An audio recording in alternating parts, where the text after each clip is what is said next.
Good evening everyone. So, another video in the rant series. This one's a bit different though. I'm not going to be ranting about something silly like instructions or late night takeaways or anything like that. This is something that I'm actually genuinely really very fucked off about. So I've just finished a long day of work. It's 20 past 7 at night now. I checked my phone as I've heard the BBC News app go off a few times. And I see this. Yeah. So, while the rest of us were enjoying our restricted freedoms, being in lockdown, and for the most part, people were following the rules. Our Prime Minister didn't give a fuck. Was just fucking around, having a nice little party to himself, not following the rules that he was making the rest of us follow. I mean, what a cunt, really, is all I can say about that. I mean, when I first heard about these parties, I was pissed off, and I'm still pissed off, and I think I'm going to remain pissed off. I mean, I didn't get to see my grandmother in the final years of her life. The last time I saw her, I was sat outside in the rain talking to her through a glass window, and she couldn't hear a bloody word I was saying.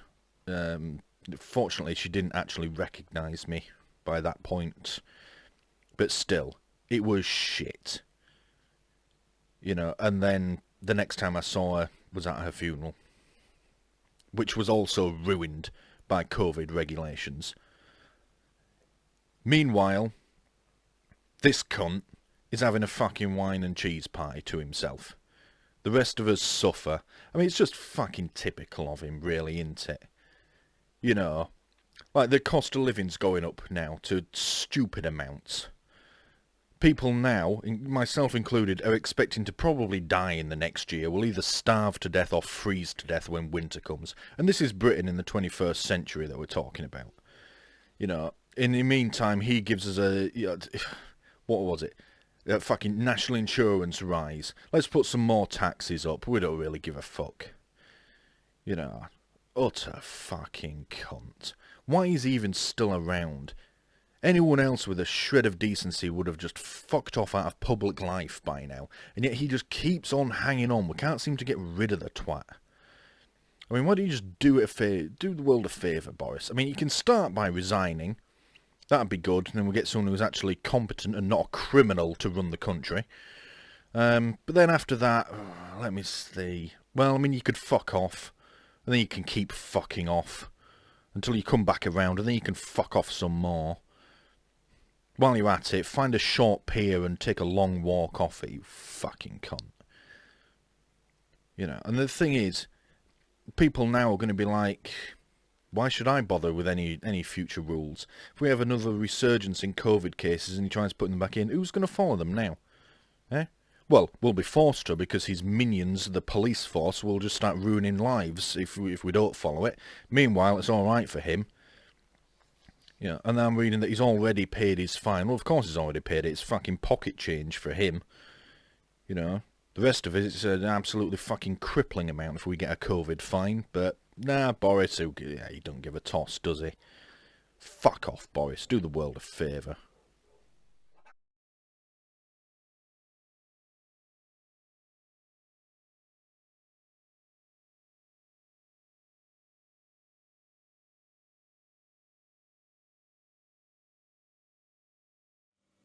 Alright, welcome back to another video on Pydeeny, doing stuff and filming it. Today we're doing another old tech video. We have here this really rather ancient General Electric Company radio. Now, I'm not entirely sure on the age on this. I'm gonna say 1980s, maybe a little bit older. There doesn't seem to be any markings on it which indicate when it was made. I may do a bit of research as we're working on this. But yeah, I've had this for quite a while now. Let me think. I bought this when I was a student, so you're talking a good 10 years ago. It was working when I got it. It worked reasonably well. If I'm honest, I bought it more just because I liked the look of it. I like old things like this. It's been in storage for a long time. So yeah, it's been a bit neglected. It's been up in the loft. As you can see, it's gathered a layer of dust which doesn't easily wipe off. It's going to need a right thorough clean. But yeah, I thought I'd get this thing out because I do like this, and we're doing quite a bit of housework and renovation at the moment.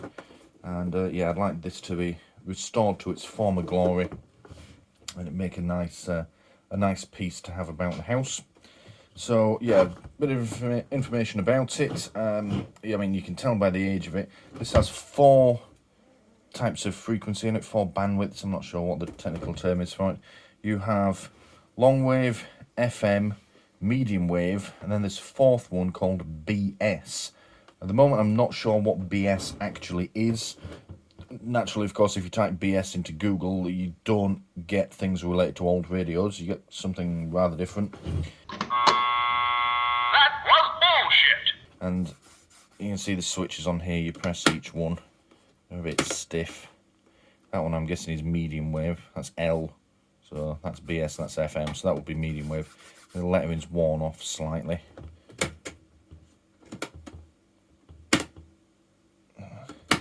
Interestingly, the FM one doesn't come all the way up. Clearly it's been on FM for a long time.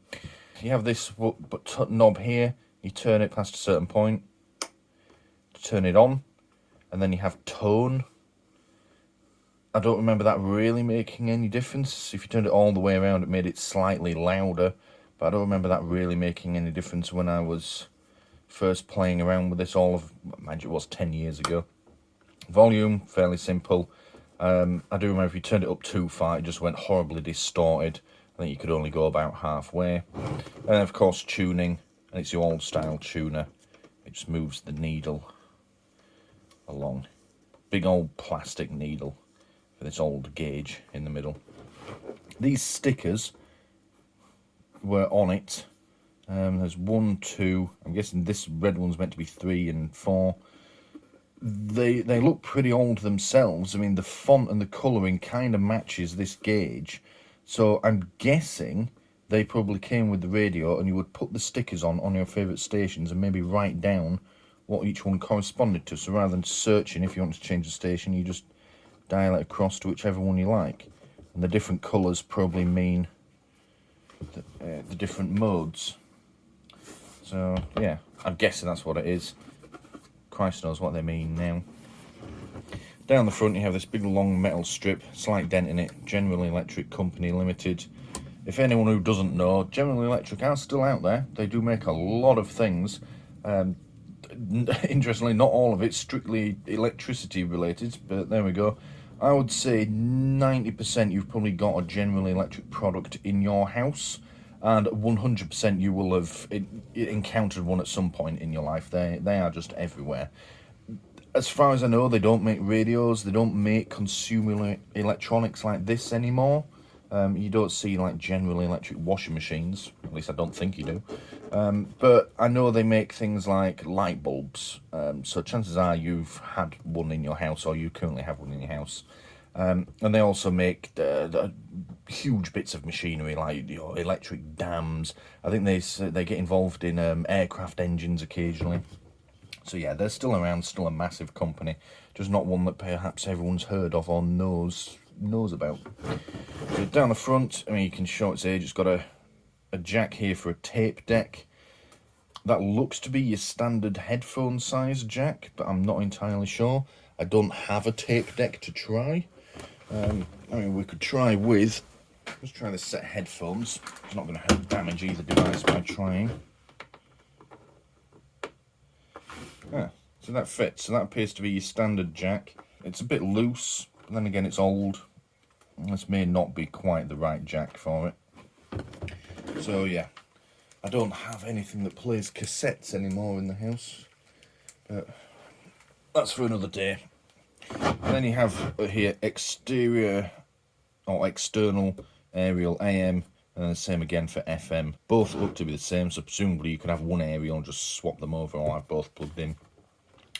I'm guessing that's because the aerial on the back here is pretty piddly. I mean, it's quite odd. it looks like it perhaps used to have an extra bit attached to it, because this bit does, it's stiff, but it does rotate. But then the top also doesn't look broken. It looks like it perhaps used to have a part glued to it. That's just been snapped off and lost. It does move up and down as well. You can push it in and then get it stuck and then pull it back out. So it's almost like it probably used to have a retractable aerial, just not a very good one. I'll leave that where it is for now. Fairly basic radio. I mean, this would have just been a fairly common thing for you to have in your house. It's got a carry handle on the top. It is battery powered. There's no main socket on this, so it's a portable radio. Just picture some 80s kid carrying this somewhere down the streets. Probably some, I don't know, rock and roll that these parents didn't approve of before, I don't know, before Arnie came along and tried to kill him and his mother or something. I don't fucking know. Yeah, it is portable. And on the back, not much to see really. It does say along here, I don't know if that's coming through on the camera, designed and manufactured in Great Britain. These vents, well, I'm guessing it's it gets warm with prolonged use, maybe. I don't know. Yeah. In here, this is where the battery sits. Quite a large battery thing. Little connectors in here. And this sticker, you can tell from the glue marks, used to be on the inside of here. And it says it's model number G817. Warning, exhausted batteries must be removed to prevent damage to the receiver. Well, hopefully that is just a vague warning, because it did have a knackered battery in it up until yesterday. And then it says use battery ever ready PP9 or equivalent, and there's a serial number 001105. So Christ knows, either this is a relatively early production or they're expecting to make way more than they ever did. But yeah, the sticker I'm going to keep hold of. If I'm going to be restoring this, I want to try and find a way to stick it back down, or at least find a way to replace it. On the battery front, in my infinite wisdom as a youth, I was using a normal 9-volt battery. The problem is these connectors don't actually fit. They don't fit onto them, whichever way around you try them. See, that's the negative one, so that will go on there, and it doesn't fit. So I had it taped on. I do remember this working. Like I say, that is enough to power it.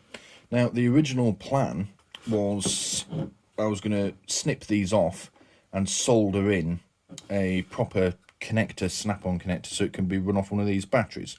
And then that could just sit in there. Nothing wrong with it. That's more than capable of powering it. That's modern technology. That wasn't until I Googled what these PP9 batteries were. And I'm thinking, I just wonder. I wonder what they even look like. I doubt you can buy them. I mean, look at the frigging size of this. I mean, in comparison, that's a 9-volt battery. It just plops in the bottom. I mean, surely you can't buy them. Might be some people that have kept hold of them, but you know, they can't be any good. To my surprise, they are still in production. There we go. Ever ready silver, exactly what it said to use on the label. There it is, brand new battery. They are still in production. Obviously they're not used very much, but yeah, I was able to get this from Wilko's for £4. Plenty of places online sell them, but I was going out at the time, and there was a Wilko's where I was going, so I just called in and got one.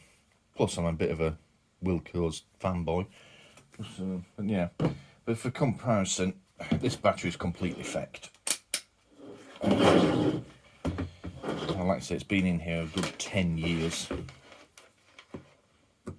And it's currently putting out 0.95, 0.96 of a volt.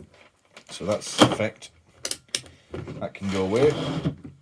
And yeah, this one in theory should fit these connectors. And the problem with them is they're just a little bit too big. And if you look at that, put that on there, that's meant to go over this positive one, and it doesn't fit at all. I mean, you can sort of snap it over the negative, but then it's the wrong way around, and you're going to blow yourself up. So we can't be doing that. So we'll get this open. Quick swig of tea. It says security protected. I went through the self-scan and then went through the alarms. It didn't go off, so obviously not that security protected. So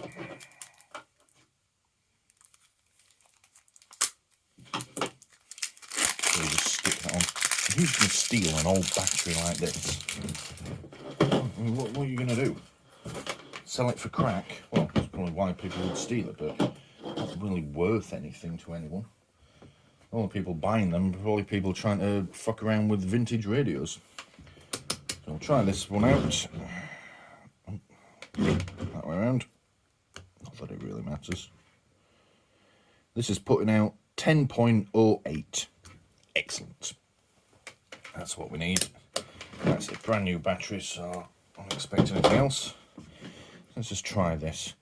Now, before we go down the whole restoring, cleaning route, let's just see if it works. I mean, even if it doesn't work, I may crack it open and see if there's anything inside. I do have a soldering iron, but it's a long time since I did any serious soldering work. If there's something obviously broken, I can look to replace it. But if it turns out to be beyond repair, then I'm not going to bin this. I'll just clean it up and it can be a nice ornament somewhere. So I'll just snap these in place. There we go. They're on. We're meant to straight up. There we go. Leave the sticker out for now.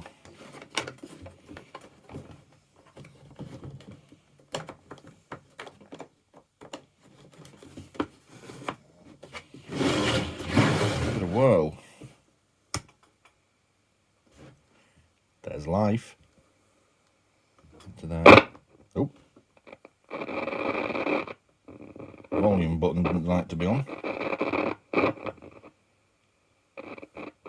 There's life in the old girl.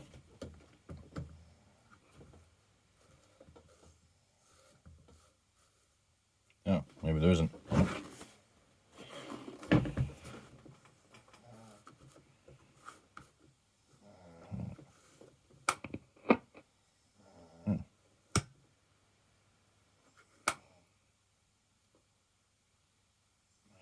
Okay, let's just try. It's an interesting thunk when it's turned on. I guess it's a transistor radio, so I'm guessing there's stuff moving inside. I don't know if you can hear this. Yeah. Let's just leave that there. I'll turn that there. Now, we are slowly phasing out these old analog stations. The old analog signal's supposed to be getting turned off in the next few years in this country, but for now it is still available. BS, I don't know what it is. I don't expect to find anything on there. We're not going to use it. There's still a few stations on medium wave that you can pick up, most notably BBC Radio 5. They're on 909 and 693 medium wave. I believe there's one station that you can pick up on long wave. The last time I tried it was in French, so yeah, but we'll try that later. But there's still plenty available on FM. Interestingly, the analog TV signal was turned off about a decade ago now, and everyone had to move over to digital receivers. And but they've delayed turning off the radio one for a long time. So yeah, so we'll just try tuning this, see if we can pick anything up. I don't know any FM frequencies, so we're just going to go through this and see what happens. Nothing.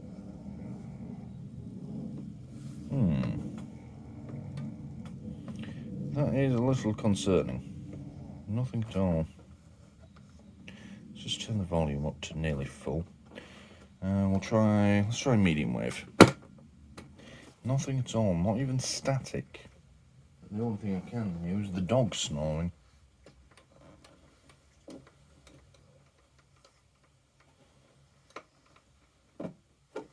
Okay. And just for the sake, let's just try that one. I mean, It's definitely doing something. It's making noises. So there's life in it.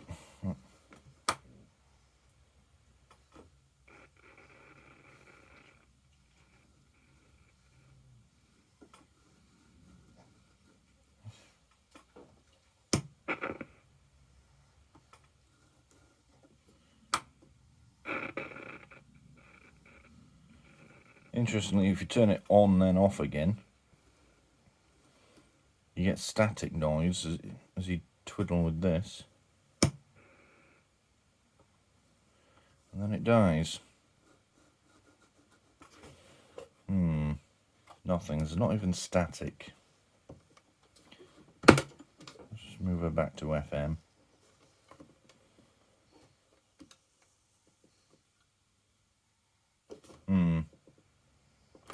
Alright, that's a bit disappointing. Got all excited when there was life in it, but now it appears not. There's definitely something going on. As you turn this off,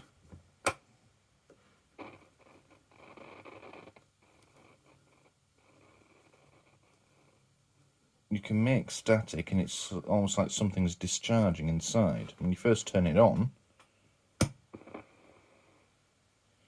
you do initially get something. And yeah, not sure. So what we'll do, we'll leave it on. I mean, I don't know much about these old transistor radios. So, I mean, it's possible. I mean, I don't know. Do they need to charge up?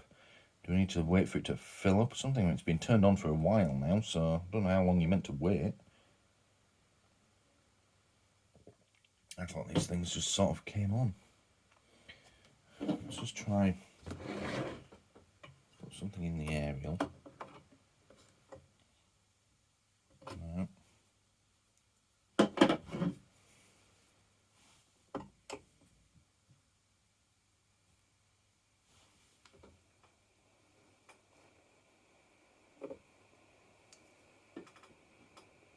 Ah.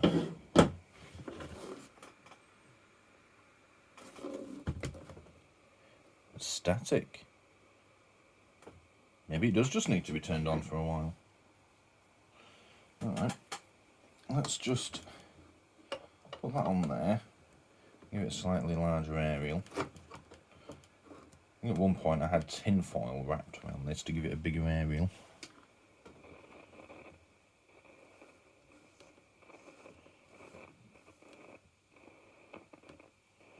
Interestingly, this volume button isn't making any difference to the volume of the static, but whatever. Let's try going this way. I think you can still get Kiss on 105. Still nothing, although it does seem to occasionally just try. It's almost like there's something coming through. I mean, I'm so used to technology nowadays, especially radios, you turn them on and they're there. Maybe you did have to wait wait for them to get going back in the day. I mean, also, Christ knows what it does to it. I mean, this thing's been sat unused for, let's say, at least 5 years. I would say more like 10 years since this was last even turned on. Plus, it's probably 40 to 50 years old.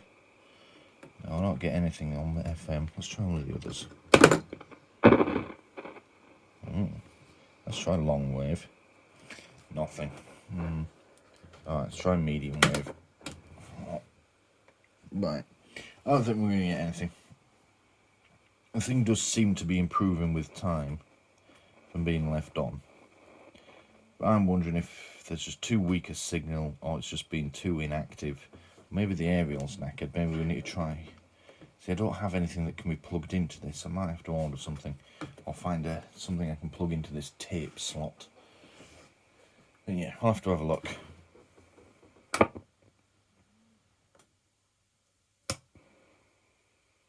See, now I get static straight away. Almost like the internals needed time to warm up. Alright. We're going to try something else. I'm going to give it a good clean up. Like I said, if nothing else, it can be used as an ornament, but it needs to look a bit nicer than it does. So we'll try and get this dust off. This has been on here that long. It's all stuck on. You see, if you rub hard enough, it will start to come off, and the same on here. So yeah, we'll give it a good clean off. I'm going to take these little stickers off, straighten it out, get it looking nice-ish again. I think I'll leave it on whilst I do that, because if there is anything going on inside it, it'll need to be left on. So yeah, let's do that. Okay, so I'm hesitant to use any sort of harsh chemicals on this, or, well, any chemicals of any sort, really. You know, I just don't want to ruin the finish. As I was pointed out earlier, some of this lettering's already started to come off. I don't want to take any more of it off, so I want to know what these buttons do. I will probably look to try and get these relabeled. I doubt I'm going to be able to reprint them, but I may be able to get some stickers of some sort. Maybe just a label maker, or maybe like the old Airfix transfers. That'd probably look quite nice. But yeah, we'll leave that for now. One thing I did just notice, I don't know if this comes across on here, angle it in the light, the lettering just along there, it says Master Radio. So yeah, guessing this is the GE Master Radio, model G817. So yeah, so we're just going to use, this is a clean dishcloth. Well, it's a dishcloth. It's never been used for the dishes. It's just a spare one that I keep lying around for various purposes, and a simple cup of plain water.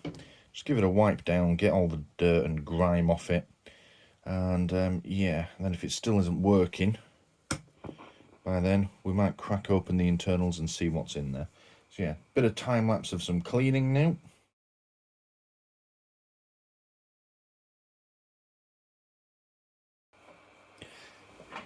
Now I'm partway through giving this a clean, and apart from this top bit coming out really shiny, that's the only bit I've done yet. I don't know if you can hear that, but the static has all of a sudden just gotten a lot louder. I think there's something going on in this radio. I think being turned off for so long, all those old components are just getting going again. Interesting, if I extend the aerial, put a bit of metal on it,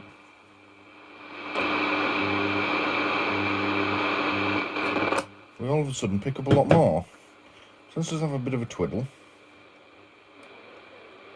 Ooh.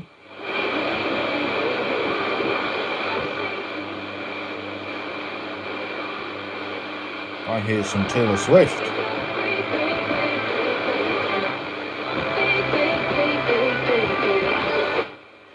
It's not great, and it seems to be using my hand as an aerial.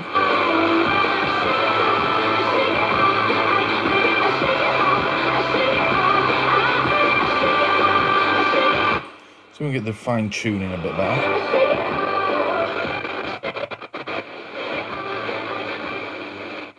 Oh, lost it.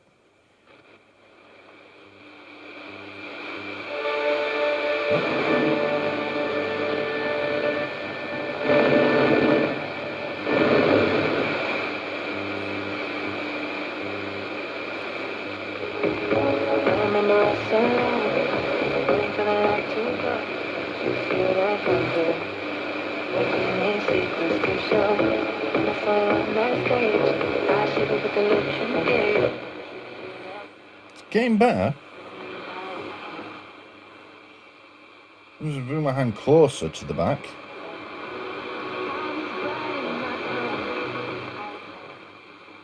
It's getting better the longer it sits here turned on, which is quite good.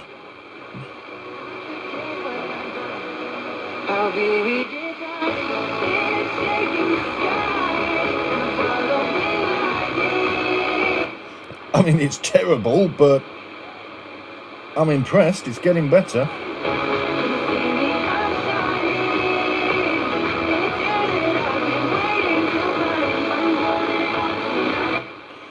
So yeah, a bit more cleaning. We'll leave it running and see what happens.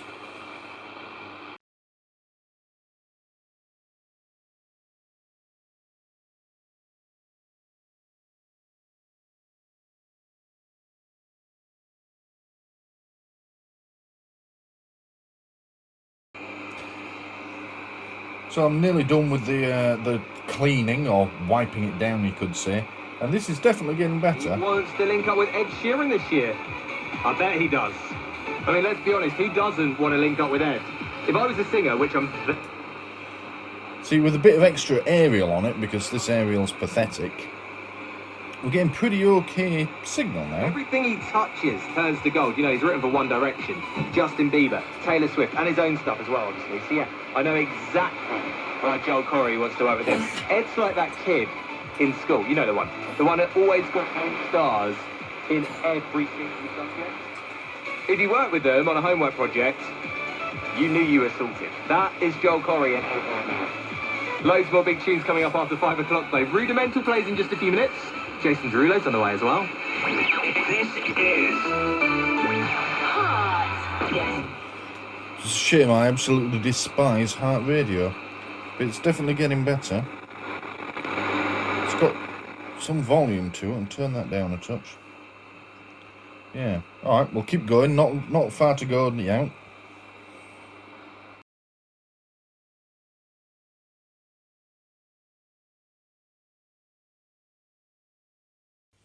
Alright, so I've turned it off for now. I've still got the odd little bit of cleaning to do. And I need to get a toothbrush in along here. And these bits are proving quite difficult to get clean. This chromed section, this top bit feels like one of the few metal components on this, on the frame anyway. These knobs are metal, and you've got these little metal strips. But that's, yeah, that's proving difficult to get completely clean. But we can work on that later. But yeah, a little bit more cleaning, and then what I might do is just crack it open anyway. Because what I did notice. Turn it back on.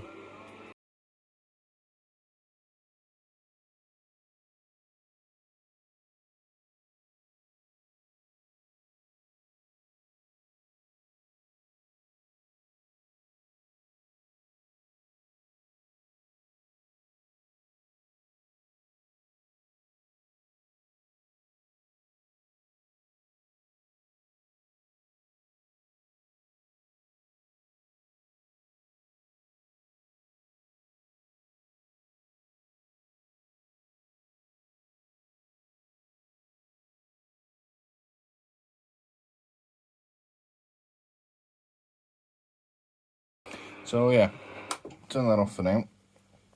And it would be nice if I could get these knobs clean. If I could take them off somehow, that would be good. But yeah, I don't know if this is coming through on the video as well, but the volume one is a different colour to the other two. I don't think that's by design. I think that's just the one that you use more than anything else. But yeah, but it's coming up pretty nice.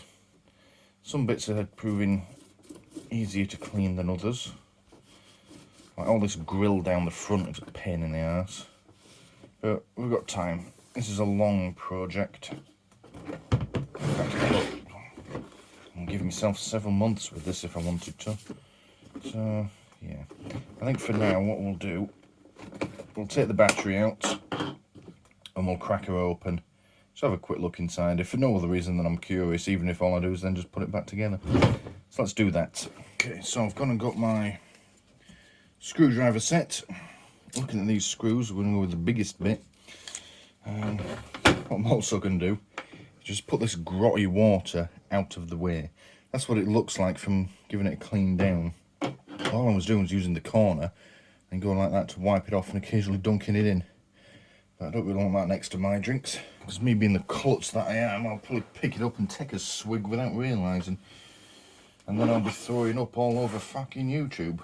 Brilliant. So I'll snap that in there. I'm going to take this out. Just unclip the battery. For now, I'm only going to have 9 volts in this, but I make it a point never to disassemble something that's still got power. So I'm guessing it's these 2 back screws and the thing comes apart. Let's give it a go.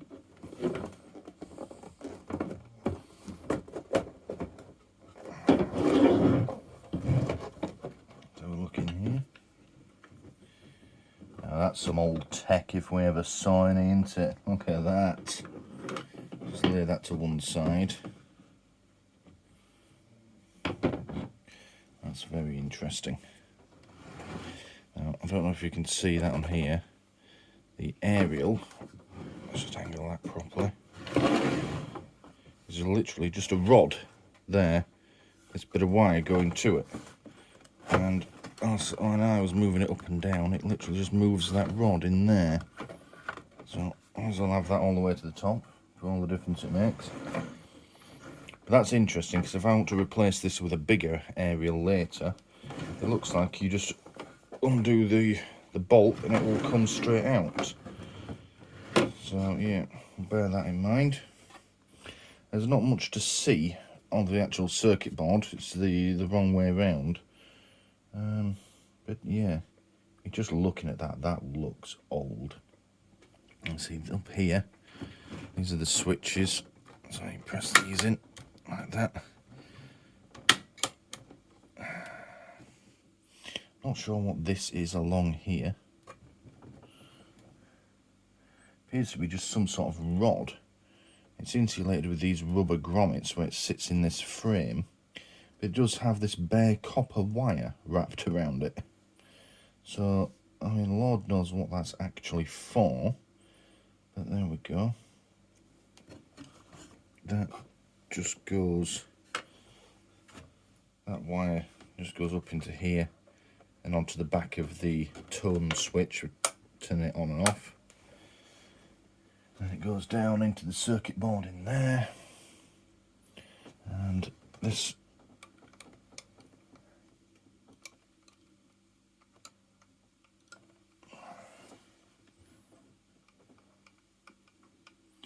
Okay, that's really cool. So as I turn the tuning, I don't know if you can see, this part here is rotating. If I get a little closer and angle it, you can see this pulley here, it has a little bit of string around it. As I'm turning this top bit here, it's going through another pulley at the back, and there's a third pulley under there. Point with this. There's one there, another one there. Presumably there's one behind here somewhere. And yeah, we are moving the string and that is rotating this. So I thought it felt a bit vague. And in my head I was picturing some like worn out gears, or maybe the knob itself was loose and it was just slipping. It turns out it's not slipping at all, it's just the string isn't the most precise way of moving it. Don't know what type of string it is, but it just looks to be a white thin string. Yeah. Interesting. The volume knob just has 3 cables going to go down to there. Alright. It looks like this circuit board comes away if I just undo those 2 screws. So just for the sake of having a look, let's have a look in there. Interesting, I don't see anything loose. So I think maybe just moving it around and shaking it, I was just getting it to the correct angle, perhaps, for it to pick up a better signal, rather than me actually moving anything around. See if that fits. Nope.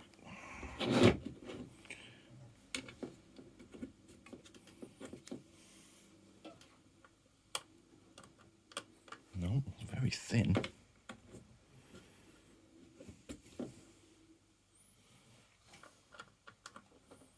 I'll do number 4. But we'll pop this circuit board out. That'll allow us to look right into the radio.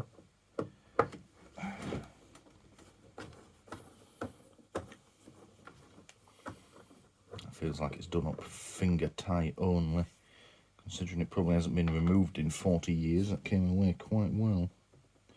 This one seems to have some sort of paint on it. Let's see what that does. A little stiffer, but it's coming straight out. Kind of. Doesn't seem to want to.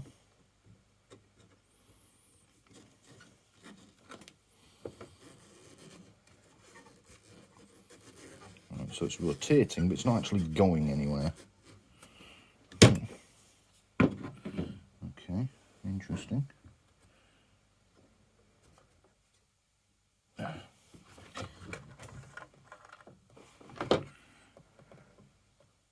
there might be more holding this on than I first thought.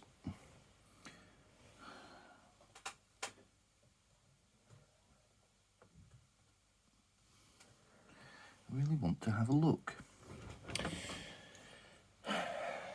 So I need a small spanner of some sort.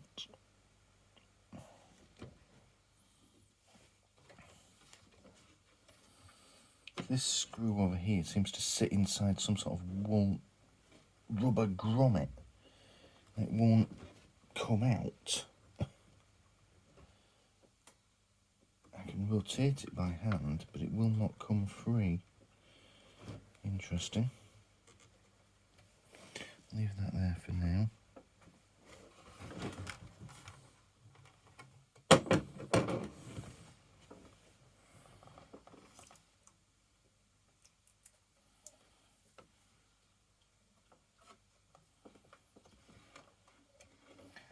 It appears to be attached through that grommet to everything else. Which means the whole lot might need to come apart to get that out. You know what, it's working. I think full disassembly can be for another day.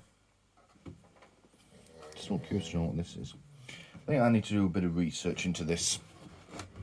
I'm sure, I'm beyond sure, I'm certain there's a number of radio enthusiasts out there that I can go looking for. Some of them might even have one of these things. I don't know what that is.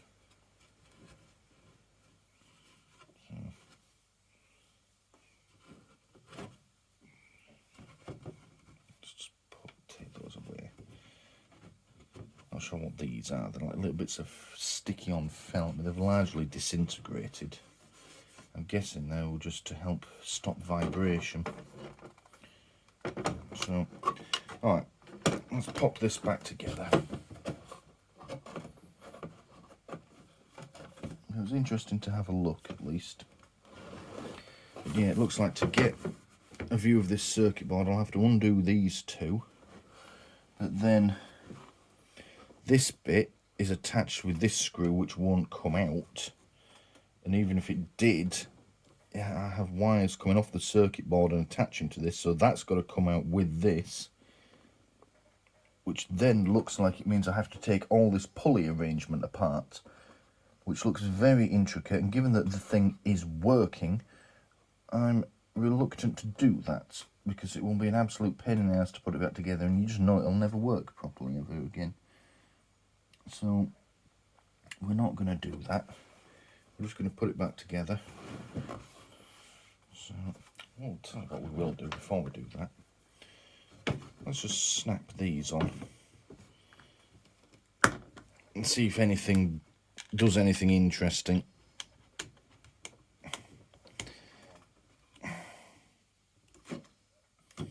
Whilst it's turned on.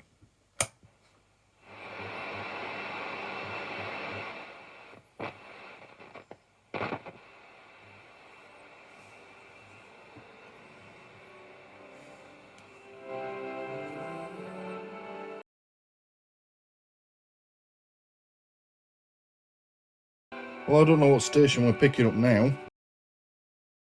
Guessing Classic FM?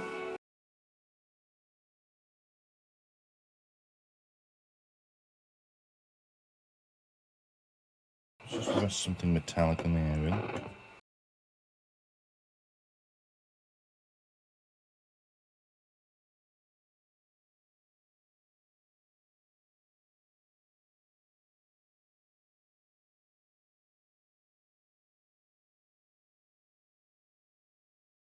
It's either going to be Radio 3 or Classic FM.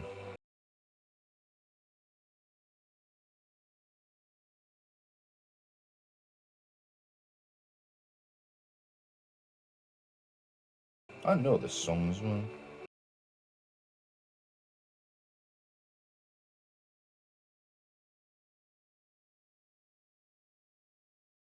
Tell you what, there's an easier way to find out. We shall use some more modern technology. Watch this. Okay, Google, play Classic FM.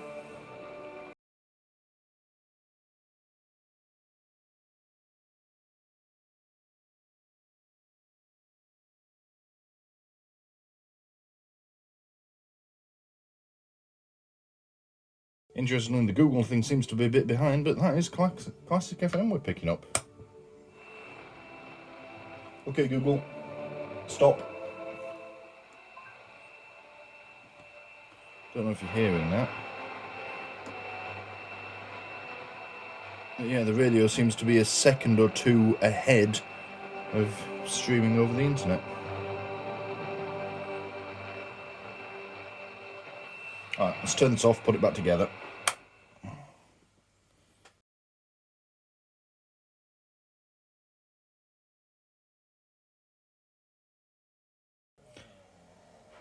Alright, so we're going to call this the end of part 1. I was just going to do this in one go, but I've got quite a lot of footage. This has turned into quite a long video, a lot longer than I wanted it to be.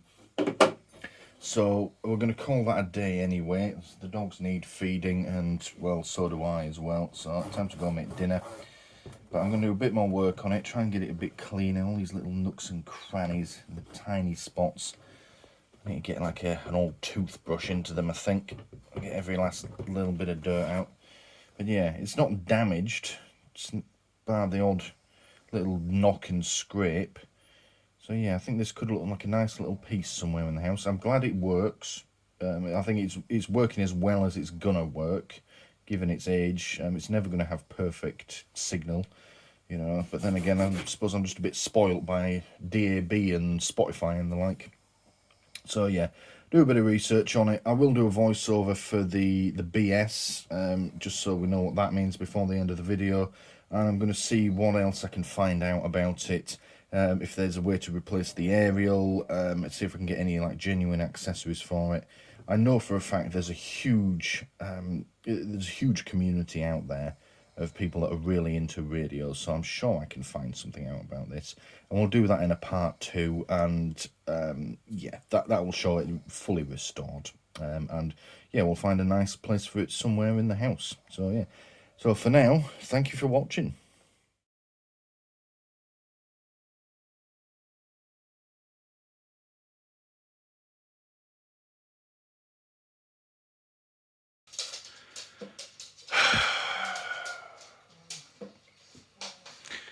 Well, the time has come to make my first ever YouTuber apology video.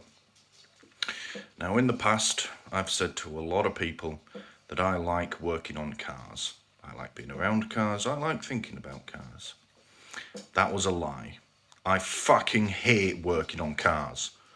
I've been out there in the sun, look at my fucking face, working for about 6 hours on the MX-5, and it's no closer to being fixed. The thing is just a fucking cunt. Fuck cars.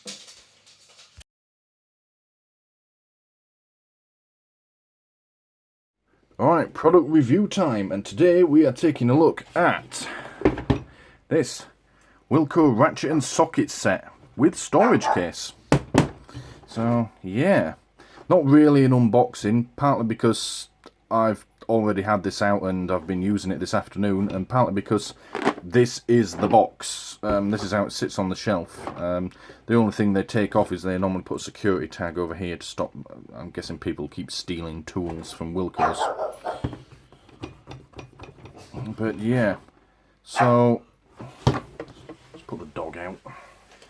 So yeah, I bought this this afternoon. I've been doing some work on one of the cars, which will be subject of another video to come a little bit later, once I finish working on it. And yeah, I already have a socket set, which I've had for, well, at least a decade. It's always done me well. But in this instance, it didn't actually go up to the size that I needed. It only goes up to 13mm. And naturally, of course, I then needed a 14mm socket. Also, some of the big heavy-ass bolts I was removing were just a bit too much for it. I was, you know, it's designed for small jobs, and I needed something bigger. So we've got this. let's open it up and have a look. So, I'll start by saying this is quite a nice little case for it. You've got the handle, it does close securely. You're going to press them all the way in, but it does close securely. The only thing I've found is if you just press them lightly, they don't always, yeah, if you just sort of bring it down, just shove it, you've got to really make sure you push it all the way in. Other than that, it's a good case. Open it up. It says 42 piece on the front. I haven't counted, but it's probably 42 pieces by the time you've counted all of these. I'll count them in a minute, but whatever. So yeah, inside you get, obviously, your sockets. You get these things here, which are your various screwdriver sets. I have loads of these little strips of bits. They're just everywhere. They seem to come in every set of tools I buy. You get an extra set, so they're just all over the place. But I'll keep those in there because it's useful to have them in different places. So at least it's easier to find them.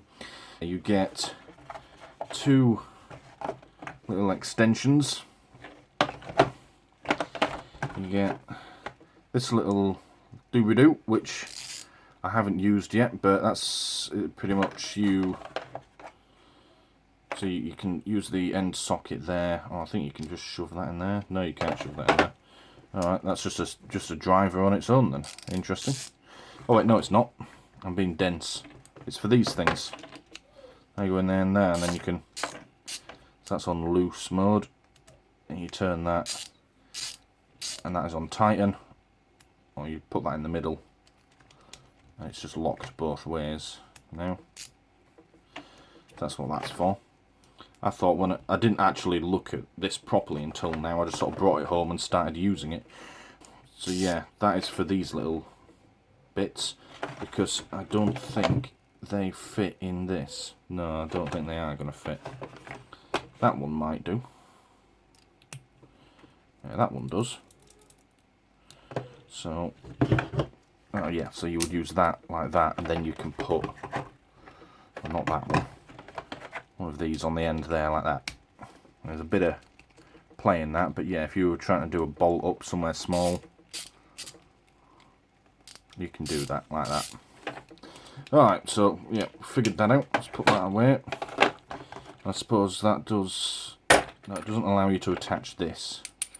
But then again, if you're using these sorts of sockets, they're obviously going to be far too much for this little screwdriver. So, alright, we've figured that out then. So you get a little adapter for putting your smaller sockets onto here. Quite useful. What's this? Oh, it's just the same thing again. Alright. Move on from that. So yeah, that's quite handy. Can function as screwdriver and I suppose small socket wrench if you want it to. And then you've got the main one here. Now it doesn't come dirty. It was, when I got it, this bright red colour that's typical of so many Wilko products. But like I said, I bought it this afternoon, came home and immediately started working on the car in it. So it's now, well, it's properly worn in, it's mucky. I will try and give it a clean later, and I'll show you how easily or how difficult they can be cleaned. They are to clean, rather. But yeah, so far this afternoon I've been pretty impressed with it. I have, well, the long and short is I've been trying to remove, well not trying, I have removed the power steering pump from a Mark II Mazda MX-5 to gain access to the water inlet pipe into the water pump. And I've managed to get that one bolted as well with this tool set. I did have to use other tools as well. I've got a spanner set that I needed for undoing two bolts at the same time, but yeah. This has done most of the work, and I'm really quite impressed with it. So it's simple to use. So this was the one, that's the 15mm, that's the 14mm, and it is literally push them on. There's little to no resistance, and then they work just like anything else, really. Flick that over, and it then ratchets the other way. There's no like middle ground. If you put it in the middle, it then just spins freely. It has to be one or the other. But I don't know why you'd want middle ground on one of these. If you want to lock it, just use a spanner. But, yeah. So, and they need a bit of force to remove them, but it's a brand new tool.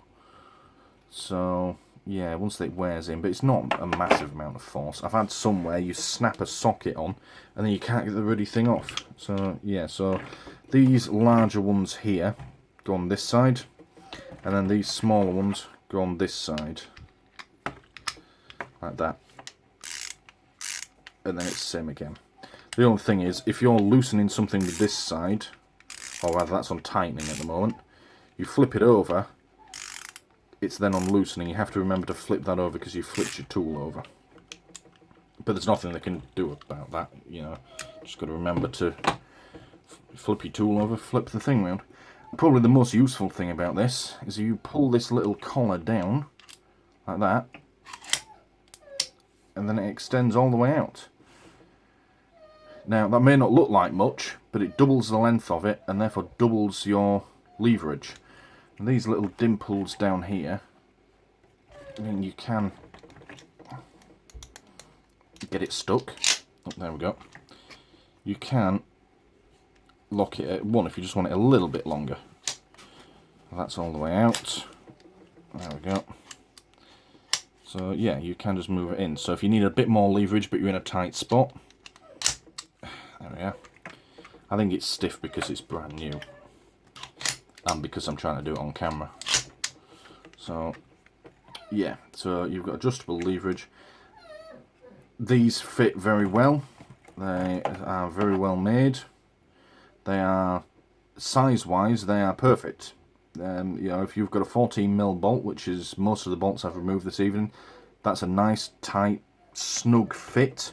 So it goes on, so there's less chance of rounding it off. And altogether, it's been a pleasure to work with this tool this evening. So yeah. Yeah, the box, I mean, all of this sits in this sort of hardish plastic. You can lift it out to see just in the box, and this is just, there's nothing really to it. I don't see why you would want to take that out. I mean, it's perfectly good. Unless you were taking these out to put them in a larger toolbox, say one of the giant, you know, roller ones with all the drawers.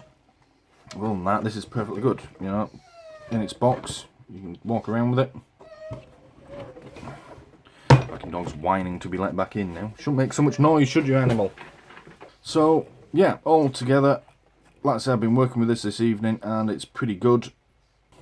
Yeah, I can't fault it. So, yeah, I've used every, well, I haven't used every single socket, but I've used this a lot. Haven't used these, or this. I've used these two, and various other sockets around. So far, so good. Decent bit of kit. Really, fairly typical of Wilko's, really. They do sell some pretty decent quality tools. I mean, I wouldn't expect, say, a professional. If you're a full-time mechanic in a garage, I mean, I have actually known some mechanics like that. A master technician of nearly 50 years, I used to know, bought some of his tools from Aldi. Said they work just as well as the expensive ones, so maybe a professional would want these, but I think they like to go for the snap-on vans and such like. I think it's just a badge of honour to have snap-on on everything for a lot of them. You know, blow your fucking life savings on a spanner. But for us amateurs out there, this is perfect. So, yeah. Happy with it. Can't remember how much it was, but I shall look it up and put it on the screen now.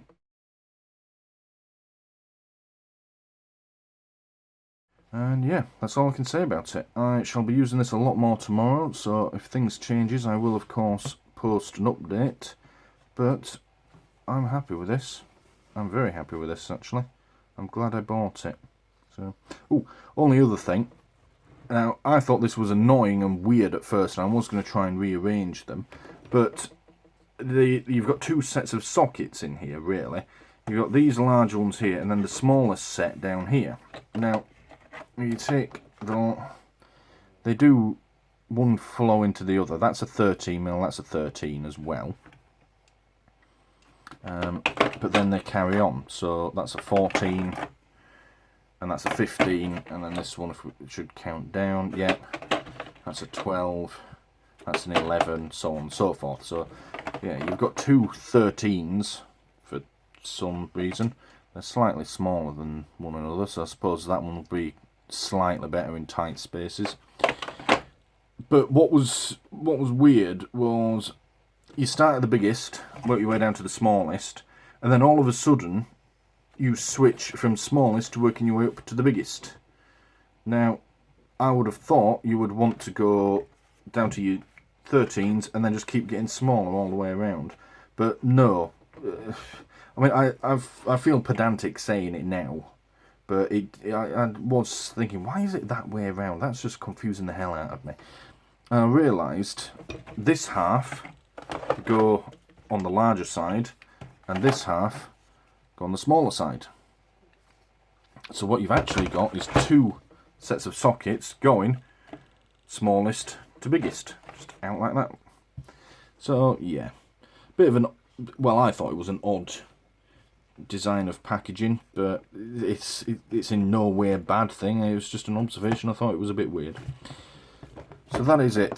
The Wilco ratchet and socket set with your storage case. Great product. As always from Wilco's, wouldn't expect anything less. Right, just quickly, as I'm packing everything up and getting ready to do the edit, I've just noticed one small downside to this. I was all prepared to say there are no downsides, this is a brilliant thing. And I still think it is. The actual tools inside, the important part, are brilliant. But the hinges on this case are not actual hinges. If we look as they come over, it's just bits of plastic jammed in there, and as you open and close the lid, you're just bending this plastic backwards and forwards. Now, I get why they've done that. It'll be far cheaper, I suppose, when they're making these cases, just make one lower and one upper, and then presumably they just jam the lid into here. You can see there's like a little tab at the bottom. It just sort of pokes out. Doesn't seem to be anywhere to easily remove it. It's probably not designed to be taken back out. But yeah, bit concerning that over time, backwards and forwards, that plastic's going to start to break apart, and then the lid will come loose. And there's nothing else holding your socket set in once you've lost the lid. And of course, once they break off, it's then going to pivot around the front hinges. It will pivot that way. So yeah, I'm sure it's probably years and years away, but they probably want to work on the design of those hinges. But other than that, still a great product, still highly recommend. That's the only downside I can find, and it's actually quite a small one. It's a bit nitpicky, really. So yeah, we'll leave it at that. Thank you for watching. Okay, so just one last thing before we go. I said I would try and give this a clean, and I have done. And as you can see, I basically just ran it under a cold tap and rubbed it with my fingers. And it's not perfect, but then again, I didn't really put that much effort into it. I mean, I'm going to go out in a minute after I've finished editing this video and keep working on this engine, so it's just going to get mucky again. I'm working on a car engine, an old car engine, so they're never going to stay clean. But, I mean, if you're the sort of person who likes to clean their tools after they're done with them, not that I like to leave mine dirty, but this rubberized handle is never going to stay the bright red that it comes out of the factory with. It's just not going to happen. But I'll make sure everything else is okay. You don't want to get in rusty on you. I mean, if we compare it to this, that's the red that they always come in. So it's not too bad. But yeah, if you're the sort of person who likes to keep their tools absolutely immaculate after every use, that could be cleaned. Warm water, a bit more effort than I put in, and it'll come out alright. Or if you're really concerned about it, just don't get ones with these rubber handles. Just get ones that are all metal. And then whatever gets on them, you know, engine oil, grease, whatever, you just wipe it off with a rag and it's clean again. So yeah, I said I'd give it a go at cleaning. I have done. It can be done, but I'm not that fussed. I mean, it's going to be mucky again in about the next 5-10 minutes anyway. So yeah, we'll leave it at that, and thank you for watching.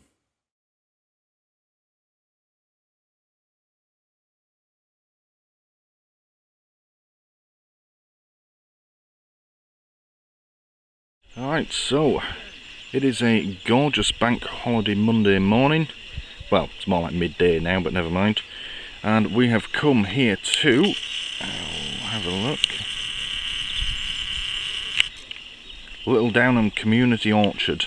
This is about a 20-minute drive from my house, and it's literally an apple orchard. There's several different varieties of apple growing there, and they all grow at different times of the year.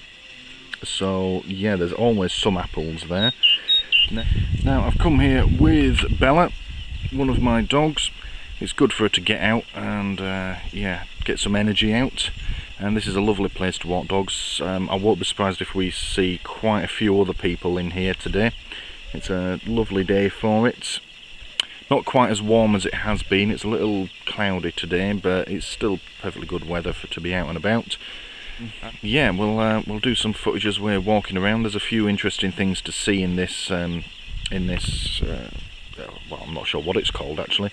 Community park. I know this bit that we're going into first is the orchard, but there's a whole sort of country park bit down the bottom as well that we're going to have a walk around. Now, the last time I came here was with Bella and my other two pugs, Archer and Muffin. Now, we're trying to socialise Bella. She's only 6 months old, and you know, we're trying to do the usual puppy training with her. And part of that is socialising her, getting her so that she will behave on walks. And last time it was a complete fucking disaster. She was running around. She was on the long lead, and she would run to as far as she could in one direction, then run the other way. Very reactive to other dogs. It was a complete fucking disaster. But it was also a bit of a surprise, because that was the second time we'd tried the socialising. First time I'd taken her out on her own to Ely Country Park, and she was absolutely fine. Liked to sniff things, as dogs often do. Yeah, have a good sniff around. I'll have a quick look in here, see if there's anyone in here. If other dogs came nearer, they'd, you know, sniff each other's bum holes and then move on. She was the perfect dog. I was really impressed.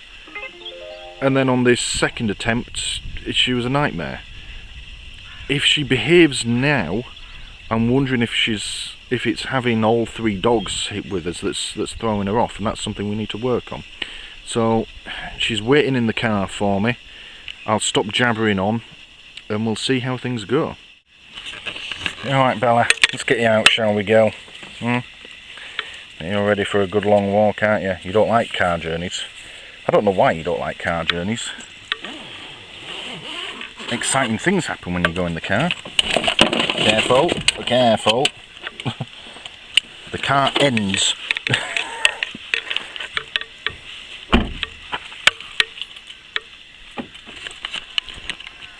Go on then, girl. Let's get going, shall we? Alright, so as we're walking, I'll try and keep the camera as steady as I can. But if the dog jerks me, then yeah, that's not going to happen. This is the community orchard. Now, I do like these little community projects. I think it's great for even small villages to have green places for people to go. And this one is quite unique. I've never seen anything quite like this before. And whoever came up with the idea deserves a medal, because I think it's brilliant. But every one of these trees is an apple tree. Now, there's not many apples at the moment. It's only springtime. And whilst I don't really know, I imagine most apples bear fruit in sort of the summer to the autumn time. So through the winter they sort of die off. Well, it's not dead, is it? Oh, never mind. I'm waiting. But yeah, so at the moment they all look very similar to each other. But they are in fact all different types of apple. I don't know if it's breed or I don't know what you call it. But yeah, I'm coming a bit closer, look. See, we're just starting to get some of the spring blossom, and Bella's loving it. There's lots to smell, isn't there, Bella? Yes. Who's a good girl? Right, let's keep going through, shall we?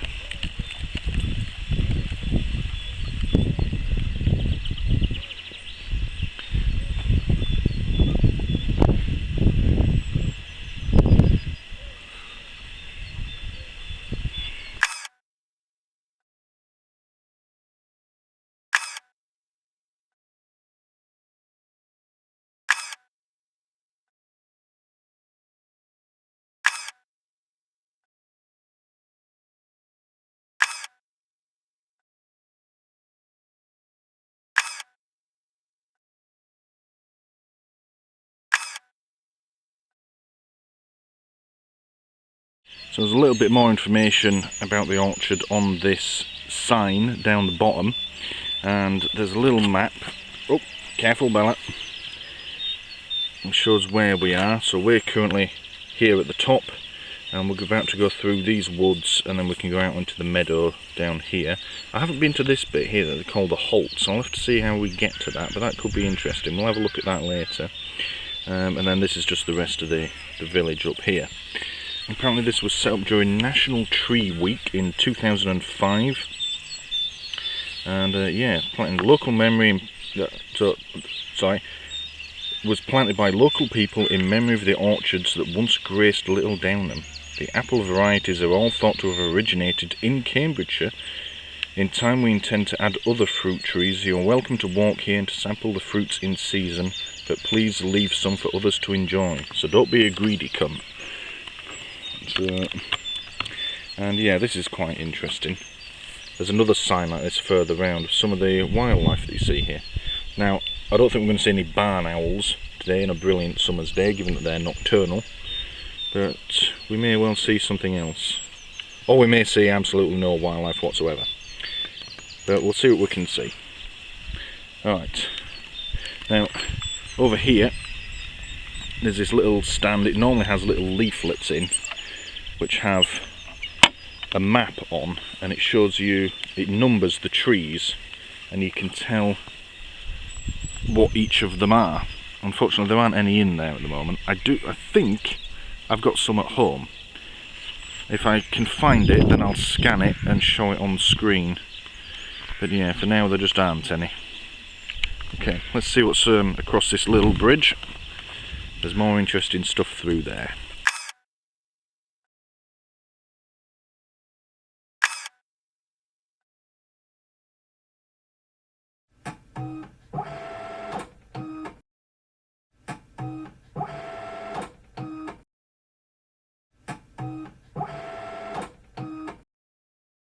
Now this would appear to be a fairly new addition. This was here the last time I came with Bella, but I didn't really explore it. We were going on his way home. But yeah, when I first discovered this place, this wasn't here. So yeah, it's nice to see that this is being developed still. There's some sort of old trailer stuffed up in the corner. Something else over there as well. I think that looks to be the box part of a Luton van that's just sort of been placed there as storage. Presumably there's equipment in it that they use for maintaining this place. Lawnmowers, such like. Don't know. Yeah, could do with a lick of paint. Doesn't really match the surroundings. Yeah, nice little picnic area here as we go through into the next bit. Yeah, if we come around the other side, it's quite obviously off the back of a Luton style van. It's all old and beat up, but the padlocks on it are brand new. And if we look up there, there's a solar panel. So this is obviously still in use. But yeah, lick of paint, guys, and it'll look lovely.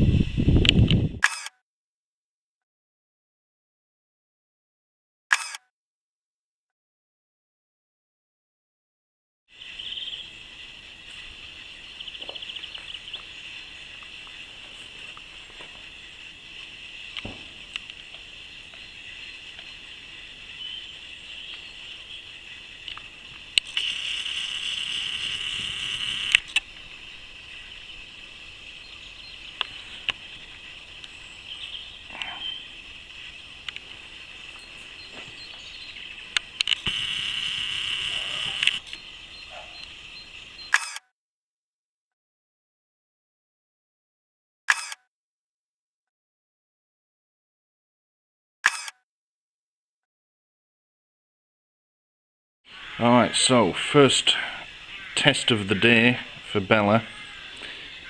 I think it went okay, could have been worse. Because there was two dogs, I think they were boxers, off lead, which a lot of people seem to do in here. They've come through from the apple orchard, and yeah, I have to say I don't agree with doing that. Let your dog off a lead by all means, but it needs to stay in sight and it needs to have good recall. These two didn't. They were perfectly friendly. They had two dogs quite a bit bigger than Bella. They came bounding up to her. Yeah, Bella was not happy. She came and tried to jump in my lap, but of course the other two dogs followed. So there was a bit of growling on her part to try and make them go away. The owner eventually came over and took them away.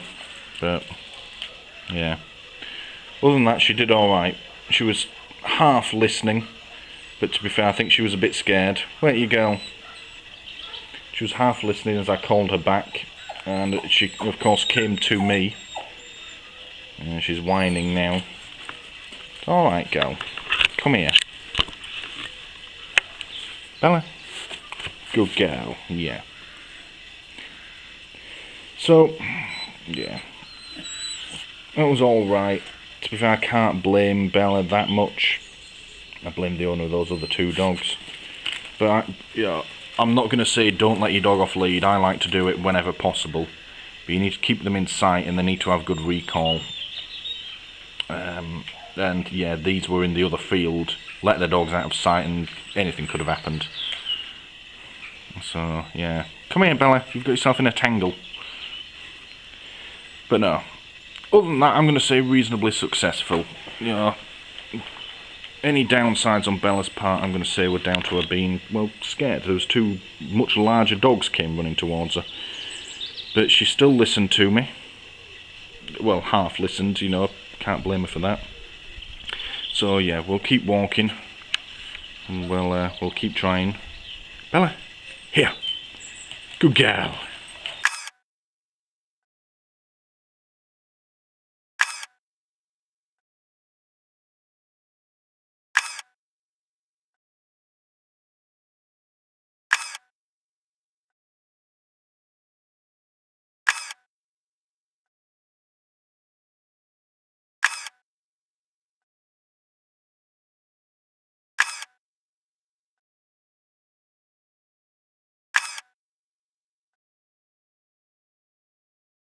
Now, just before we move on, I was trying to date this cart shed that I'm in. And the closest I can find to it is this, which says it was opened in September of 2001. So, yeah, it's about 21 years old now, is this.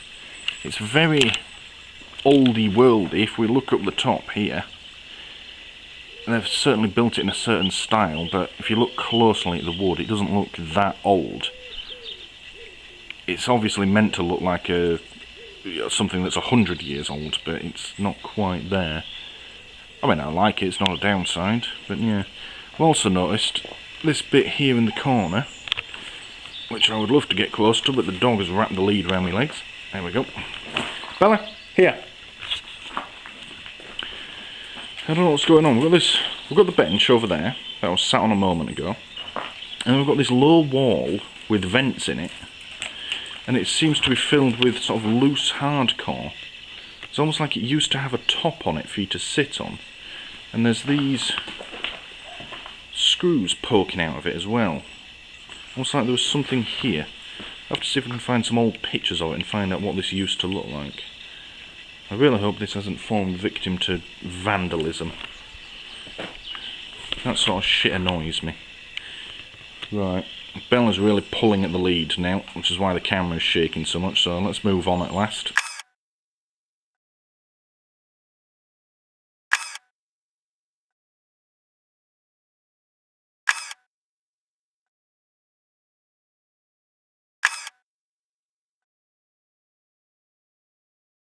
Not entirely sure what this is. Just this large circle. This definitely wasn't here the last time I came, and that was only about a month ago. It's not a circle, right? The triangle. They've just sort of taken the grass up. I don't know if they're planning on planting something in there. It's not fenced off or anything. It's just a bit weird. They've just taken this triangle out of the earth. Just cut all the grass out of it. Whatever. So a little off the beaten track. We've just come through from the field. There's the cart shed that we were just in. There's this little woodland walk. I'm going to go through here. Go on, Bella. Let's see what we can see. Bit of a story about this little patch, this little walk here through this bit of woodland. Now, a few years ago now, a couple of years ago, my parents and grandmother were visiting. Now, this was a visit not long before my grandmother moved into the care home where she lived for the rest of her life. Oh, we're pooping there, are we, Bella? Alright. And she was quite frail, quite unsteady on her feet. And yeah, we all came down here, brought the dogs, and we didn't have Bella at the time. This is before she was even born. And yeah, came for a walk, and she really wanted to hold one of the dogs. In particular, she wanted to hold Archer. Now, Archer at the time wasn't quite as sedate and well behaved as he is now. We'll just wait here whilst yeah, I'll clean that poo in a minute. Actually, let's just do it now. Alright, where were we? Ah, yeah. Now, at the time, Archer wasn't quite as sedate and well behaved as he is now. He's really matured these past few years, as dogs do. He was still quite lively, liked to run everywhere and pull on his lead. But my grandma insisted on holding him. And to his credit, Archer did not move from her side the entire time. I don't know what it was, somehow he seemed to know that he just couldn't behave like that. And yeah, we were making his way through these woods, again because my grandma wanted to come this way. And we'll just have a quick seat on this bench. Bella, here. Bella. Who's a good girl? Yes, you're a good girl. And yeah, so we're making our way through these woods, and every now and then there'd be a branch or a twig or something in the way. And my grandma would stop, and it'd take her a while to step over it. She was really quite unsteady by this point. But whenever she would stop or pause, Archer would stop, and he wouldn't whine or make a fuss or anything like that, or pull on his lead. He would just stop and wait patiently. Come on, girl, let's carry on. And yeah, I'm still proud of him to this day, and I don't know what it is. I don't know if he knew, or if he sensed it, or what it was, but he was absolutely perfect. And I mean like guide dog perfect with my grandma. And yeah, all the way home. My grandma liked having him, and he seemed to like being with her. He was very loving with her as well. The time that she stayed with me for about a week or so at one point.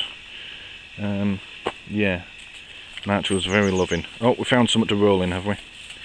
So yeah, good memories of this little woodland walk. And yeah, I might, when my partner is back in the country, we might bring all three dogs here again. So yeah, fond memories of walking through these woods with the dogs, in particular Archer. Oh, Bella wants to get going. Alright, we'll stop filming and do some walking, so we're running out of battery power now.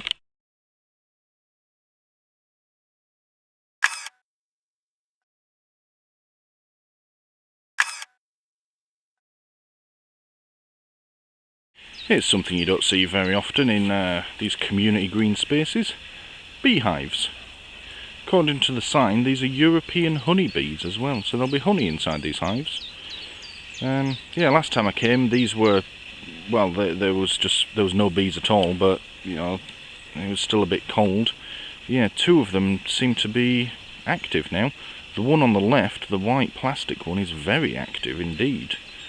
But yeah, as many people will tell you, bees are as important to the future of mankind as anything else on this planet. So it's good to see them thriving here. I don't know what's happened to that third one on the right. There doesn't seem to be any activity in it at all. I don't know, maybe it didn't make it through the winter. But, it's fenced off for, well, obvious reasons, but yeah, interesting. Oh, bloody hell, Bella wants to go. Alright, come on, Bella.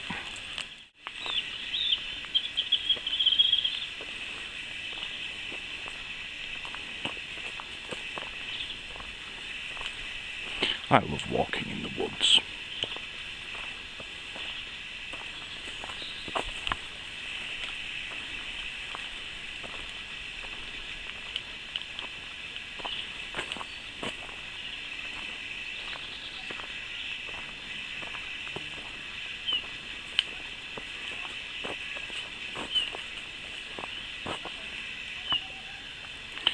I have to say, though, so far the whole wildlife we've seen, apart from the honeybees, is bumblebees and a single butterfly. You can hear lots of it. Yeah. Alright, let's go through into the meadow. I can hear people in there, so we're just going to turn the camera off so I can have proper control of Bella as we go through. So I don't know what's in there until you actually get in there, that's all. Sort of through these hedges.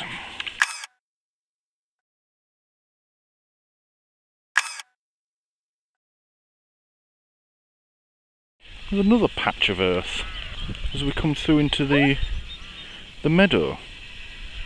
Again, this wasn't here the last time I came. I don't know what they're planning. They're wanting to plant something here, maybe some flowers or trees or whatever. Yeah. This one, however, is quite weird. Appears to have... See, that's the largest plant. You can tell by the colour of the soil around it. Someone's watered it. There's another two over here, look. But there can't be more than a dozen in this whole patch of land. So I don't know what they're actually doing. I'll have to check local news, see if there's a local newsletter or something for the village that tells me what the hell's going on. Lovely view of Ely Cathedral from here. I zoom us in and see what I mean. She's right there. Now, it's not the biggest cathedral or the most impressive one. Oh, that one's trying to pull me away. But the way it can be seen from so far away, I try and imagine when that was built, which was a good few hundred years ago now. And all of this, the village that we're in, Little Downham, and most of the surrounding villages would have been fenland in its natural form before it was drained. And it's often referred to as the Isle of Ely, because Ely was an island. So, see, most of this fenland that we're enjoying now is actually below sea level. So it would have been flooded. It was marshlands and such like. And I try to imagine the people living back then. That cathedral would have been like a lighthouse, like a beacon. To them it would have been just like we look at skyscrapers today. You know, it would have been visible for miles around. Yeah, it's really quite incredible. Oh, 3 dogs off lead have appeared. Bella's not happy. They weren't nice to her earlier. Alright, let's keep walking, Bella. Bit of a recurring theme, this. Yet again, something that you don't normally see in these community green spaces. There's well, I'd call it a bird watching hut, or an observation hut. I'm not sure what you'd call it. You come in here, and we've got this lovely natural pond to look out on. I'm sure if we sat here quietly for long enough, we'd see some interesting wildlife. And this seems like a nice place. The sun is starting to come through now, and it's getting quite warm. So we're just going to sit in here, in the shade, have a bite to eat, and we'll see if we can see anything out on this little pond. I don't know if it's coming across on the camera, but there are little ripples on the surface. So there's some sort of insect life out there. I don't know if there's anything lives in the actual pond, fish, etc. But yeah, we'll sit here quietly, have something to eat, and we'll see what comes along. Can you sit down, fella? Let's have something to eat. Look, we've got treats. Yeah.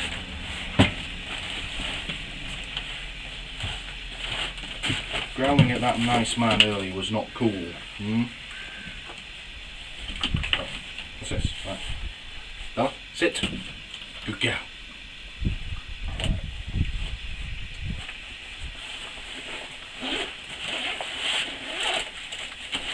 Put it in here. And have a bit of this sandwich, aren't we?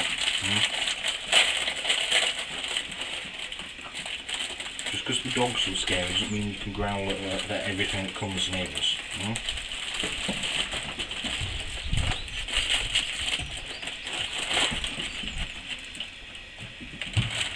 Up. Fella. Down. Good girl.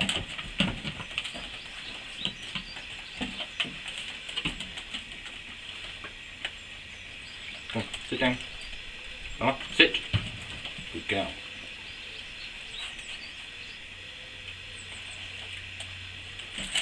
Not too bad actually.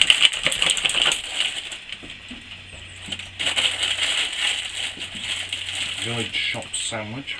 Not half bad actually. Get yourself all tangled up, aren't you, girl?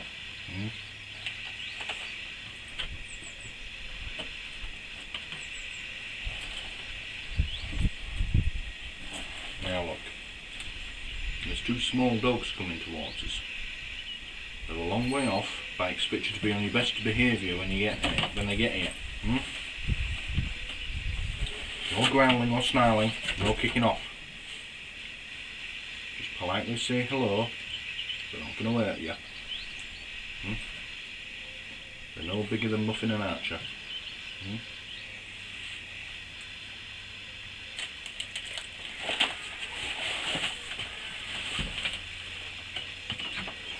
See if we can get a picture of that interesting looking bird that's out there.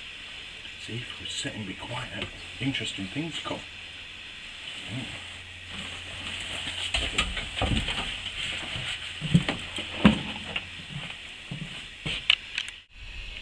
Right, this is what we've been waiting here for. There is your wildlife. No idea what that bird is called. It's a little smaller than a duck. As you can see, very different in colour. Its beak is a lovely yellow colour, and it has this red colouring on its face, and there's two of them, and this one's out in the open, the other one is hiding in the reeds. Now I tried getting a shot of the two of them together earlier, so they were both out in the open, but the batteries went on the camera. The other one is hiding in those reeds over there.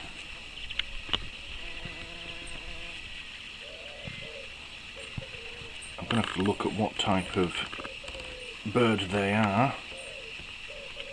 But yeah, that's what we've been waiting for.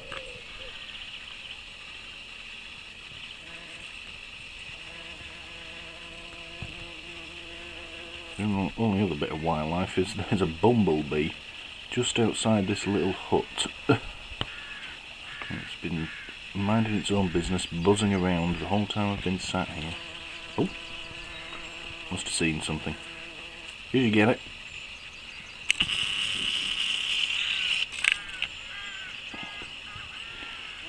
Oh, there we go. This was something it wants. It's eating something. Oh, there we go again.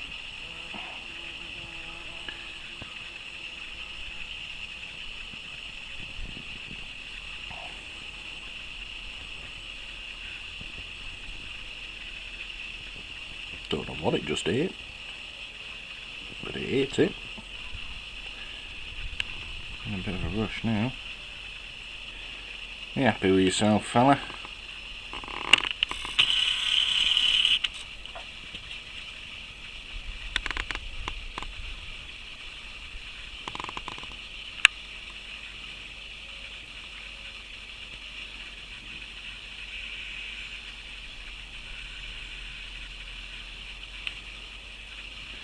Interestingly, this one seems happy to go into these reeds. It disappeared in there earlier. I'm guessing there's a nest or something in there, nice and hidden away. The other one went into the other reeds, which are over there. But I've yet to see them go into each other's, so I don't know. Respecting each other's property boundaries, maybe? Who knows?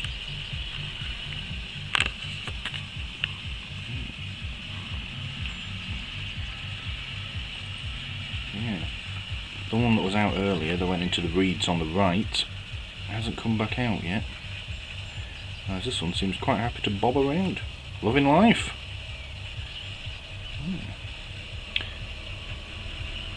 Right, my arms are aching now. This is a really awkward camera angle, so I'm going to put the camera down, eat some more grub, and we're going to carry on with our walk.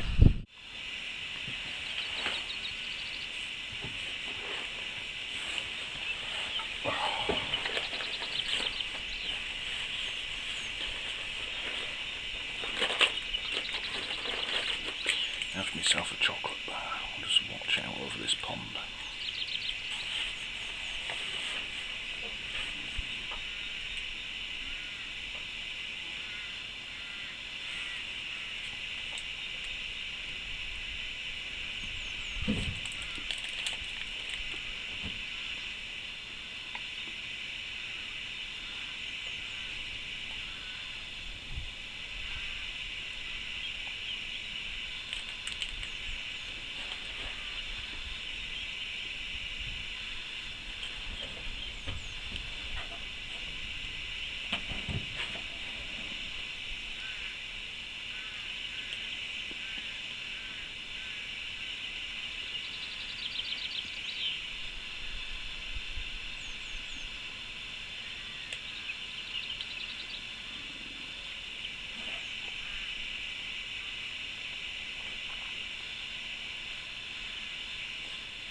Let's move on, shall we? Keep walking, Bella.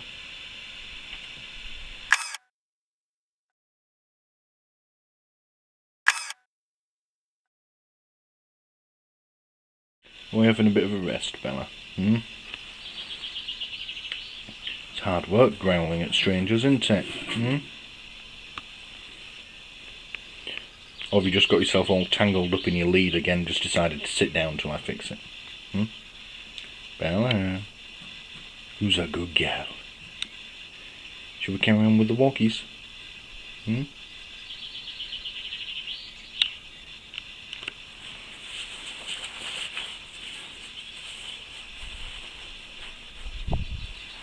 Bella, treats.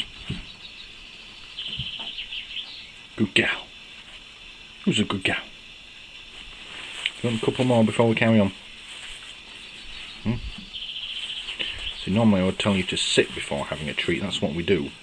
Given that you're already lying down, not much point. Right, here you go, gal. Yeah. Here's a few more. Right. I'll just munch all three in one hit, yeah. And there's no more. There's no more. You can lick my hands as much as you like. There isn't going to be any more there. Come. Shall we carry on with the walkies? Shall we? Shall we? Who's a good girl? Come on then. Oh dear me. Yep, alright, let's go. Get your face out the treats. Get out. Nice try. Come on, let's go. Now, I'm not going to read this out in full, but I've just found this sign. I'm having to hold it up because if I let go it just sort of falls apart. It's obviously been here a while. It's this wall of text, but it looks to be some sort of local folk tale, and it talks about apparently there's some pits nearby. Now I don't know if it's this pond that we've just been sat by or if it's somewhere else, but yeah, it tells a story of a beautiful young girl, well 18 years old, so I suppose back in 1782 when this was set she would have been considered a middle-aged. And she, well, you know, it tells a story of her life, brief story, and then she goes on and she enjoys walks in the night. She goes out to this sort of water pit and falls in it. And supposedly all that was heard from her was a shriek that was cut short, and the legend of the shrieking pits was born. And it ends, I will read you the last line. And it says, Some say that on the 24th of February at midnight something can be heard and seen near the pit. I would not know, for nothing would induce me to find out. Even on the sunniest day the place is cool. Interesting. Right, thankfully they're leaving. Those two boxers that we saw earlier have just come back into this field. Clearly the two owners are making their way back now. But I saw the dogs before I saw the owners, and they in fact came from that corner, and they were the entire way across the field in seconds. Dogs were absolutely running free, and we didn't see the owners for another few minutes after that. Now, like I said earlier, I'm all for letting your dog off a lead, but they need to stay within sight. You need to call them back if they're getting out of sight. They've just let their two large dogs run into a field without knowing what's in here. You know, they just, oh, my dogs are fine. Yeah, but you don't know if mine is. And she wasn't too happy the first time she met your two hounds. You know, show a bit of responsibility, for Christ's sake. That is an attitude that seems to be so prevalent with dog owners. You know, they'll just let them run riot, and they'll run up to people and terrify them, or run up to other dogs and scare them. And they're like, oh, don't worry, he's fine. Yeah, but you don't know if my child is. You know, you don't know how my dog is going to react to two large dogs running up to her. Is that nice, Bella? Anyway, I've stopped at this bit of water, not because Bella wants to drink from it, although apparently she does. She doesn't normally like water, but she's happy to go wading in it. I couldn't see this until I was less than 10 metres away from it. If this is what the so-called shrieking pits are all about, then that explains it. If you were walking out here at night, like the tale goes, there's every chance you wouldn't fucking see this until you fell into it. And it's said that they were deep enough and cold enough that this once swallowed a horse and cart whole with no trace. So, yeah, interesting. Right, someone else come through with his dog off lead, but at least it's staying close by. Bella's tugging me again, she wants to carry on. Alright, come on then, Bella, let's see what's down in this corner where those rather irresponsible dog owners came from. Another good example. I have been down here before when there has been livestock in this field. Now there isn't at the moment, and they would have known that because they've already come through here. But there is a water trough over there, and they do sometimes keep livestock in here, so if they're making a habit of just letting their dogs run ahead, eventually they're going to let them into this field and it's going to be full of cows or bulls or something like that. Not cool.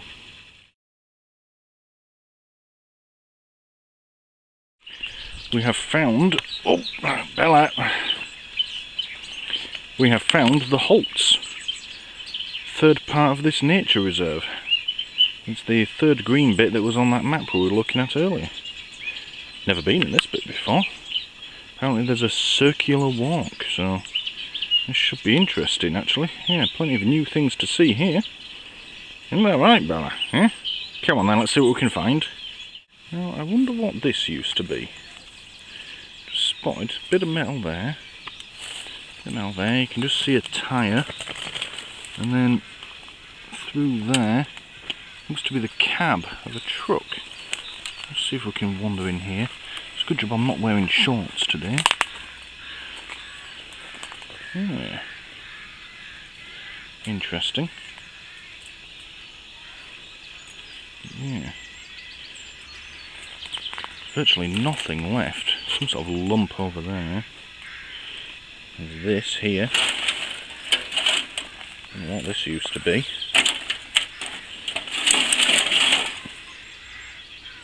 Fuel tank, maybe?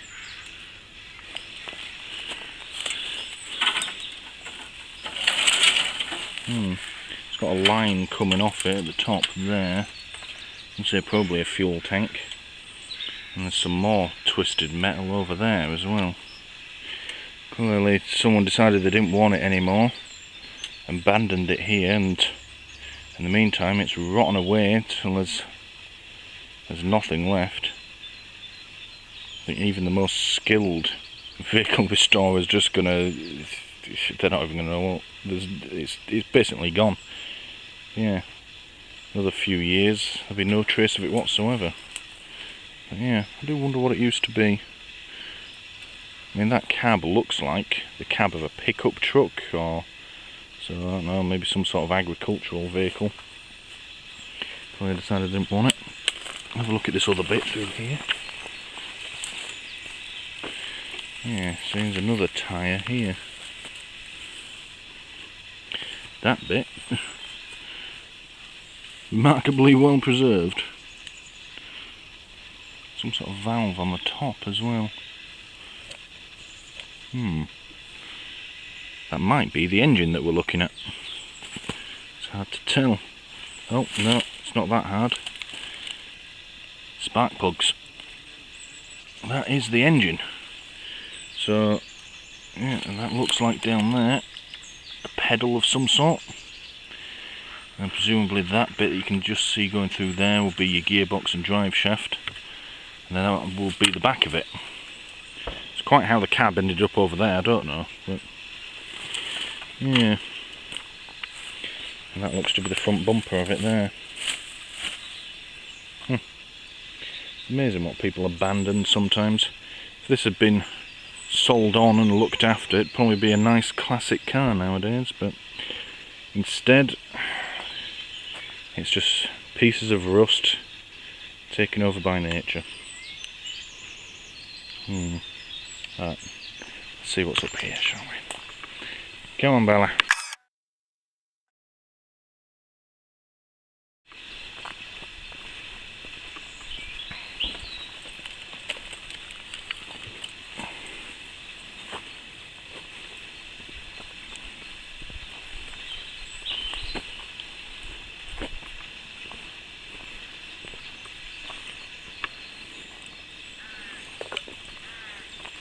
Something else down there we can have a look at.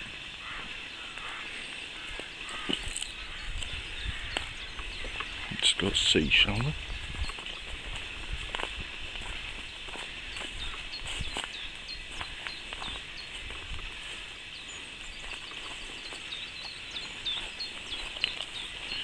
Yeah, another bit of metal, presumably also from that vehicle. Well, it's probably just going to sit here and rot away now. No one's going to come and collect it or clear it away. So, yeah. It's an interesting brick building as well. Oh, bloody hell, Bella. How have you done that, animal? Right. Bella, sit. Alright, don't sit, but at least you'll stay.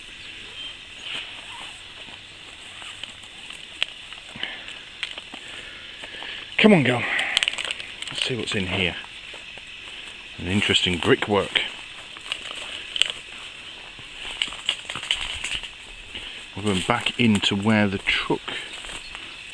I'm calling it the truck, I don't know if it actually is the truck.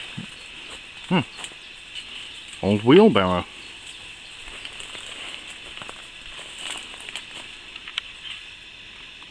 Again, just abandoned, left here.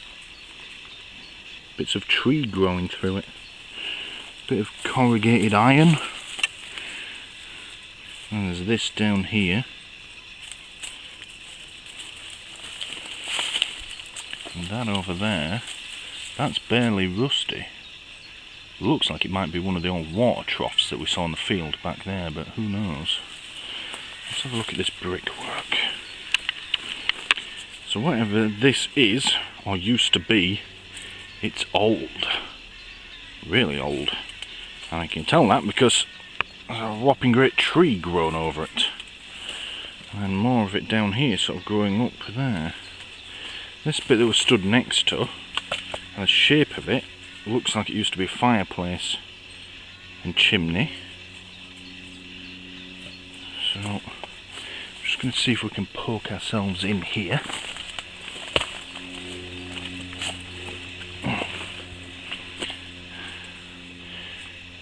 Now through that mass of wood there is the truck that we were just looking at.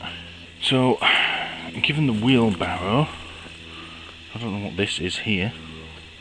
This looks like some other type of oven, or maybe it's a...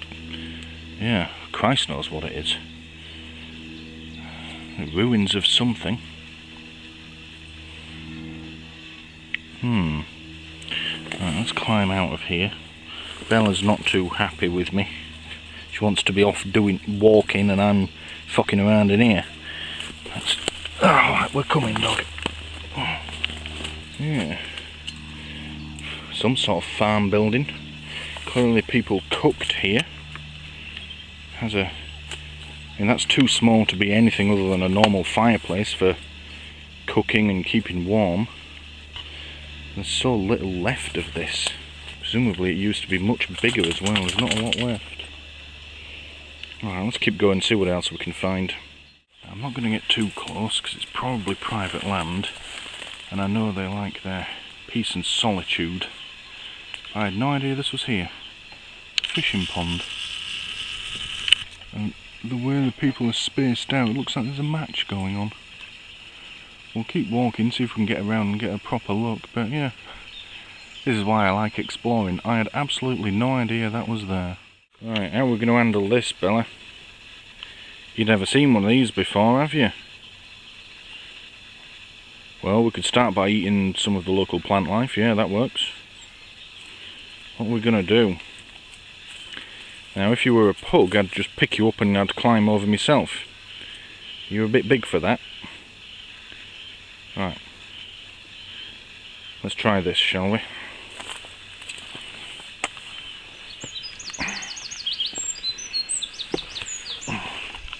Oh no! Right.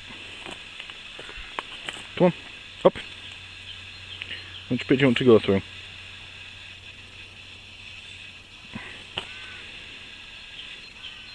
Alright, I'll pick you up, shall I? Yeah. Come through here, look. Come. Come. Good girl. This dog is incredibly intelligent. If I manage to get a bit closer, now I can go right up to that fence, but I'm not going to, because I don't want to disturb them. It's quite obvious there's a match going on here. Everyone's sat at their own pegs. Never really understood fishing. I mean, I like the idea that some people spend thousands. There are probably people out there sat on equipment that costs more than my car. But people love it. Some of the people I know go fishing and they will talk for hours about it if you get them going. But yeah, I'm not going to do too much more. They're all taking it very seriously. There was a match official walking around earlier. So yeah, I don't disturb them by filming them, so let's just move on. Trying desperately to keep the camera steady, but we're at the extreme of zoom on this. Just seen that poking out across this field. That is an owl box. Always nice to see. But yeah, different from normal boxes, partly because they're bigger, but also owls like to be up nice and high.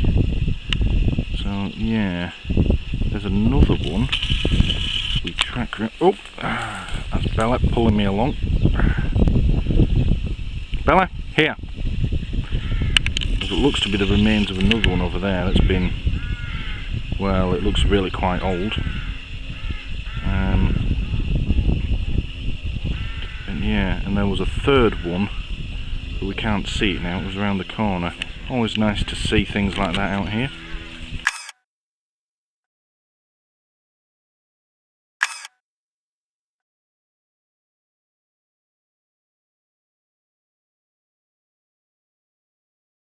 Well, we've just found out Bella can swim. I told her not to get too close to the edge. And what did she do? She got too close to the edge. That was a bit of a shock, wasn't it, girl? Fortunately she was able to get back out, but you didn't quite know what to do, did you? She was swimming, but she was going for the other side. I'm like, no, no, come this way. I do not want you stood the other side of this. Me holding the fucking lead. Oh dear, you're gonna need a bath now.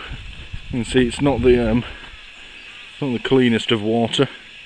That scum floating on the top, she managed to fall into a massive bank of that. You can see it down there, it sort of clogs everything up.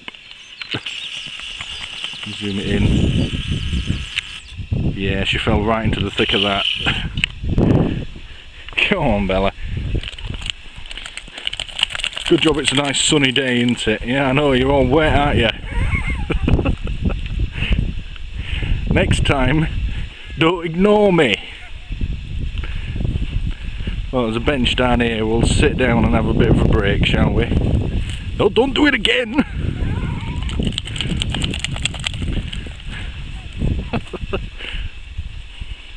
Somehow her face is dry. Sort of. I think she went in up to the eyeballs there.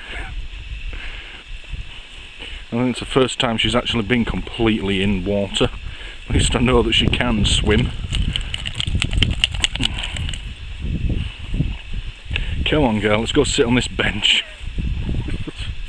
Fucking dog. Somehow I don't think we're on the beaten track anymore. I mean, it's a public footpath, but yeah, I don't think we're in the halts anymore. I think we might have taken a wrong turn. Especially if this sign is anything to go by. Oh, now look. Let's have a sit down. What does this say? I know, Bella. I know.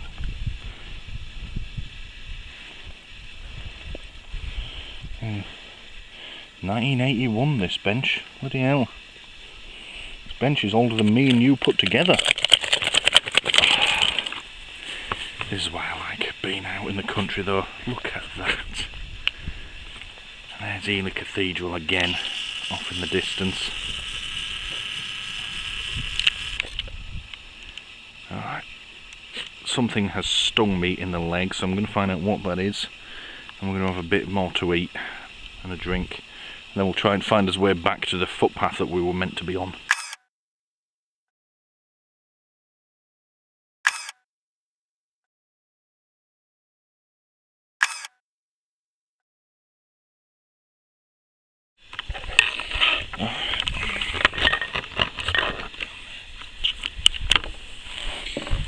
You sitting there, are you, Bella?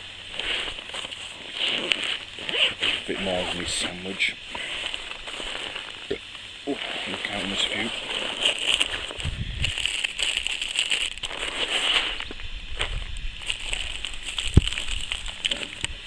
No, you're not having out though. No, you're soaking wet. Get off. Just sit down, right? You have something to eat in a minute. Sit. Right, lie down. Good girl. Stay. Sit in the sun and dry off for a bit, girl. Come on. You'll feel better for it. One downside to being out here in the fens, we have incredibly fertile soil. It's why this bit of country is known as the breadbasket of the UK. And certain parts of the infrastructure out here were actually... Let's just move the camera up a touch so you can see me. Certain parts of the infrastructure out here were key bombing targets for the Germans during the Second World War. Sit down, Bella. Bella, sit. Specifically the sluice gates. Oh. I know. I'm not having my sandwich. Oh. Harry, come. Bella. Anyway, she's not too happy after meeting those first few dogs. She's not normally like that at all. That was quite extreme and quite embarrassing. Anyway, I was saying the sluice gates, which helped stop this whole area coming to the flooding again. They were key bombing targets because if they could be destroyed, then thousands and thousands of acres of farmland would be underwater. Fortunately, they were never hit or destroyed, and you know we now get to enjoy this lovely countryside. But yeah. Anyway, back to the soil. Whilst it does produce plentiful crops, if you can get, say, potatoes from this part of the country, They're bigger and they're far tastier than anything else you can get, and well, anything grown out here is normally bigger. Unfortunately, that does also go for the nettles. Now, there's some just under this bench. I'm staying away from them. But as I've sat down, one of them has managed to sting me through the trouser leg.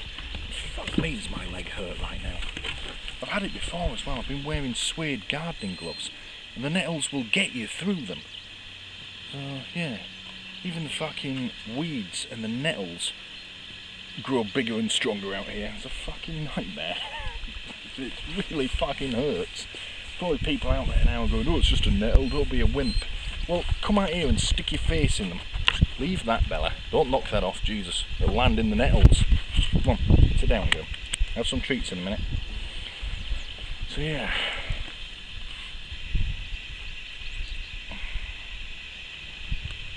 Yeah, I'm just going to sit and enjoy this for a second. Sit down, girl.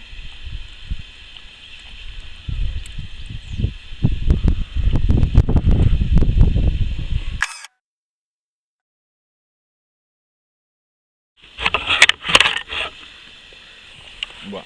What is it? What is it? You stink now, dog. Smell like you've been in the ocean or fishmongers. I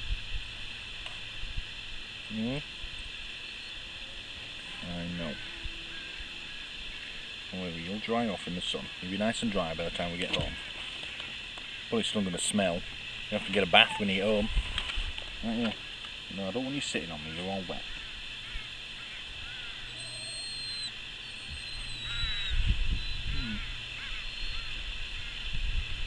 That dog's gone. Just me and you.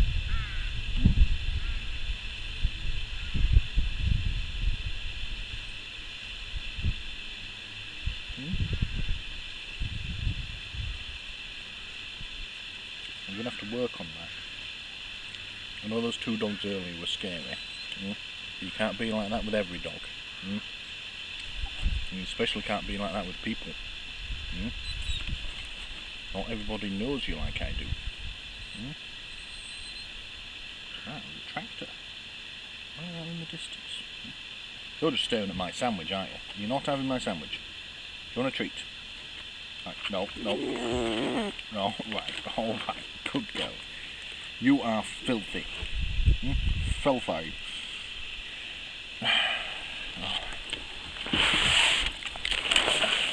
Oh, what's happened there? Oh. Sit. Get some treats out. I know, you know what's in here, don't you? You know. Don't be sticking your face in again, that's rude. Bella, sit. Good girl. Right. There you go. Yeah. Oh, they're crunchy, aren't they? No. No, you don't take. You don't take.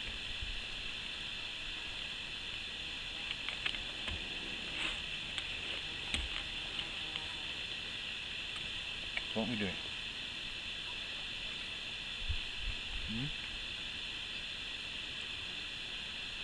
Are you posing for the camera? Are you?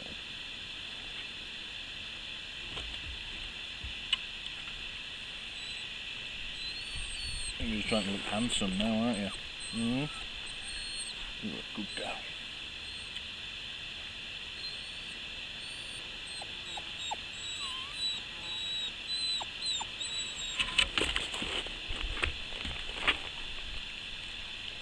Bella, here. Come, sit. Good girl. Have a treat. Yeah. No. Hold on. Right, let's try lying down. Yeah? You haven't quite got lying down, have you? Bella, lie down. Come, lie down. You haven't quite got it, have you? How do you sit still? Yeah? Dry off in the sun. Oh, alright, do that. Come on.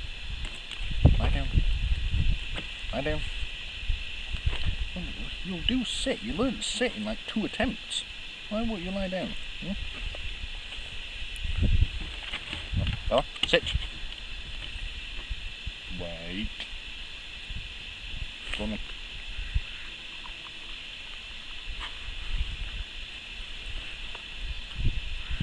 Hope we don't take.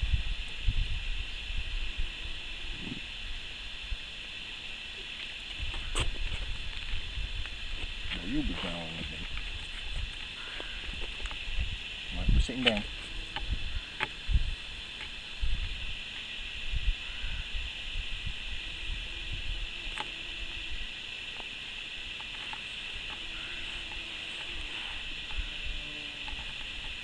I think, Bella, we should go up to that gate and we'll see what's there. And if there's nothing interesting, we should go back the way we came. I think it's time we start going home soon, isn't it? Right, Bella, here. Sit. Good girl. Who's a good girl? Good girl. Fucking all wet now, aren't I? Right. Lie down. Lie down. Go on. You can do it. Go on. There's a good girl. Right.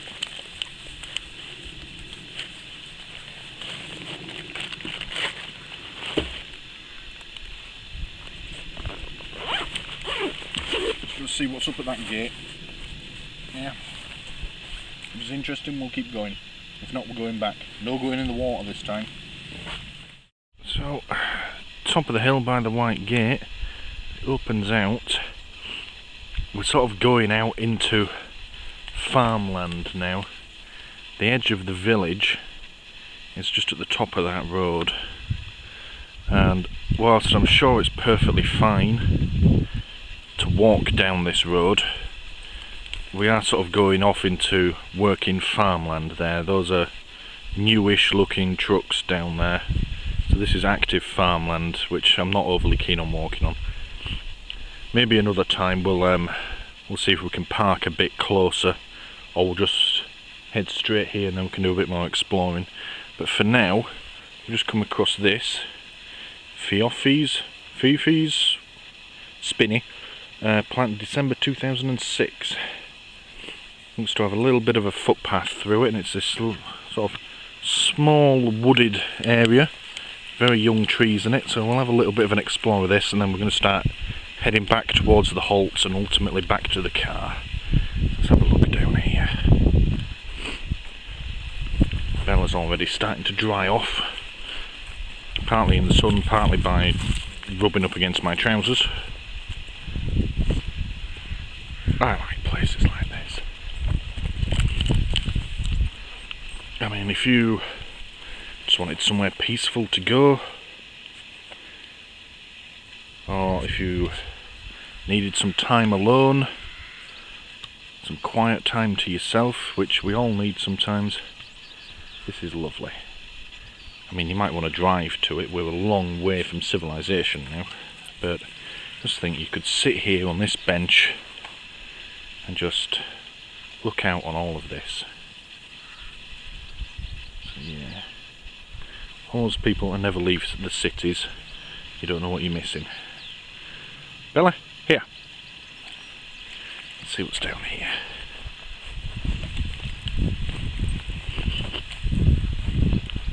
Oop.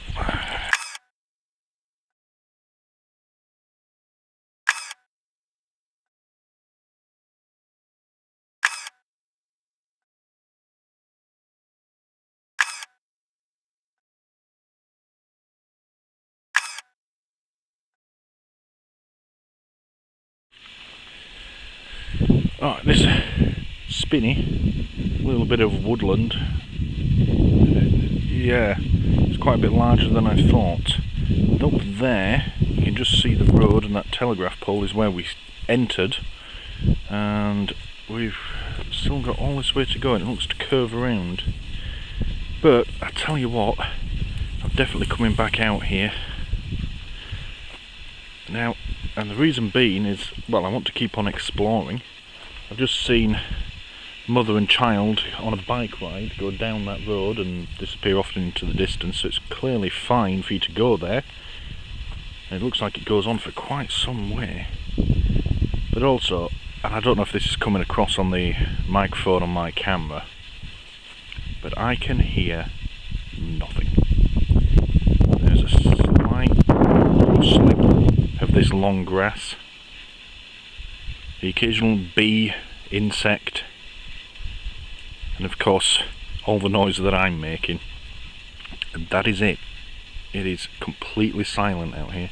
When we first started the walk, we could still hear distant car noise from the A10, and of course, you know, other people and occasional bit of traffic in the village, but we are so far out now. This is lovely. Okay, we're going to venture around this corner and see what's out here.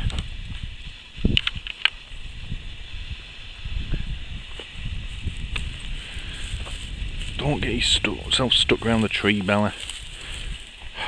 Story of my life. Come on, girl. Let's get you sorted out.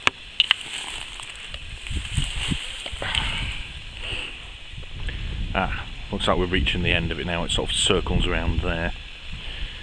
I think there's going to be a nice view when we get past these trees, so that should make for some decent panorama photos.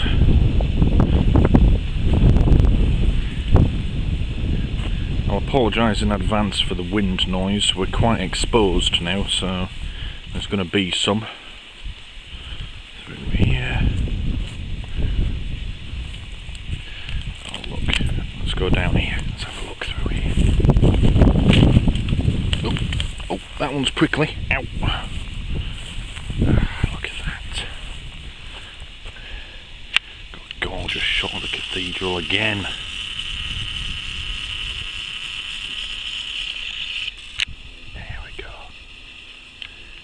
Alright, let's do some still photos.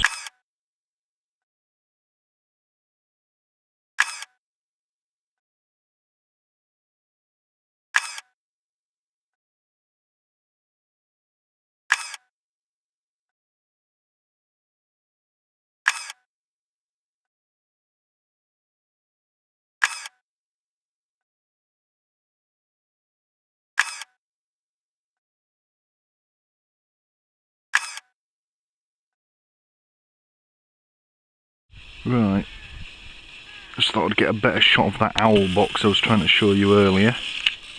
There it is. I don't know why they're designed like they are, but they are. But yeah, if you see these whilst you're out on your travels, there's another one up there as well, just in those trees. So there it is. If you're out and about and you see these things, leave them well enough alone. And native owl population is under threat enough as it is, without you interfering. They're doing a good job, and there's every chance there's an owl living in one, so leave it well alone.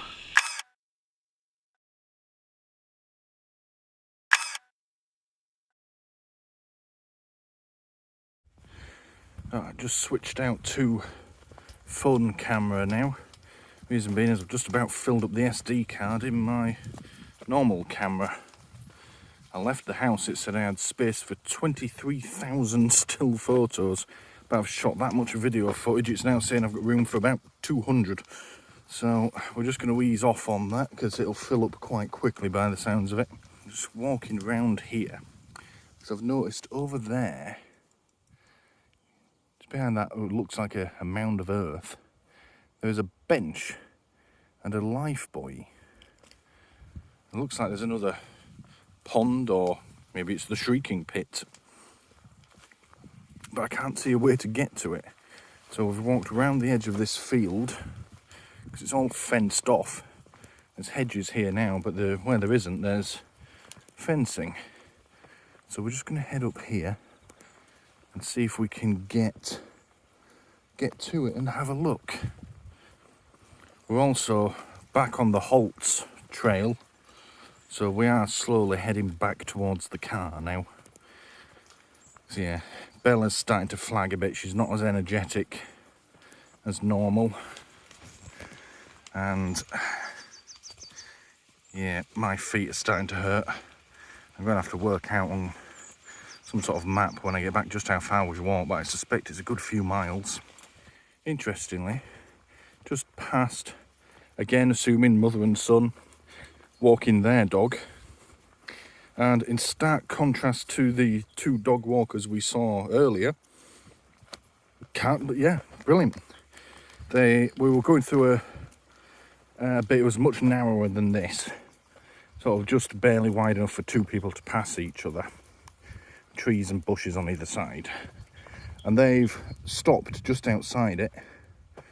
This looks to be how we get. There's a pit there. It looks like we can go through this gate up here. But yeah, they've stopped just outside it where it widened out again. And they've called to me to say, you know, my dog's a bit unpredictable around others. Fair play to you. And I just said, oh, well, mine too today. A couple of big boxers jumped on her early, so she's a bit nervous. And yeah, but that was good. They knew their dog. They recognised that they didn't know mine or how she would behave. And they took appropriate action. If only all dog owners could be like that. Isn't that right, Bella? Shall we see what's in here? Come on then, let's go have a look.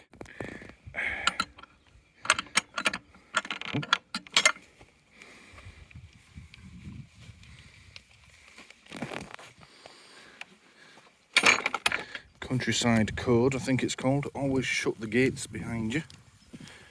Oh, this is nice. Look at that. Don't go in the water again, Bella. Little bridge. We'll go across it.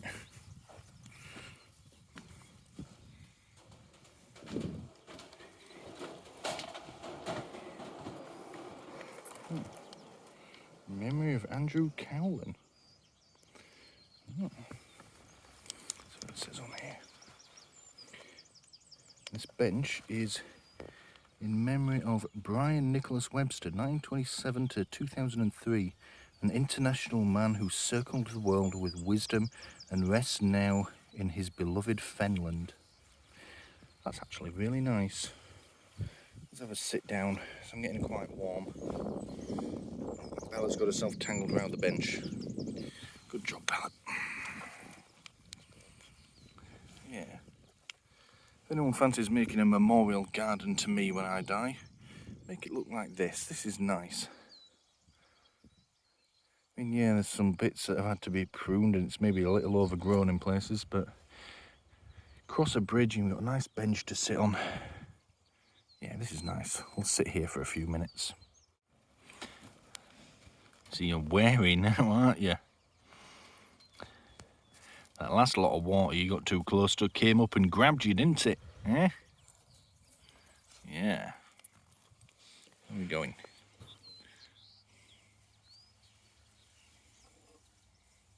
Careful. You're not a cat. You don't have 9 lives.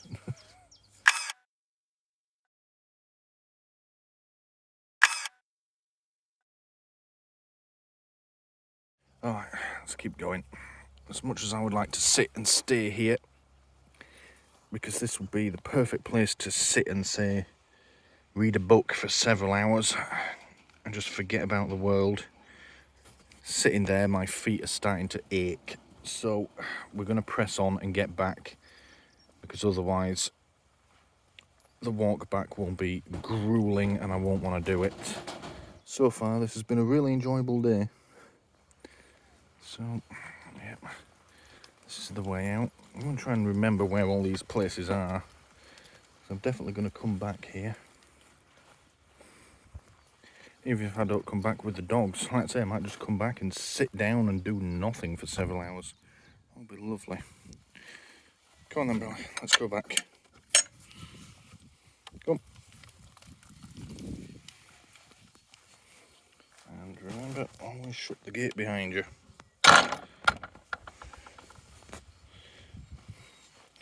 I say that because you might be letting livestock out.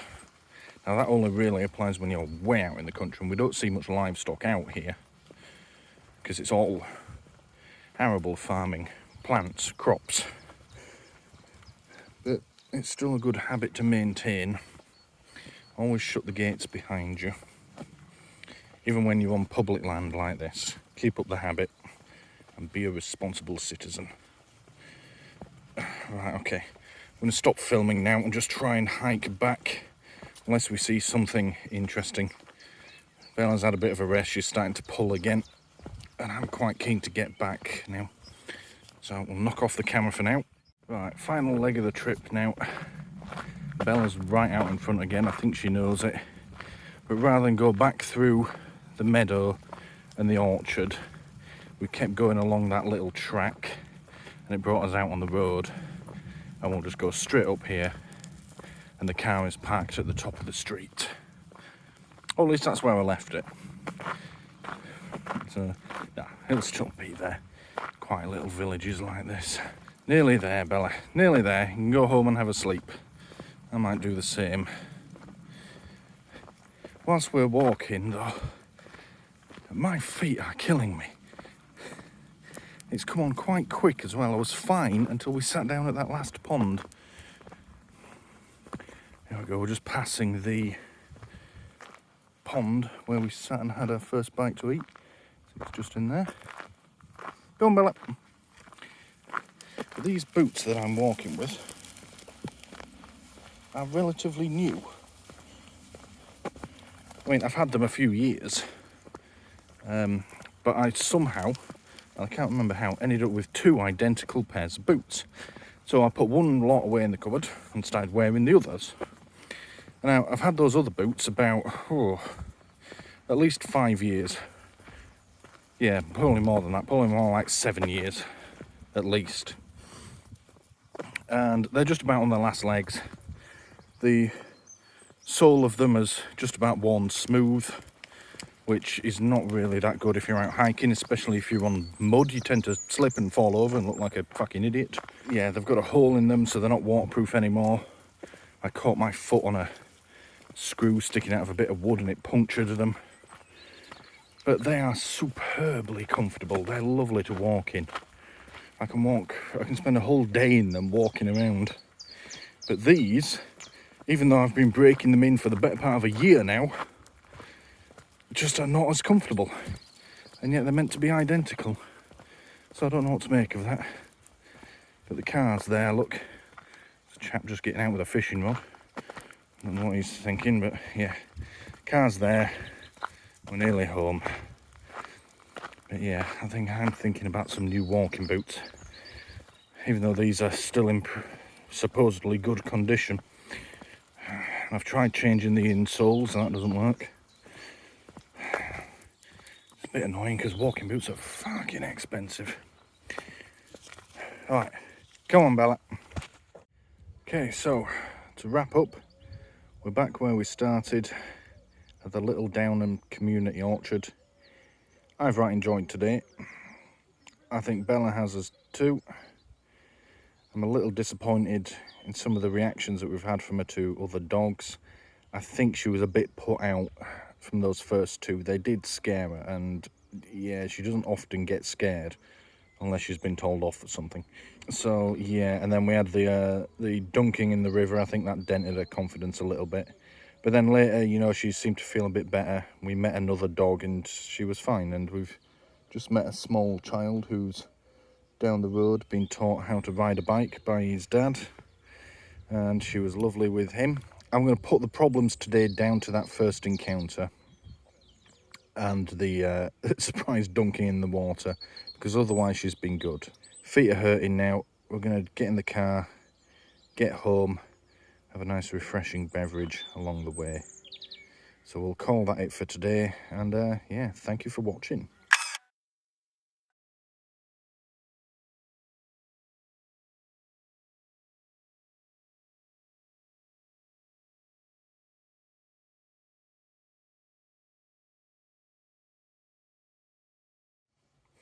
Alright, welcome to another video on Pydeeny, doing stuff and filming it.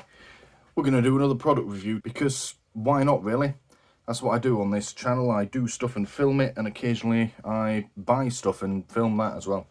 So, just got back from doing my weekly shop at Lidl. I didn't intend to do it at Lidl. I was actually going somewhere else, but when I got there, you needed a £1 coin for the trolley, and I didn't have one, so I couldn't shop there. Fortunately, Lidl do these massive walk-along baskets that you don't require a token or a £1 coin for. And when you're living on your own like I am at the moment, you can easily get a week's worth of food in there. So I went there, and for those of you that don't know, anyone outside of the UK, Lidl it's a budget supermarket, and it's very similar to Aldi, which I go to quite frequently, in that it has its normal food sections, you know, freezers, meat, veg, all that sort of thing, and it's all at, you know, discounted prices. And then they have the centre aisles full of these like special products. I think Aldi call them special buys. I don't know what Lidl actually call them, but it can be quite random. Today it seemed to be gardening and DIY. Other times of the year it'll be you know, interior stuff. You know, there'll be furniture in there. It changes throughout the year. They'll obviously then have Christmas and Easter sections and such like. They were having like a camping and outdoors section, and I came across these Crivet camping cutlery. Now, they did do another version of this. It was like Crivet camping knife, basically just a pen knife. I've got loads of pen knives, so I didn't need that, but I don't have anything like this. Now, I was out and about with the dog the other day, and I took a packed lunch with me, and I try and get out and about as much as I can, and when I do, I take food with me. But I don't have any sort of portable cutlery. I will normally just take like a plastic spoon with me. So I saw this. I can't remember how much it was, but it wasn't very much. It was less than, like, I think £4. I'll look it up and show it on the screen if I can find the price. And I don't often buy things just because I want them. I'm quite tight, and well, money's quite tight at the moment anyway. So I thought I'd treat myself. So we'll open it up, have a look, and see what it's like. It comes in this rather annoying packaging that's sealed around the edges, and there's no way to actually get it open without a strong pair of scissors. I don't know why this packaging is still in use. All I can think it's for is to try and discourage people from returning an item if it's faulty or if they don't want it. You know, they probably think that if they've ruined the packaging, then the shop can turn around and say that they can't take it back because they can't resell it. That's the only reason I can think why this sort of packaging is still in use, because most stuff nowadays can be opened without damaging the packaging. But whatever, we've got a strong pair of scissors, so we're just going to cut down here. We'll cut through the bit that says 3-year warranty. Probably void the warranty in the process. Maybe that's what they're hoping we'll do. You see, even now I cut it, I still have to rip it open to get into it. That's just a piece of card. Yeah, it just tells me what's in it. Okay. So you get this little carry case, belt loop on the back. Quite handy. There's something inside it.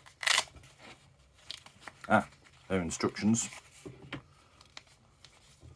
That seems like a lot of instructions. Oh, heck. Well, I always say never read the instructions. That seems like a lot of instructions for a knife and fork. It's all in different languages. I've already posted a rant video about excessive instructions. So, yeah, alright. We're not going to read that. Put that out of the way. Let's look at the main product.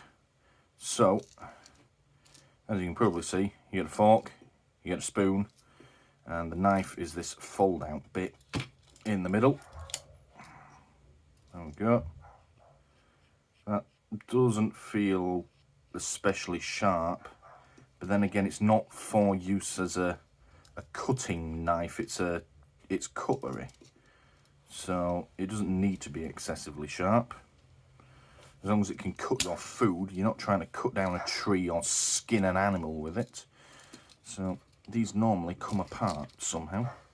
Let's see how we do this. This is the point where you're supposed to read the instructions. Oh, look at that.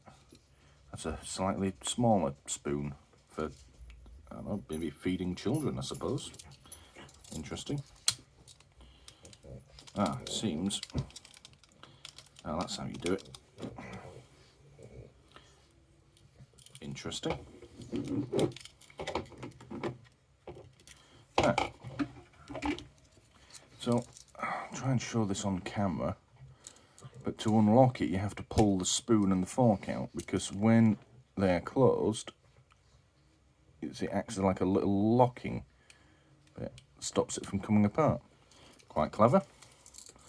So there's your spoon, so you would eat like that. And there's your knife, so I suppose you would put that away. I suppose you would eat like that. Got your fork. I mean, they're not the most ergonomic things in the world, but they work. I mean, you can hold them reasonably comfortably. So yeah, got that, that's fine. That's about all there is on that side. Oh no, there's another little doobly-doo there. Oh, out you come. That's another small, well, barely a blade. There's no edge to it. Not sure what that will be for. What does it say it's for? Fork, corkscrew. Corkscrew's on the other one. Tin opener and bottle opener. I think that's going to be that thing. Yeah, there you go. So that will be the tin opener, because it has this sharpened bit on here. And that the inner section will be your bottle opener. Small spoon, check. Large spoon, check. Knife. And the only thing left is an awl. What on earth is an awl? AWL. I'm going to feel really stupid in a second, but let's Google that, shall we? Alright, well, you learn something new every day. So that little bit is called an awl, AWL, and it apparently, according to the dictionary.com, is a small pointed tool used for piercing holes, especially in leather. Now, this obviously, this is cutlery, so I don't know why you would be trying to punch holes in leather with cutlery or anything else, but I suppose that is quite useful to have for, say, opening packaging. You know, it's everything we buy nowadays comes in some sort of packaging, and some of it is really fucking annoying to open. So, all right, fair enough for including that. So we'll put that away. So it all just folds away like that. I'm betting though this can't be put back together with the bits folded away. Let's find out. We'll fold all that down. So you have to line the two. You get a lug and a hole on each one. So you line them up, and the idea is to just press them in. Oh, you can. Just about. It's not quite together. So I would say best to push these up and then press it down whilst holding them together. Alright, okay. Well, that's fine. And then when you want to eat with them again, you would pop these out and then they come apart. And you've got your fork and spoon, or you can swap that round. Knife and fork. Not bad. Not bad at all. So, slot that back together like that. Okay. And then the little case, if I'm honest, doesn't look big enough. Let's try it. Oh, it is. Alright, okay. Tell a lie. It's just about big enough. You can see that there. The Velcro just about attaches, but you can't get it the little flap all the way down, but it is in there. Maybe I'll put it in the wrong way. Let's try it that way.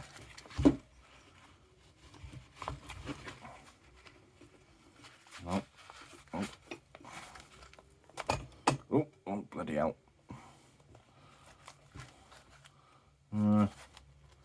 bit better, more or less the same result. So going, I don't think it goes in sideways. No, you can't get it all the way in if you leave something sticking out. Alright, so it looks like the easiest way. So if you put it in that way, the fork's going to get caught and you have to sort of angle it in. So it looks like the easiest way is spoon side down, spoon side in first, and then it just slots in and it more or less seals up. And then that can go on your belt or in your backpack. Alright, okay. For the price I paid, I can't complain. I mean, I can get that to close, but what I'm having to do is press the fork down and bend it, which is not ideal. And by proxy, I'm bending the spoon as well. Right, so first impressions. It's exactly what I expected. Believe it, I don't think I've ever actually owned a set like this. I've owned many a penknives and no end of camping gear. But I don't think I've ever had one of these sort of split penknife style cutlery sets. In the past, I've always just taken a cheap knife and fork with me and just put it in my backpack. You know, and that's even when I was younger and I was, you know, doing some proper wilderness camping, as in back and beyond. Because I mean, it didn't really make any difference. Just I'd normally just grab some of me mum's cutlery out of the knife and fork drawer before I left and bugger off with it. So, but yeah, that's okay. That's quite good. Quality-wise, it feels pretty sturdy. I mean, getting them to lock together is interesting. You have to lift those up. Once you get them together, they do seem to stay. They don't seem to want to lock together. So you slot them in like that. And then you would have thought you just slap that down. But you see, that's not... That top one then hasn't locked in properly. So you've got to squeeze them together.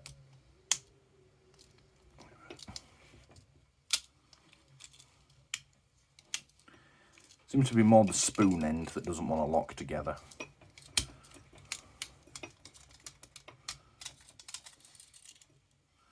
Yeah, the fork end seems to be okay. You just snap it shut and it's locked, but the spoon bit...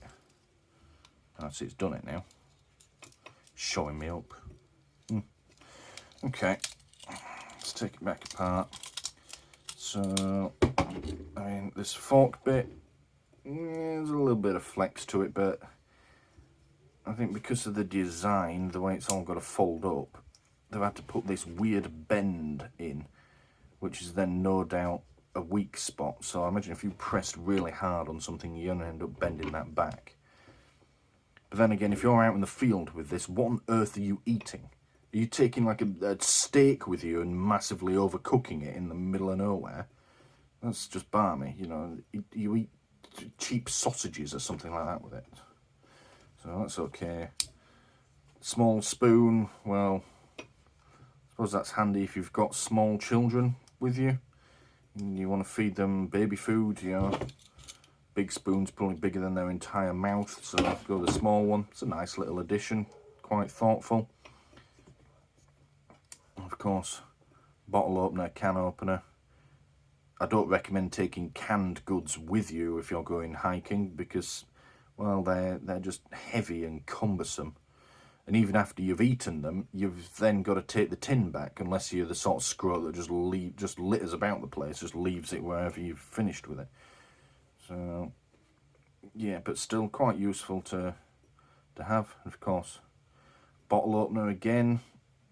I don't really recommend bottled drinks, at least not the ones that have a bottle cap on them. Resealable ones, yeah, your screw cap, but again, it's a nice addition. So, it's interesting. It has this weird oil coming out of it. I've clearly oiled it. I mean, I'm sure it's perfectly safe. They're probably not just using normal grease WD-40. I mean, there might be, I don't know. But sure that'll go eventually. Just keep wiping it off. Only seems to be on the bottle opener, not on the actual cutlery. So don't get that. And of course, corkscrew as well. Another feature I can't see me using. I mean, again, it's useful. If you've taken a bottle of wine with you, then corkscrew is going to be quite useful to have. But I don't see why you would necessarily. I mean, if you were planning a picnic somewhere, you would just take a corkscrew with you. Just a normal kitchen corkscrew. If you're going hiking up a mountain, you're not going to take a bloody bottle of wine with you. For the same reason that you won't take tinned food with you. You just don't do it. But, you know, that's, again, they've just tried to pimp it out on the features side of it. You know, they've got this extra space. Let's just put them on. Probably didn't cost them any extra to put them in there, and it, you know, it makes it look like a better product, even if they are a little pointless. Let's look at this side. Interestingly, the spoon feels more sturdy than the fork.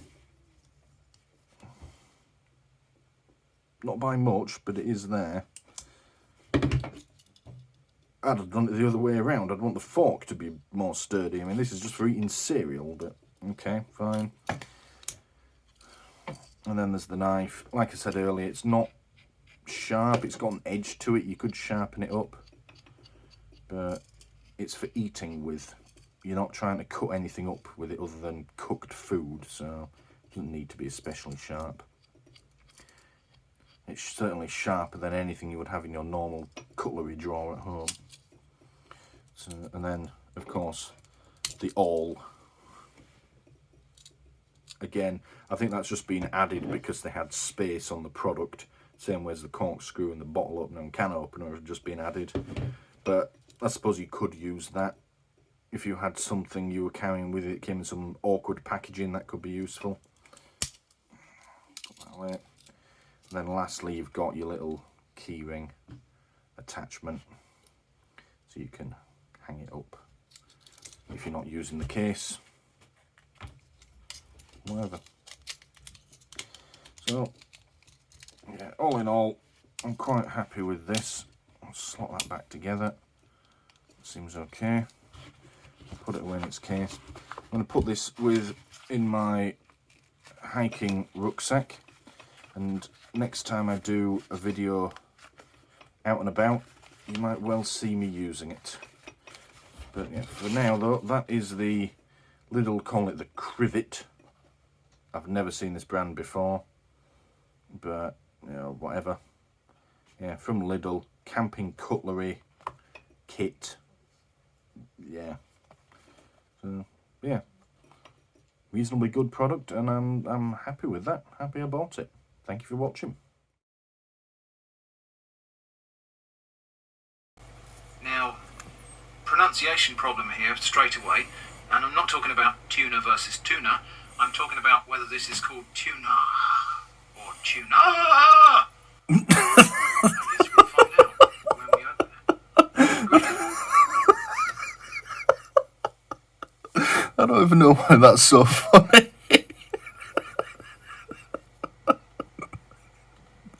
Oh dear. Right, unboxing time. And today we're going to be doing this.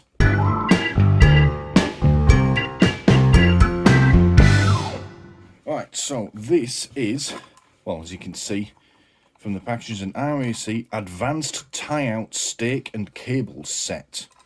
Essentially, it's a giant corkscrew type arrangement with a cable and a lead on it. I don't quite know what it's so advanced about it, but whatever, I suppose we'll find out in a minute. So, yeah, these are used. They're normally used if you go camping, if you go, say, in the caravan. My mum and dad have got something similar to this. And what you do is you drive them into the ground, as the little picture here shows, and then you can attach the dog's lead to it. I mean, you get a length of steel cable here, but there's nothing to stop you attaching any sort of lead to it, preferably a nice long one. And it allows the dog to be out and about, to roam about a little bit, you know, and do dog stuff, sniffing things.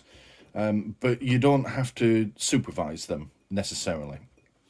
So, say, what's really useful, say you pitch up the caravan, you have to set the caravan up a fair bit, you know, there's a fair bit of work to do once you get there. You would put this in the ground, and then the dog can run around, get some energy out, and you don't have to keep such a close eye on them whilst you're sorting everything else out. It's better than leaving them in the car, because, well, leaving dogs in cars is always a terrible idea. But it's also quite useful if, you know, if say you want to be out and, you know, you're, I don't know, having a barbecue on a campsite. You can't keep the dog on a short lead the whole time, and you can't keep hold of them the whole time, but it may be that they're not somewhere secure, so you can't let them run around. Say if there's other people about, or you're near a road or something like that. So you would use something like this. Now this, it says RSC on it. I actually got it from Halfords. I originally went to Pets at Home to buy something like this, but surprisingly they don't sell them. I swear they used to, but there wasn't any at the store that I went to. I wondered if Halfords would sell it. They were only 2 doors down from Pets at Home, and they did. So we picked this up. I can't remember how much it was exactly. I think it was about £15. I'll tell you what, they've emailed my receipt to me. I'll just have a quick look. Yeah, I was right. So it's $14.99 is this from Halfords. So it's not really an unboxing video, this, because it's not really in a box. But we'll take it out of this packaging, have a bit of a play around with it. And then what we'll do in a minute is we'll go out into the garden and we'll try it. We'll take the dog out and see how well it works. So let's get some scissors. Get under there.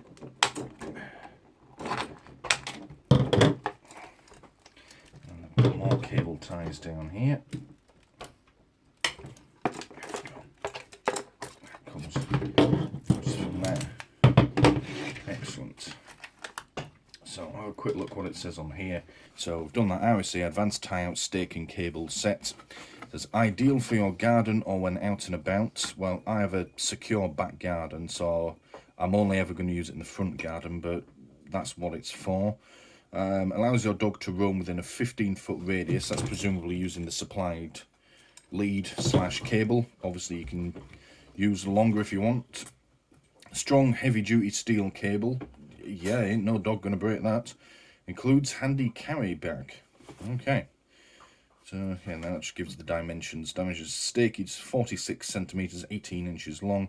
Cable length 4.6 meters or 15 feet. All dimensions are approximate. And then on the back, it's just, you've got a picture of the bag and the cable, which we're going to look at in a minute. And yeah, that just tells you the same again. Instructions: screw it into the ground, attach one end of the cable to the stake and the other to the dog's collar or harness. I always use a harness, so that's what it'll be getting attached to. And then ensure the stake is firmly pegged into the ground and make sure your dog has access to shelter. Never leave a dog tied up in the sun. Always have fresh drinking water available. That's exactly what I plan on doing with this anyway.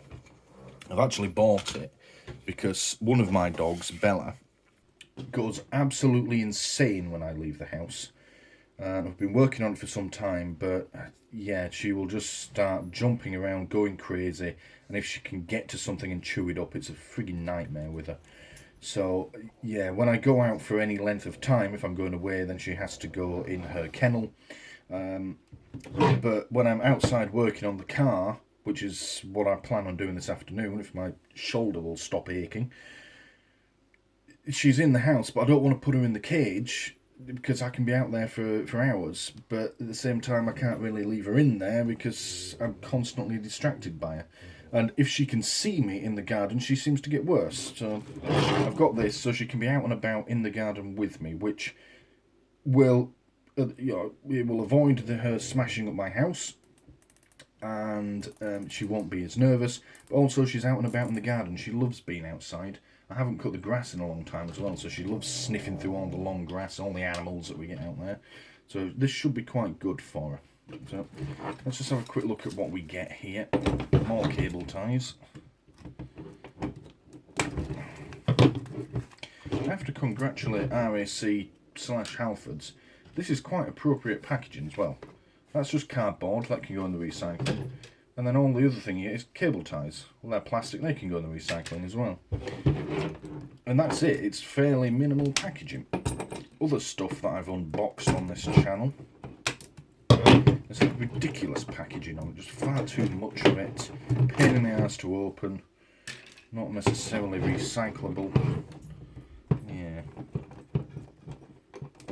Come on, there we go.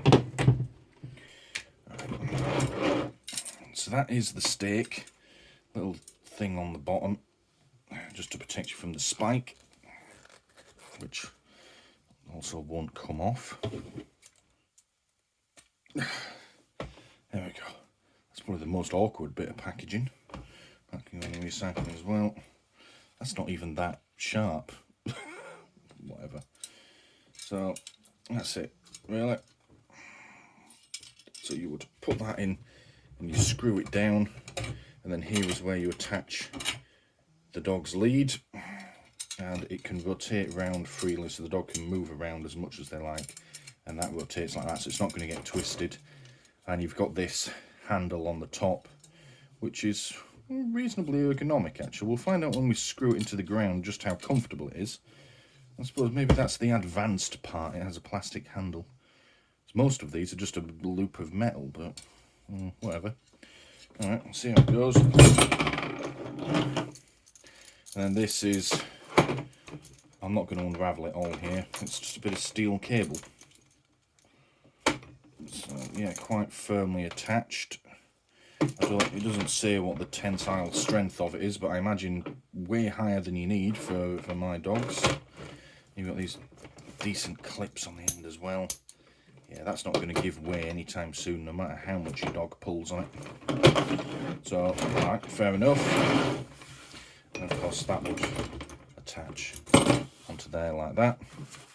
Let's have a look at this case. Okay, that falls out. That's alright. So, similar material to your bags for life that you get at your supermarkets. RAC logo embroidered nicely down the bottom. That's a nice touch, really, isn't it? And of course, I'm going to roll the whole lot down and then stuff this inside it. Let's see how well it fits.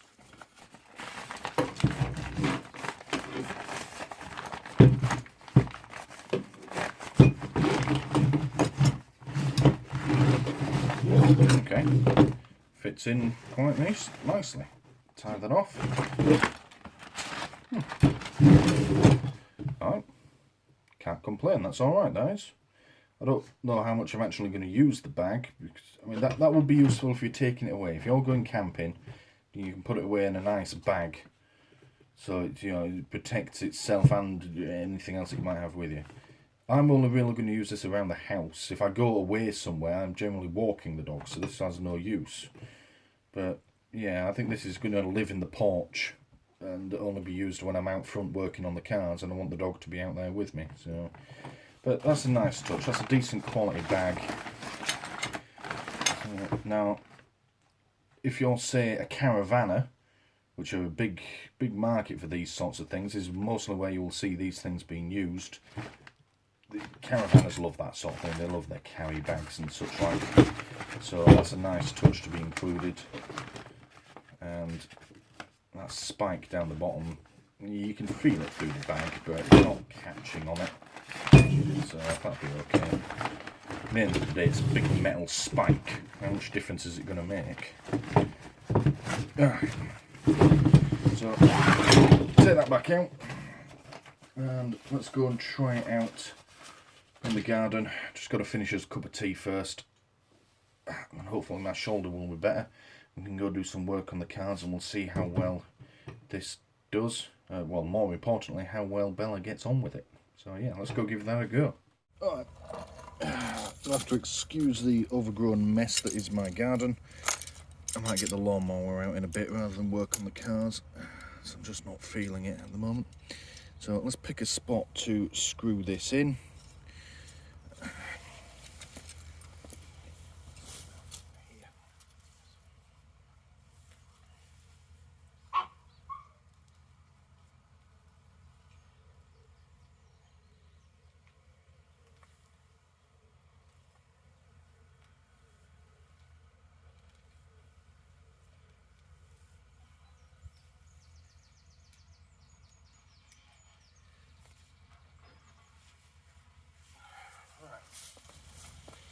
that's all the way in.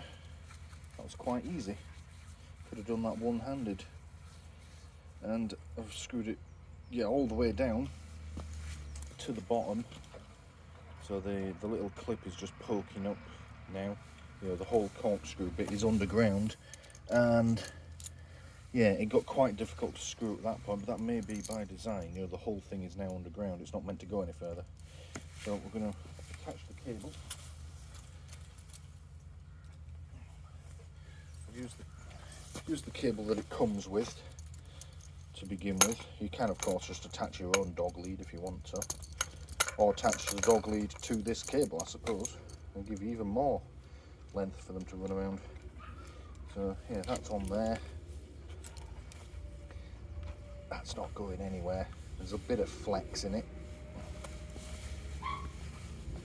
you can see, but that's not going anywhere. Oh, tractor coming past. But yeah, that's not going anywhere. I'm pulling that and it flexes a bit, but that's pulling way harder than the dog will ever pull. So let's go get the dog.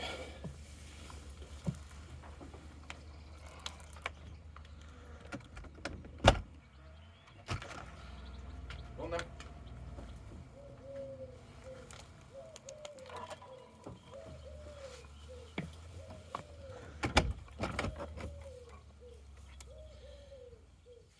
Yeah, look at that. Out and about. Go on then, go have a wander. Oh, I'm going to sit here. Go. We're meant to be product testing, dog. You're not meant to be climbing on me. Go on, go have a wander. Test out your new thing. Yeah? Good. Where's it? Let's see. Go on.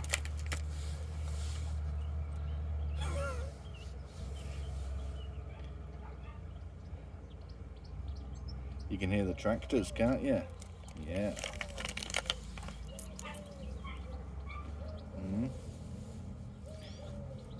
I think she's a bit put off. They're planting in the field directly opposite the house. That's all the noise you can hear going backwards and forwards. There's several tractors and other bits of machinery out there. So, I know, they're making noise, aren't they, Bella? Come on, have a run in the garden. Come on. Alright, come on then. Come in the garden. Good girl.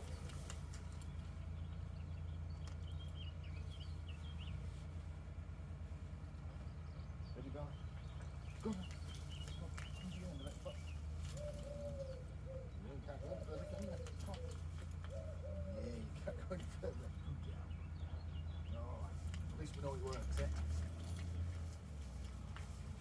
Yeah.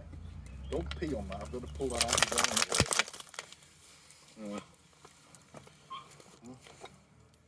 I know.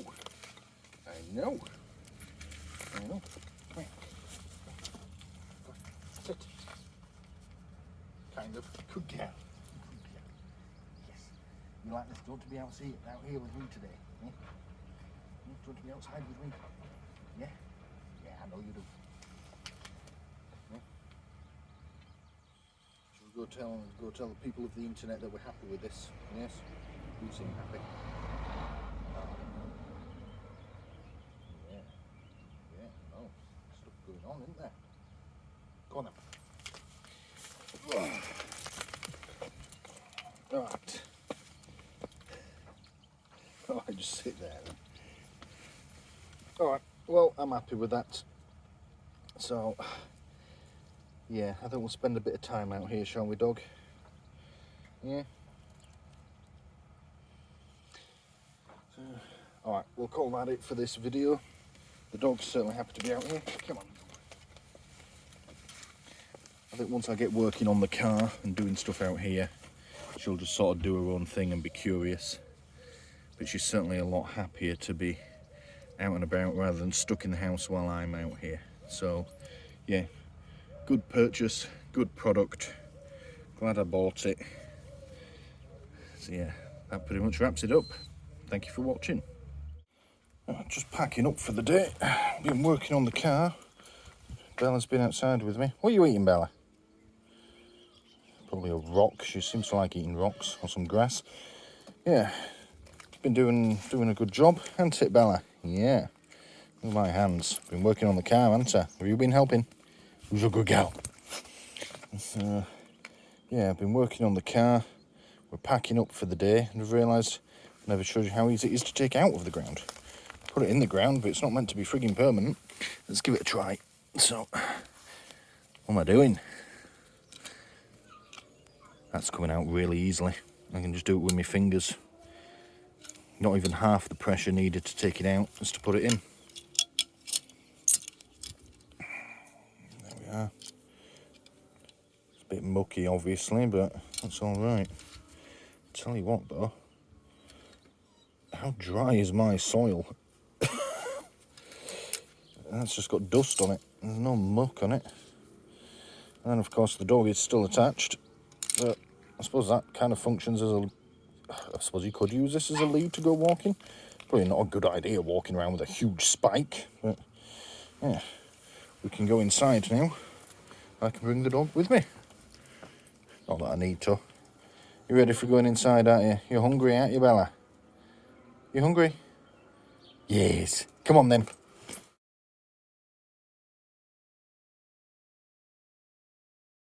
So today we are looking at axle stands. Let's give it a look.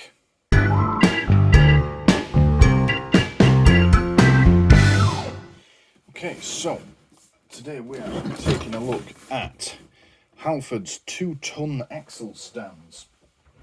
Now, let's get a knife and let's get these open.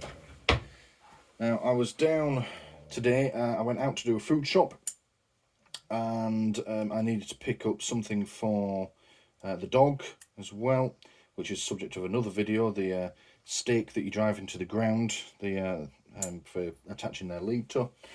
And long story short, I went into Pets at Home. They didn't have what I needed. Halford's was 2 doors down, so I went in there. They did have what I needed, so I got that. Whilst I was in there, I spotted these sitting there, and I thought I could do with a new set of axle stands. I have got a set, but they're a bit old and a bit ropey. I don't remember how I got them. I know I didn't buy them. I think I found them in a shed of a rented shared house back when I was a student, so I don't know what they're rated for, how old they are.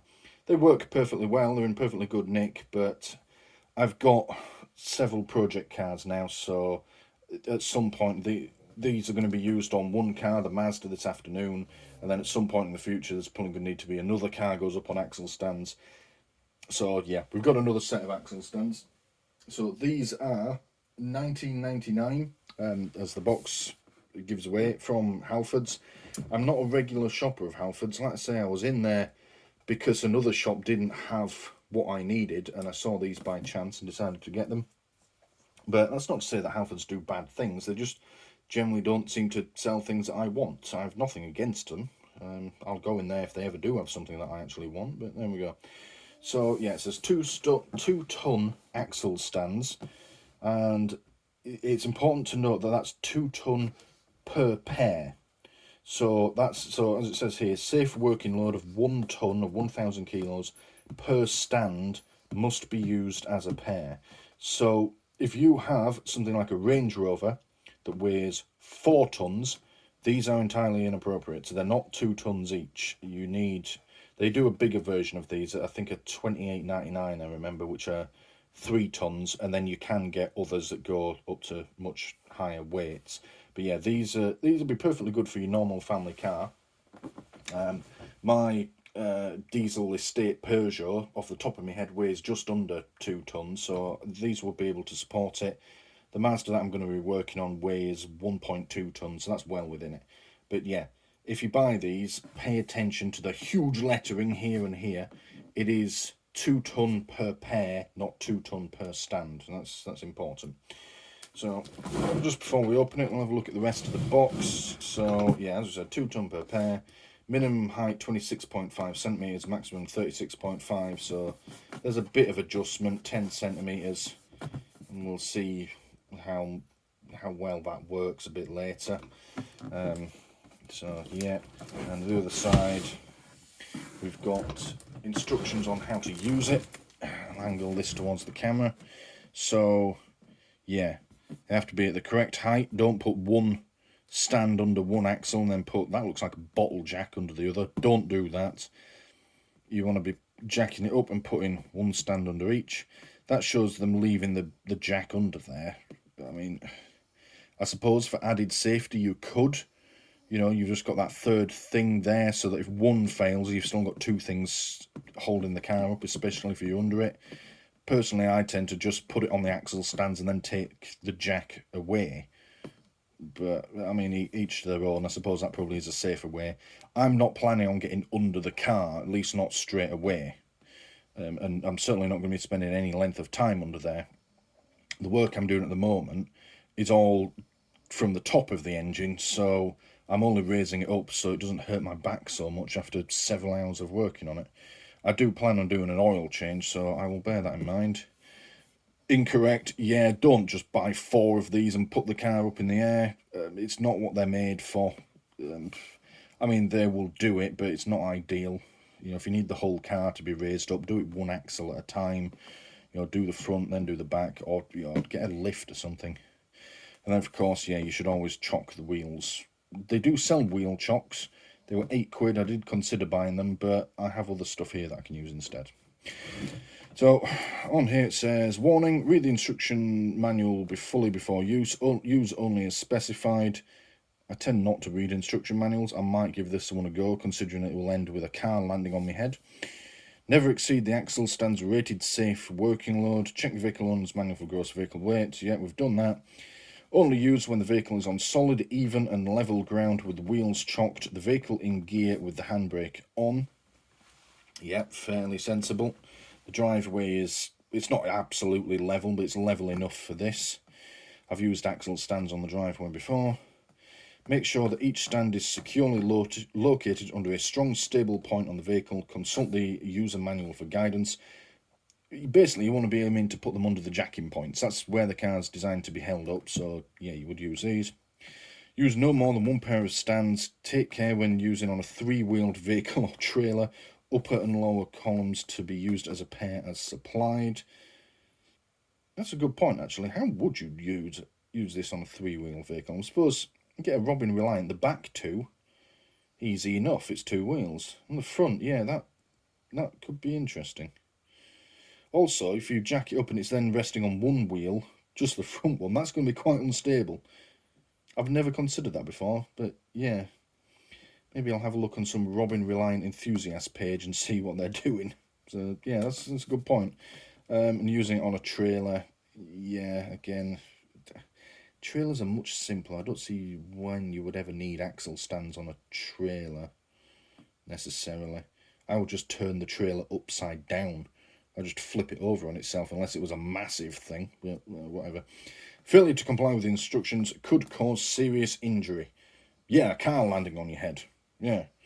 This item is covered by a 2-year guarantee. In the unlikely event that it develops a fault, the car will drop onto your head and you won't be able to claim on this warranty. Sorry, it doesn't actually say that. Develops a fault within this period, we will replace it. For full details and conditions, see halfords.com/guarantees or ask in store.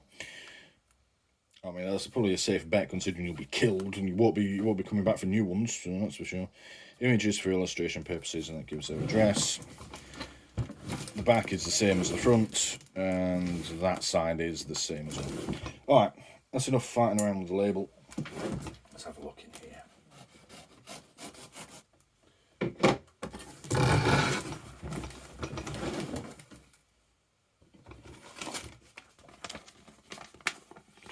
Alright, instruction manual. We never read instruction manuals. So, there's one. And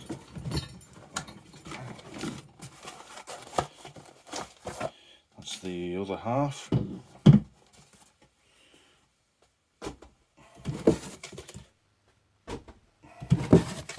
Again, quite reasonable packaging. It's all cardboard, all easily recycled. It's got these inserts, but they're just to sort of keep everything in place so it can be moved around. They're not excessive in any way. It's perfectly reasonable. And of course it was taped shut because, well, if it's upside down it will just all come out. These are quite heavy bits of metal. So, put that to there. And that's the last one. Right. So, put the box out of the way. That's what you get. Now these already feel sort of thicker and meatier than my current axle stands, which is interesting because I've been using those other ones for years with no issues. So yeah, I'm already feeling quite confident about these. So let's see if we can put a set together. So that should come out of there somehow. Yeah, there we go. And that will slide out of there. Good. I've already managed to break this off of here. That's not ideal. Let's see if we can push that back on there. There we go. And then all you do, so that would be the minimum height. You can use axle stands like that, although they say you should really have it on the bottom rung with the pin in. Slide it in like that. So that's really the official bottom one. I mean, you could gain an extra centimetre by just taking the pin out and letting it sit like that, but at the end of the day, these things are there to stop you from being killed by having a car land on your head. So yeah, we'll do it properly. And then you've got another one there, a little bit higher. And then the setting I'm probably going to be using, the highest, which is that one. Now I haven't got a tape measure with me, but the distance between that looks to be about 10 centimetres, which matches what it says on here and what it said on the box, that you've got about 10 centimetres of adjustability. That's more than enough height, really, if I'm honest. Yeah, I didn't really read the box before I picked these up in the shop. I just went and bought them. Bit of an impulse buy. And then reading the label just now, I was like, ooh, are these actually going to be high enough? But no, that's plenty height. That looks higher than my current axle stand, so yeah, I'm happy with that. The other one's going to be exactly the same. So pull that pin out of there. Take that out. Slide this in here. Like that. And then you're meant to push this in here, which will stop the pin coming out completely, because if that pin comes out, the thing's dropping. I mean, having the weight of a car pressing down on it will make that much harder to remove. I mean, I can just press down with my hand, and that's not really coming out. So if it had the weight of a car pressing down on it, you're not getting that pin out. But still, it's your life that's resting on these things, so we'll use them properly. Right, maybe we won't. That one don't want to go through. Go on, there we go. So you push the pins through.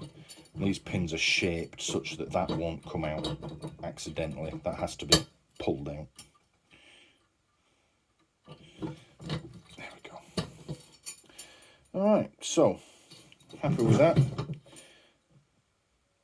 Like I said, I have no problem with Halfords. I think they sell some pretty good quality products. Some people scoff at them, but, well, fuck them. They're just being tarts, really. Interestingly, I'm just noticing, are they different ways around? Yeah, the holes don't seem to exactly line up. They're not the exact same angle. Interesting. Whatever.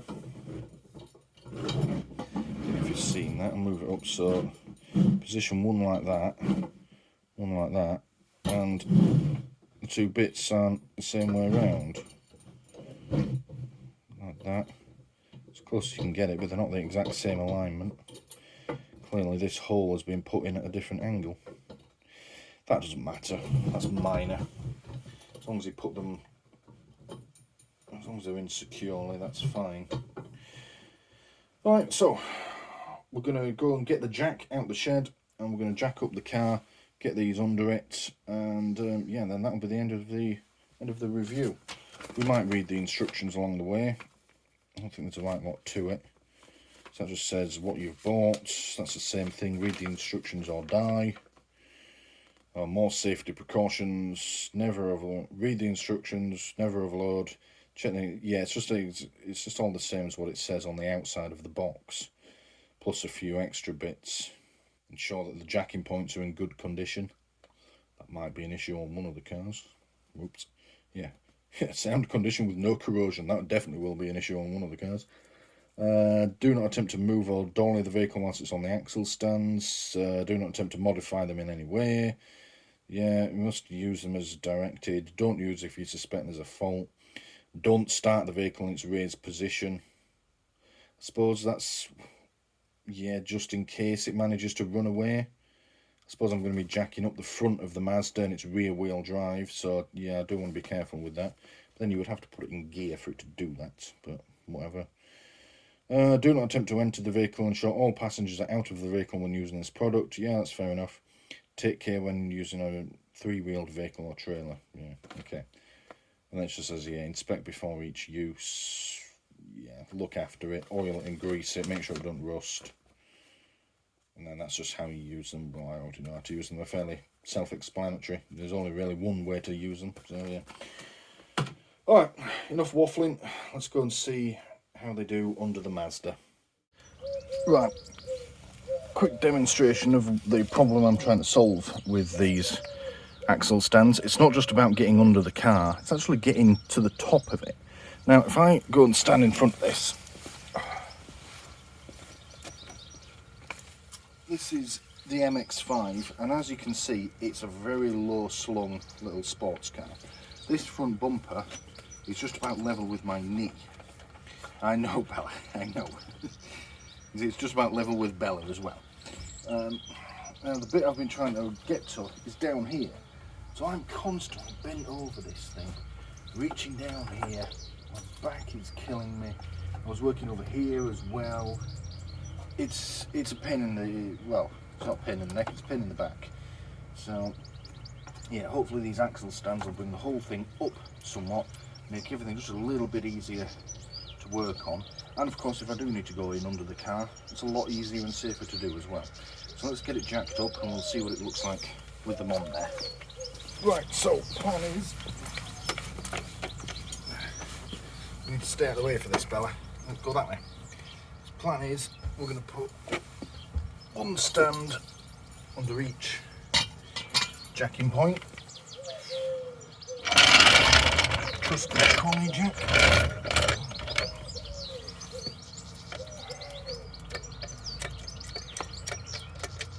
You can of course use the supplied jack if the vehicle is supplied with one. You don't have to. One thing I have forgotten to do before we do this actually is unlock the car. Fuck. Yeah. Double check the handbrake is on, which it is. It's quite firmly on. That's as high as this will go. Slide this on then. Now it's still such a fucking low down car that we can't actually get the stand up there. So let's drop this down slightly.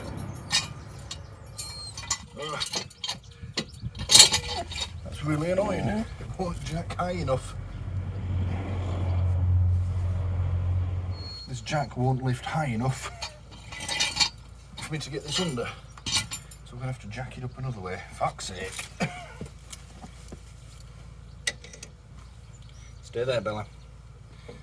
Now this is an example of why you should use these things.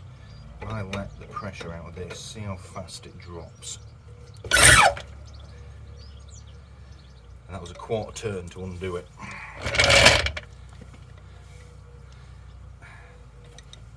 Just imagine being under that thing, because you're fucked if that happens. Let's see, this will go underneath. Yes. Now I've got to do this very gently, so how quickly it dropped it earlier.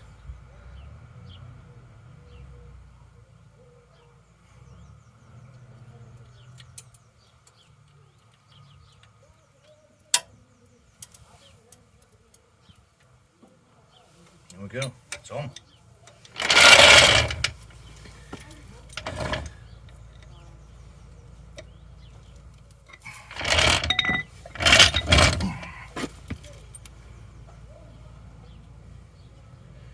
It's on. It's actually cupping the chassis perfectly. Yep. It's not going anywhere. That pin is not coming out, so as I thought it wouldn't. Alright, let's do the other side. Let's get this in place.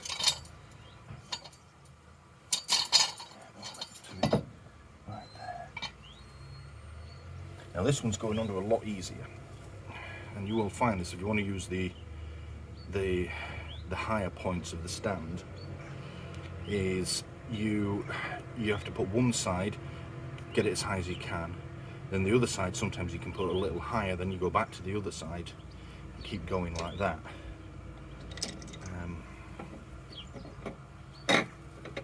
That's one way of doing it, but ideally you want to just get it up, get them under. Yeah, right, down gently.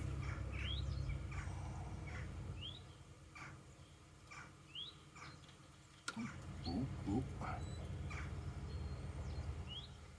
There we go.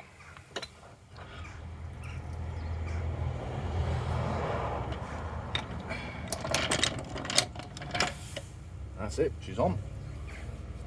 So we'll find something to chock the back wheels. I think I've got something to hand.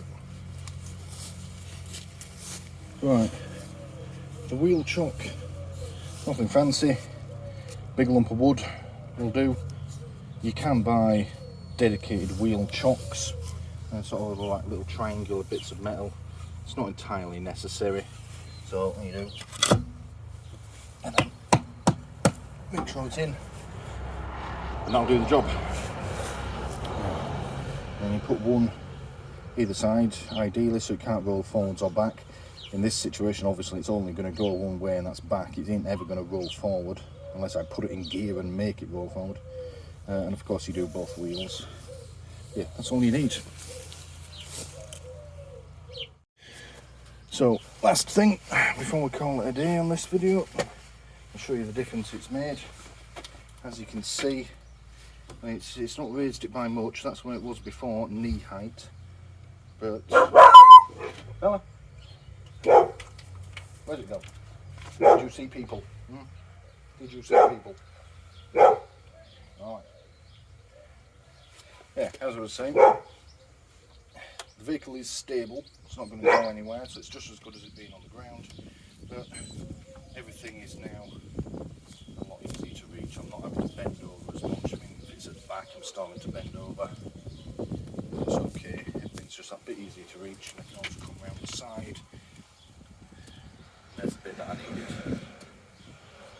And of course, we're only on the lowest setting of these axle stands, so it could go even higher if needed, but I don't know if I'm going to gain much really. I mean, it could bring it up to here, but I've still got to bend over that distance, so that's a good height. And if I wanted to, oh, right now Bella, good girl. Yeah, I could still comfortably get underneath if I wanted to access anything underneath the car. Like I do want to do an oil change on this at some point. So yeah, once again, good product, good purchase, and I'm happy I bought them. Thank you for watching.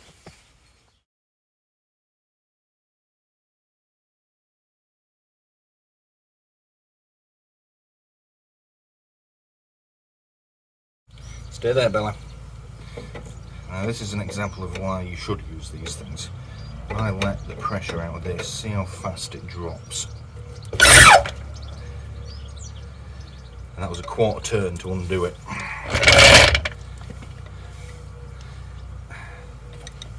Just imagine being under that thing, because you're fucked if that happens.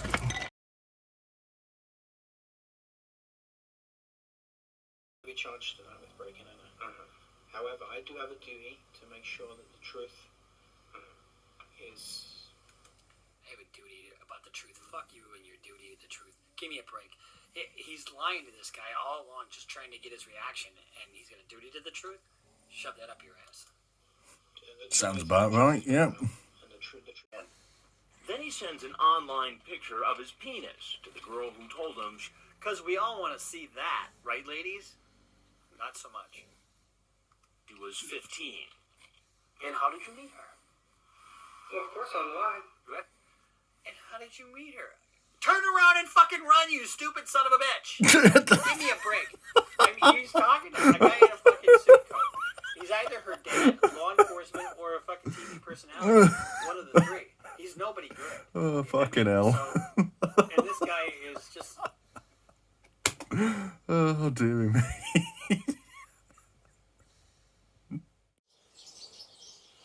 Well, I've got the terminals the wrong way round, but sort of 18, 19 volts.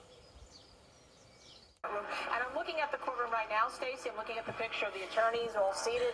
I think that's Amber Heard. That's been going steadily up for the last 20 minutes. The judges also entered an order and said that the jurors' names. Also, why bother commenting? Nobody's gonna see it, Christ. That does not mean the jurors can't identify. Oh dear, I've never paid any attention to celebrity gossip before, but yeah, this one's got me. Fucking hell. Shut these curtains.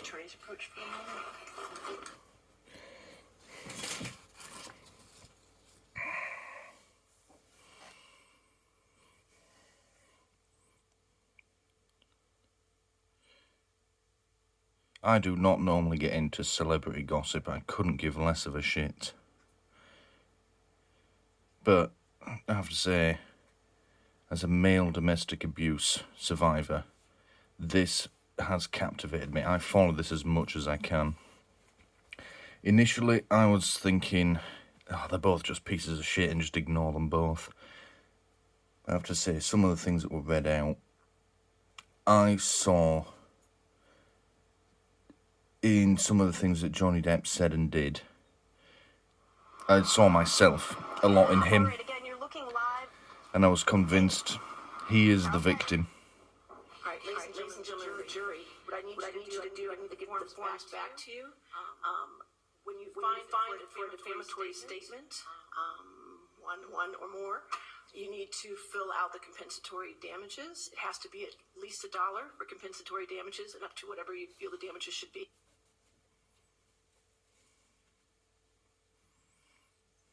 Oh, for fuck's sake. Back to the liberation room and do that for me, okay? They haven't filled the fucking form in correctly. Fucking hell.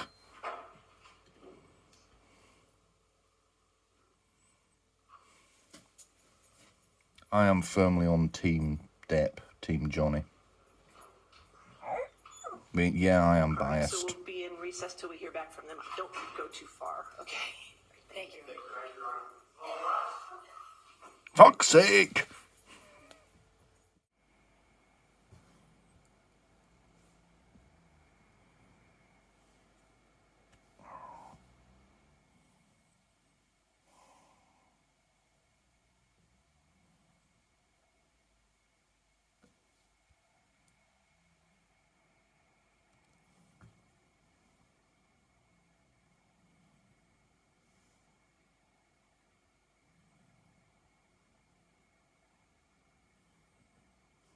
Come on. Turn this up.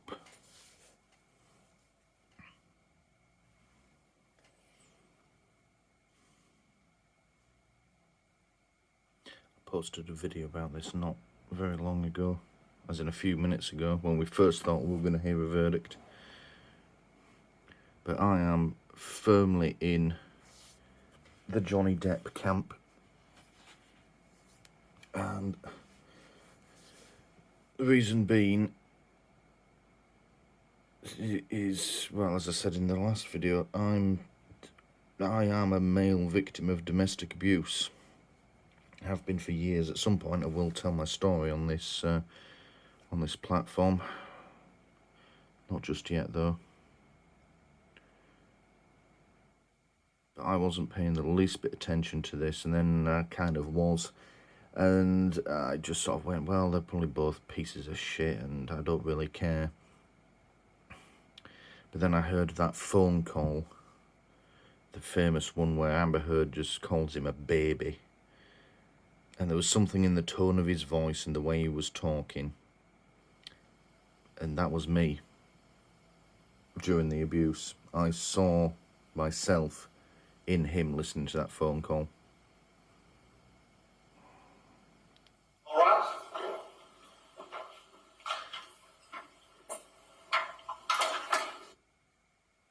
I'm going to be extremely upset if he loses this.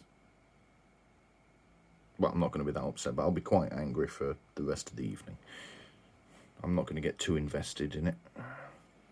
I don't really care about celebrity news, but I am definitely on Team Johnny, you could say.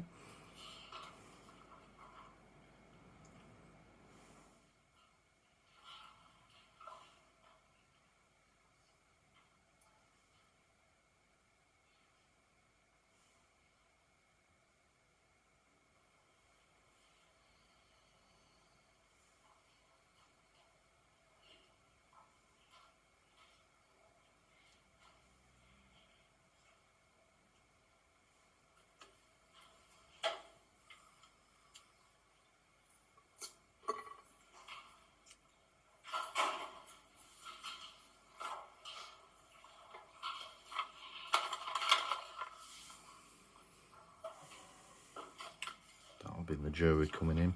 Hopefully they've filled out the paperwork properly this time. Fucking hell.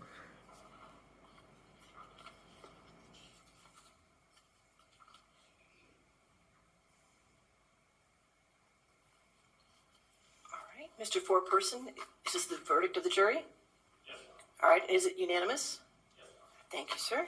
Jane? Here we go. Here we go. In civil case number CL 2019-2911, Mr. Depp's claim against Ms. Heard. 1. As to the statement appearing in the online op-ed entitled, Amber Heard, I spoke up against sexual violence and faced our culture's wrath. That has to change. In the Washington Post online edition, quote, I spoke up against sexual violence and faced our culture's wrath. That has to change, end quote. Do you find that Mr. Depp has proven all the elements of defamation? Answer, yes. Has Mr. Depp proven by a greater weight of the evidence that, question, the statement was made or published by Ms. Heard? Answer, yes. Question, the statement was about Mr. Depp? Answer, yes. Question, the statement was false? Answer, yes. Get in. Question, the statement has a defamatory implication about Mr. Depp? Answer, yes. Question, the defamatory implication was designed and intended by Ms. Heard? Answer, yes. Question, due to circumstances surrounding the publication of the statement, it conveyed a defamatory implication to someone who saw it other than Mr. Depp? Answer, yes. Do you find that Mr. Depp has proven by clear and convincing evidence that Ms. Heard acted with actual malice? Answer, yes. 2. As to the statement appearing in the op-ed entitled A Transformative Moment for Women in the Washington Post print edition and the online op-ed, Amber Heard, I spoke up against sexual violence and faced our culture's wrath. That has to change, in the Washington Post online edition. Quote, then 2 years ago, I became a public figure representing domestic abuse, and I felt the full force of our culture's wrath for women who speak out, end quote. Do you find that Mr. Depp has proven all the elements of defamation? Answer, yes. Has Mr. Depp proven by a greater weight of the evidence that, question, the statement was made or published by Ms. Heard? Answer, yes. Question, the statement was about Mr. Depp? Answer, yes. Question, the statement was false? Answer, yes. Question, the statement has a defamatory implication about Mr. Depp? Answer, yes. Question, the defamatory implication was designed and intended by Ms. Heard? Answer, yes. Get in. Question, due to circumstances surrounding the publication of the statement, it conveyed a defamatory implication to someone who saw it other than Mr. Depp?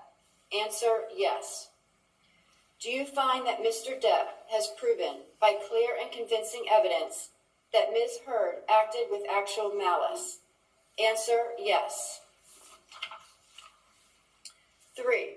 As to the statement appearing in the op-ed entitled "A Transformative Moment for Women" in the Washington Post print edition and the online op-ed, Amber Heard, I spoke up against sexual violence and faced our culture's wrath. That has to change. In the Washington Post online edition. Quote, I had the rare vantage point of seeing in real time how institutions protect men accused of abuse. End quote. Do you find that Mr. Depp has proven all the elements of defamation? Answer, yes. Has Mr. Depp proven by a greater weight of the evidence that question, the statement was made or published by Ms. Heard? Answer, yes. Question, the statement was about Mr. Depp? Answer, yes. Question, the statement was false? Answer, yes. Question, the statement has a defamatory implication about Mr. Depp? Answer, yes. Question, the defamatory implication was designed and intended by Ms. Heard? Answer, yes. Question, due to circumstances surrounding the publication of this statement, it conveyed a defamatory implication to someone who saw it other than Mr. Depp? Answer, yes. Do you find that Mr. Depp has proven by clear and convincing evidence that Ms. Heard acted with actual malice? Answer, yes. Loser. As against Amber Heard, we, the jury, award compensatory damages in the amount of $10 million. As against Amber Heard, we, the jury, award punitive damages in the amount of $5 million. In civil case number CL 2019-2911, Ms. Heard's claim against Mr. Depp. 15 million. As to this statement, appearing in the April 8, 2020 online edition of the Daily Mail, quote, Amber Heard and her friends in the media use fake sexual violence allegations as both a sword and shield, depending on their needs. They have selected some of her sexual violence hoax facts as the sword, inflicting them on the BBC public News app just got and off on my Mr. phone. Depp. Johnny Depp wins. Do you find that Ms. Heard has proven He all the fucking elements has. of defamation? Answer, no. Oh. 2. As to this statement, appearing in the April 27, 2020 online edition of the Daily Mail, quote, quite simply, this was an ambush, a hoax. They set Mr. Depp up by calling the cops, but the first attempt did not do the trick. The officers came to the penthouses, thoroughly searched and interviewed, and left after seeing no damage to face or property. So Amber and her friends spilled a little wine and roughed the place up, got their story straight under the direction of a lawyer and publicist, and then placed a second call to 911, end quote. Do you find that Ms. Heard has proven all the elements of defamation? Answer, yes.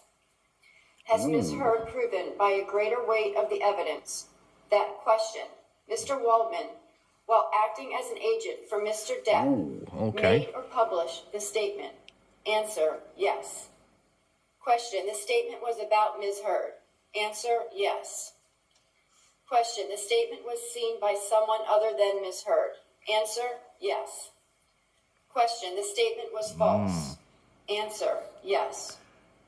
Do you find that Ms. Heard has proven by clear and convincing evidence that the statement by Mr. Waldman was made with actual malice? Answer, yes. 3. As to this statement, appearing in the April 27, 2020 online edition of the Daily Mail, quote, we've reached the beginning of the end of Ms. Heard's abuse hoax against Johnny Depp, end quote. Do you find that Ms. Heard has proven all the elements of defamation? Answer, no. As against John C. Depp II, we, the jury, award compensatory damages in the amount of $2 million. As against John C. Depp II, we, the jury, award punitive damages in the amount of $0. Does either side wish to have the jury polled? Yes, Your Honor. Jamie? Members of the jury, if this is your verdict, please So she answer won yes. one, lost If this the is other not your two. verdict, please answer no. Juror number 6. Juror number 10. Yes. Juror number 15. Yes. Juror number 16. Yes. Juror number 22. Juror number 27. Juror number 29. Yes. Okay, I do find that the jury's verdict is unanimous. Ladies and gentlemen, this concludes your service in this case. I want to thank you again for your dedication and your hard work during this trial. And I know I speak for everybody here when I tell you that we appreciate your sacrifices and Those your time lawyers and are your happy. public service in this matter. Okay, so I'm going to have you go back to the jury deliberation room for one more time, and then we'll release you from there. Okay? All right. Thank you. So Johnny Depp won everything. Amber Heard won 1, lost 2 by the looks of it.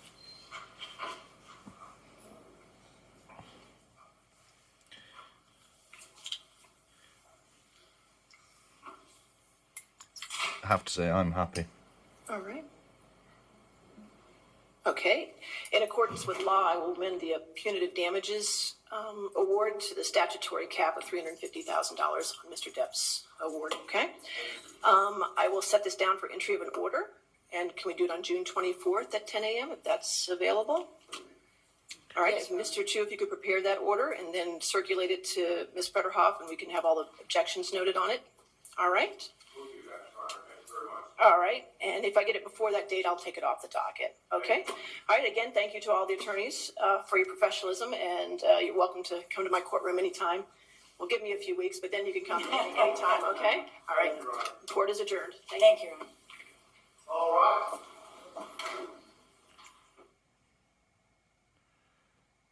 Done and dusted. No idea what that thing was early, reducing the damages, but I don't really care about that. And let's be honest, he's probably got more than enough money. Happy with that, though. Yeah. This is probably the first and last time I'll ever really give a toss about any celebrity gossip or news or all like that. Those attorneys are happy. The others certainly fucking aren't, but yeah, they're well happy. Look at that. Alright, we'll call that it. That took longer than I thought. I didn't realise there were so many questions.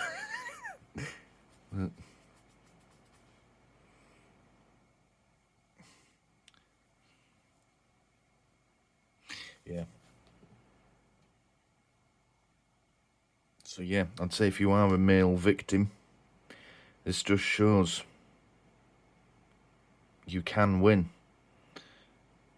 It's fucking difficult to do. It might take years.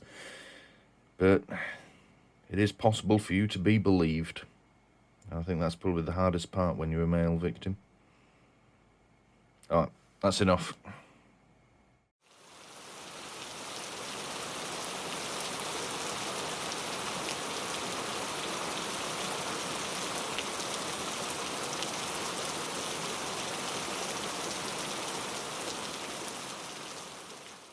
Right, so today we're going to be making ourselves, well, I'm not sure what it's called actually, body trolley, sledge, something like that anyway.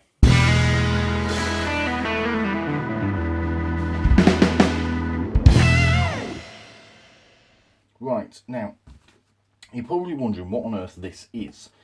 Now, the long and short is, it's the top bit of a bench, it's the seat. If I turn it over and not smack the camera out the fucking way, you'll see what I mean. So there's a bit of sponge in here and it's just the top of a bench. Now I've been working on the cars a fair bit recently, one in particular, the Mazda, and I'm slowly making videos about that as well as things go on, and they'll be released in good time. Now, getting under the car has been a bit of an issue. I've got myself some axle stands and we can get it up to a nice height. But I'm doing all this work on the driveway, and it's a tarmac driveway, and it's rough as arseholes when you're trying to kneel down on it or lie down to get under the car. So I figured I need something to help me get underneath it. And I thought I'd go out and buy one of those. Well, it's basically something that you lie on, and it's got wheels on. You move it backwards and forwards. I can't for the fucking life of me remember what it's actually called, but never mind. Tell you what, I'll look it up. A creeper. That's what it's called. Can't believe I fucking forgot that. It's obvious now. But yeah, it's called a creeper. And if you don't know what one of those is, you lie down on it. It's got wheels on, and it allows you to slide under the car and back out again. Now, I did look at buying one, but they're quite pricey, and I don't really have the money for it right now. I think the cheapest I found was like 65 quid, which some will say is not that expensive, but you know, I like making things, so I thought, well, I'll have a go at making it. You know, if nothing else, then I'll make an arse of myself, and then I'll have to go out and buy one. But well, fuck it. So I was thinking, what can I do? I'll have to go out and buy some planks. You know, I'll have to, get some wood, and will shelving boards do? And then I remembered, I've got these old benches down in the shed. And I thought, oh, I'll use one of those. So just take the legs off it, and they've got a nice bit of wood. It's already varnished and everything. We'll use that. Happy days. I go out there this morning, and I spot these. There's two of these. Well, there's only one down there now. But I thought, well, that's a better idea, because I can leave the bench in one piece and just use this instead. If I flip it over, there's a pretty solid bit of wood underneath that I can use, and it's already got all the padding on, so it'll be nice and comfortable. Now, this used to be in my front porch, and the way it worked is we had the benches either side with these sat on top, and you'd keep shoes underneath, and then when you were getting ready to go out, you could, you'd sit on the bench, put your shoes on, and then away you go. Problem is, I never actually used them, at least not really anyway. No particular reason, I just didn't. And of course, being a porch, it's all windows, it got quite sunny, and the dogs like to jump up on these as well. So it's getting mucky, and it started to get torn. It was a bit of an embarrassment. If anyone came to the house, this was the first thing they saw. So I took them all down. We now just have a shoe rack and nothing else in there, and it's a lot neater and tidier. But I'm getting off topic. This was sat in the shed, and I thought, well, it being all scuffed up and mucky doesn't really matter that much when you're working on the car. And if I lie down on this, it's A, comfy, 'cause it's all nice and padded, and it's B, it's just the right size for me. So this is what we're going to use as the starting point for this creeper build. Now, the first bit is really quite simple. We're just going to screw these caster wheels on. And I'll hold that up to the camera. Got it from Wilco's. I've got 6 of them. As you can see, plate fix, 40mm. They do sell some bigger ones, but they didn't have any at the store, so I got these. I'm a little concerned that because it's a tarmac driveway, it's quite rough. These will work lovely indoors on nice smooth floor. I don't know how well they're going to work outdoors. But then again, if I'm, say, laying down on it and I push myself along with my legs, as you do when you're using a creeper, that will probably be overcome quite nicely. Also, if they're bigger, it then means that this is going to sit higher off the ground. And ideally, you want to be as low down as possible, because then you've got more room to work under the car. So yeah, the first stage is going to be really quite simple. We're just going to screw these on. And we've got 6. So there will be actually one on each corner, and then another set in the middle. That's not the end of it. I'm not doing a whole video of me screwing 6 caster wheels on. No, I'm not into that. What I plan on doing afterwards is I want to put like bits on the side to, say, hold tools, and then another one on the other side with one of my magnetic trays. So if I am undoing a bolt or something, I can just drop it into the tray, and we'll position it so that it's easy to find. You'd say if you put it at like where your waist would be as you're lying down, which will be about here, and you can just drop the tool in, or drop the part in or whatever. If you look at professionally made creepers, they already have things like that built into them. But of course we're building this as sounds. But for today at least, we are going to start off just putting the wheels on, and then we can go out and test it on the drive. A bit of a proof of concept, because there's no point going further and adding bits to it if it doesn't fucking work. So yeah, we'll get the wheels on, give it a quick try on the driveway, and then if it's all looking good, if it works as it's supposed to, then we can start adding to it. So also, before we start, I'm well aware that this pattern, birds and flowers, isn't very workshop like, but this is my hobby. It's for my own purposes, and I like reusing things. I like building stuff, and I hate wasting things. So what? It's comfortable, it's practical. This is actually an old tablecloth that I cut up and used to make these benches. The sponge was just something I got off eBay. So this is already reused, so I'm going to reuse it again for another purpose, and we'll just keep going and going with stuff. So, where's me screws? Oh, that's a fucking great start. Where have I put the screws? Cock it. Left them downstairs like a twat. Alright, so using trusty tub of screws. I buy these from Wilko's, and they're just a variety box of screws. You get all manner of them in there. They're a couple of quid. Yeah, I've got several boxes of them lying about the place. Quite handy. Now, what I don't want to do is use the really long ones, because whilst that will will hold the wheels on, it will also poke right through, and when I lie on it, I'm going to get that stuck in the back of my head. So we want to avoid that. So we're going to use these. These are the shortest ones I've got to hand. I feel like the wood, they're a little bit longer, but that should be okay. There's about an inch of padding on the other side. The shortest ones I have in this set, so yeah. Alright, let's give it a go. Is that the right bit? Yeah.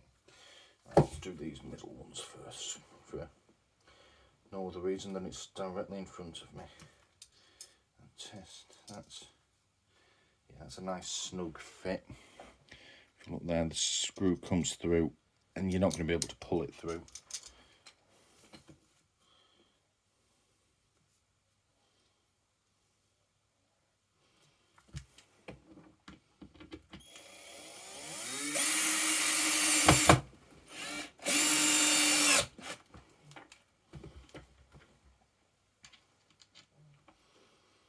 I apologise if the dog starts barking whilst I'm doing this. She doesn't like the sound of drills and screwdrivers.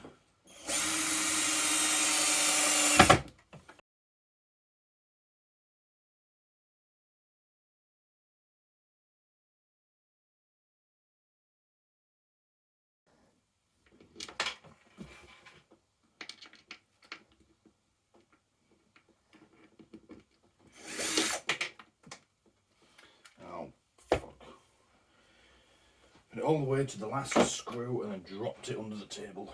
Fuck's sake. Where's it gone? There it is.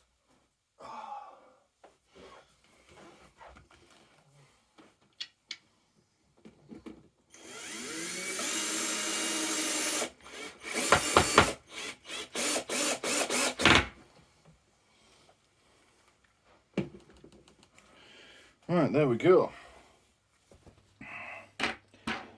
Wheels are on. Let's flip it over.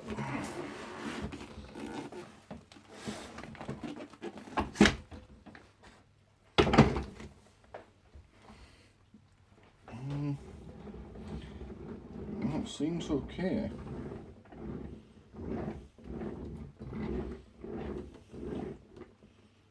Yeah, moves around. It's doing its job. This is on a nice plastic table, mind. So let's take it out to the drive. Let's just try it out there. I'll try just sliding myself under the car, then back out again. If that's relatively easy to do, then we can look to add other bits to it. So yeah, let's go give it a go.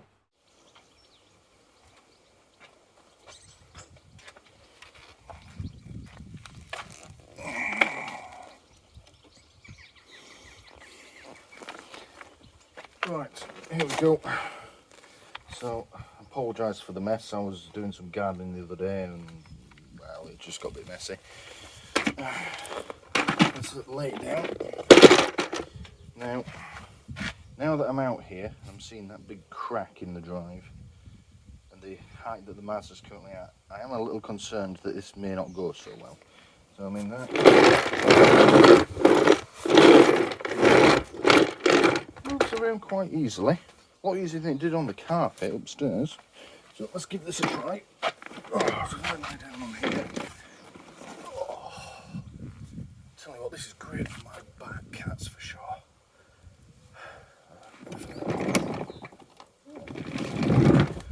Yeah, I can move myself about quite easily actually.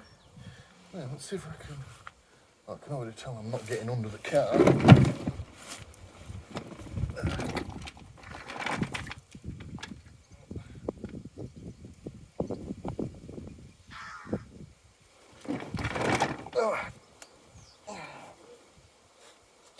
Get me the fat ass back up.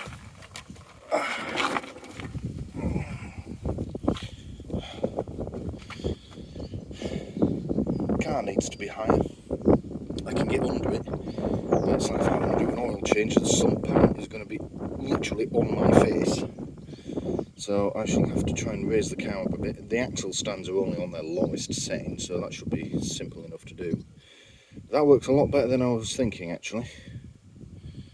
So yeah, we'll take it back inside and see what else we can do to it.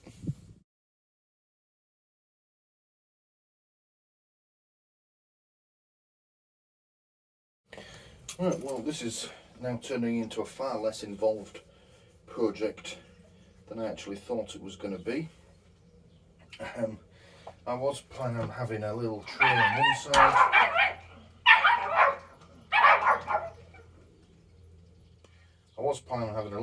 on one side. And like a magnetic, a magnetic tray on the other side, so I can have tools in one, drop any bolts or forget that. Right, well this has turned out to be far less involved than I thought.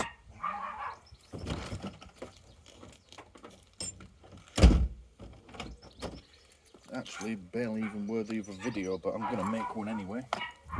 Now the plan was originally to have sort of two like little trays on the side of this, one for dropping my tools in and a magnetic tray on the other side for dropping nuts and bolts in that I remove. But for the fucking life of me I cannot find my other magnetic trays. I used to have 3 of them and I've got 1. Christ knows where they're all gone.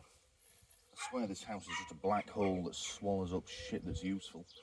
So we're going to use this.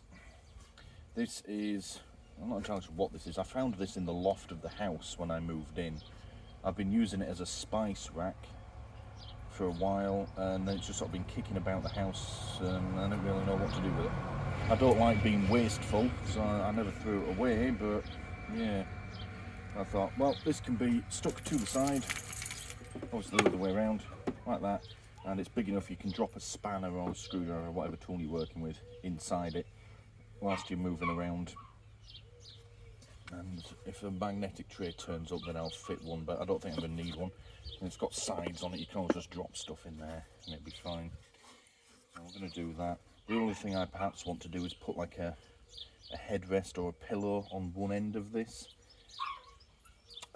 But that can wait because I'm trying to work on the cars today, so I kind of need this going. So we've got these little fixing plates, about £1 each from Wilco's, and a load of screws. We're just going to screw it on and get working with it. Right, so I need to think, as I'm laying down on this, I want to be by my right hip. So let's try this size. Okay, so there.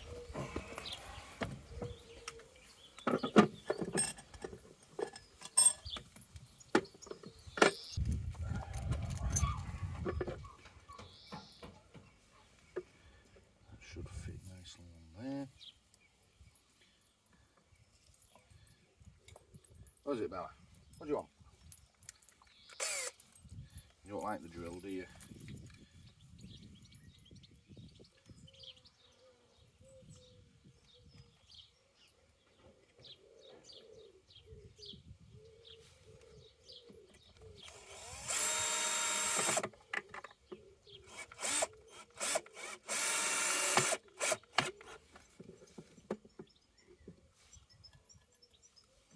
This doesn't have to be perfectly straight. You're not going to see this. As long as it holds this little bit of wood on, you'll be fine.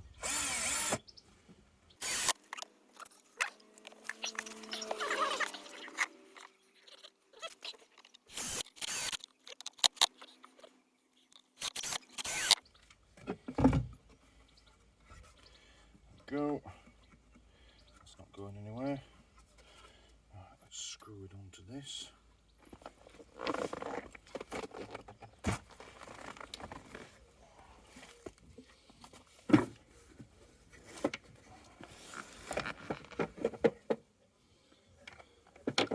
That's the issue. Right, we'll put it there, right behind that wheel.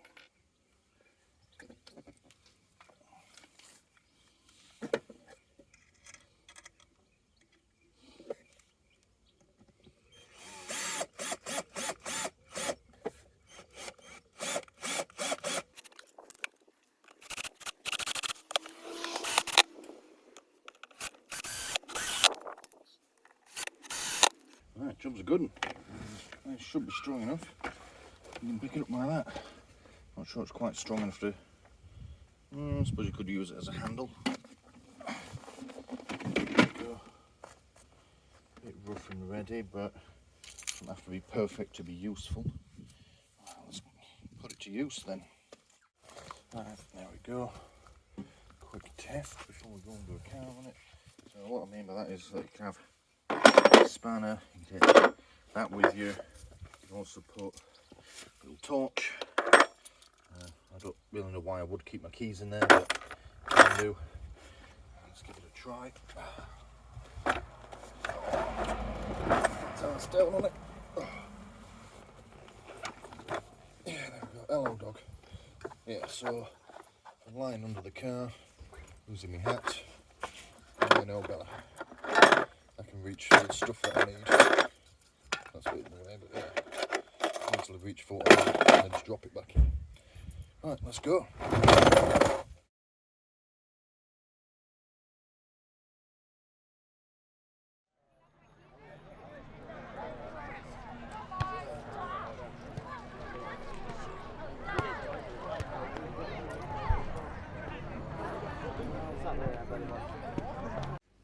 Alright, unboxing time again. Because, well, I actually quite like making these. Today we're doing this.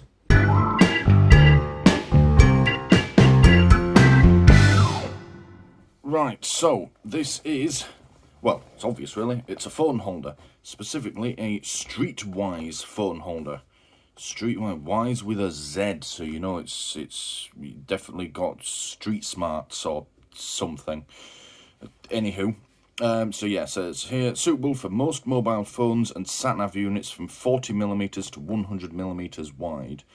Now, I haven't actually measured my phone, but it's just normal phone shape, so I'm hoping that's going to be enough. We'll find out in a minute, I suppose. Quick release arms with soft grip foam pads. Fairly straightforward. On this side it says, holder rotates through 360 degrees, making it ideal for sat-nav units. Yeah, additional built-in photo frame in the back of the unit. Okay, which I suppose is probably that thing there shown in you. I'm guessing we'll find out in a minute. And that's just information. Sales at streetwiseaccessories.com, yada yada yada. Yeah, and you're advised to visit their website. I didn't actually buy this from their website. I bought this from Thingamabobs in Ely.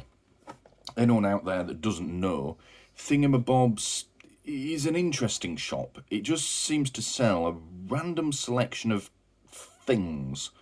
There's everything from tools, little hand tools. You can get food products in there that you don't often see elsewhere.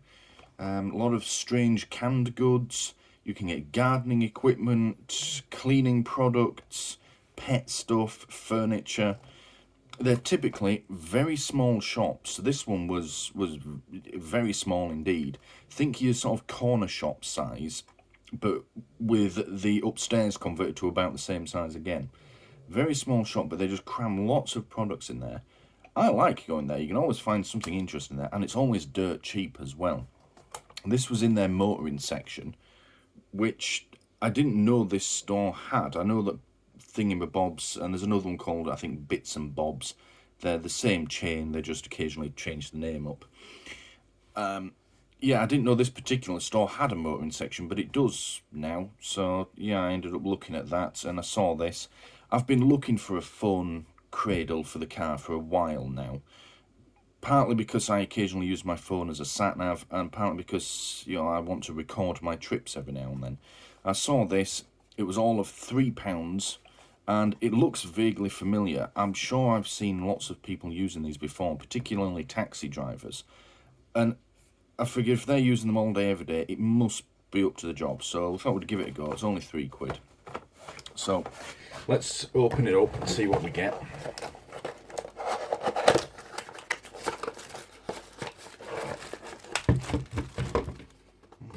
Okay, so that's what's in the box. There's no instructions for us to ignore, which is good. The box looks like it points flat, so that can go straight in the recycling bin. Good. I do like packaging that can be recycled. Let's have a look in here. Plastic bag, get a shot of that as well. Right, so that's the cradle, and then that's obviously the suction cup mount. That's alright, that's flexible, but you do need two hands to bend it out. But at least I know it's not going to move. Yeah, if you're going along in the car, that's not going to be jiggling around, so that's a good thing. Alright, okay. Oh, shit the bed. I thought that was going to be spring loaded. Alright. Oh, that's, oh dearie me. Alright, let's see if we can't. Okay, I thought that was going to be spring loaded, but it turns out it's not. How do I get that back in there now? Oh, bloody hell. I think I might have fucked it already. Whoops. Do I pull that out? Or do I press? Oh, that appears to press inwards. Oh, there we go. We'll just push that in like that. Probably not how it's supposed to work. Ah, that's how it's supposed to work. Right, I see. Ah, you don't wrench it apart, it works better, Stuart. Right, okay, I see now. Right, so these are nice soft foam pads. Well, that one's been made thicker to stop it from, I don't know, falling out. Oh, that's not good. They're quite easily peeled off. Well, that one's okay. That one's peeling off already, mind. Yeah, I'll have to get some glue on that. Alright. And then it looks like you press this button in here and it pops out. Look at that. That's plenty big enough for my phone. I wanted to have it landscape. The camera's going to be on the corner here, so then I can make landscape video, obviously. And you press it in and that allows you to squeeze it back together. Interesting way of doing that. I thought it was going to be spring tension, so it's constantly squeezing. But it's not. You press it in and it extends all the way out. I suppose the idea is that you press that in, slot your phone in, and then you squeeze it down and let go. That's probably an easier way of doing it, I suppose, but okay. Alright, we'll leave that as is then.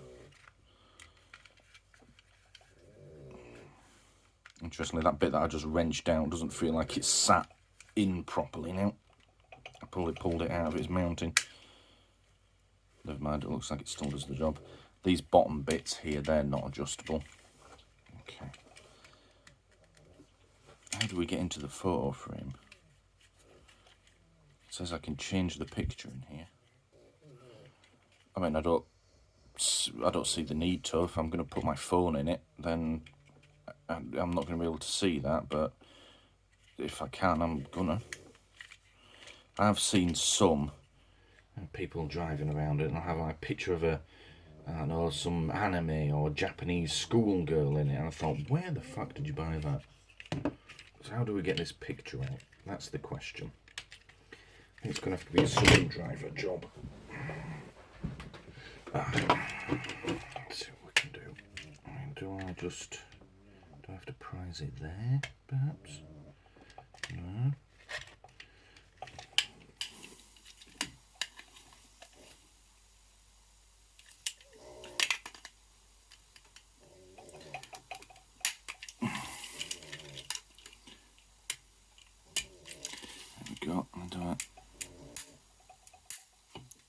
Now I'm just cracking the plastic.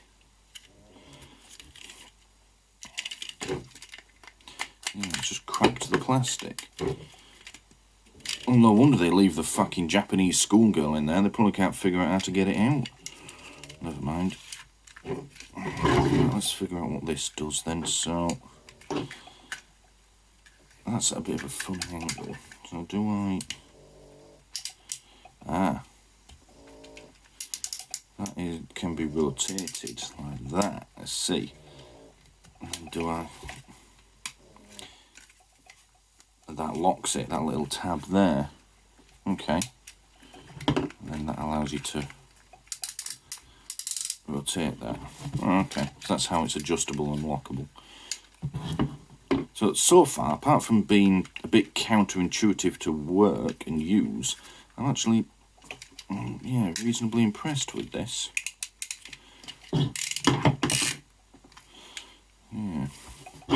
Well, the fault with it so far has been induced by me. So let's hook that in there. There we go. Fits in nice and firmly. That ain't coming out easily anyway. So you just locate those 4 lugs into those 4 holes, push it up, and it snaps shut. And then I suppose you mount that bit to the dashboard, and then you can rotate that as you like. You adjust it and you can lock it with that little tab there, and it won't move. Yeah, so that's, to be fair, there's a bit of flex in it, but if you're going along, that's not going to budge. That's pretty good. Yeah. And then it looks like this bit here has another little thing. Alright, yeah, you pull that little tab back and you can adjust this. So no, that's not the adjustment, that's for the... right, okay.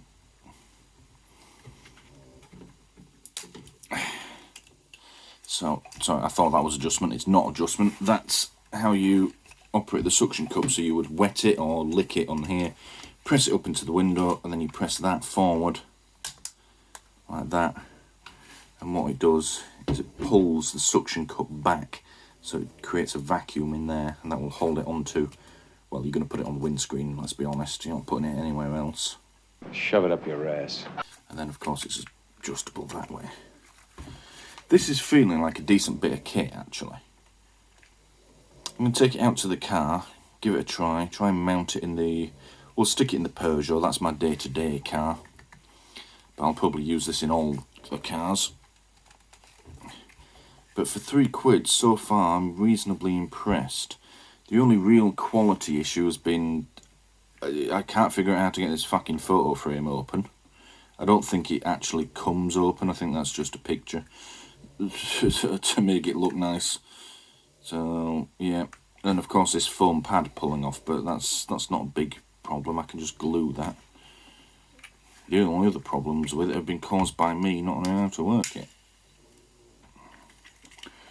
Right, okay. Let's try a phone in it quickly. Right, so this is a Samsung Galaxy S6 Edge.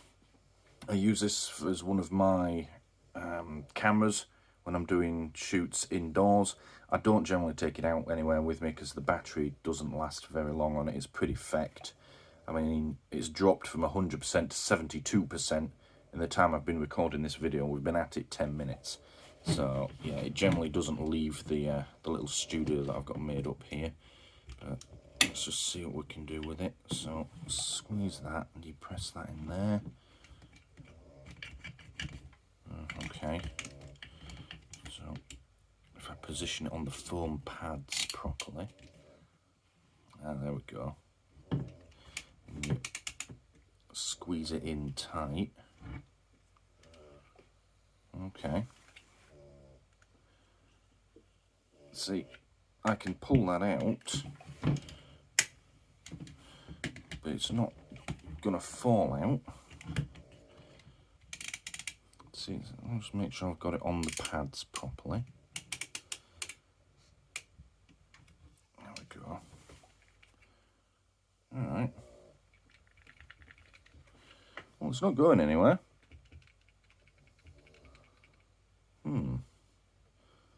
See, I've squeezed it down to the point where I'm actually bending the little arms slightly. But I mean, that's not gonna, it's not gonna move. That's up there like that.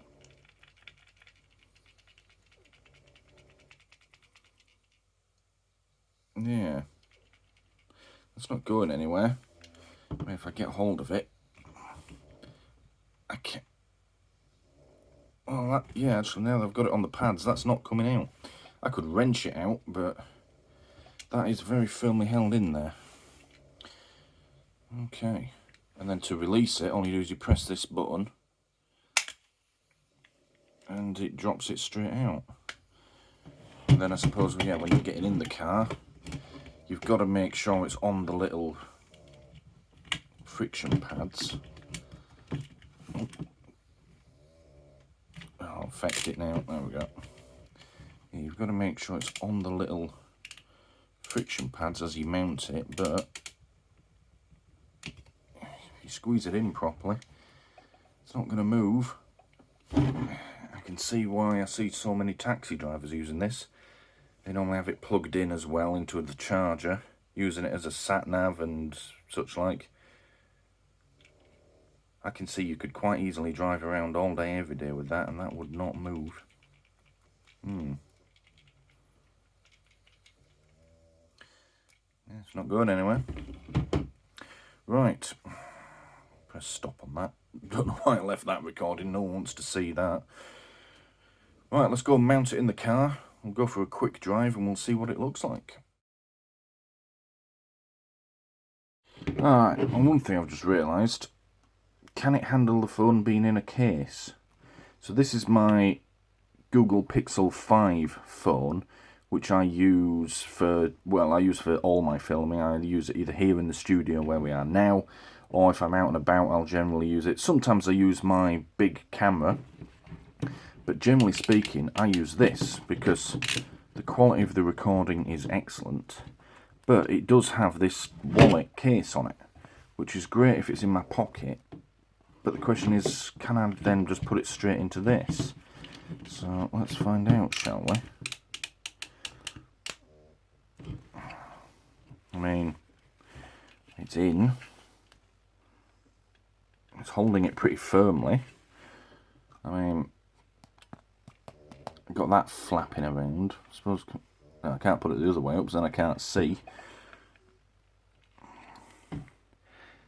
Yeah, okay. That'd be alright for filming, I suppose, if I'm recording my journey. Yeah, I mean, that's probably going to get in the way, but that's not the cradle's fault, that's just the case I'm using. Let's try it another way around. I could put it that way, but the problem then is, when I put it in here, as you can see on screen, it's going to obscure the camera. So it's got to be that way. It holds it, that's the main thing. I'm not going to use the phone as I'm driving along because that's both illegal and dangerous. So, yeah, I'm only really going to use it for filming and or as a sat-nav. So, yeah, alright, that'll do.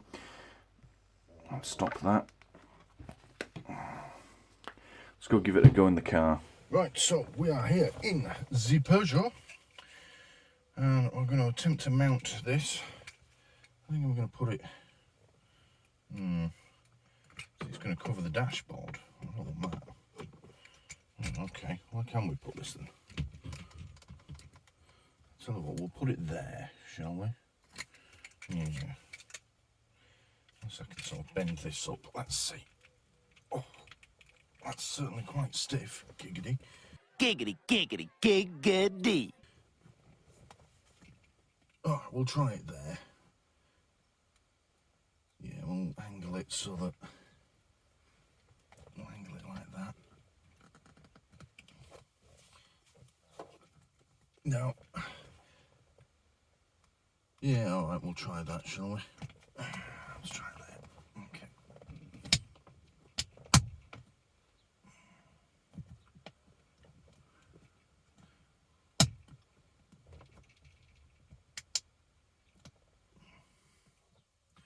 Yeah, I think I might just have broke that. Let's just have a quick look.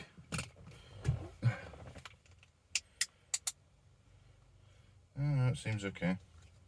Thought I felt like break. That goes up on there. That.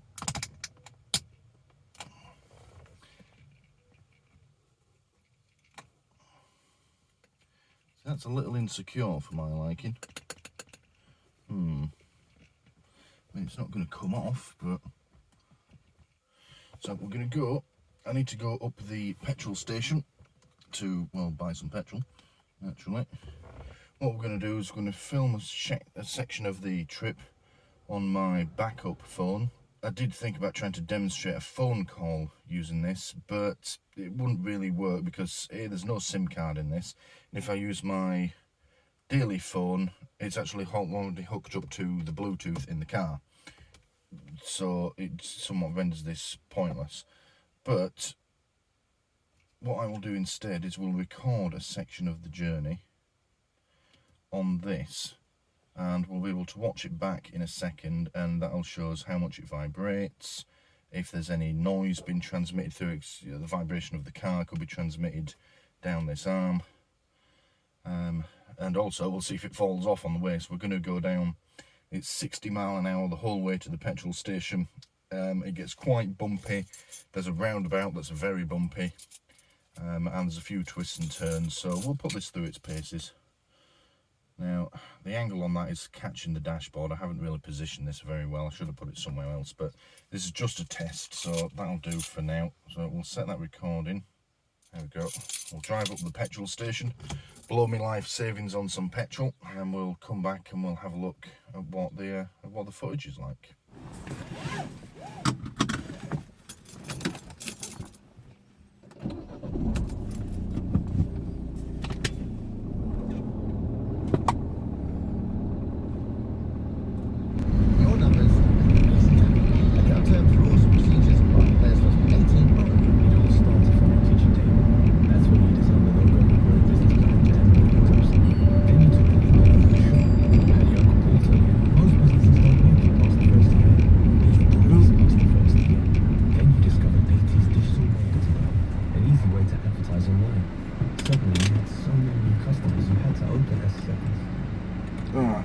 Turn the music off because copyright trolls will come. This is annoying me, it's wobbling just going down this road. Also, yeah, I'm going to reposition it after all and see if we can get a better shot of the road. Yeah, let's do that.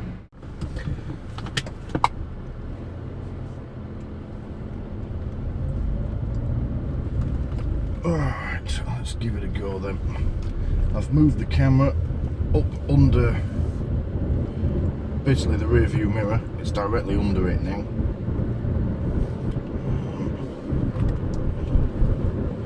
So one thing I'm noticing now is I commented on the size of it. It's proven to be a bit of a drawback in my car because it just makes the whole setup quite large. It's difficult to find somewhere to put it on the windscreen where it isn't obstructing your view. mean, at the moment it's okay. It's directly below the rear view mirror, so it's not really obstructing anything that wouldn't be obstructed anyway by the mirror. But as you've probably seen the top corner, I'm catching the bracket in shots. Again, to adjust it out, it's sort of, yeah, I'm struggling to position it in a way that it doesn't cause an obstruction. This is for filming purposes, obviously. Let's build her up to 60 down here.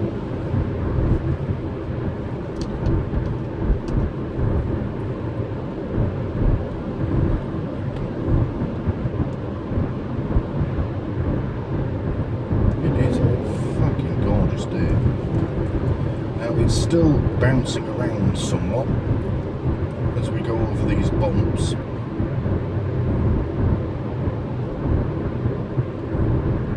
What is this?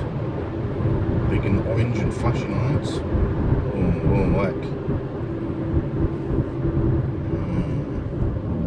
Oh, we've got to go. We're saying go. Don't often see that. I wonder what they're doing. Cheers, guys. Ah, they're filling in the potholes. Ah, it's good to see. There's been some nasty ass potholes right in that corner. You've got to slow right down and come in the other way. A machine actually for filling them in. I've heard of those. Apparently they can fill a pothole in seconds.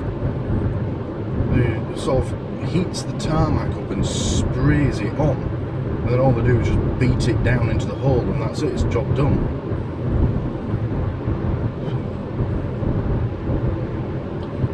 It's meant to last a lot longer than when they come out and fix them by hand. Fair play.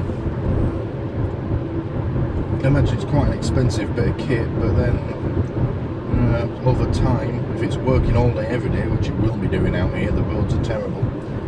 You think about the man hours that are saved, yeah, it probably does work out better. And we get nicer roads for it, so yeah, quite nice to see that. Anyway, back to the actual product. So we're driving along here. Now, the image stabilisation on the phone is probably taking most of it out, but it is moving around a fair bit. It's secure enough. There is a bit of wobble to it, and that's coming from where the little bracket meets with the suction cup on the window. It's almost like it's not pulling it quite tight enough, so there's still a bit of play in it. Now, when I first tried to position it, when I tightened it, there was a big crack. I wonder if perhaps I've broken or dislodged something. I mean, I didn't do anything that you're not supposed to do, so if anything, it's not a user error. I'd call that a quality error. Yeah, it's certainly not coming off though. It's very firmly attached to the windscreen. But I would say if you're looking to use this to mount a phone for use as a dash cam, it's probably not ideal. I think the length of the arm on it, the size of the whole thing, isn't helping. And if that arm was half the size, we wouldn't be getting nearly as much wobble.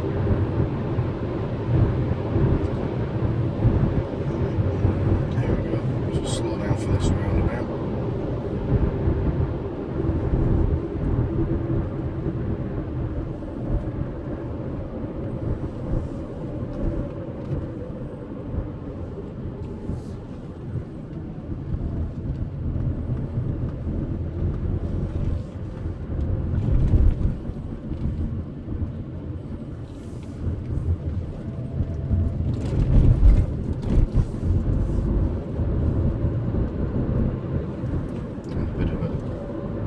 Really starting to wobble as we go over these bumps.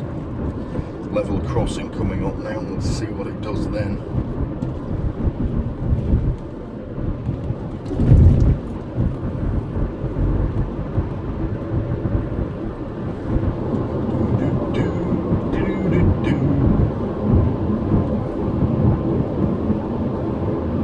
Interesting to see how much road noise has been transmitted through to it.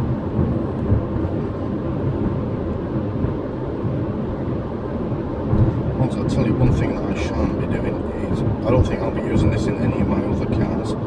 We're in the Peugeot at the moment, which is a nice, big, leather-seated, comfortable estate car to drive. We've got in the fucking low-slung Mini, or the MX-5. I think this thing will probably shake either my phone or itself to death. I'm going to come up on the petrol station soon. This next roundabout. We'll stop filming whilst we get the fuel, and then we'll see how it does on the way back.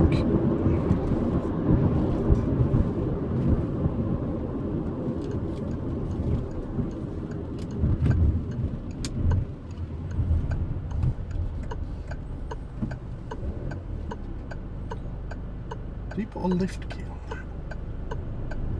Interesting.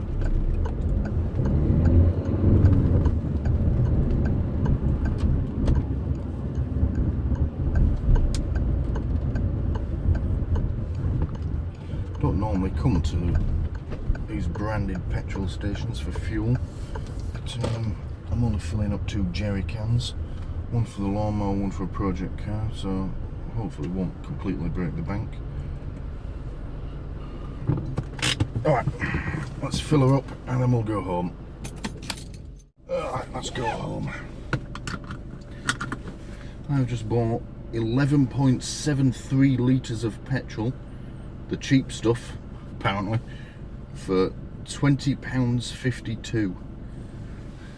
Thanks, Boris.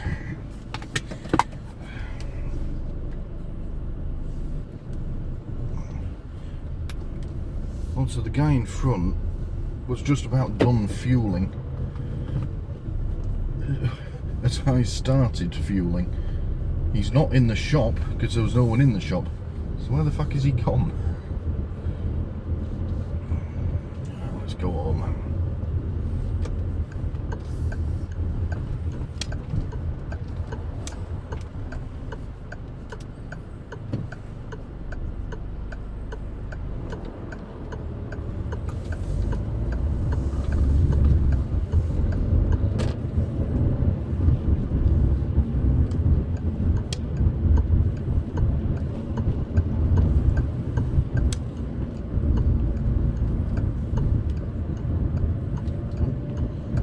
Some volume on the radio. Let's turn that right down. Copyright trolls will come and steal my video. So how does this bump coming up? Yeah, as expected, bit of bubble.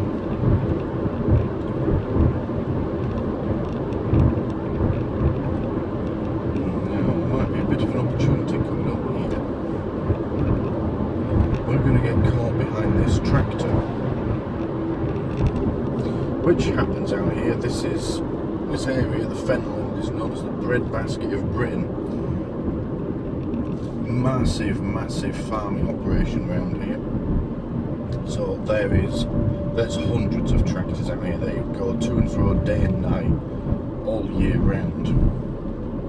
It's just a fact of life. And there's no point getting angry or impatient with them. I mean, they're putting food on your table. A lot of people just assume that tractors go to and fro, and that for the people behind them it's just a job. And well, to some extent that might be true. It's very corporate, is the farming out here. It's not your traditional family run. So the guy behind the wheel of that thing, it probably is just a job to him. He's probably not invested in the farm at all. But it is still more than that. Farming in Britain, it does make a difference. If it ended, we'd have to import all our food. I think a lot of people assume that we already do that, and the truth is we don't. Britain is a very green country.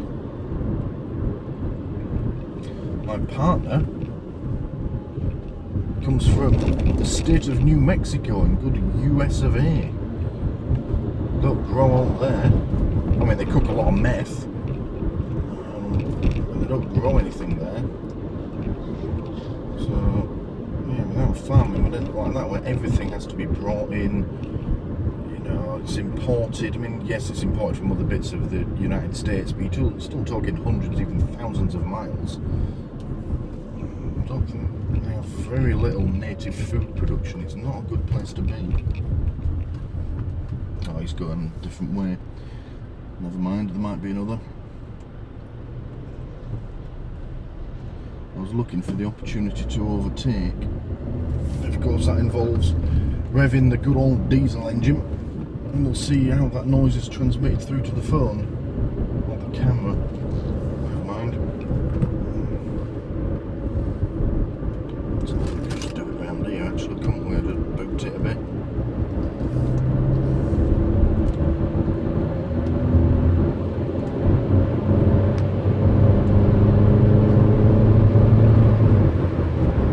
That's 60, that's fast enough. Stinks of petrol in here. Top tip, which I admittedly just forgot. Top tip when you're filling jerry cans, when you put them on the ground, because you hold them up, you're more likely to spill stuff, so you put them on the ground so they're nice and stable. When you bend down with the hose, the nozzle, the thing, there's likely going to be a bit of fuel that drops out. So try and get that in the jerry can, because that's like, you know, a little bit of free petrol. The person before you paid for that, and it's just a little bit that's stuck in the end of the nozzle. That's the word, nozzle. What you don't want to do though is spill it all over the side of your jerry can, because I'm driving home now and it fucking reeks of petrol. I would open the window, but that would ruin the test of this little car mount. Yeah, that's the thing. I suppose the thing to do would be to stand up with the jerry can in your hand, get the nozzle in it, and then put them both down on the ground together, and then you know that petrol's going in. You know, a free little bit of petrol. And then when you are filling, obviously, go slow. Because as you're putting petrol in, air's got to escape, and if you're pumping it 10 to the dozen, like you're filling up your car, it's just going to spray back at you and make a mess, and then you're wasting that precious petrol. And you don't have to put the nozzle all the way in. Giggity. Giggity, giggity, giggity, giggity. Just the tip. Giggity. Giggity, giggity, giggity, giggity, giggity, giggity, giggity, giggity. Otherwise it'll just click off thinking that it's full.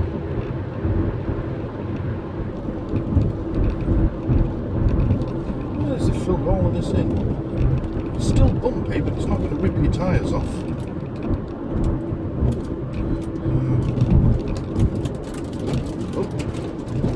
I'm just driving off with the phone box now.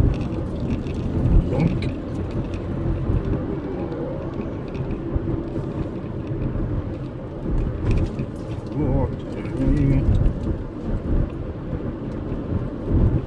A bit of adverse camber. I've seen many a car end up in ditches around that. It does catch you out if you don't know it. Oh dearie me, fuel level too low. I was just fucking there. Fuck. Never mind. Go on, get some later.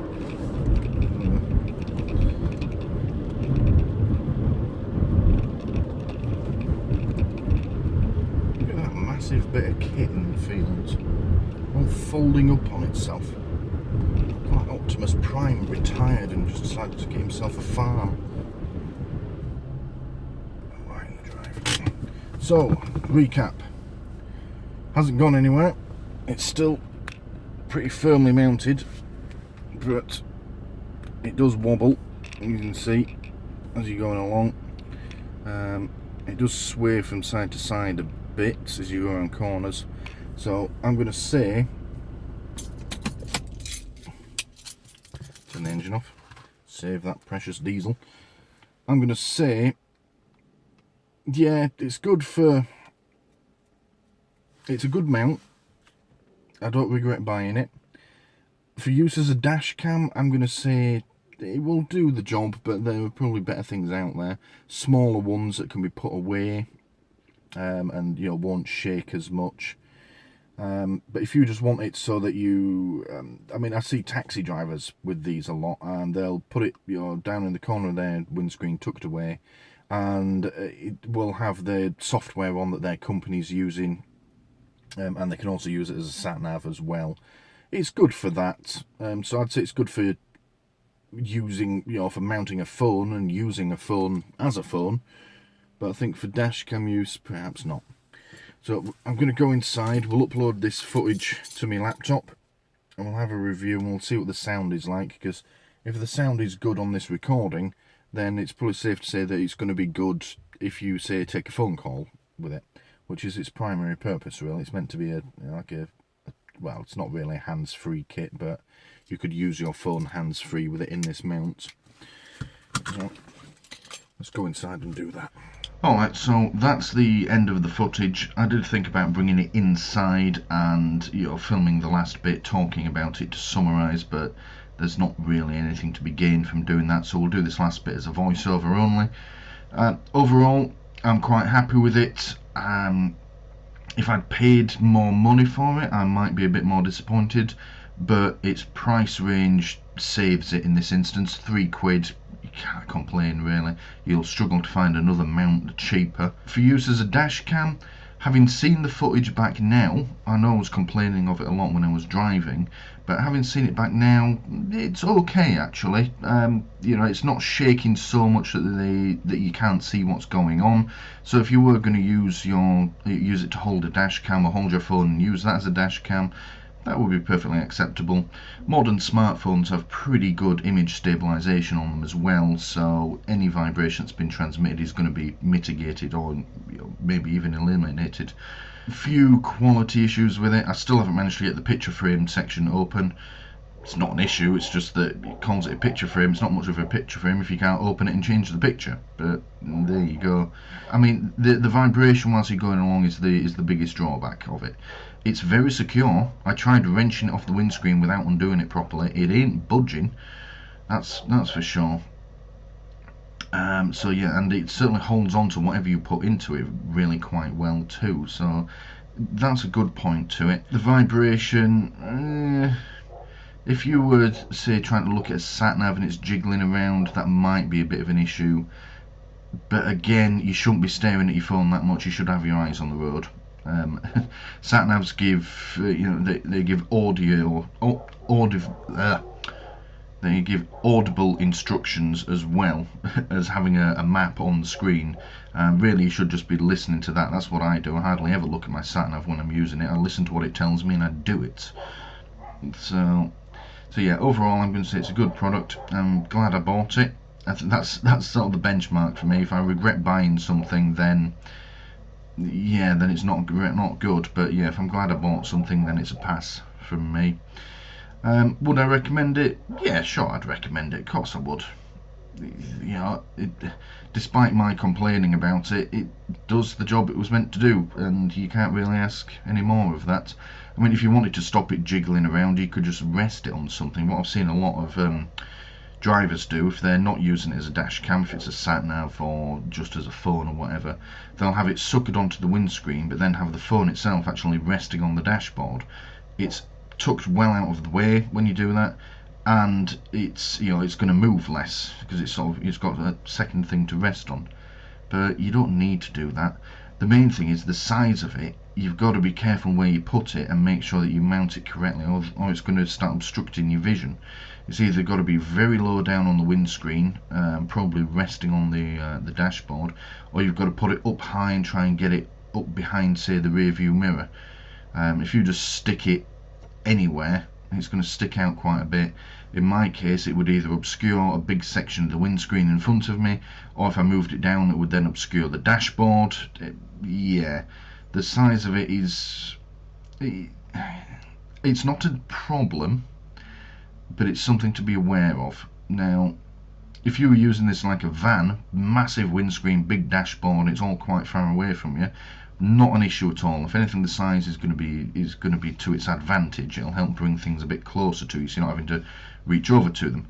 But in a normal car like I've got, yeah, you're going to want to bend that arm in on itself just to shrink it down a bit. So yeah, we'll leave that there. Good product, highly recommend it. Like I said, I bought this from Thingamabobs, but I do see the Streetwise brand around. I bought something from Euro Car Parts the other day that was also Streetwise. So yeah, it can be found anywhere. So yeah, thank you for watching.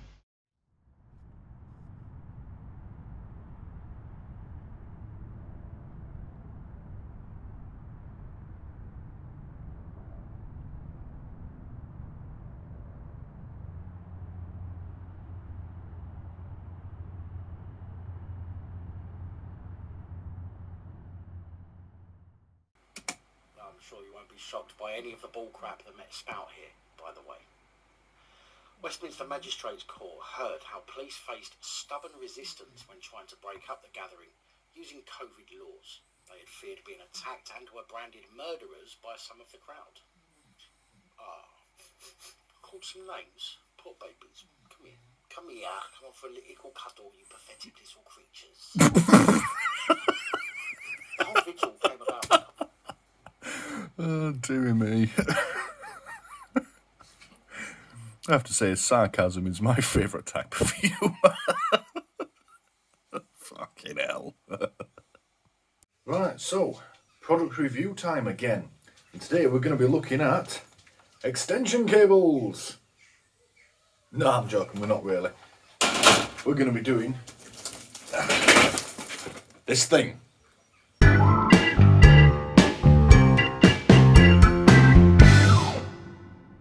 Right, so what exactly is this rather large heavy box that I've got here?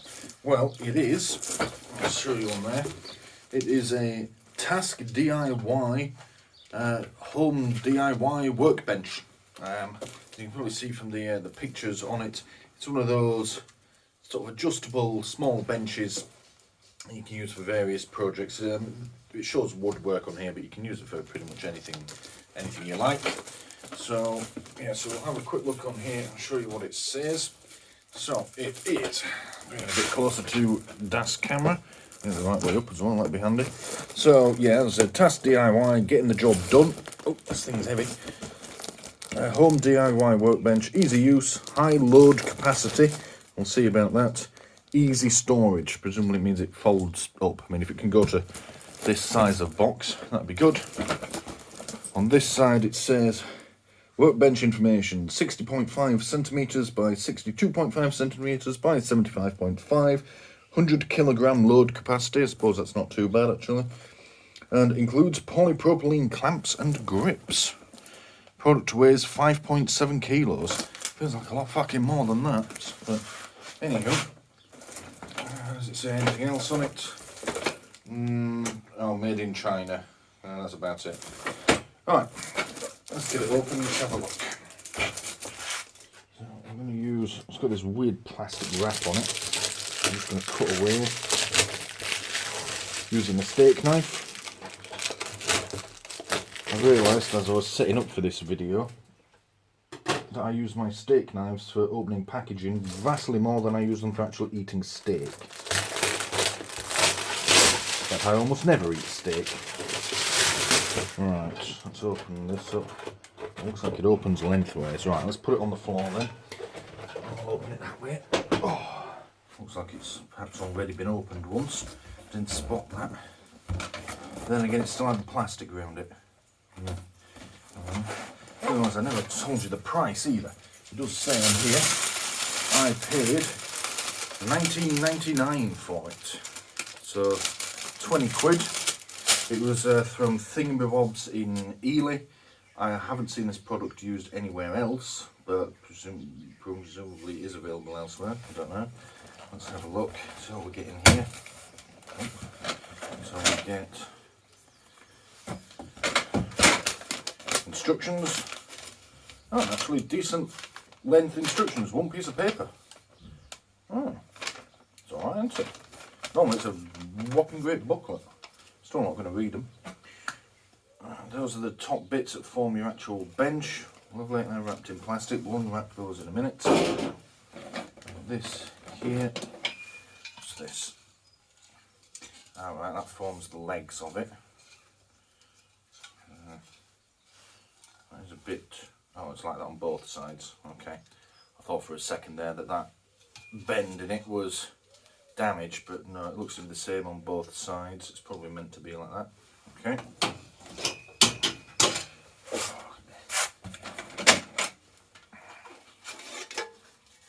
Not sure what that is.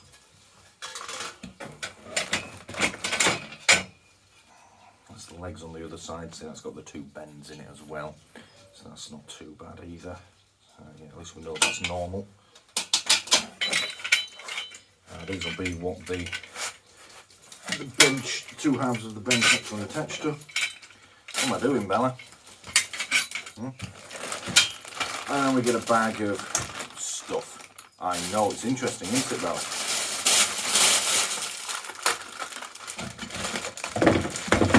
Tip this out. So these are the little grips that go in the top. That go in these holes. And you get a bag of nuts and bolts as well. Okay. So, by the handle it, you get a little spanner to boot. 13, so it's 13 and 10. Right, okay. So, fairly simple packaging. Plastic and cardboard, all recyclable, and fairly minimal as well, which is good. I'm not a fan of excessive packaging. So you've basically got it wrapped in plastic, which I suppose could be left out, but then again, it's not the end of the world. Simple cardboard box. The only other bit of plastic is the nuts and bolts are in a plastic bag, which is fine because, well, otherwise they'd be loose everywhere. So, and then the wooden tops are wrapped in plastic as well. That's probably just to keep them steady and stop these metal bits chipping and damaging them whilst it's in transit. Fair enough. Right. Oh, another foot there. Put that there. Right, so do we read the instructions? Nah. Let's get it put together and then we'll have a play around with it. Right, let's get going. So, let's get these bits out of their plastic.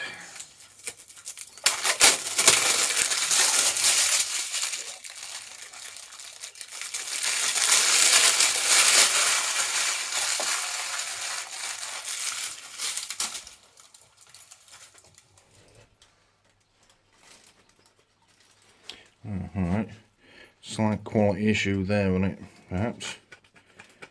Bit of a, I don't know what that is, paint of some sort. It's not going to affect the function of it, but still a bit untidy. I think the boards are meant to go that way up anyway, so it's not the end of the world. So I'll tell you what isn't clear is which way around. That is meant to go on there. Like that, on one either side. It's not clear which way around these boards are meant to go. We might have to check the instructions after all. It's not clear on there either. Right, let's put all this down on the floor.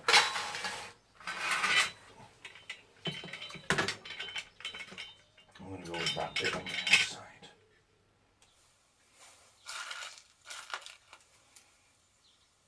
Right, so if you're going to include tools, I've included this little spanner, but the first tool I need is a screwdriver. I mean, it's not a problem, I have a screwdriver, but if you're going to include tools, at least include the ones I actually need, guys, come on. Okay, right, back to it then. Oh. Hello, Muffin. Can you sit down? No, you're going to get in the way. Okay.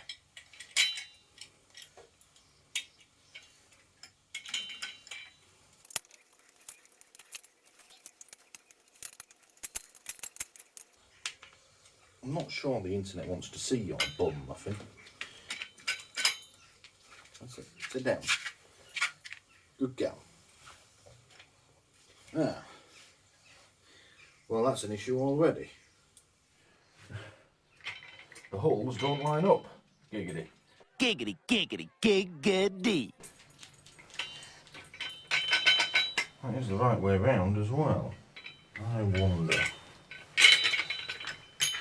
They line up slightly better the other way around. Okay. Don't line up any better that way. Oh, okay. Well, that's a bit of an issue. No, come on, Muffy. Oh, that side. Good girl. I know. I'm on the floor, man, so which means you have to sit on me. Okay, girl. Sit down. Good girl. Are you watching? I'll just have to make new holes for the screws then. Or just put them in at an angle. Cock it. Cost me 20 quid. I suppose I can't expect it to be too perfect. But then again, what was that, Bella? But then again, lining up the holes isn't fucking difficult. Anyway, I was about to say, if you're wondering why I'm not up in my usual studio, and the answer is, the box is a bit big. I couldn't really get the right camera angles for you to be able to see everything that I'm doing up there. So I just brought it down here. We're in my like hobby corner. This is where I keep a lot of my camera equipment, my shooting equipment, and yeah, anything sort of hobby related lives down here. Let's line up this next piece. And it's well lit in here because I put 2 LED floodlights in this bit of the house. It just gives us a little bit more space.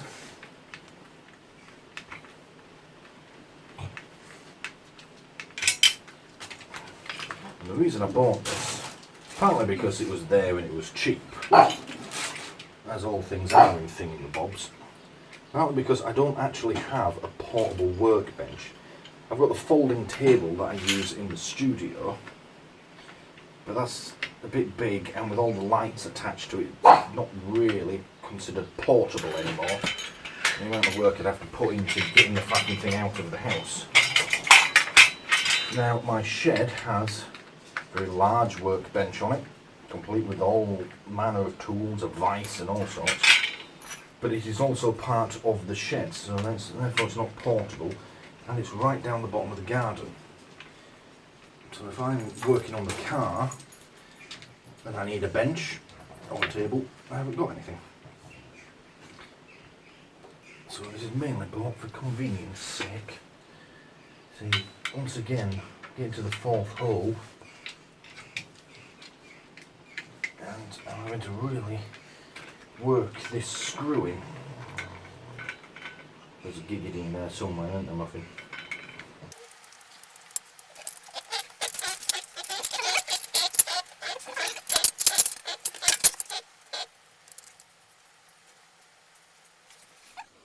I'm going to do these last 2 brackets the other way around, I think. And the reason being is the holes seem to line up better. See, these are fixed, but these can be rotated. And they seem to line up better with the screw holes if I do that. I'll do that one that way around. I've just noticed as well, these aren't screwed out to the same length.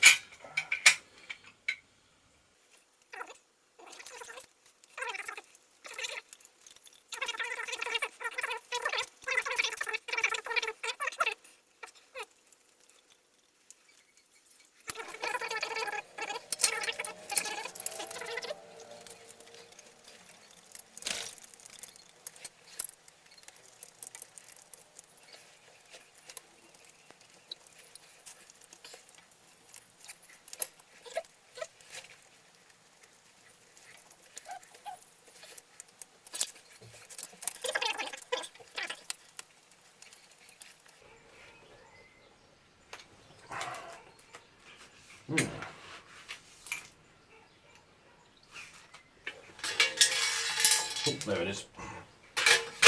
Thought we had a screw missing then, but no, it's just out of sight. There we go. Right, so that's your actual bench. That end bit is a little bit on the wobbly side. Oh, that's fair enough. Well, it's meant to be like that. Let's see if we can tighten that up later. So what you would do is you can wind these. As you can see, it brings the things in and out. So you can wind these all the way in.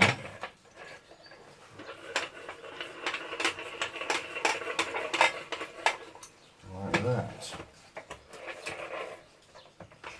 Like that. So it doesn't wobble now. Now it's pressed together, but still.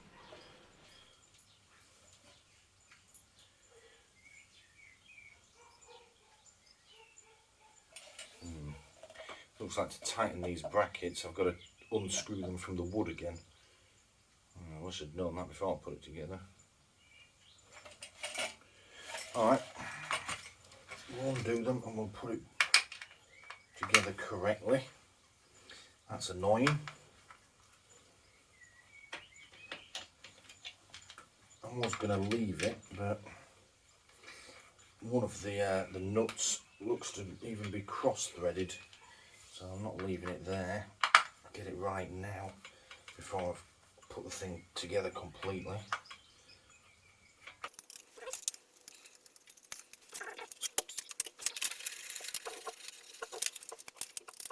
The bolt that holds it in and allows the bracket to move isn't tight.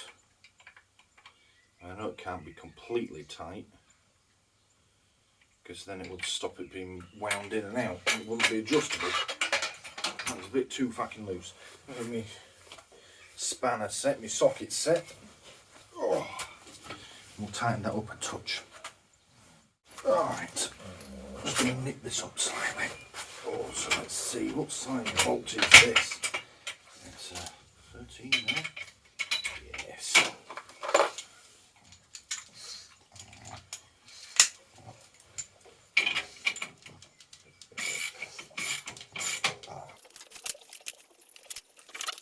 So I've just nipped it up finger tight, and there is some resistance winding. Mind out, Muffin, get out of the way. There is some resistance now winding this in and out, but if I'm honest, with a bit of grease we can overcome that. Besides, I don't want it to be too loose like this one, then it could come loose whilst you're working on it. So yeah, we'll tighten that down nicely.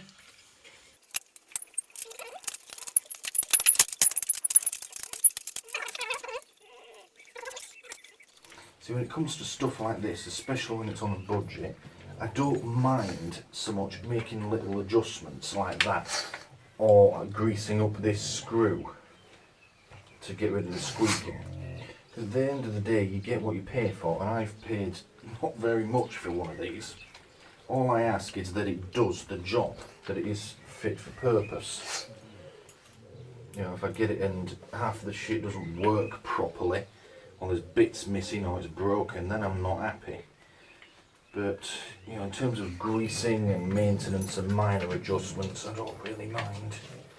Most equipment that you buy, tools and such like, require some sort of maintenance and adjustments. But I know some people will probably return this because of that wobbly bolt.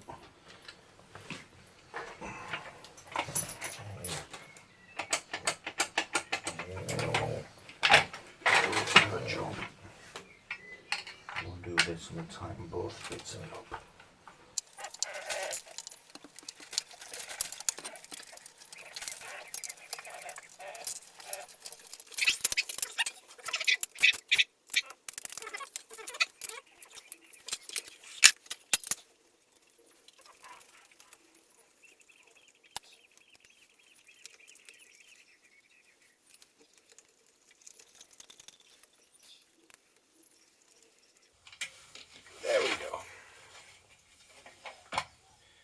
So that's the basic bench part together.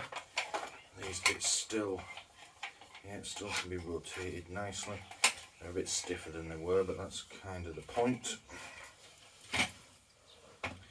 So next stage.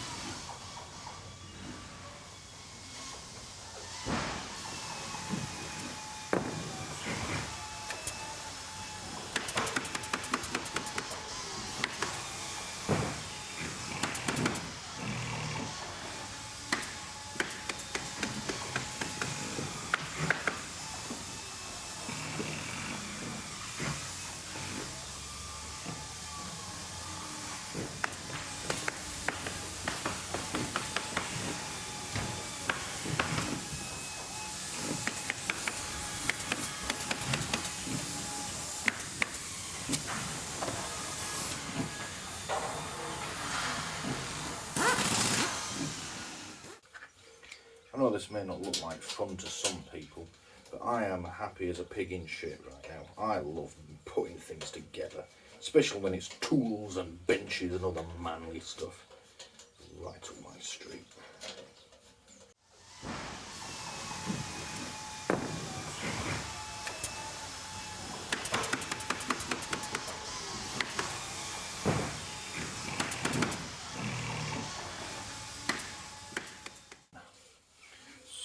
So we also have these feet which go in the bottom. So let's do that. Oh, there we go.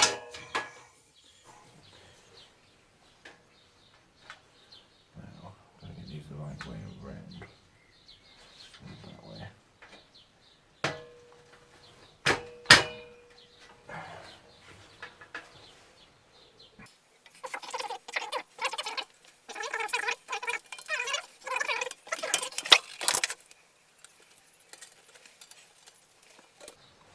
Right, so then the next stage to get this on top of here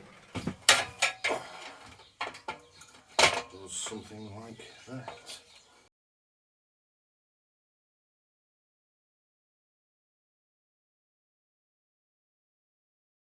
Speed this up a bit, you get one spanner and these other bolts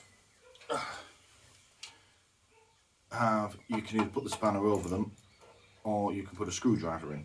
And to tighten this last bit up properly you're going to need both. I'm just going to cheat and use my other socket. It's the same size, just to get this done a bit faster.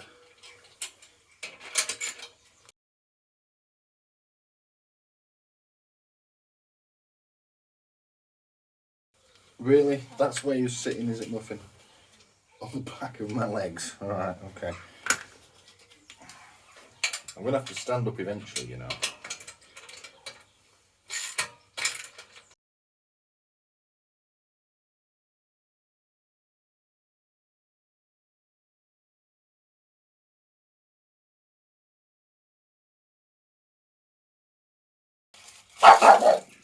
I know. Alright, last bit and then we're done.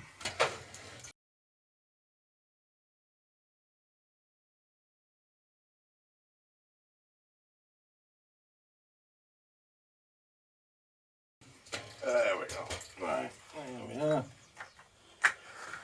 Oh, clamber back up. Oh. Last bit now. Right, seeing all the excitement. Let's do some actual reviewing then, shall we? We've unboxed it, we've built it, haven't we, Muffin? Yeah. Move all this cack out of the way. So the last bit that we have to do is put these in. These are your little grippers. And it's fairly obvious where they go. So you just poke them in there. Like that. They don't come all the way to the edge, which is interesting. Okay, so that is it. All nice and built. First impressions. Do you know what? It's not actually too bad for 20 quid. It's fairly firm. I can believe that 100 kilo load. And we wind this in. On that side is a bit stiffer than the other, but we'll have to get some grease on this. But you can wind them independently of each other.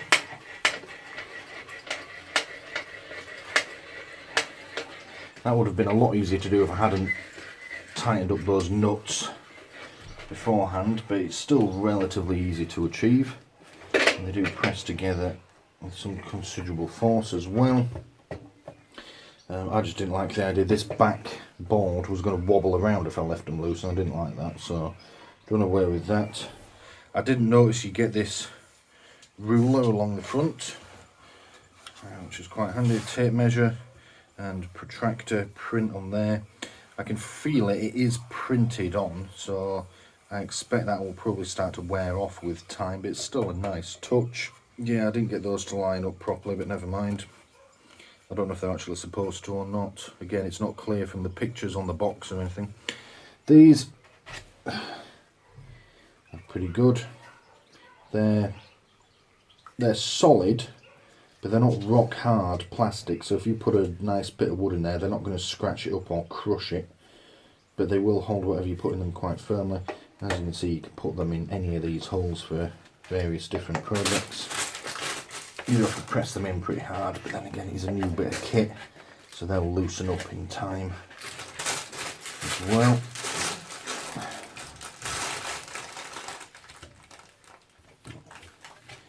Yeah, as you can see, I'm actually shaving bits of plastic off as I drive it through these holes. So that's not a bad thing. Oh, here comes Bella and Archer. But yeah, I mean, there's not much else to say about it. Really, that's adjustable. You wind these in and out to adjust it. Like that, you can move them together, but I mean, I'm honest, I would just wind one, wind the other. It's faster and easier. And then you can put it together. Yeah, now that it's built and out of the box, I can believe the way that it said on it. For some reason, that box just felt very heavy and cumbersome. But now that it's built, that's actually quite a nice, lightweight bit of kit. Not too lightweight, because you're going to be sort of leaning on it and sawing on it, so you don't want it to be too light and move around. But that's pretty good. In terms of easy storage, what you do is you push these up, and then one on the other side, and then it folds flat like that. Now that's a potential design for. Oh, there we go. Move the handles out of the way and it will go almost flat. I might experiment later, but I wonder if I put the legs on the other way around, that might go a little flatter. Perhaps. Not the end of the world though, that's flat enough as it is. Lean it out of the way, it's not going to take up too much room. And when you're ready, you just flip it around like that. Straighten your legs out. And away you go. It isn't height adjustable, but again, 20 quid, can't complain. To get a height adjustable one would have been a lot more money. Look at you three staring at me. What am I doing, eh? Yeah, to get a height adjustable one would have probably cost a lot more money. So can't complain about that. It's quite a nice bit of kit, is this. You've got the two cross beams, these, on the legs. Now, you could, I suppose, put your foot on them like that. They probably expect that people are going to do that. What I might do, because it's got these holes in, I might put an extra shelf across there, get a spare bit of MDF, and then you can have your workbench set up, and then a bit underneath to that, and I'll just put things out of the way whilst you're working, make it a bit more useful. You're going to lose the ability to fold it when I do that, but if I'm honest, it's not that big anyway, so, and it's not like I'm going to be travelling the country with this, it's just going to be in and around the house. So, right, and the last bit, as I was trying to show you on the camera earlier, that was a nice feature. These rubber feet aren't just square blocks of rubber, they are cut at an angle. Because the legs come out slightly, they've cut these at an angle so that if they used a flat piece of rubber, it wouldn't make perfect contact with the floor, so they've cut it at a bit so you get maximum contact, maximum surface area touching the floor or whatever surface you put it on, and therefore maximum friction and maximum stability. So it's a nice touch. I wouldn't have expected that for something in this price bracket. So to conclude, yeah, as I tend to say a lot in these review videos, happy with that. Glad I bought it. Glad I finally got one of these portable workbenches. I don't know what these black marks are on there, but I don't really care. They're probably just the ink that was used to put these rulers on. Yeah, it feels like a nice solid bit of kit. Should last me a good long time. There's room to customise it, like I said, putting that bench, the extra shelf underneath, because I'm not too bothered about being able to fold it away. So yeah, good price. Someone in the neighbourhood is having a barbecue. Makes me want to have a barbecue now.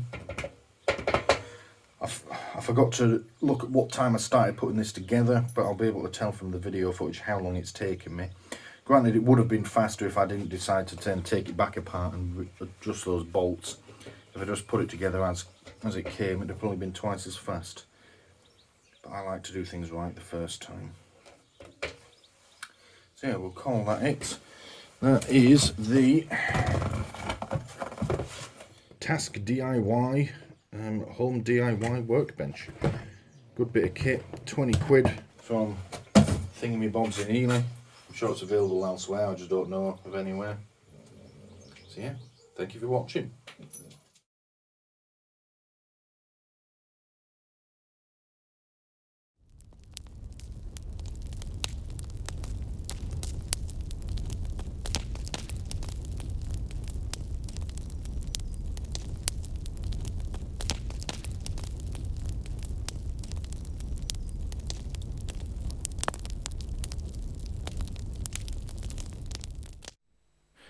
Alright, so this is Sleep Sounds ASMR for the Discerning Airgun Shooter. I originally came up with this idea a long time ago now, a good 6 months ago since I came up with this. And it was when I was editing together the video for a range day that I went on. I realised I had a lot of footage just of me just calmly getting on with the shooting day. And I realised, if you're into this, if this is your hobby, this is really quite a relaxing environment that I'm recording here. So this is the largely unedited footage. I've taken out all the voiceovers from that video, and it's just a nice relaxing day, getting on with some shooting, and hopefully you enjoy it.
God, it's a fucking barn door today.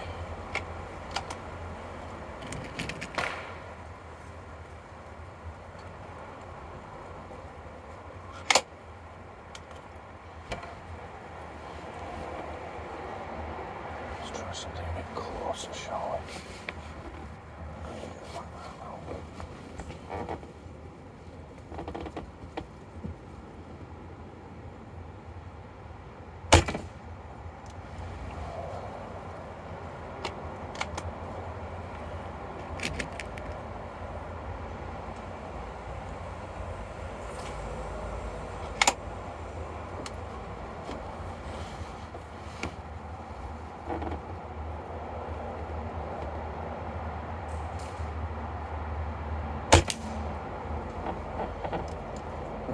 Long last. Fucking hell, I'm out of practice.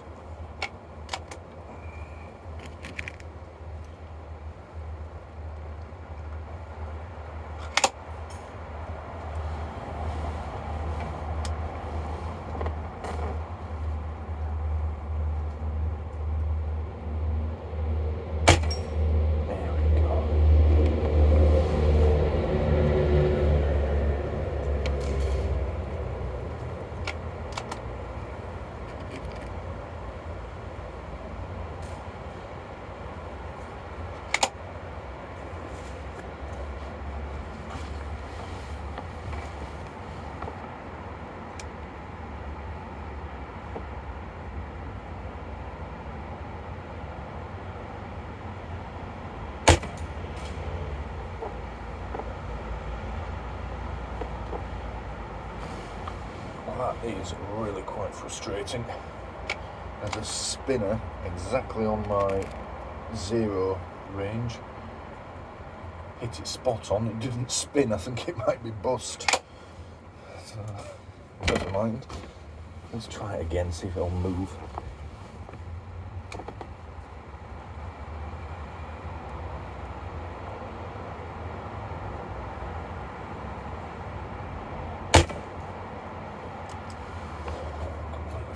missed it this time.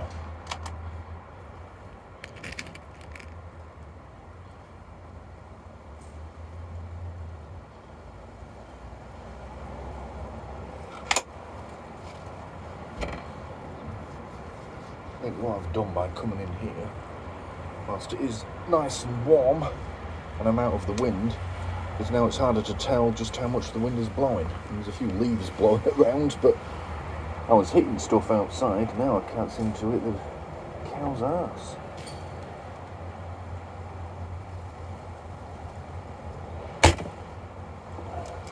Fuck's sake.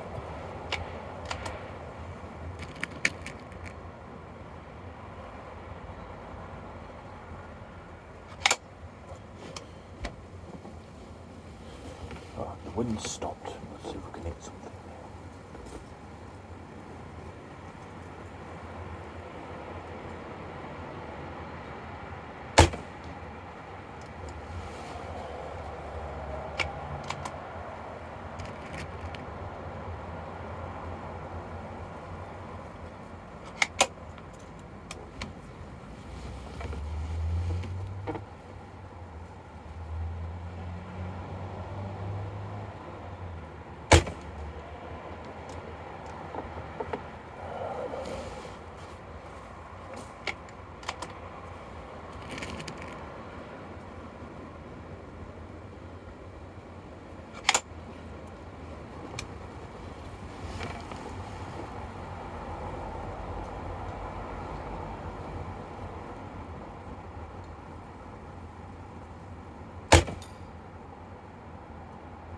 Dislodged it.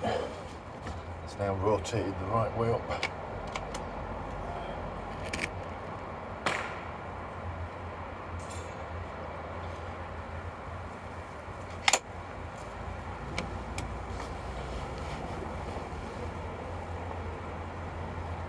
Try again.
One more and I'll take a break.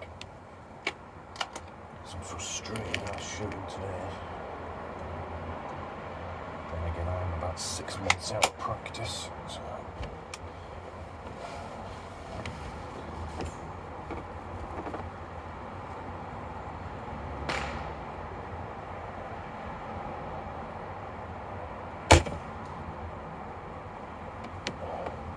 One more.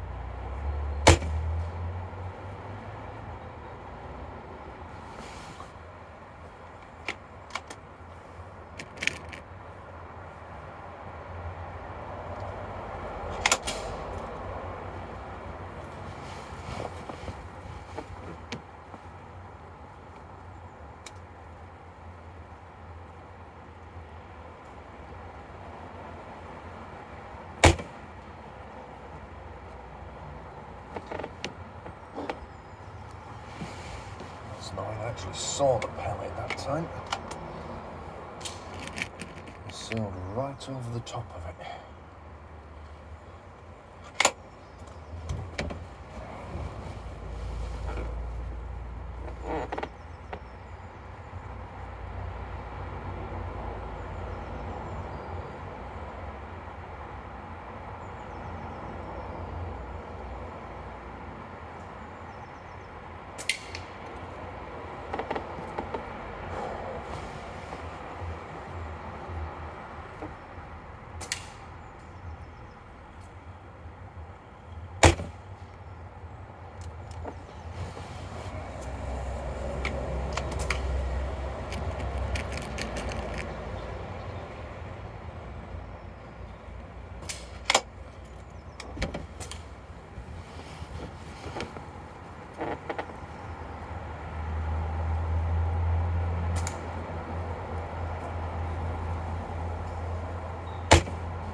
ridiculous.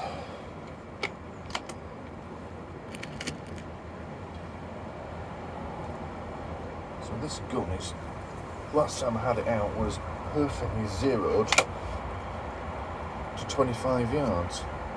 Now I'm shooting over that same distance and I'm having to use 2 whole mil dots of hold under to hit the target. I can't believe it shifted that much. Maybe it's just me. Let's do the same again to see what happens.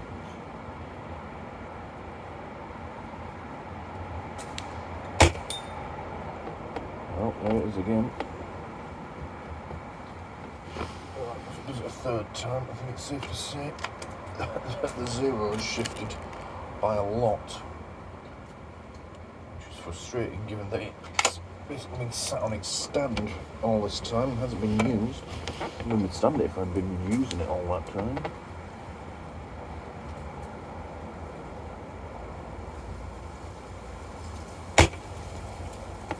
Oh, that bit of time I missed by a mile. I think it's just me.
So, as it turns out, the zero was off. Way off. 2 mil dots to the left and 2 mil dots too high. Now, it was zeroed perfectly when I put it away. I've never heard of a gun losing its zero without being used, but that's what has happened. It seems to be pretty much spot on now after a lot of tinkering and fiddling.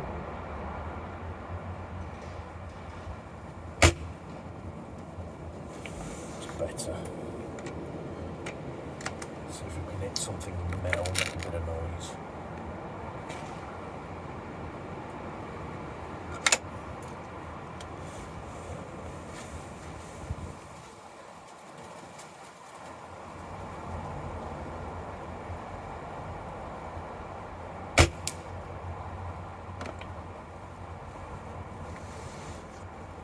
I wish I had something with a proper zoom lens, because that sent that little pigeon-shaped spinner. Not spinning. There we go. The wind is still gusting somewhat unpredictably, so I'm not expecting pinpoint accuracy, but earlier it just seemed to be too far off. I was using 2+ mil dots to the right, and this is a 2.2 pellet, a heavy one at that as well. It shouldn't be that badly affected in this wind. I think we're getting there now. Let's try again.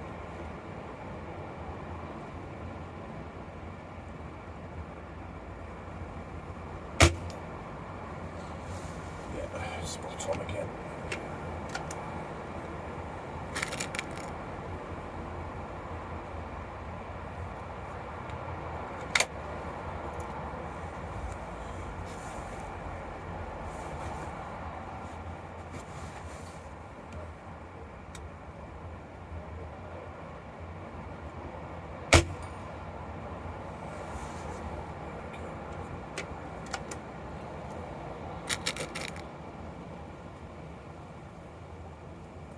One more.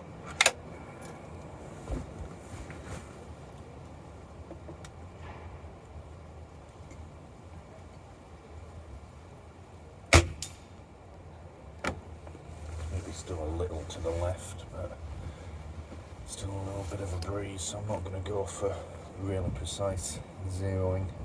There's just no point.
be the sweet spot.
tricks. Nothing wrong with it, it's perfectly accurate. Just I sort of found out in practice, I'm getting annoyed with it because I can't hit a barn door. Time to try out some of the antiques. Cometer Model 5.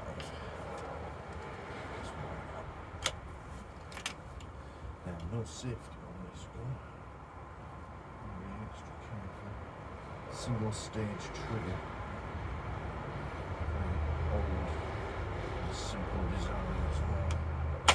Literally just a hook on the back of the pistol.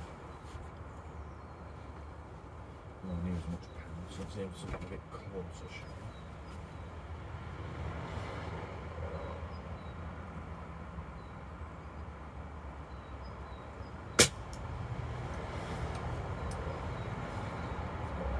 Trigger is on this as well. Answer is very.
This is my first segment.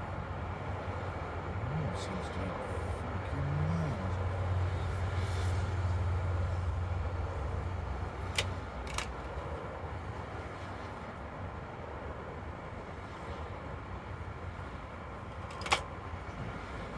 Let's see what happens.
Commodore Model 5 finally zeroed in somewhat. I mean, it's an antique, is this thing. It was a junior rifle to begin with, so I'm not going for pinpoint accuracy at great range. Just one of the little flip-up spinners that you can see at 25 yards there. Although it seems to be hitting them pretty consistently. Partway through, the left and right knob fell off. Just fell on the floor. You can still adjust it, but if you tip it over, it will just drop off. So yeah, great. It was a free scope anyway. It's an old thing, only 4 times the magnification. Let's see if we can get a few more hits on something with it before we put it away. This is when I just cock it up and listen after music.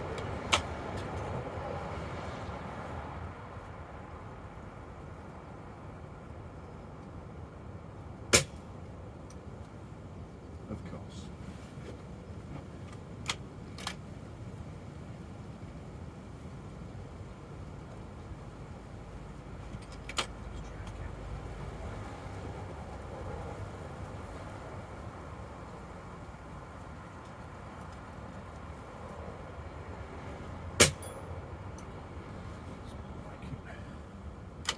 Smaller and lighter pellet, much less power, doesn't actually have the impact, the force, to flip the little spinner over. But you can tell when it hits it, moves it a little bit.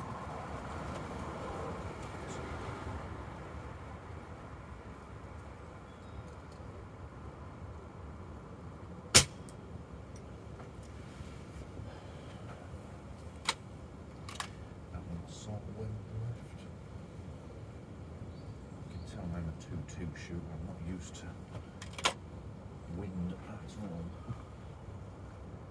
That so practice.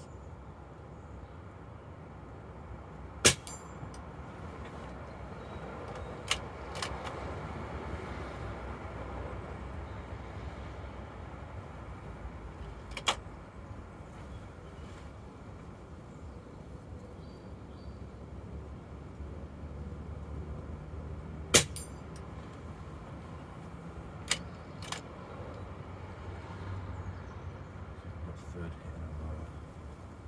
Probably not, it's me doing it.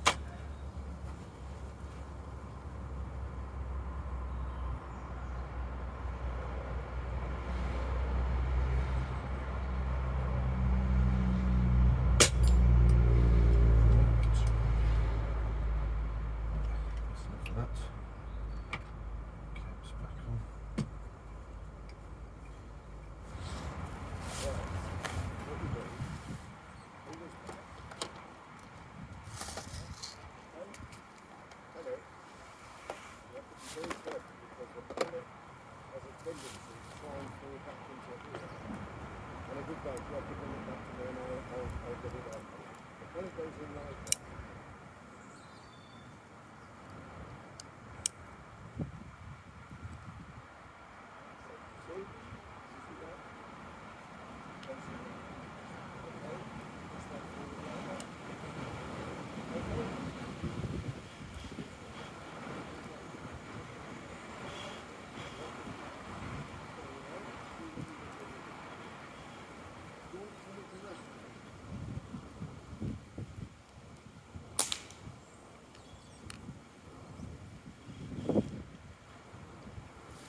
Social, Keith. Couple of rests there, so we can rest on all.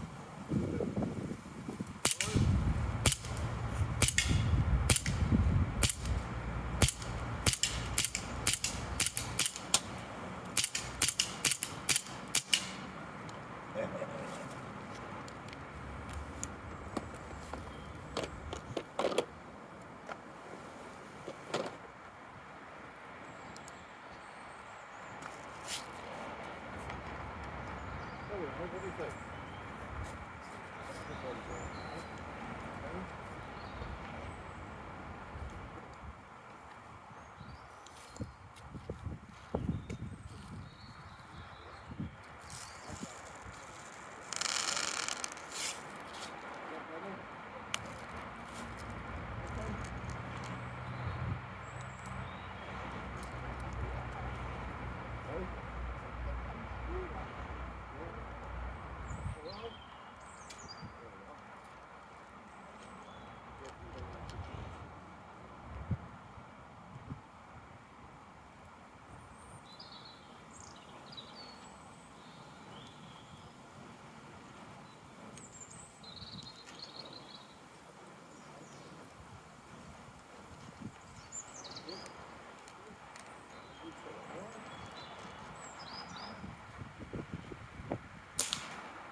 Okay.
In Cornwall, a feud between neighbours had taken an unexpected turn when Anton Barkhuizen was accused of peeking at his neighbour, Sharon Hamilton. She said to the police, I believe, that I was looking through her bedroom window during the hours of darkness, which is extraordinary because, I mean, the camper is nowhere near her. I don't even know where her bedroom window is. We've been married now, 52, 53 years. In all those years, I've never known Anton go and leer at a woman or think about leering, or I couldn't imagine him wanting to do it. He's just not like that. I think he's quite content with me. His face. Anton, you dog. Completely backward. And I got such a fright. I just shouted, ow! And I said, I'm going to call the police. I was so worried for my safety and petrified, so I ran in to safety. Actual fuck. How on earth did they get these people to do these ridiculous reenactments? There's going to be a few like this because it's every episode. There's some random shit like that. Oh fucking hell. Yeah, I'm going to be watching this all night. There's going to be loads of videos like this. Also, I have the same armchair as her, but in white. Oh, dearie me. Right, part 2 of the garden restoration. Need to get my tool shed in order. It's fucked. Let's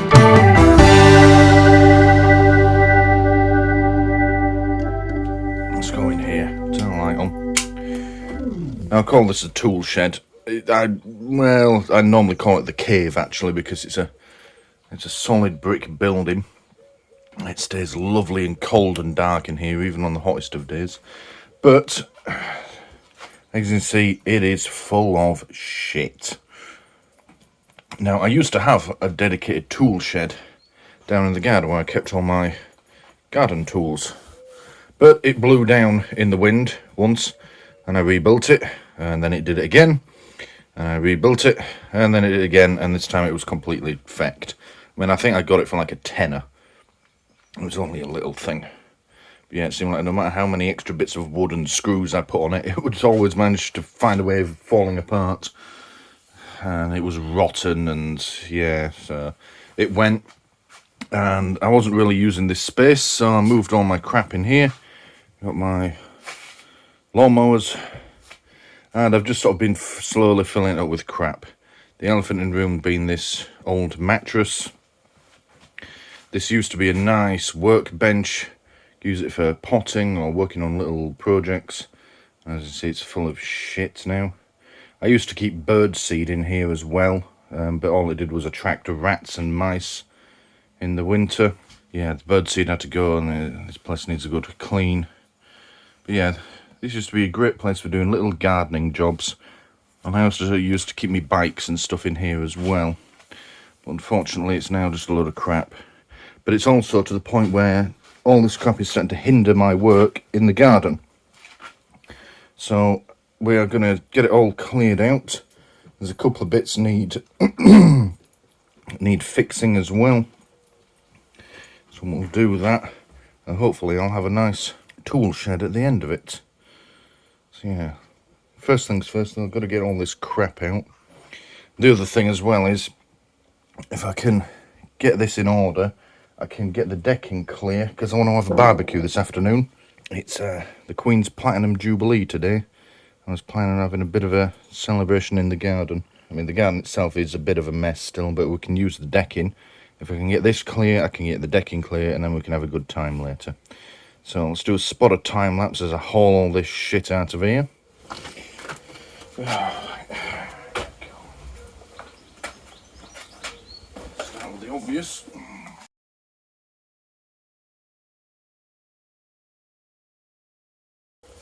These could be useful elsewhere. Let's take these inside. This thing worked once the day I got it and has not worked properly since. But yeah, that's probably a project for another day. Maybe subject to another video. Fiberglass parcel shelf for a Corsa B. I can't remember if it fits a 3-door or the 5-door. They're slightly different parcel shelves. I think, you know, this might end up being the 5-door one. I'll try it later though. We are working on the Corsa B at the moment out the front. If it fits, it might go in. If not, it's going on eBay. It's where I got it from originally. My old lawnmower. Cheap B&Q on-brand one. Probably a Chinese engine on it. When it was working, very powerful, very capable. Had it for, let's see. Had it for about 3 years. Yeah, despite doing the correct servicing on it, after the third, came to its third summer, and yeah, wouldn't start. They pulled it apart, did all manner of things to it. It tried to start, but yeah, I never got it going. Gave up and thought, the garden's a fucking mess, I need this working. Took it to another place. They said just the investigation will be the same price as buying a second-hand mower. And I thought, well, I may as well just have a second-hand one that I know is working, I can have it fixed today. So I brought it back home. Haven't done anything with it for about a year. But again, possible future project, possible subject of a future video. It's going to have to be a major engine strip down. That's a winter project though. I've got other stuff to be getting on with throughout the summer. Move it out of the way for now. This rather heavy thing is my subwoofer parcel shelf for my Corsa B. dusty, but looks to be intact. I fully intend on putting that back in the Corsa. I have to get that running first though. That's another ongoing project I'm going to get back to in a day or so. Yeah, I made this when I was at university. We're talking about 10 years ago. Yeah.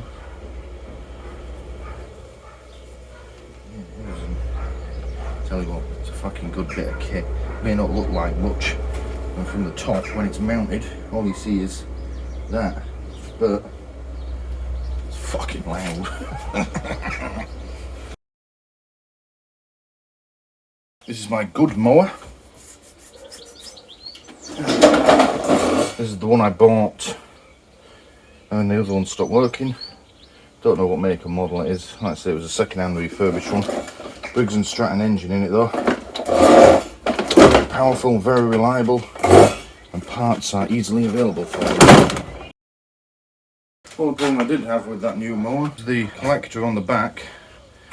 Things on it broke off, and there seemed to be no way to fix it or reattach it. I ordered another one off eBay that was supposed to be the same size and shape, but it doesn't fit. I just don't bother now. I cut the grass, I just leave the cuttings on there. It's untidy for a day or two, but then it rots down and the nutrients go back into the soil. Also, the amount of lawn that I've got to keep up with, I will fill my green bin just by mowing the lawn, and then it kind of puts you off doing all your other yard work, like trimming the bushes and such like, because you've got nowhere to put the trimmings. So then, yeah, it's sort of, the whole place becomes untidy. Whereas if you just don't bother with your grass cuttings, you're more likely to do other things. So might as well just put that in the recycling bin. Fucking useless. So. Industrial strength weed killer. Expensive as fuck. Meant to be able to kill fucking anything because my garden was getting overrun with nettles. Sprayed it on, did fuck all. Swear to God, the nettles out here in the fens are fucking mutants. There's no killing them. They get you through your clothes. Big thick gardening gloves. And sting you through them and it hurts for days. Fucking nettles. Case in point, the only thing that will protect you if you're handling the nettles in my garden is big rubber chemical gloves. Ordinary gardening gloves will still get you. They're bastards. Axe. Because I wanted an axe. Car parts. Spark plugs for when I was trying to fix the mower. And this Land Rover Defender mudguard, rear mudguard. Now, interesting story about this. My ex-mother-in-law has a Defender 110 and it lost one of its rear mudguards. Insect on me. And I can't remember, I think it was something like she pulled out and wasn't paying much attention and ended up scraping the front end off someone's car. Obviously completely destroyed theirs, being a Defender, and all they did was lose a mudguard. And they were driving it around with one mudguard for ages, and then one day I see this at the side of the road. I pull over, stop, offered to fit it, never seemed all that interested, never came and got it off me. And then their daughter that I was married to, well, cheated on me, ran off with the postman, so I don't see any point in keeping hold of this now. It can go in the fucking bin. Fuck 'em. Right, bring the tripod inside for a bit, so you can actually see what I'm doing. This area is looking clear. We'll give it a sweep in a minute. I've got this crap to clear. It's mostly just little bits and bobs I've left lying around, if I'm honest, so it should be fairly easy to clean up. Quite a bit of it is probably just going to go in the fucking bin. But there we go. Yeah, one thing I'm going to have to be careful with this, I'm probably going to get a shower and changed, is, I didn't notice this before I started this, yeah right actually, but there's bird seed all on here, and there's also rat and mouse droppings all on here as well. If you don't know, you have to be extremely careful around these. They've probably been here fucking ages and there's probably none left, but they do carry a lot of disease. Fucking horrible disease as well. You know, like medieval type shit. So I'm just going to go for it. I'm going to have to be careful not to touch my face or mouth, not eat or drink anything until this is done. I've had time to properly clean myself up. That's about all you need to do. You don't need gas masks at all like that. You know, you don't have to go mad with it, but yeah, you do have to be careful. And if you do think that there's live rats or mice around, you have to be very careful to make sure that they don't bite you, run all over, don't touch them. Yeah, a lot of the time they will just scarper as soon as you start disturbing the area, but if they're cornered, they're going to try and get away, so they're going to get past you, go up you, they may even attack you. Unlikely that bit, but can happen.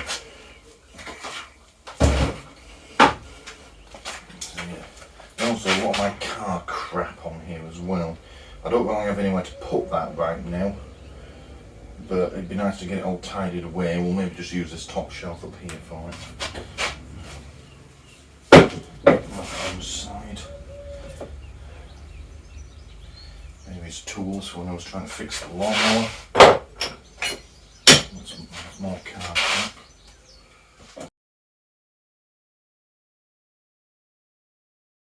Have you just done a massive shit, Muffin? That fucking hums and we're outside. You are that big. How do you make something so smelly? Car hoover. Let's put that to one side for now. That never really worked. It worked, but it'd been in someone's garage for 20 years before they sold it to me. And it was that dusty that you turn it on and the dust that was on it blew all over the inside of the car, and it seemed to be never ending, so I never really used it, and it wasn't actually that good anyway. It's the attaching parts for my roof bars for the Corsa. That raises the question, where the fuck are the roof bars?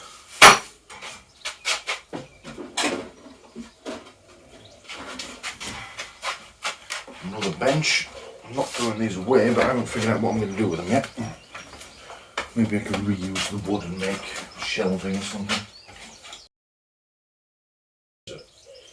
Oh, some sort of cargo net. Oh, that might well be useful if I can figure out how it works.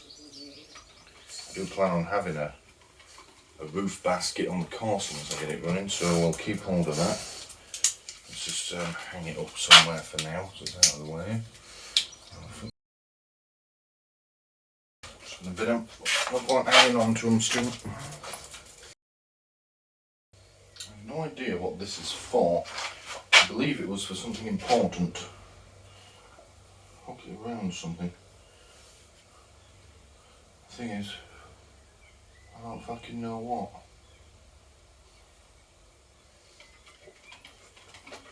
It's going to bother me now.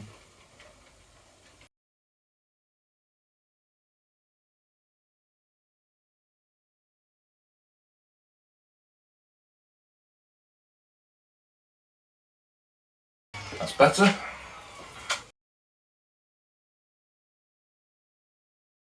Cycling gear. Trusty helmet. I do have two bikes out, a road bike and a mountain bike. They're in desperate need of some restoration. If I can get this space cleared, that can be done in here. Be good.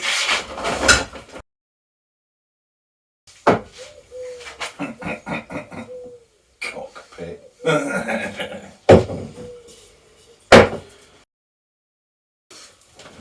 What's in here?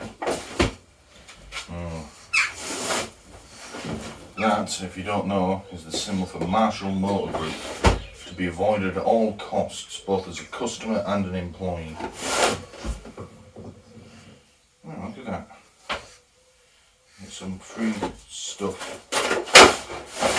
Where the hell did I get this from? Well, I know where I got this from. This was given to me by someone when they bought their car from Marshall Motor Group. Apparently they charged them like an extra £100 for the, I don't know, the fucking paint protection package or something. And they sort of applied this stuff to the car that was meant to protect it for life from bird poo and fucking whatever else.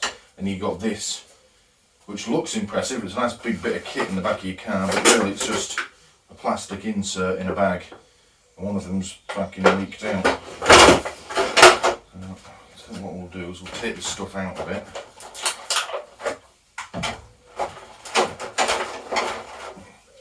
And throw everything else away. And for one, that it goes by various names, but you know, Scotch Guard, all that sort of thing. And it's a product that they apply to the paintwork whenever you buy a car, new or used. They both do it, and it's okay, but they make out like it protects your car for life. How the fuck can it do that? You know. And we saw plenty of cars come in where the paintwork was ruined and this stuff was meant to have protected it, and it just fucking didn't. Or to be fair, the company at the dealership that I was working at, well, that I worked most time at, did actually then pay for it to be repaired when their product didn't do the job. So, yeah, alright, fair play to them on that. And the thing is that I took the view that a lot of the time it was the customer's fault. It's things like they'd have marks in it where they've left bird poo on it. And in some cases, if the bird's been eating a lot of berries, that can actually eat through your paintwork and you'll see the metal through. I've seen that loads of times because we had a load of berry trees and bushes adjacent to our car park, so the birds would gorge themselves and leave fucking purple bird poo. And yeah, if we weren't there cleaning the cars 2-3 times a day, paintwork could just come clean off. You could see the fucking metal all nice and shiny underneath. It was terrible. But yeah, people would leave bird poo on there for days, never wash their cars all year. And the one time it does get a wash, they decide to do it, all their paint comes off with it. And they're like, well, that stuff's meant to protect me. Like, well, maybe wash your car more than once every 3 years, Karen.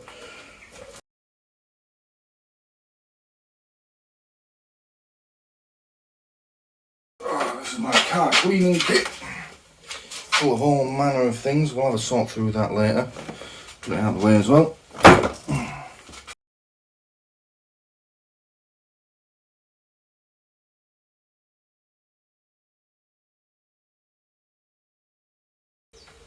Fucking plastic purple butterflies. They can all be fucked off. Tell you what they are. Leftover from my fucking wedding. Biggest regret of my life was marrying that bitch.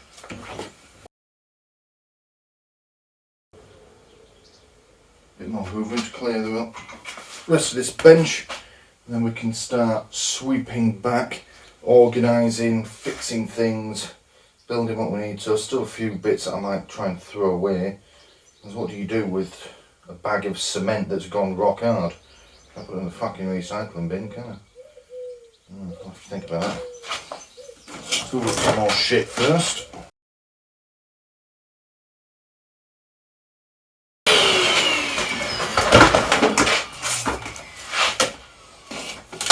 There we go. So it's coming up to 4:30. I'm going to start clearing the decking and getting things ready for the barbecue in about half an hour. So yeah, I'm not going to get it all done today, but let's just keep going for now.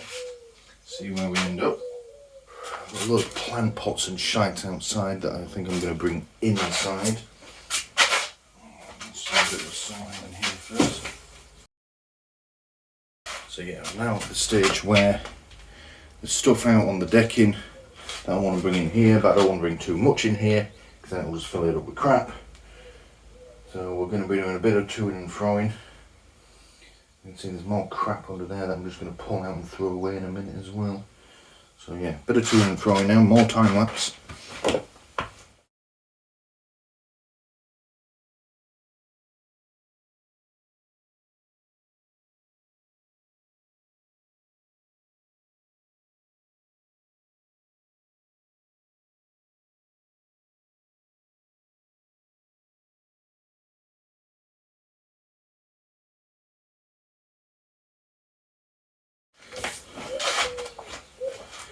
You know, before anyone pipes on about all this crap I'm throwing in the recycling bin.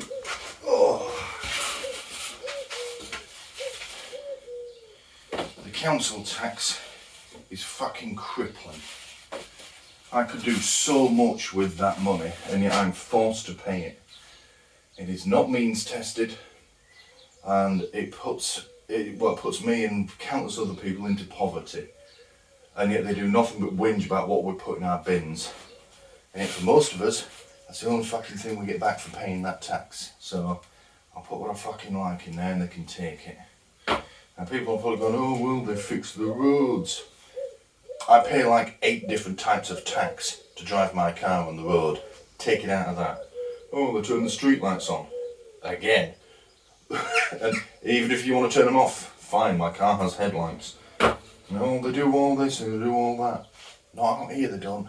Out in the arsehole of nowhere they do one thing, empty the bins. And even that they can't fucking get right, so fuck them. Fucking council tax.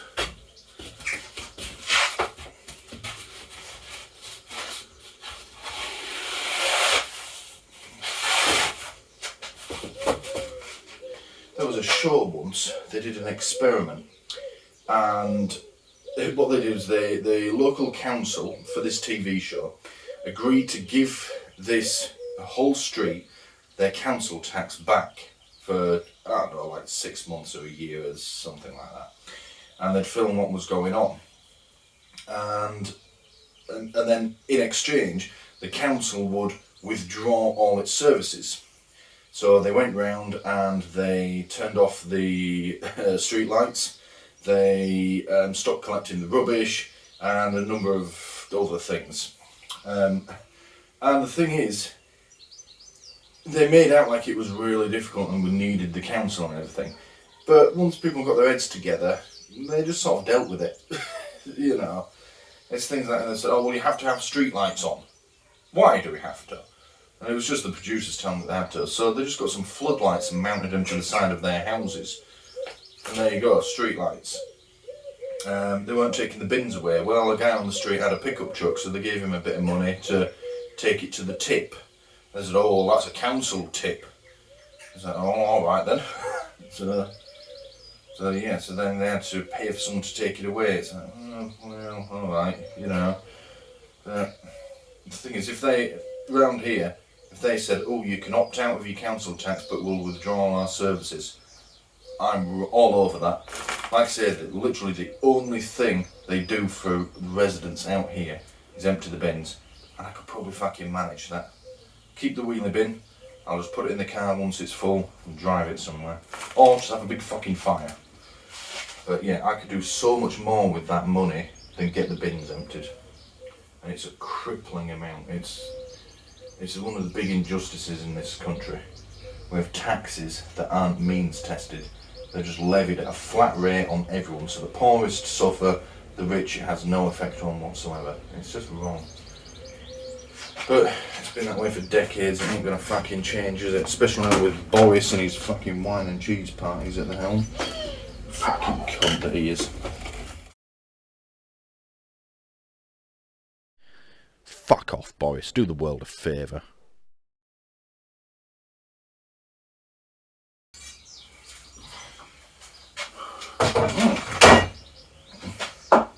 Curious? I never had a full clear out of this bit of the house from when I moved in 5 years ago.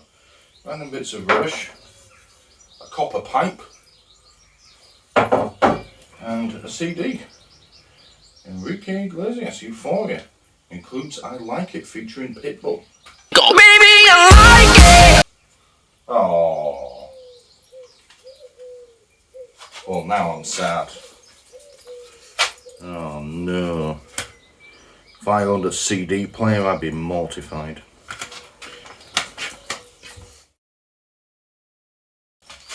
Right. So, Project Lawnmower can now go under there. It folds away.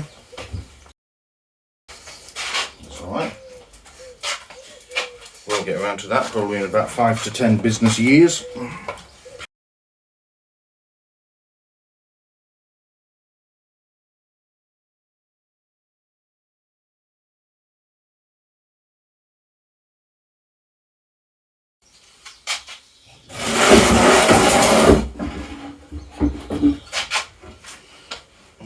Needs repairing.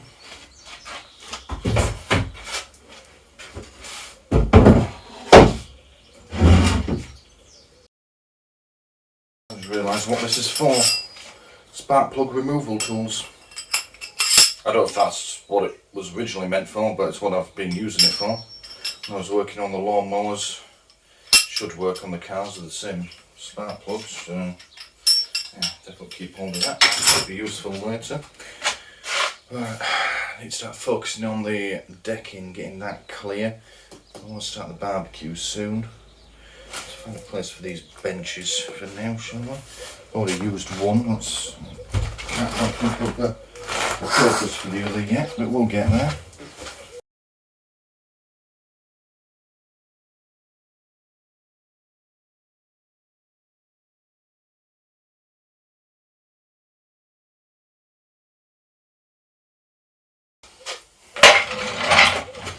That trolley jack, got it. Can't remember how much I paid for that now. 20, 30 quid, if that. Yeah, quite happy to find one on Facebook. You know, nice and local, reasonable price. Exactly what I needed for working on my cars. Went round there. It's an old boy. He explained that he's much too old for working on cars anymore. This has been in the garage, well looked after for years. He's given it all up, and he gave me this long story, and eventually had left. Get it home, try it out. The fucking thing leaks oil out. Fuck's sake. Then I see him a few days later driving past his house, got a nice brand new one. He's happily just chilling out, working on his car, his classic car, jacked up on a nice new trolley jack, having sup and a beer. So yeah, never trust the elderly, they're fucking cunts. All it needs is a new seal on it. Again, it's one of those things that I'll get around to eventually. But I have another trolley jack which is in perfect condition. It used to be my granddad's, so we'll use that. But again, that can be subject of another video at some point in the future. Trolley jack repair. That'd be alright, wouldn't it? Where can I fucking put this? I try and keep all my tools hung up here, but this is a really awkward shape. There's no way to hang it up.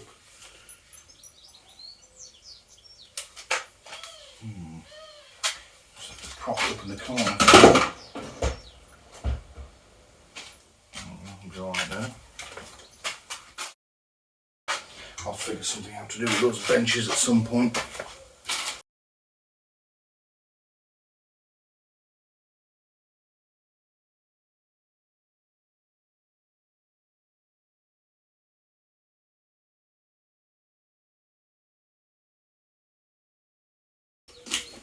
Need to keep this somewhere safe. Oh, I'll put it there for now. It's not staying there, obviously, but can't stay outside. Right, I think I'm going to go start my barbecue now. That's looking a lot nicer than when I started this shit, isn't it?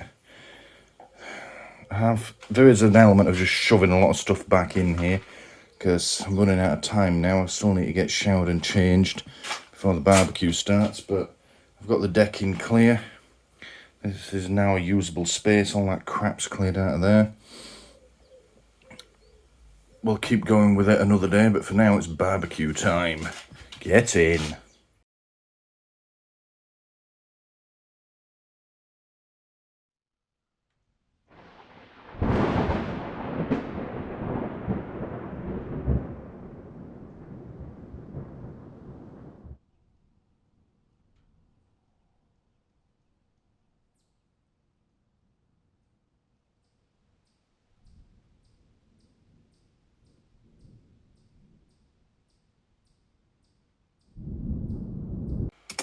Yes, I don't know, but.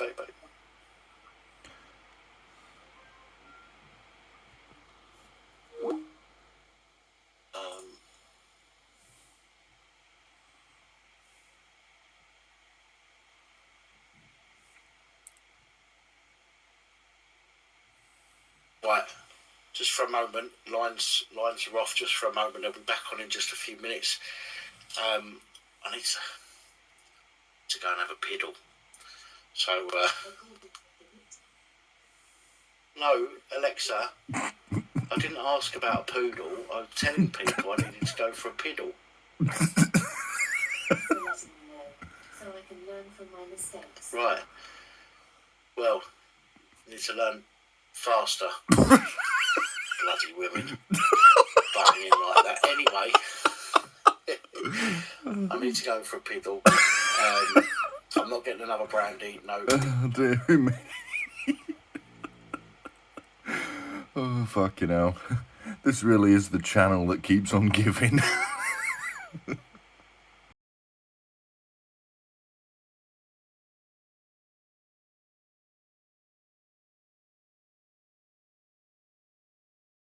Okay, so it is a gorgeous Friday morning. It's Good Friday, so Easter bank holiday weekend for us here in Britain. And we can't be staying inside. I've been inside working for a better part of a month now and I've barely been out. We're going out for a bit. And now it seems like a good enough time to start some work on the cars. As you can see, there are 5 cars here at my household. 3 of them belong to me, 2 of them to my partner. The 2 at the end, the Peugeot and the Dodge, are normal day-to-day cars. And then these 3 here are our project cars.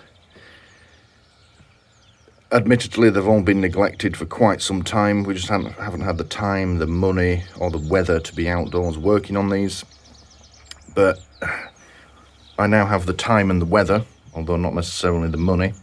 Thanks, Boris. Start having a go at them. So, first order of the day, the Mazda. It's developed a massive coolant leak. As an old mechanic friend of mine used to say, it's pissing out, Stuart. So, yeah, that's what we're going to do. So, let's go close and have a bit of a look. Here the old girl is. Now, it is coming somewhere down there. That is the thermostat, or thermostat housing if you want to be exact. Now, I'm fairly sure if we look in here, there's a pipe coming off the bottom of it, right there. And there's a T-junction going into it. I think it's coming out of that T-junction, but we don't know. So we're going to have to take it apart. Now, I could just go ahead and order a new thermostat and housing and get all that, and I'd probably fix it. But we're going to start taking it apart first, just to double check. So we need to start by getting all this off, then we can get to that. Quick perusal of it this morning. It looks like the only tools we should need are a simple socket set. And of course some spare parts and coolant and such like. So yeah, let's get it apart and let's see what we can see.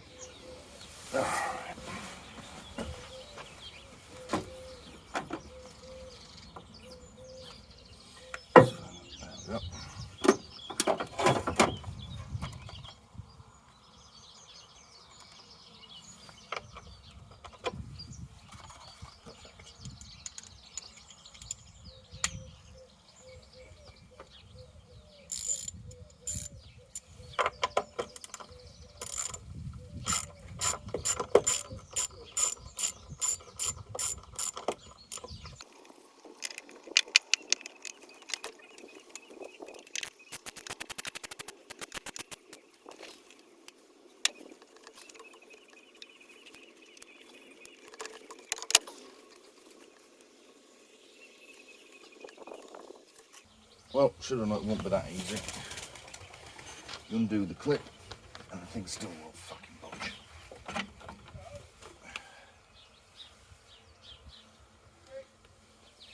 Right, let's get some more tools.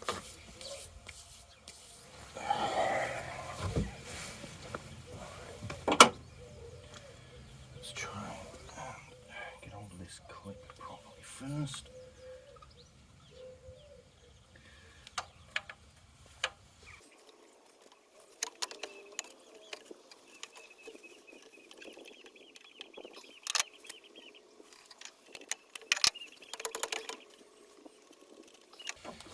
It's going to come off one way or the other.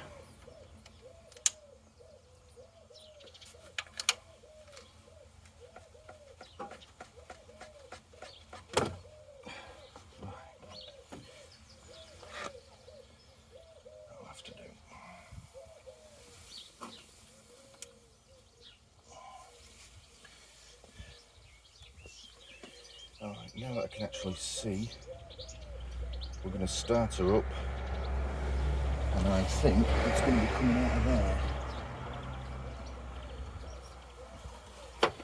I'll do one more test.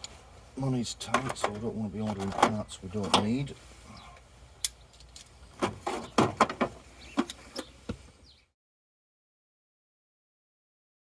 And as is oh so often the case, whenever I attempt something like this, the universe finds a way to slow me down. Battery's flat. Proper flat. So, yeah, that's a good couple of hours lost by the looks of it. There was no life in it whatsoever. I suppose it's my own fault for leaving it stood for over a month. Never mind. So, yeah. Alright, well, I need some breakfast. I haven't had any yet. We're out of coffee, so I'm going to go out and get some. We'll see what this looks like when I get back. Okay, right, let's give it a go. I've been out, got myself a coffee and some AA batteries. That still says charging, but if it can have enough in it just to start the engine, then we can get on. So we'll unplug that. Let's go around the front and see if we can get the old girl going. It's been an hour. Kind of hoping this can... Being Good Friday, everywhere shuts at 2, so I'm kind of keen to get on. Oh, that's looking better.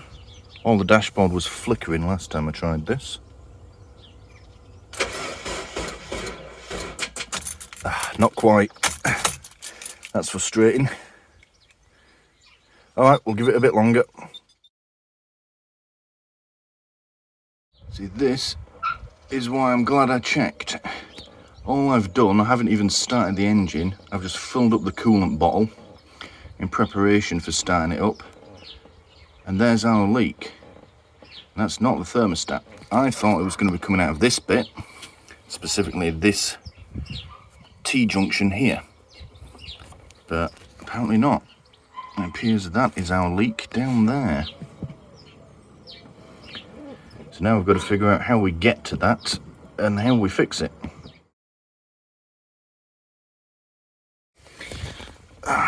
So there is our leak right there. Didn't even need to start the engine. Fill the coolant bottle up to the top and it just starts pissing out of that hole.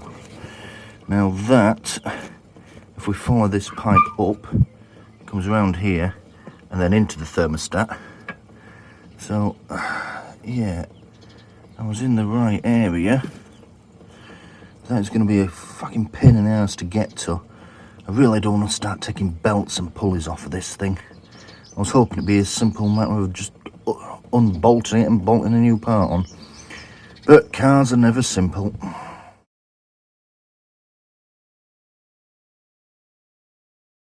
Have to say, at the moment, Haynes, you're letting me down. I've always sworn by Haynes manuals. I've got quite a few of them for various cars that I've owned, and I've always found them to be really quite useful. I know people in the trade, mechanics, like to take the piss about people that buy them, but you know what, fuck you. But at the moment, this one's letting me down. I think I've identified the part it's coming out of. Nothing in here on how to replace it, or even get to it, or even what it's called. So yeah, it looks like it's the inlet pipe to the water pump. Thankfully not the fucking water pump itself, because that involves taking all the cam belt off, which I just, well, I don't have the tools or the skills to do, so. But yeah, not too impressed at the moment with your Haynes. Alright, so I didn't actually do any filming for the next few hours working on this car. Reason being, there wasn't a right lot going on. All you would have seen was me just removing one part or undoing one bolt to find that I then have yet another one to undo. And I actually spent most of the day just trying to get to see the part that I need to replace. And to do that I had to remove, well, you saw me remove the intake, the air intake earlier. The air box with the air filter in it, that all had to come off. That included disconnecting the air mass meter and what I'm assuming is an air intake temperature sensor as well. That all had to come out. The washer fluid bottle, that had to be removed, and it has this enormous brass bracket that holds it in place as well. That all had to come out.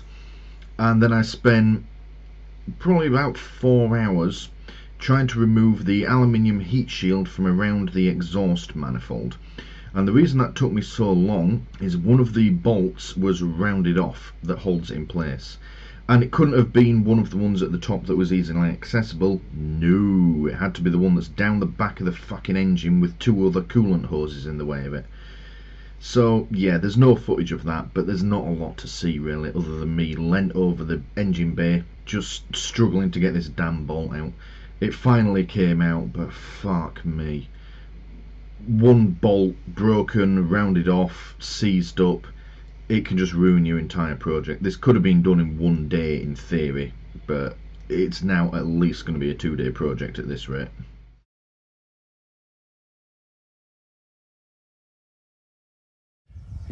This is the position the dog has taken up to watch me work.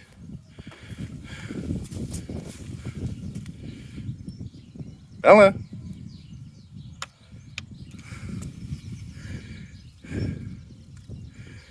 Problem is, I'd love to have her out in the garden with me, but she'll just fuck off.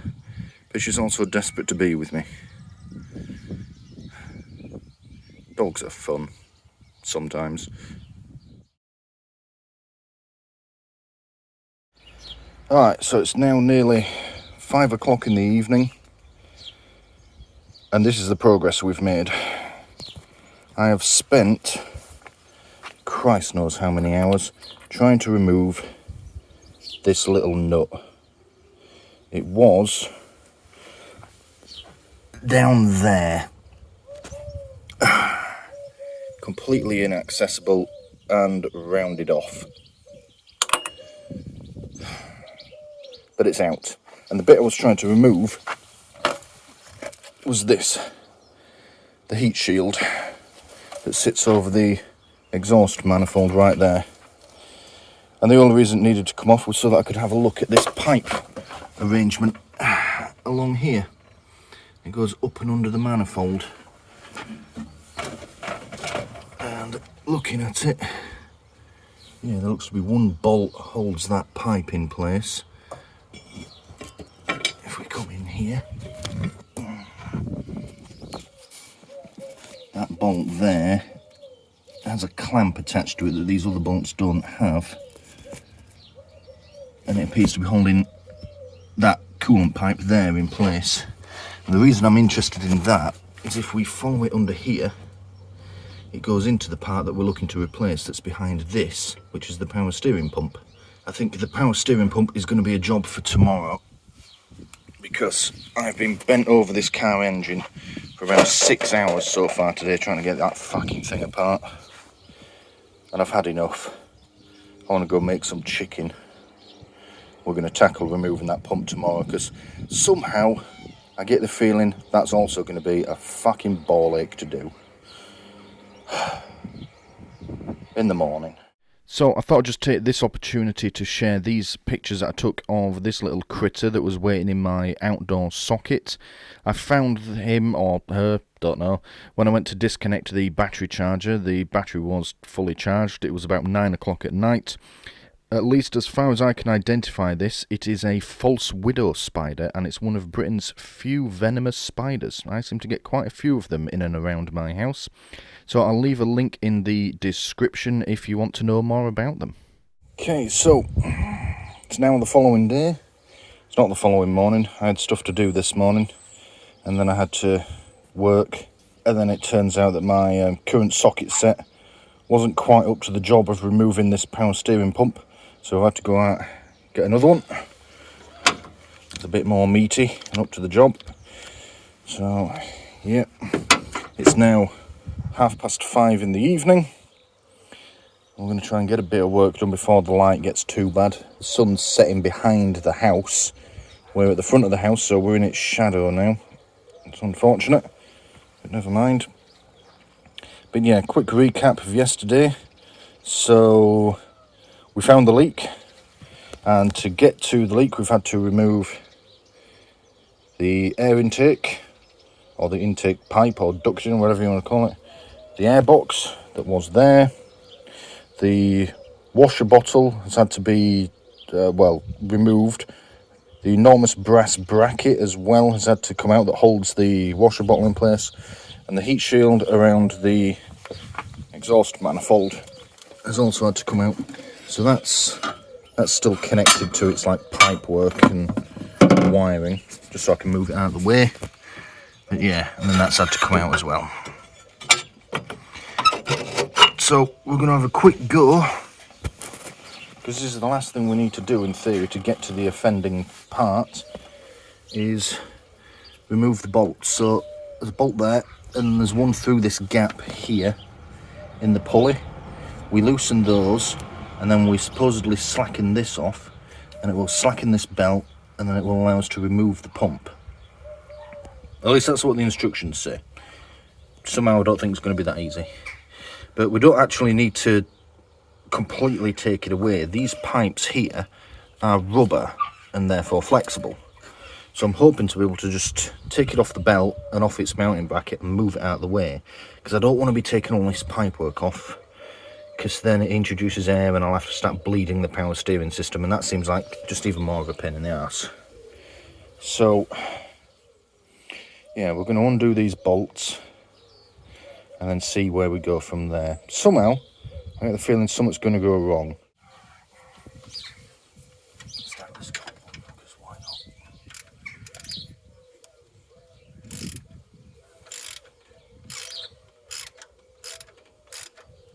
It's coming away surprisingly easily. I am sceptical. It's too easy. What's wrong with it? Oh, there we go. That one doesn't want to move.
Alright. Now for a second there I thought things were going well. First bolt came out really easy. Second bolt, a little bit of resistance, but once we cracked it, it came out. The tensioner bolt though, fuck me. This thing does not want to slacken. It seems to be getting stuck, and no matter how hard I hammer at it now, it was getting stuck down here. I've managed to hammer it back and it is looser now. That moves, and this belt is now really slack. But I can't get it off the crankshaft pulley. And even if I did wrench it off, I've got to get it back on again. So I need it to be looser. So we'll keep going.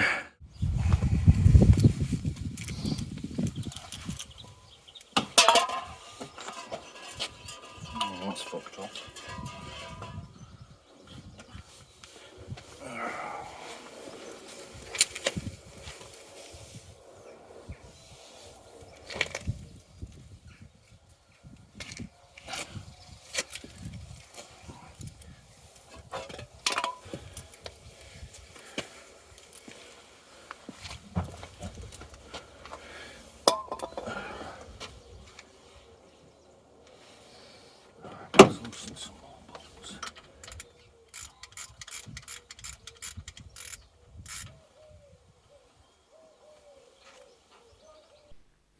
Hello, Stuart in the edit here. Now, I've just slowed this section down. It's about a second's worth. I've slowed down to 1% so that you can have a good look. You'll notice my fabulous beard and slightly long hair in this shot. Now, I was conscious of this whilst I was working on the car, and that is that as I'm getting close to it, my hair and beard were occasionally touching certain components. Now, I was absolutely certain that nothing on this engine was going to start moving. That includes the cooling fan at the front and the engine itself. So I was perfectly safe and comfortable working this way. However, I did think it was a good idea to just point out that if you are working on it, or rather on your own car, not on my car, and you are a fabulously sexy beast such as myself with a full beard and a bit of hair on your head, do please be careful. If something starts spinning or if the engine's already running whilst you're checking something and you get your hair stuck in it, or worse, your beard stuck in it, it will probably rip your face off. It can destroy your entire face.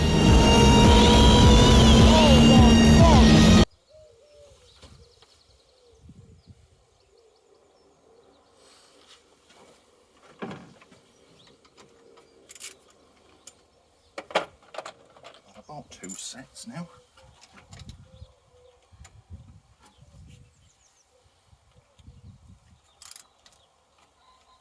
Let's just slacken that off. See if it will allow. There we go, that's much looser. That's how it's supposed to be.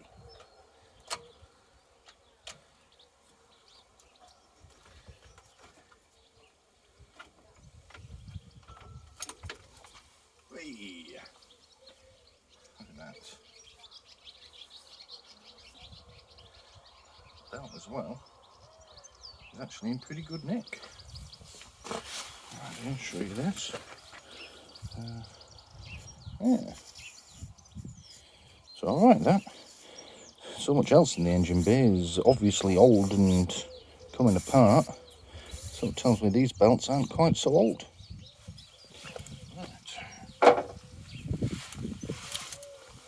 That's off. It should let me undo these other bolts and get the whole thing apart.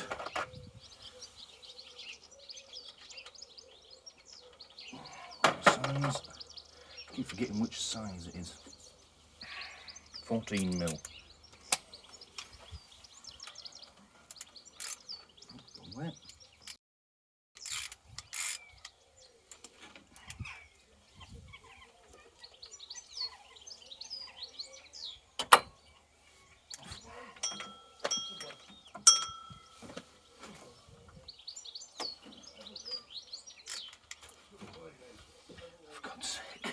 Need me spanners now.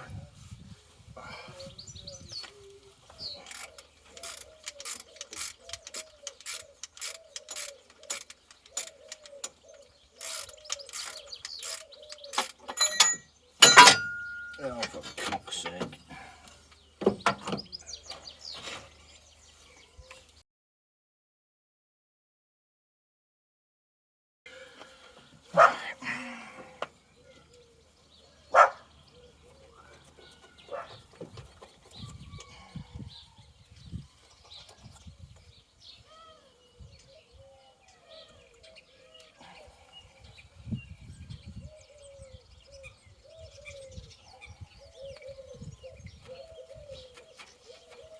Come on, out we go. There we go. Right.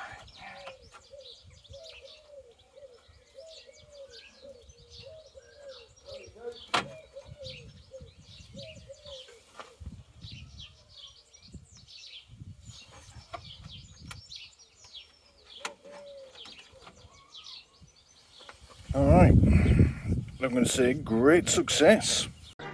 Great success. It's off, and it's taken about 40-50 minutes. Not bad. It doesn't come as far away as I was hoping. I was hoping to be able to just stick it out of the way here, but yeah, it's out of the way.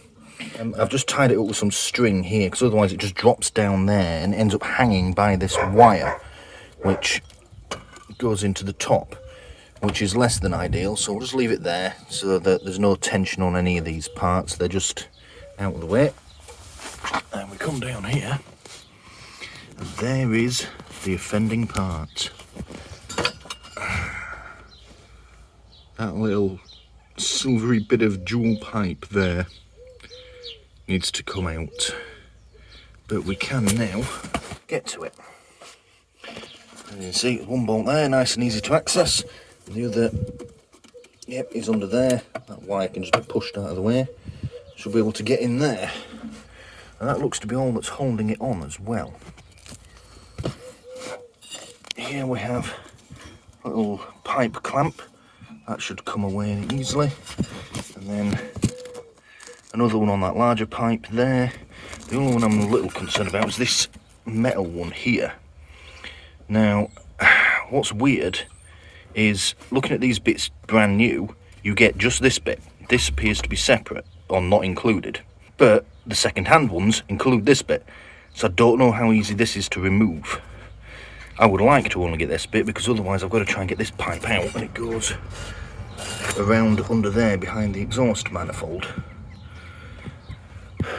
Which is another pain in the ass. That ain't coming off. Not in a million fucking years. But we've got there. Finally some progress. I am just, before I sack it off for the night, going to see how easy those two main bolts are to remove. Hopefully our luck holds out and they come straight out. I think realistically they're going to be fucked.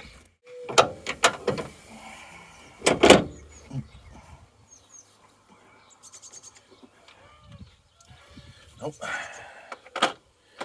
So that's better. Okay.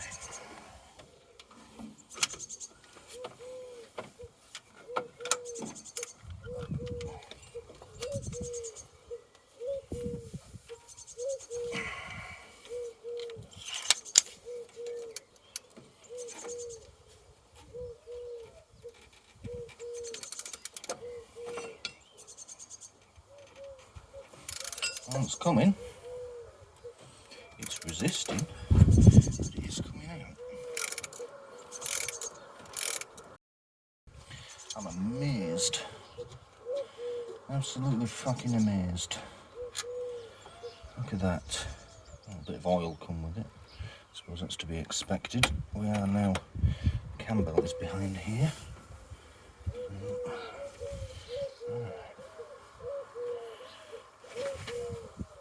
Let's try and get to the bottom one, shall we?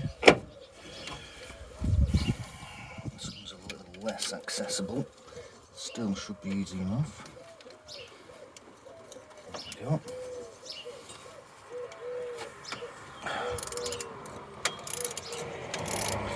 That was even easier. I suspect witchcraft is at play. Not quite finger tight yet though.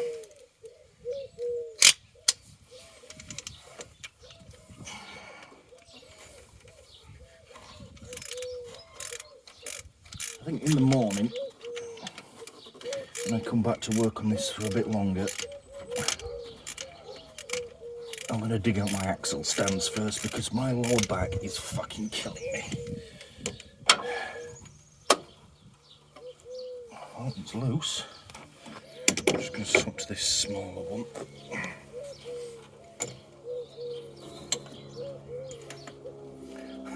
I've lost the bolt now. There it is. Christ's sake. So fucking close.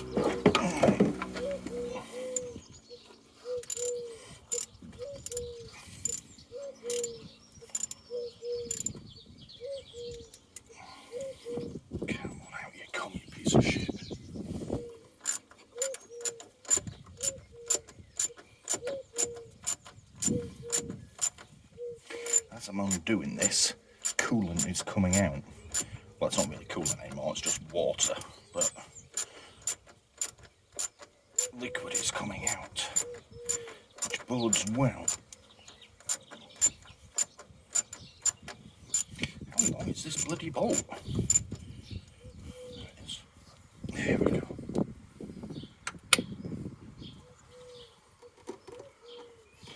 Right, that is now free. So just got to get these pipes away and we should have it out. Evidence of an oil leak as well.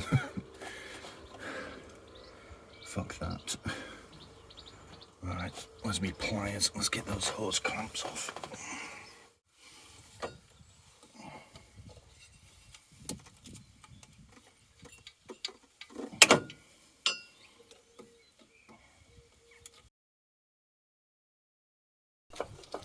Strictly speaking, this isn't quite the correct technique, but never mind. This isn't much better, but to be fair, that bottom coolant hose has been a fucking pain in the arse. It would not come off.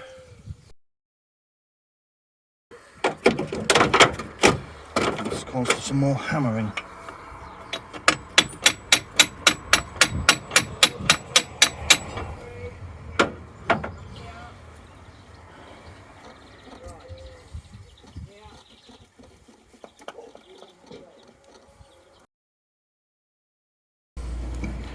Just pausing the time lapse again here to point out that little clamp that I've just applied, the sort of locking welding style clamps, those are absolutely invaluable for any number of DIY tasks. Not just working on cars, but I've used them around the house as well in various DIY projects, super gluing things. I actually used that very clamp that you see there to remove the rounded off bolt on the exhaust heat shield earlier in the video. I've got a larger one somewhere. They come in all different shapes and sizes. They're all relatively inexpensive as well, but they are absolutely invaluable in your toolbox. Highly recommend you get yourself a set.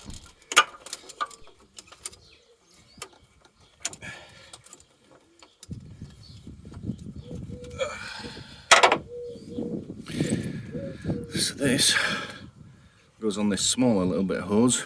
It's basically just rusted away. All I did was pull on it with a pair of pliers and it's come completely off. Yeah. So once again we're in a situation where all the fucking bolts are removed and it still doesn't want to come out. That clamp's just keeping this clamp loose. None of that hose wants to come out anyway. This bit of pipe in here doesn't want to come off. Beginning to lose me back with this for today. Yeah, I've got a lovely chicken stew in the slow cooker. It's calling my name. We're going to leave that there. We're down to 10% battery. We're starting to lose the light. I'm going to call it a day. Alright, quick roundup of the day's progress before we call it a night. Go inside, get cleaned up, and have some chicken broth. It's been in the slow cooker for a better part of 24 hours now. Actually quite impressed with the progress that we've made today. I feel like we've made more progress in the 1 hour this evening than I did all day yesterday. But yeah, power steering pump is off. The bolts are out of the part that we need to remove. Although I can't actually remove it because the two coolant hoses don't want to come off. I'm getting very tempted to just cut them and order new ones. I'm going to see how much they are before I do that. If they're a couple of quid, they're getting chopped. I am going to chop the shit out of you. And then I can't seem to separate it from that metal hose. So we're going to do a bit of research on what we're doing wrong there. Maybe I'm just not pulling hard enough. Maybe once it's on, it's not meant to come off again. Who knows? But then again, why would they sell brand new ones without that extra bit of piping? There must be a way to get it off. So we'll do some research on that. But I'm happy with it for tonight. Like I say, barely an hour's worth of work done on this. We've made, well, I feel like we've made more progress than I did all day yesterday. Let's go inside, get cleaned up, get some grub, and we'll tackle this bright-eyed and bushy-tailed in the morning.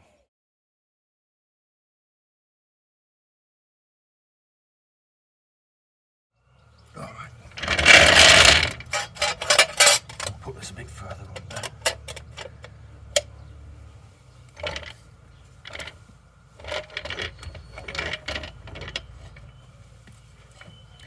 Get right under the actual chassis.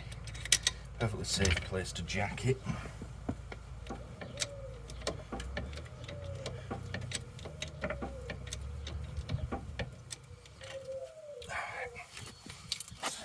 This will go underneath. Yes. Nope. No, not quite. A bit more. A little higher from your jack. There we go.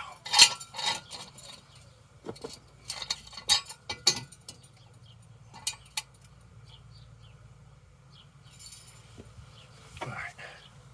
Now I've got to do this very gently. You saw how quickly it dropped it earlier.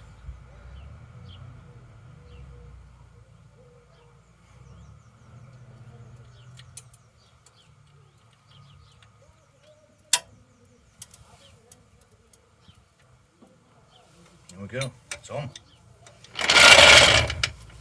Alright, let's do the other side. Right, let's get the second one under. Now, important thing to note, the car as it is at the moment, it's not in a very stable position. The reason being, with one side up, the only bit of the handbrake really is on that wheel. The only bit that's actually doing anything, because the other wheel's barely touching the ground. So the only thing stopping this rolling is the axle stand itself, which shouldn't be relied upon, and one handbrake, one side of the handbrake. Now, this vehicle does have a centre point. You can jack it up by the front subframe, which would lift the front up evenly and keep both back wheels on the ground. The only problem with that is the car's so low down that I can't get the trolley jack under it and still be able to pump it with the handle. So you've only got about that much space, so you can't, I couldn't do it. I tried it off camera. So we have to do it this way, jack it up one side at a time. So yeah, and I did say don't use one stand at a time, so I'll have to be quick with this. But yeah, this is probably the most dangerous part of using these. If you are able to jack the car up from the middle, so it raises either end up evenly, then do that. But unfortunately in this instance we couldn't. So let's be quick about this. And the other thing is, as I now lift this side up, we're decreasing the effectiveness of the one remaining handbrake. I mean, we are increasing the effectiveness of the other side at the same time, but you still need to be quite careful. And chocks ain't going to work either, because we're lifting the wheel up, so even if I'd put the chocks down first, it wouldn't have made any difference because we're decreasing the effectiveness of those as well. So fortunately I'm at the side of the car, so if it does fall off, it's only going to go that way, and it's only about 6 inches from the front of the Mini, so it's not going to go anywhere other than just bumper to bumper with the Mini. But obviously your situation may vary, so let's get this in place. Yeah, right, down gently.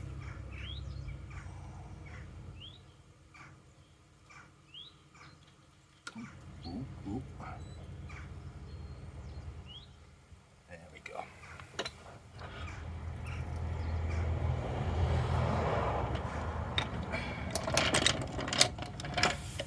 That's it, she's on. So we'll find something to chock the back wheels. I think I've got something to hand. Right, the wheel chock, nothing fancy, big lump of wood will do. You can buy dedicated wheel chocks, and sort of like little triangular bits of metal. It's not entirely necessary, so you do, and then make sure it's in, and that'll do the job. Then you put one either side, ideally, so it can't roll forwards or back. In this situation, obviously, it's only going to go one way, and that's back. It ain't ever going to roll forward unless I put it in gear and make it roll forward. And of course, you do both wheels. Yeah, that's all you need. I'll show you the difference it's made. As you can see, it's not raised it by much. That's where it was before, knee height. But yeah, as I was saying, the vehicle is stable. It's not going to go anywhere, so it's just as good as it being on the ground. But everything is now a lot easier to reach. I'm not having to bend over as much. I mean, if it's at the back, I'm starting to bend over. It's okay. Everything's just a bit easier to reach, and I can always come round the side. There's the bit that I needed. And of course, we're only on the lowest setting of these axle stands, so it could go even higher if needed, but I don't know if I'm going to gain much really. I mean, it could bring it up to here, but I've still got to bend over that distance, so that's a good height. And if I wanted to, oh, right now, Bella, we go. Yeah, I could still comfortably get underneath if I wanted to access anything underneath the car. Like I do want to do an oil change on this at some point. So, yeah. I'm happy I bought them.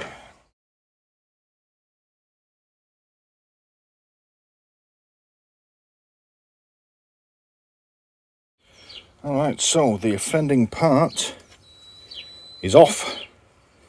And now, that took a lot longer than I thought it was gonna.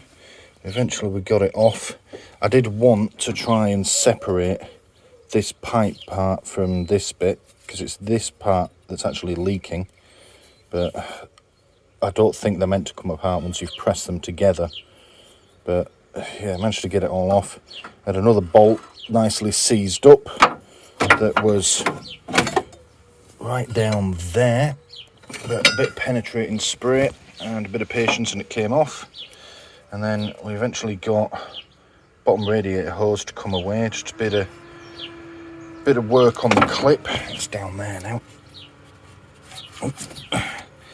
Yeah, a bit of work on the clip to get it well out of the way and twisting it backwards and forwards. Eventually just sort of cracked almost. Just so you know, unseizing it from this, because Christ knows how long it's actually been stuck on the end of there. So yeah, we did that.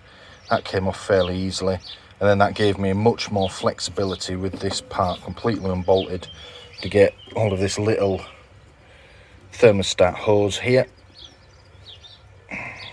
A bit of twisting force and that's come right off. I still might just renew that hose anyway, because it's looking a bit worse for wear on the end. But it is off. So I'd say that's probably the halfway point now. We're at the bit where we need parts and then it needs to start going back together. Now, the leak, after all that, was that tiny little hole that you can see there.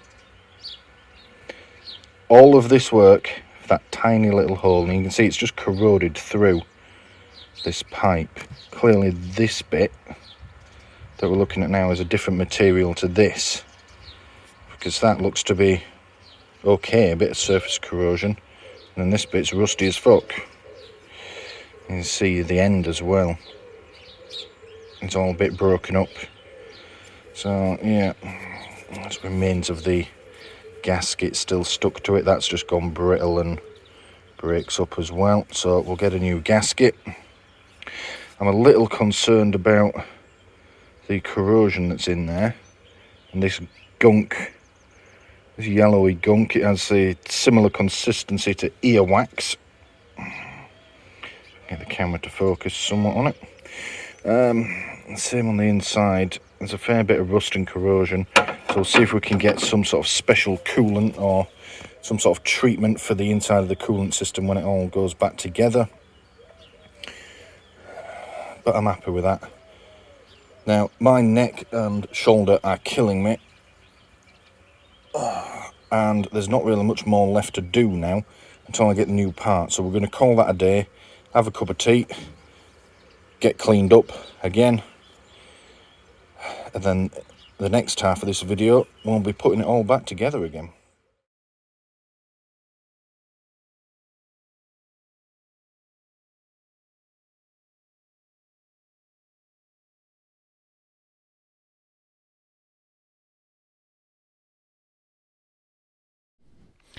Alright, so as is nearly always the case with these projects I set out to do, this has turned into a two-parter.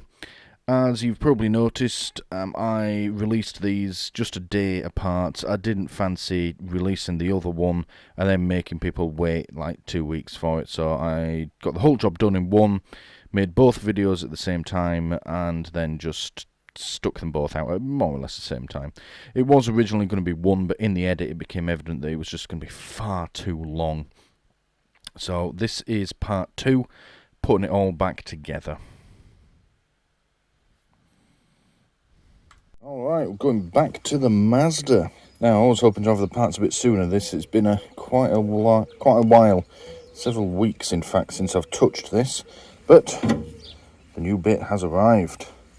Well, it's not new, it's off another guy's Mazda. He had the same engine and he somehow managed to blow the head gasket on it, so he put a new engine in it, and then it was breaking down the old one. So we got this. If we compare it to the old one, you can see it is in much better condition.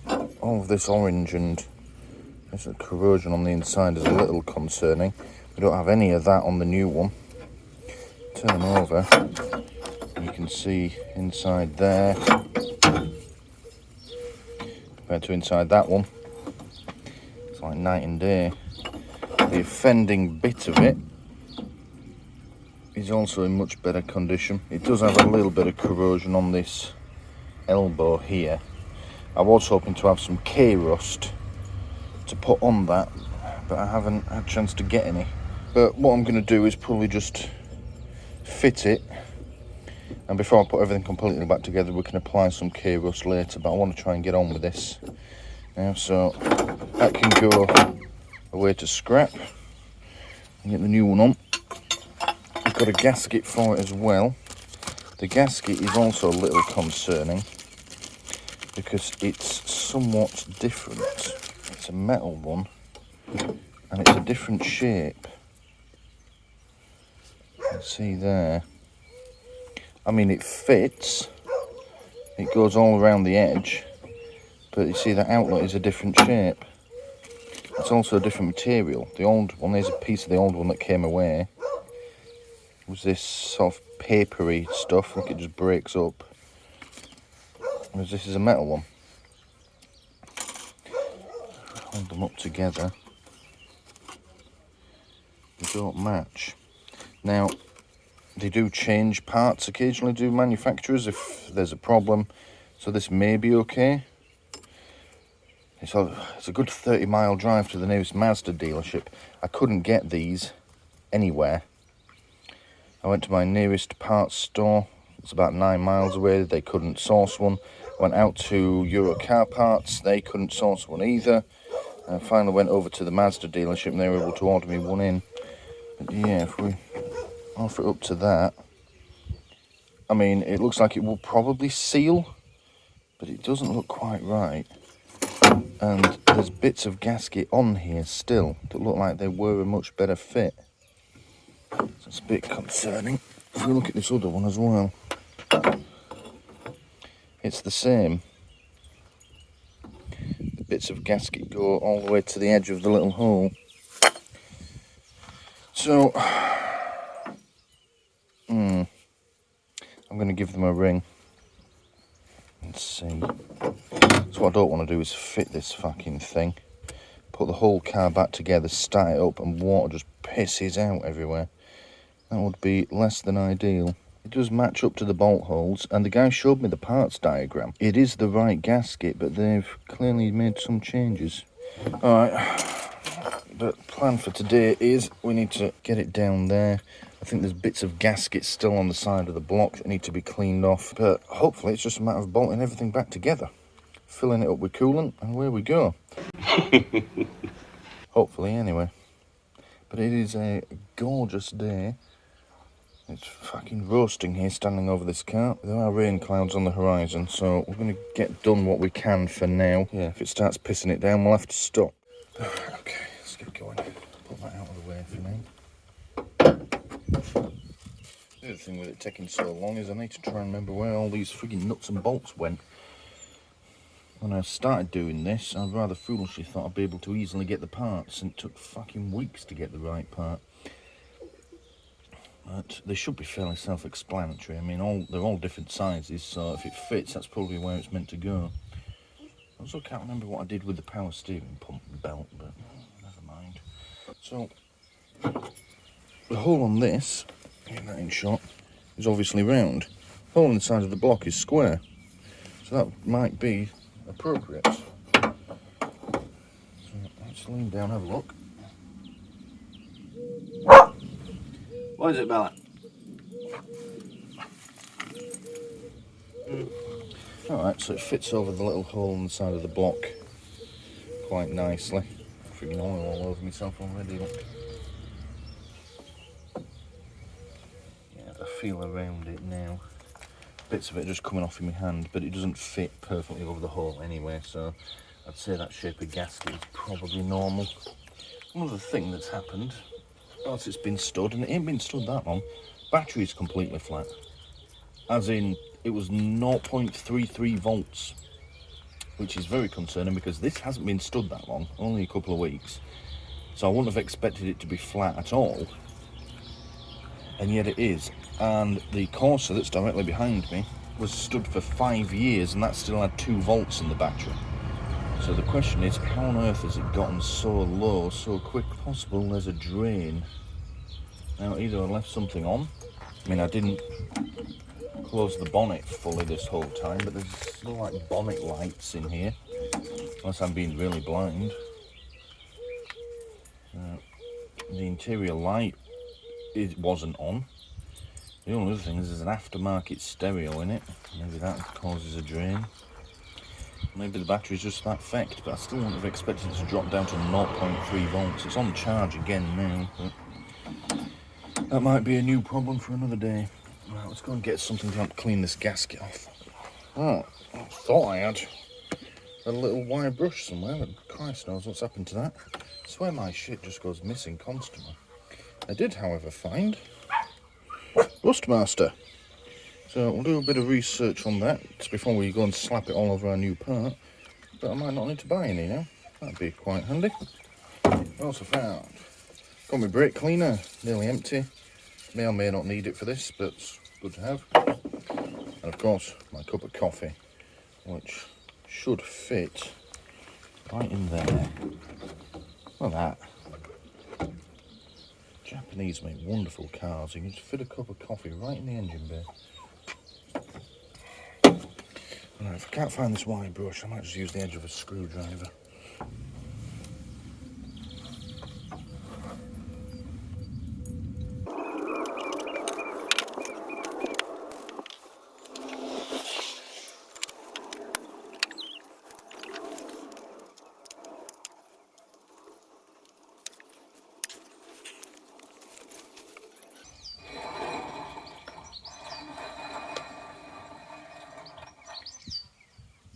Something of an unhappy noise from that wheel, isn't it, Bella? Something else we'll have to work on. Okay,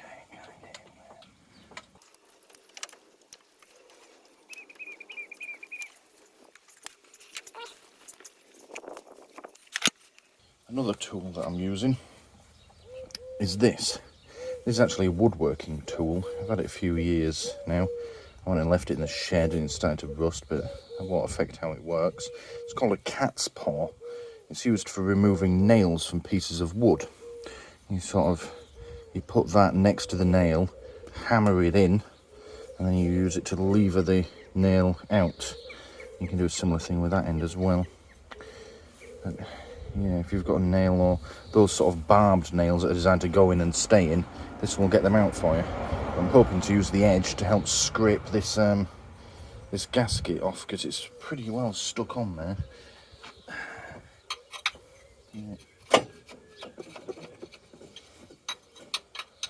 Because I can't find anything sharper. I don't know where I've put my fucking chisels or my wire brushes, so I'm a bit stuck.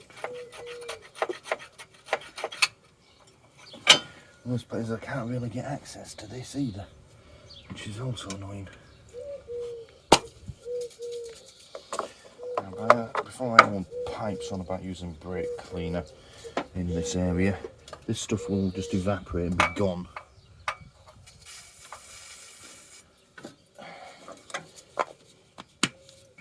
If we're worried about having brake cleaner running around with coolant system, it will be gone. And besides, looking at some of the components, it can't get any fucking worse. That's good coffee.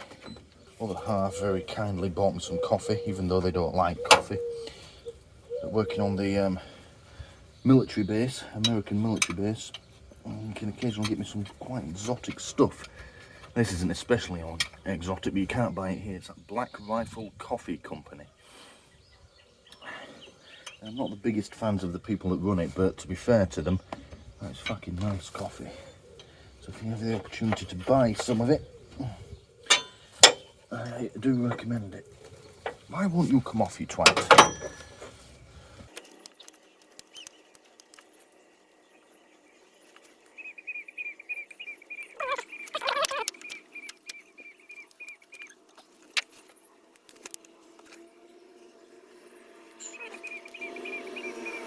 Yeah, most of the gasket is gone and the face of it is all nice and lovely and shiny.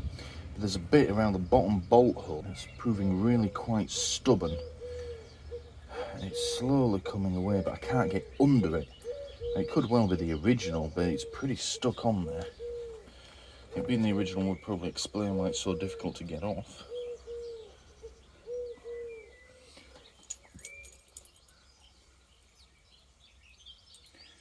I feel a nice wire brush that I can't find would probably make light work of it. But unfortunately, it's fucking nowhere to be found, so... I wonder if sandpaper will tackle it. Let's try that. Right, just a little bit, let's see if this works.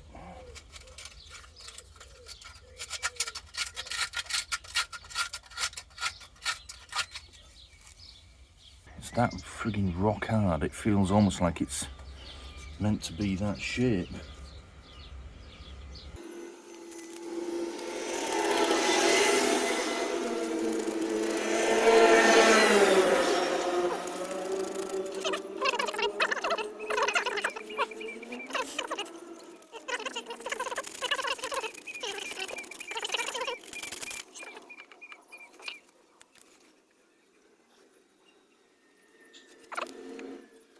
Should probably invest in some of those little pinwheels and sanding discs for me drill. But it's just more money, and it's money I don't fucking have right now, so I'll have to do it the old manual way. Another tractor coming. Same one that went past a minute ago, he must have forgotten something. Whoops.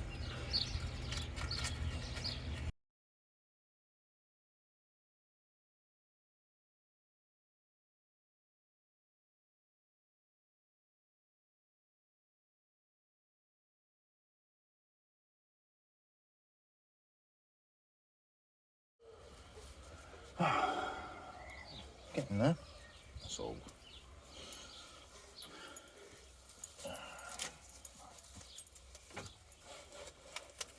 I'd have thought a paper gasket could cause this much trouble.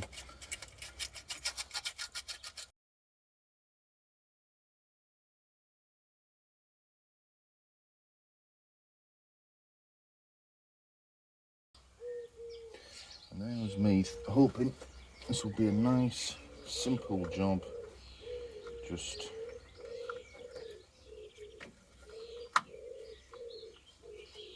a nice, simple job of just bolting everything back together, filling it up with coolant, and going out for a nice drive. No. That would have been too fucking easy. Where's it go?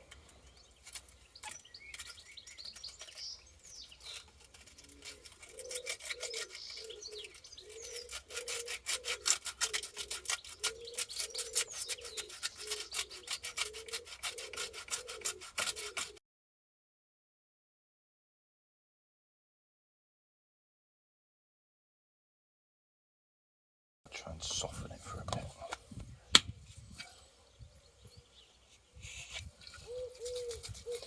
I have to get some more of that.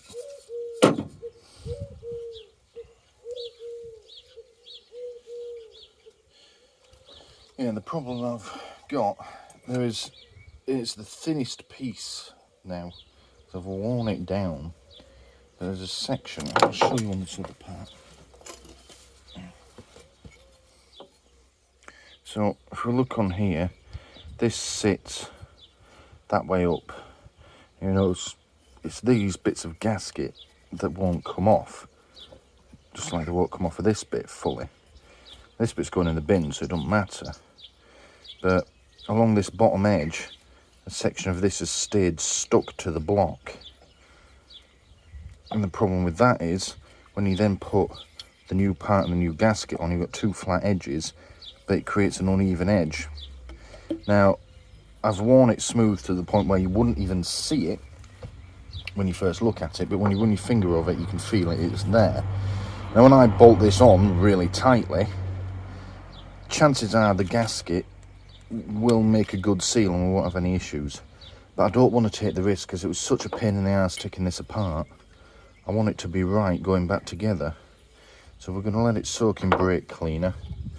Our new part needs a similar sort of cleaning doing, so we're going to do that in the meantime. That's easier to clean because you can hold it in your hand. And hopefully we can get it cleaned off. Fucking tiny little bit of gasket, and it's given us all this delay. Could have had the thing bolted in by now. See, this is the problem that I've got. These bits of gasket that are left behind, and there's the same on the block. These need to come off because they'll stop you forming a seal with the new gasket. And the problem is I go at it with a screwdriver and I can scrape bits of it off, but not really. If I go at it with sandpaper, it doesn't really do anything. All fucking delays. I hate cars, I really do. Well, that's a disappointing start.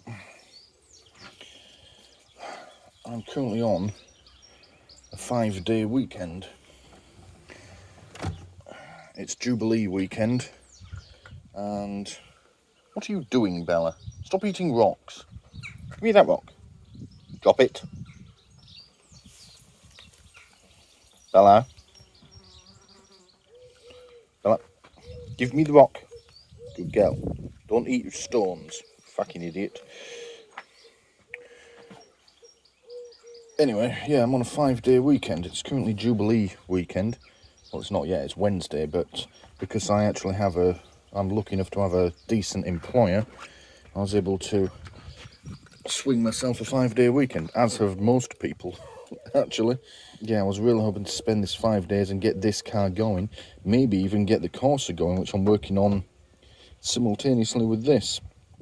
But it's now 2:30 in the afternoon on day 1 of my 5-day weekend, and we've achieved fuck all in, like, 2 and a bit hours of working on this. I was a bit busy this morning with other things.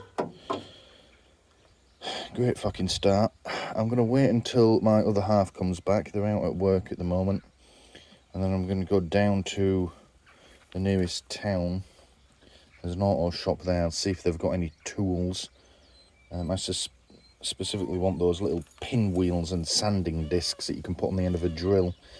I think that's going to be the fastest and easiest way of cleaning these gasket remnants off.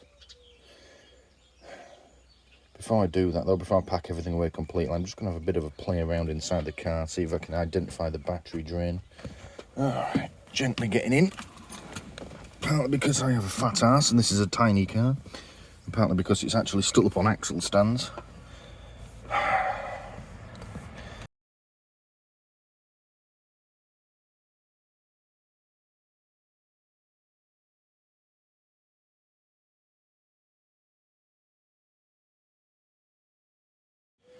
Alright, so Jubilee weekend was a bit of a bust. Well, in terms of working on the car, it was anyway. I ended up doing other things, went to see a parade, and just did other fun things with my partner.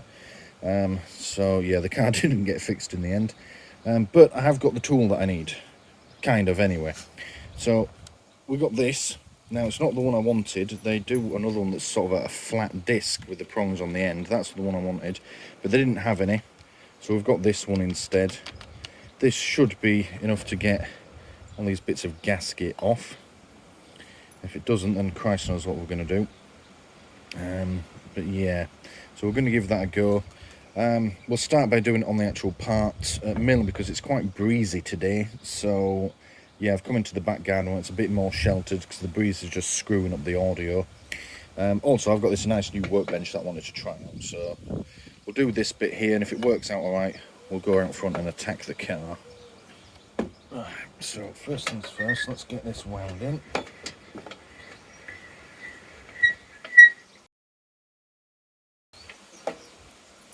Alright, that's not good anyway.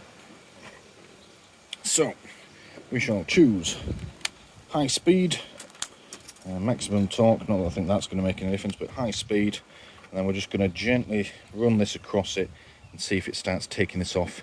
We're looking for a nice smooth shiny surface on here. Again, I'm not sure this style of brush is going to work. We might end up having to go out and get the flat disc one that I wanted originally, but yeah. Ooh, I've just noticed it says maximum 4,500 RPM. I've got no idea how fast this spins, but whatever. Let's see what happens.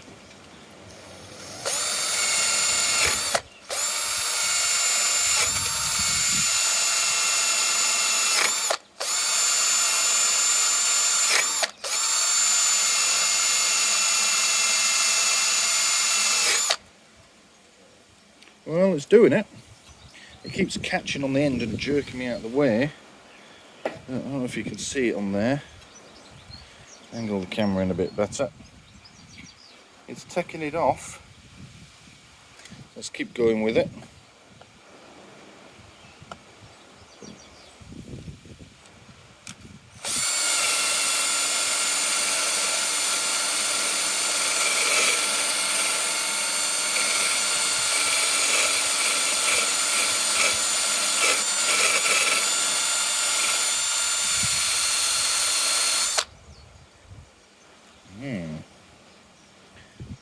Certainly doing the job. It's not doing it as quickly as I would hope. It's just going to show how tough these bits of gasket are. And the head of it's holding up quite nicely too. Alright, let's keep going.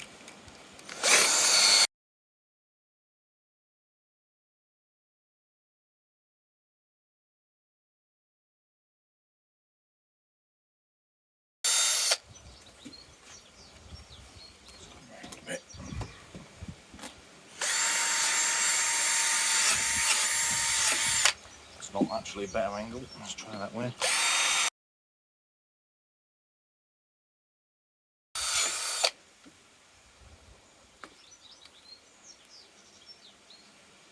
It's good in there.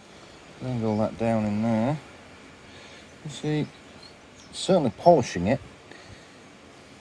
I've rounded this edge off slightly where it's been slipping. It catches on there, but that won't make any difference. So yeah, just going to get these last few bits off. I might adjust it in the just to give me a bit more access. Yeah, this is working well. Excellent. Right, let's carry on with it then.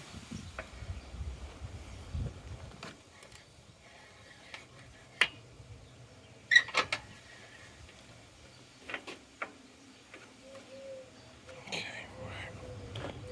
right. A bit more.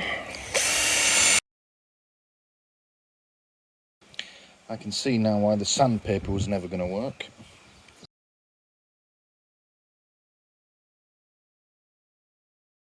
So, almost forgot to mention, if you're doing anything like this, safety glasses, very important. Now, when I was working at the garage, I wasn't on the tools, I was front of house, but the lads used things like this all the time. The other mechanics, for jobs like this, they come in various sizes. Now I'm using this on an electric drill, which isn't turning very fast. They'd use them on the air-driven air guns, which turn extremely quickly. And for some reason, almost none of them ever wore eye protection. I don't know why, if they just couldn't be bothered, or they didn't like doing it, or if they just didn't think it would ever happen to them.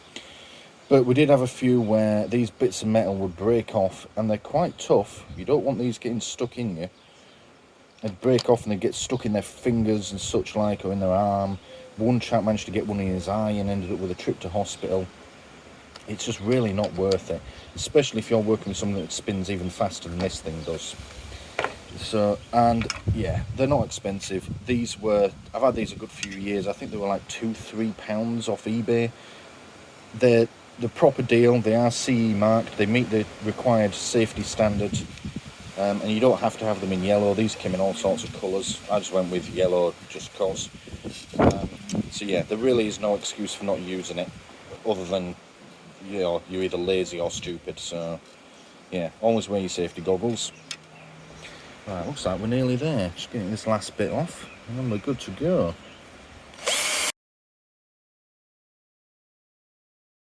This bit here does not want to come off.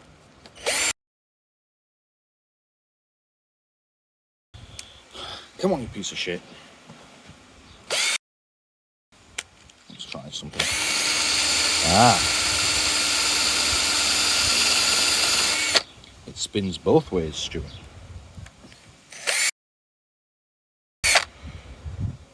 That is shiny. Just like new. That's what we like. Maybe a bit rough there, but that's what the gasket's for. Not bad, not bad. Right.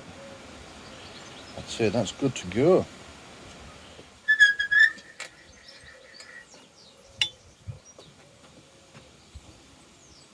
There we go.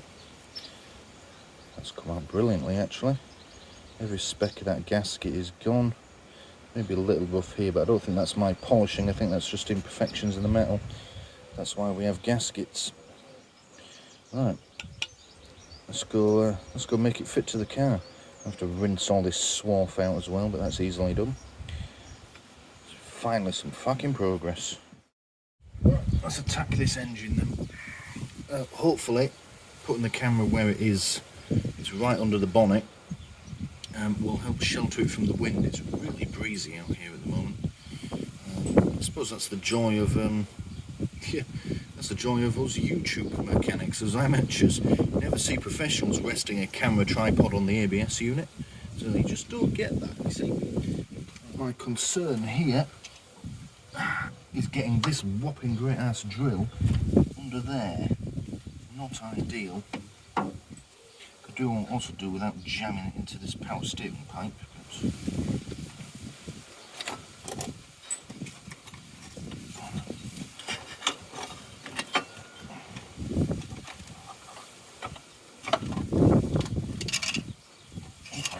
Safety glasses, put them on in a minute once I know I can get this thing in here.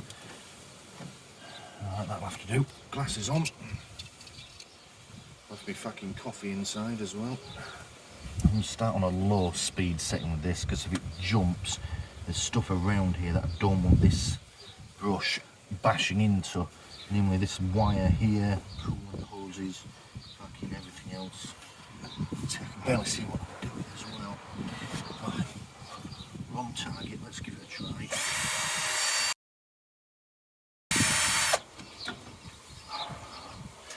Is that making any difference? Kind of, I suppose.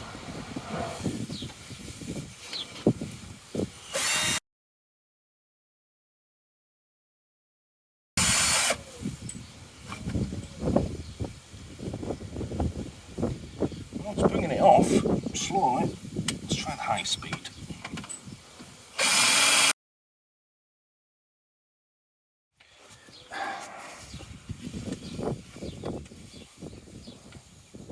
That bracket really digs into my arm. Get out of the way. Right.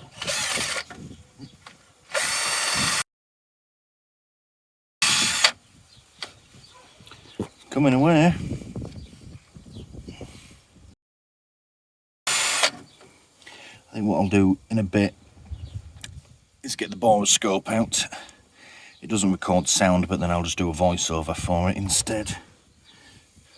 Also, my head is right next to the camera, so I bet my voice is really loud right now.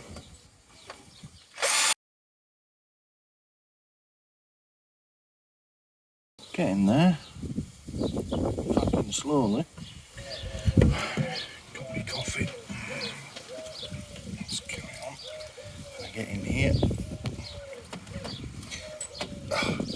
Fucking get in now. Oh, that camera angle's not going to work. That'll do though. Right.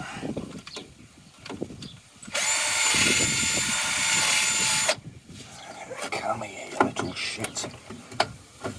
What's in the way? Oh, the chassis. Oh, I suppose that's important.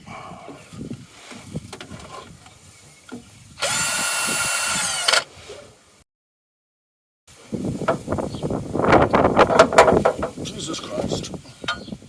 Let's carry on a little bit longer. So if it does that again, I'm going to abandon it. The wind keeps blowing in such a way that it's lifting the bonnet and threatening to pull it off the bonnet stay, which is a problem when you have your head under it. Also, whilst I'm doing alright on the corner of this bit, the other bits that require a bit more of an angle are going to be an issue, because this drill's just too big for this space. I could do with a smaller one that spins faster, but again, money, always fucking money.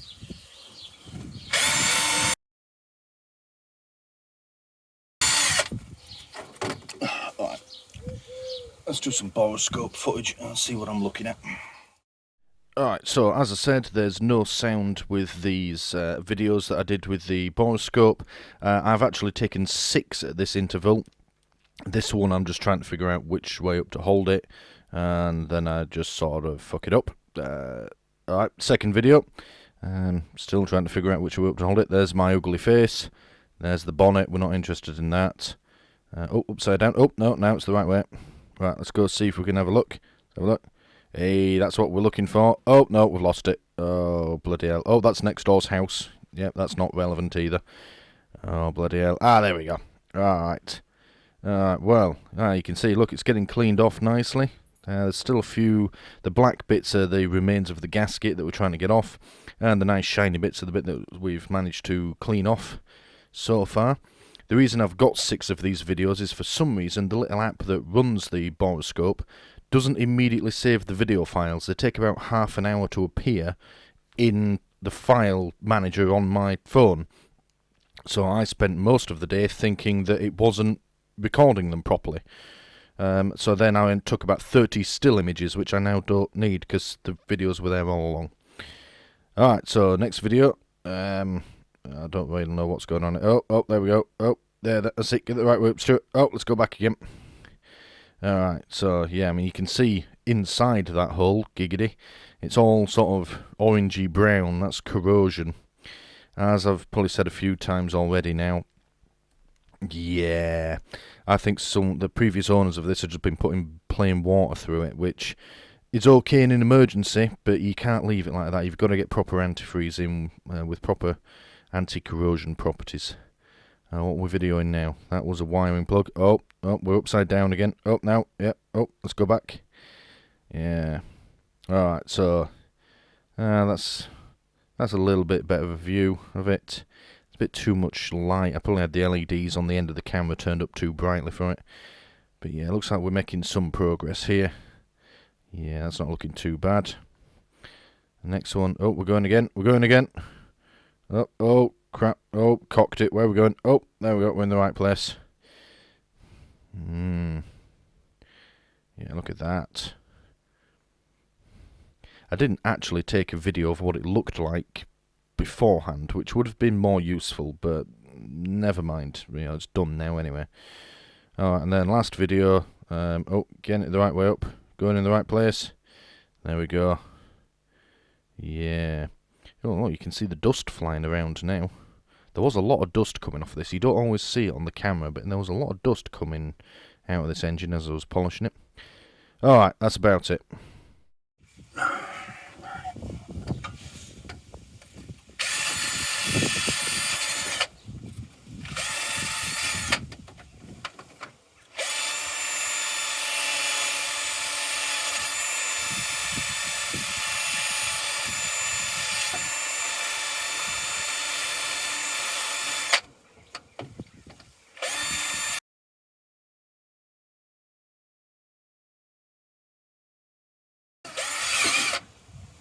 Oops, there's it.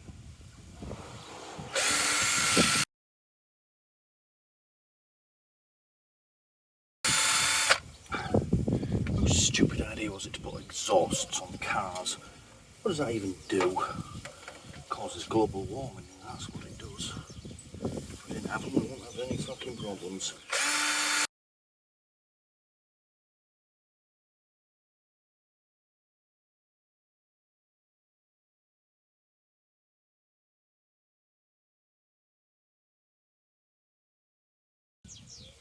Alright, let's do some more boroscoping.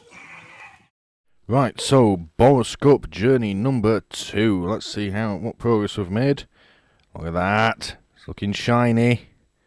How shiny is that? That top bit's proper shiny. Yeah, making some progress here. Still a few black bits over on the right. The bottom edge of it's looking good too. Yeah, making some progress there. Let's carry on with it. Alright, getting there. A little bit in the top corner to do. And I think we might be ready to start bolting it together. That'll be good.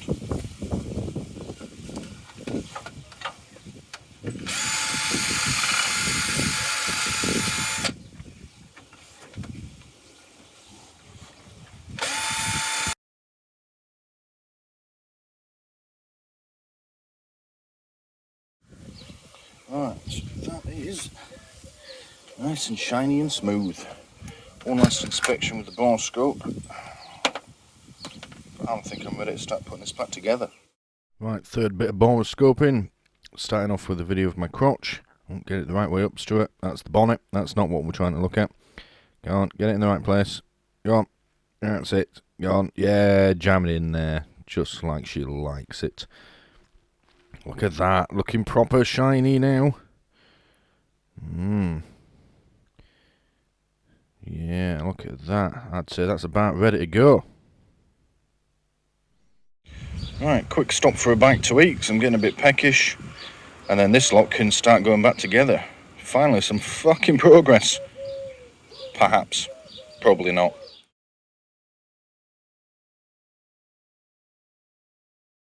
Right, so just before we start bolting it together, we're going to apply the rust converter, or rust master, rust converter, revolutionary apparently, whatever, just onto this little elbow joint here, because that is the failure point. Oh, drop me bolts now, fuck's sake. That is the failure point on it, and whilst this part is obviously in much better condition, it would be good just to try and aid its longevity. So yeah, we're going to apply a bit of this. We're going to use a paintbrush to do it. This is an old painting one. I think I've been using it for varnishing wood. It's clean enough, but it's getting a bit old and knackered. It's going in the bin anyway, so it'll do for this job. It's not ideal, but I'm not going to get out a brand new paintbrush just for one job. So yeah, let's just do that. Give me bolts back first. Don't lose them. Right, so give it a shake.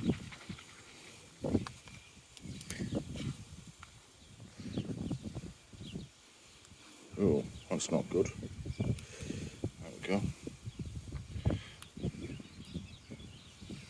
And I'm just going to put a small amount on here.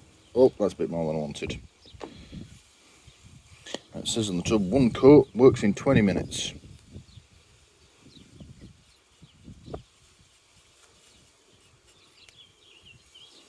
Now it doesn't say what it actually converts the rust into, only that it converts it. I mean, it could convert it to gold, that'd be nice. Or something really expensive like petrol. That'd be nice too.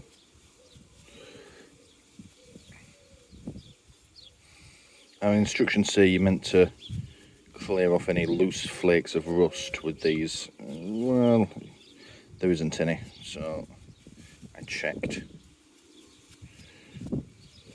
There we go. It's not going to look pristine ever again. It should just help with the longevity of that part. Right, let's go on with actually putting this thing back together. Right, where have I left my spanner set? It's around here somewhere.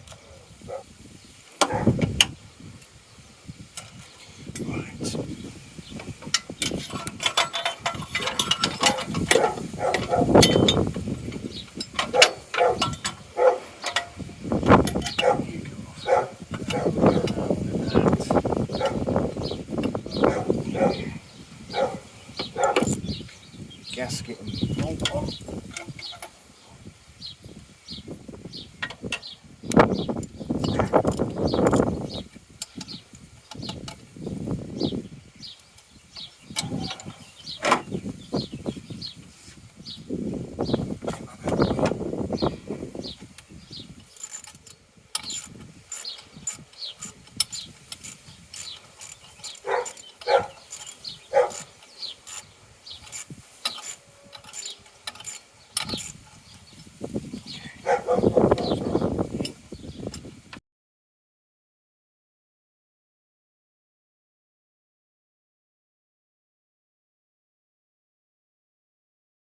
There's a top tip. Make sure you line it up with the hole before you ram it in somewhere and start trying to tighten it up. Giggity.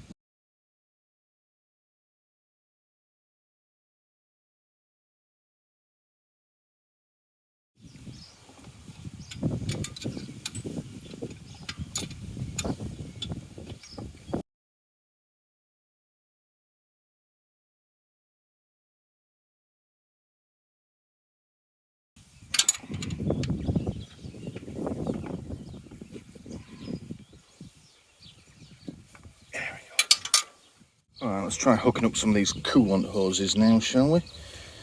Start with that big one, because why not?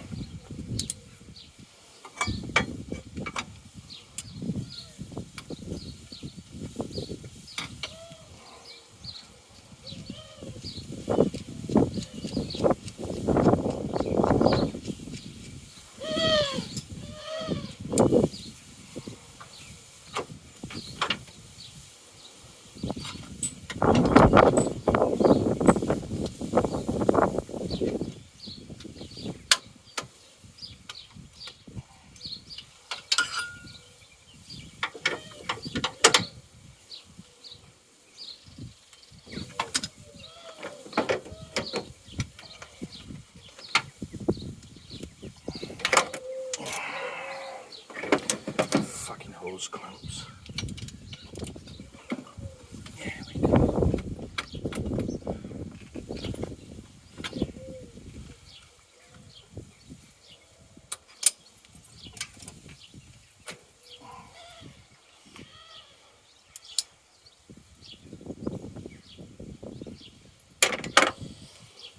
Now the bit that I first thought was leaking and turns out wasn't, and sent us down this fucking dark alleyway. That can be reconnected now. I have actually broken the fucking hose clamp for it. It just, well, it was rusted to shit and it just broke apart as I took it off.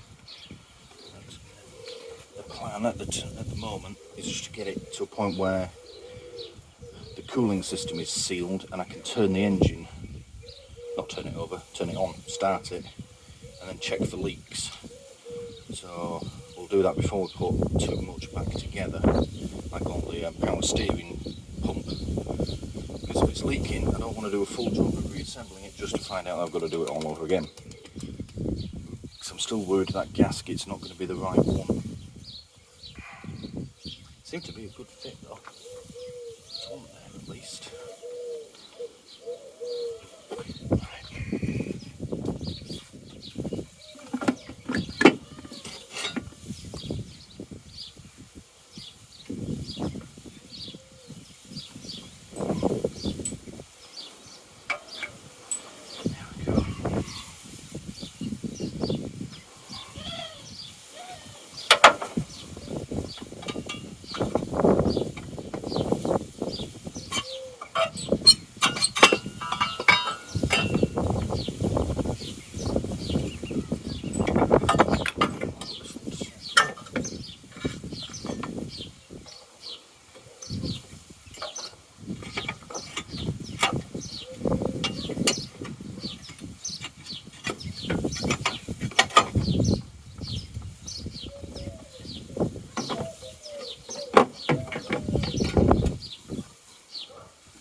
Right, so that's the gist of the cooling system back together.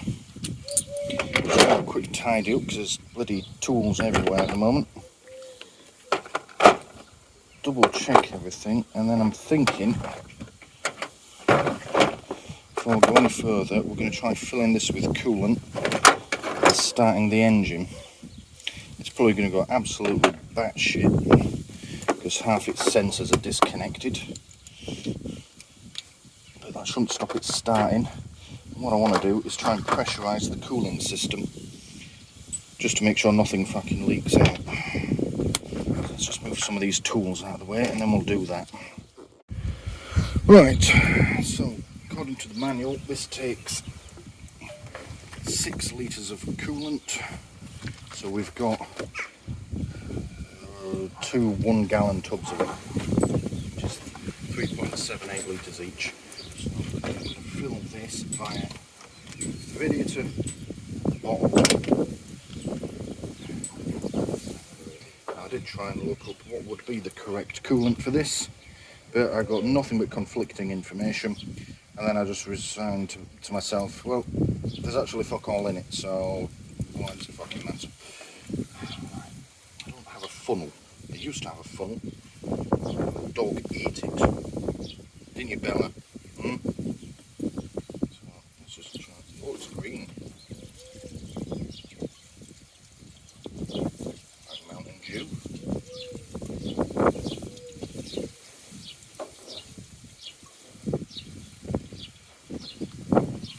Down the touch. Put some in here.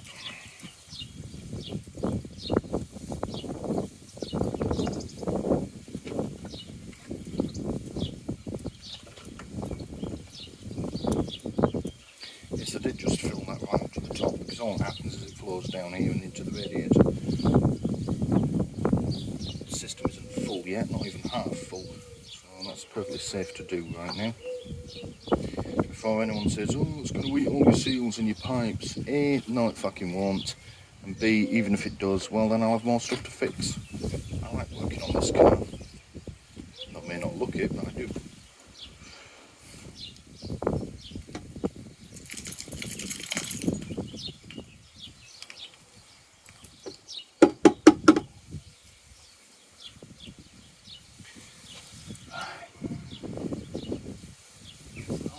Dripping. The only loose coolant is the stuff I've spilt everywhere, like a fucking Egypt, which is good.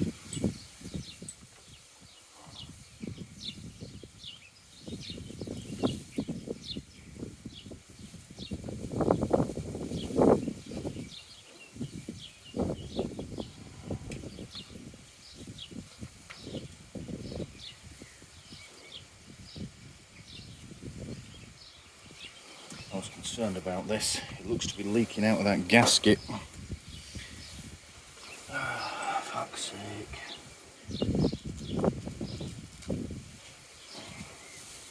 Let's get the borescope, let's have a proper look. Right, last bit of borescoping. Let's see what we can see. That's the wrong bit. Where is it? There it is. And there's the bright green drip. Fucking great. Right, well, that's a disappointing end to the day. It's fucking leaking out that gasket. You can see it dripping there, look. I'll get my hand under here. Let's see. It's got that sweet smell to it. It's definitely coolant. It's definitely coming out. Fuck's sake. I'd have thought going to the Mazda dealership. He showed me the diagram. It's the right gasket, but still fucking doesn't work. I'm going to have a look online. There looks to be paper versions of that metal gasket. Just going to check part numbers.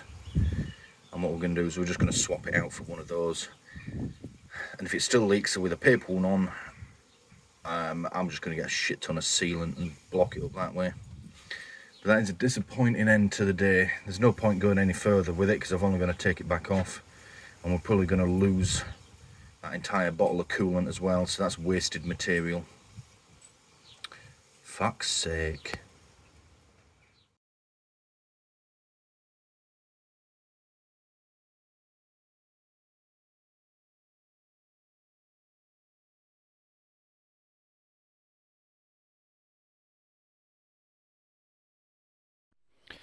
Alright, so part 3 of the MX-5 coolant leak repair. This is the last one, I promise you. This has taken entirely too long to fix. It started off in the first few seconds of this video, or the first video rather, not this video. The first bit of the first video. It started off as what I was expecting to be an hour, maybe a couple of hours worth of repair. You know, we thought it was leaking from the thermostat. Turned out to be leaking from somewhere else. And it's just taken entirely too long to fix this. More bits had to come off than I ever thought. It gave me more trouble than I thought. We had faulty parts, fucking wrong parts. You know, we thought we'd got it fixed and it leaked again. But I promise you, this is the last video on this. I didn't anticipate it being a 3-parter. I didn't want it to be a 3-parter. I wanted it to be a nice, quick video showing a nice, simple repair. And yeah, it's not that. So, I promise you, this is the last one on this. It's the final one, you could say. Or as Rassilon once said, this is The final day. So, I hope you enjoyed this video. And hope you enjoyed the other two as well. So, yeah. Thank you for watching. Alright, let's go again, shall we? It's been another week. I was trying to get this done during the week, but I was constantly busy working for the man. But another gasket has arrived. Here we go. Thinner than I thought.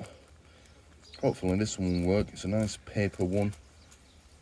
Interestingly, it has the same part number as the metal one that I bought, which bodes well. It's the same size and shape. So we've got all those tools out again. Hopefully, this is just a matter of undoing the 3 bolts that are holding it on, pull it away, swap the gaskets, bolt it back in. I suspect most of the coolant's already drained out by now. But there may be a little bit of spillage, but not a lot I can do about that. So, yeah, let's get going. Hopefully, it holds it. If this doesn't work, I don't know what I'm going to do. We may have to go down the route of getting sealant on it, which I don't want to do because it's just crap, but that might have to be what we have to do. Right, let's put this somewhere safe so it keeps blowing away. Keep it in my pocket for now. Let's get this thing unbolted. Remember what size bolts I used on it, and what size things it takes. I get the feeling it's sort of weird, like a 13. Not quite.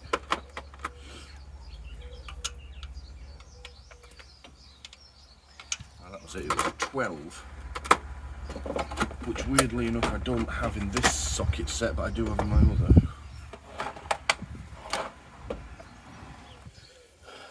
Still looking for a trolley as well.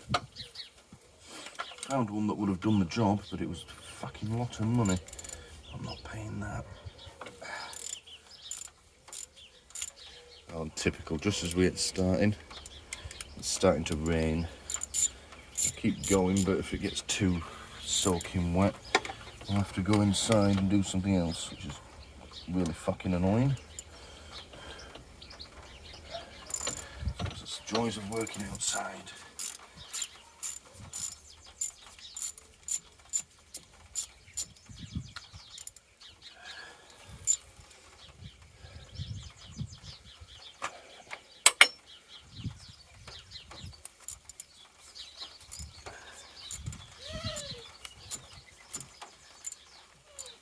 I remember this bottom one being so tight. The coolant's really coming out now.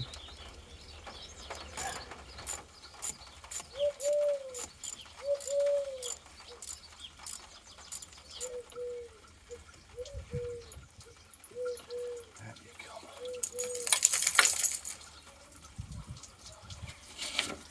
Quite wet now.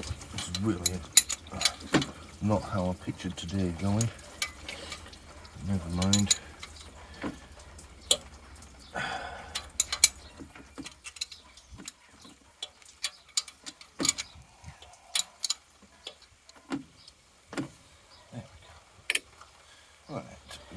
should come away now.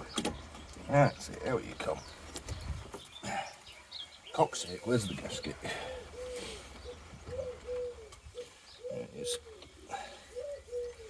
Good. Exact same shape. Let's get this in place, get it screwed down. Hopefully this works.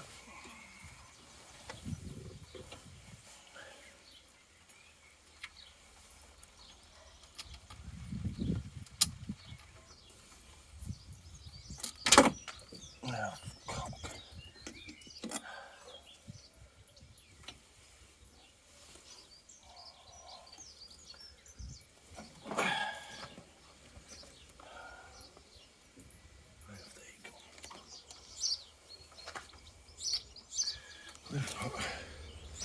Oh now is I can't get the fucking thing to line up with the hole.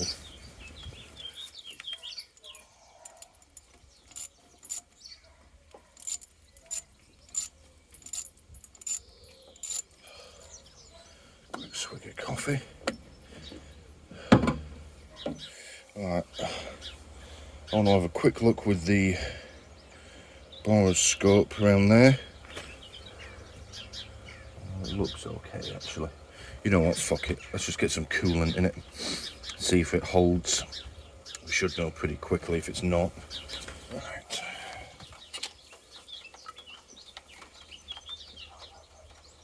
Come on, off you come. There we go. Once again, I don't have a funnel, but not a lot I can do about that.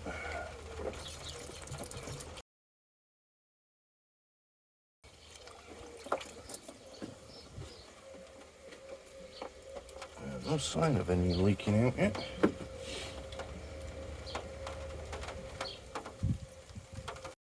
That rain is getting heavier. Oh, no, not as much.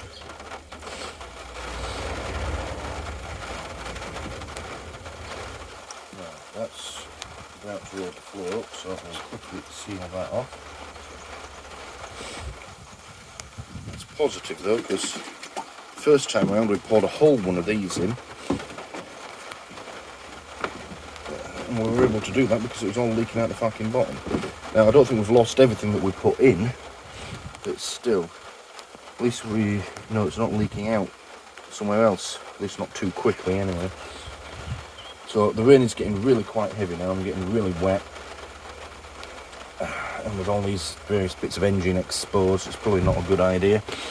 So what we'll do is we'll leave that to sit. We'll make a note of the level here. Let's do that now.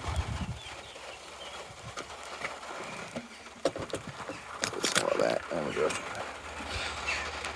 So there it is, just on the shoulder of the bottle. There you can see it, that's the maximum level. And because it runs down this pipe, and along and into there, if it's draining out of here, it won't be topped up by that bottle. So if that's dropped when we get back and that's empty, then we know that we've still got a leak. But down there, the only coolant they can see is what came out when we took it back off. So that's looking and feeling pretty positive right now. But we're going to go inside, have a coffee. Hopefully this rain is going to stop. I believe it was meant to be nearly 30 degrees today. It fucking was yesterday. And here we are, pissing down with rain. Delaying these repairs yet again, for fuck's sake. Right, well, finally stopped raining. It's been about an hour. All the local pigeons are going mad at the moment. But coolant level's still the same. Have a quick look under here. And oh, it's flowing out. Yeah, there we go, look. Radiator's still full. So I think what I'm going to do, move that out of the way, we are going to try and start the car. All of the cooling system is done up, all the hoses and such like are back on. I know the power steering pump isn't on obviously, but we're not planning on steering the car, so that'll be okay. It's probably not going to be too happy that all its intake sensors are missing and its breather hose isn't connected properly. but it should still run, and it'll help us get a little bit of pressure in that cooling system, and then we can check it for some more leaks. So yeah, you watch, fucking battery will be flat now, fuck's sake.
Oh, that's an issue.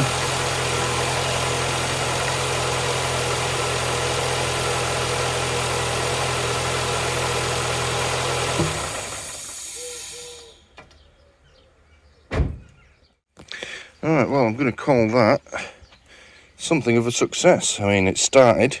It didn't want to at first, but it did do it. Now, there's some curious noises to begin with. There was a sort of whoop. Fuck knows what that was. The engine light was on, which I expected. The alternator light was on, which is curious given that the alternator is still there. It was the power steering pump that we disconnected. It may just be that I've unplugged some shit and it's not reading from the alternator. Whatever, we'll deal with that once it's back together if it stays on. And also, I don't know if it came across on the video, there was a lot of smoke. Now, at first I thought, have I got something on the exhaust that's burning? I don't think I have. I think what it is those two holes, I thought they were just screws for the heat shield, but they're actually holes into the exhaust. So the sort of hissing noise it was making as well was probably just exhaust gas escaping from those holes. So we'll have to screw it back on before we do that properly again. That's just raw exhaust gas being chucked out. And of course there was a bit of hissing from this. You'd be surprised how much it sucks air in, actually. You know, think of like a strong hoover. That's what it felt like if you put your hand over that, and that's just to idle. But, that being said, let's have a look in here. Oh, that's gone down a touch, which is good. So it means it's circulating it around. I could have let it run for longer, but once I realised we had raw exhaust gases coming out, I thought I'd best not. So we'll leave that off for now. You can see there's a small amount draining out of this hose. Probably drain out faster if I take this cap off. Off you come. There we go. I'm happy with that. So yeah, let's set about putting it all back together then. Once it is back together, we can let it run for a bit longer. But yeah, quite positive. And let's see. No sign of any fresh leaking either. Tell you what, we'll give it another 30 seconds to run. And we'll see if there's any sign of any leak. We'll point the camera right down there, shall we? Before we go any further. But yeah, I think it's time to start putting the old girl back together.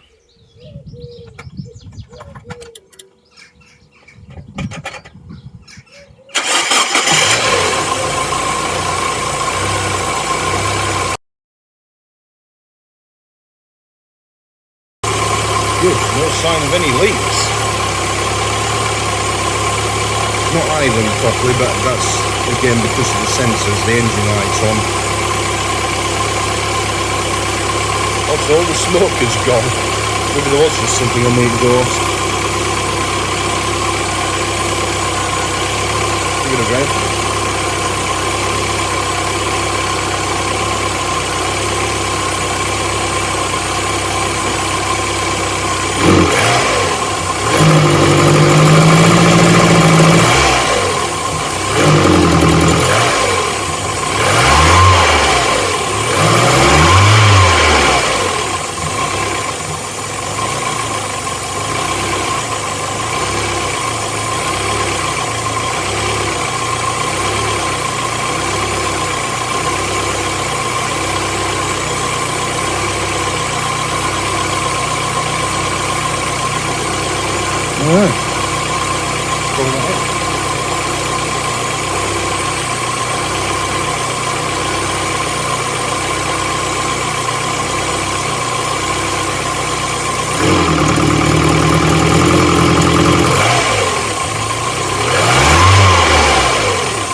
Great success!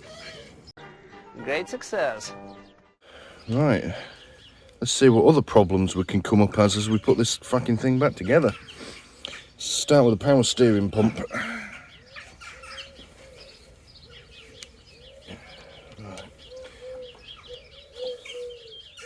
I'll be careful, even though I ran it for a minute or 2 minutes, that's already hot. I can feel the heat off it from here.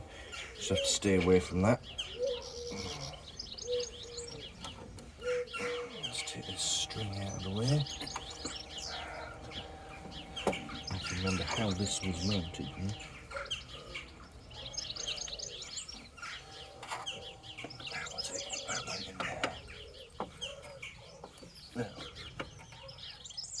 Now, of course it doesn't fit back in, for fuck's sake.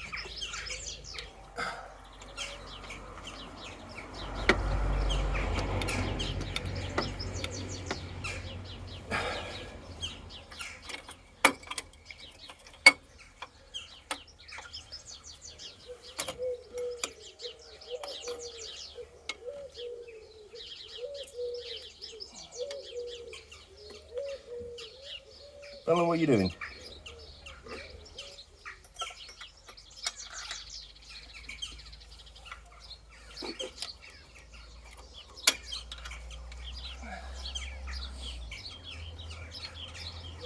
That enormous rusty bolt just went straight back in, more or less. I think I might be having a fucking stroke here.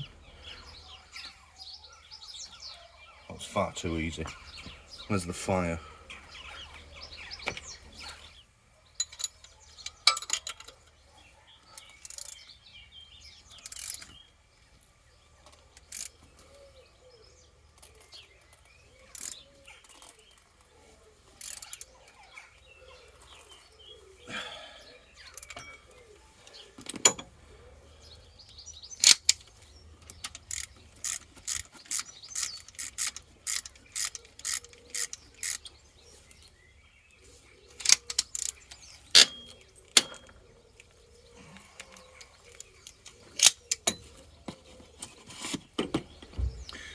Where's that fucking belt?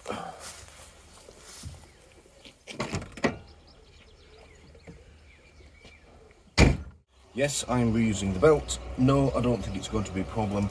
No, it's not going to explode on impact or anything stupid like that.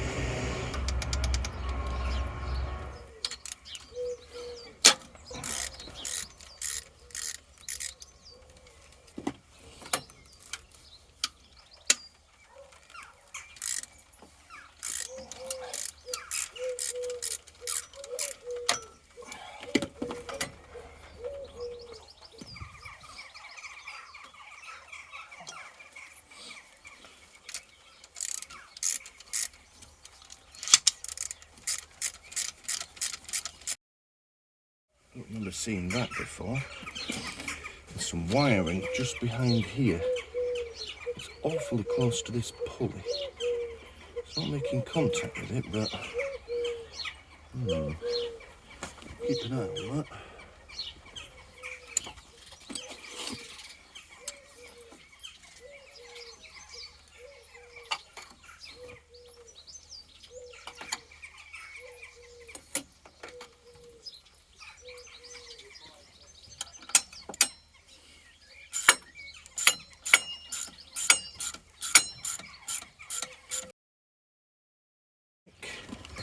sure this one's tight again.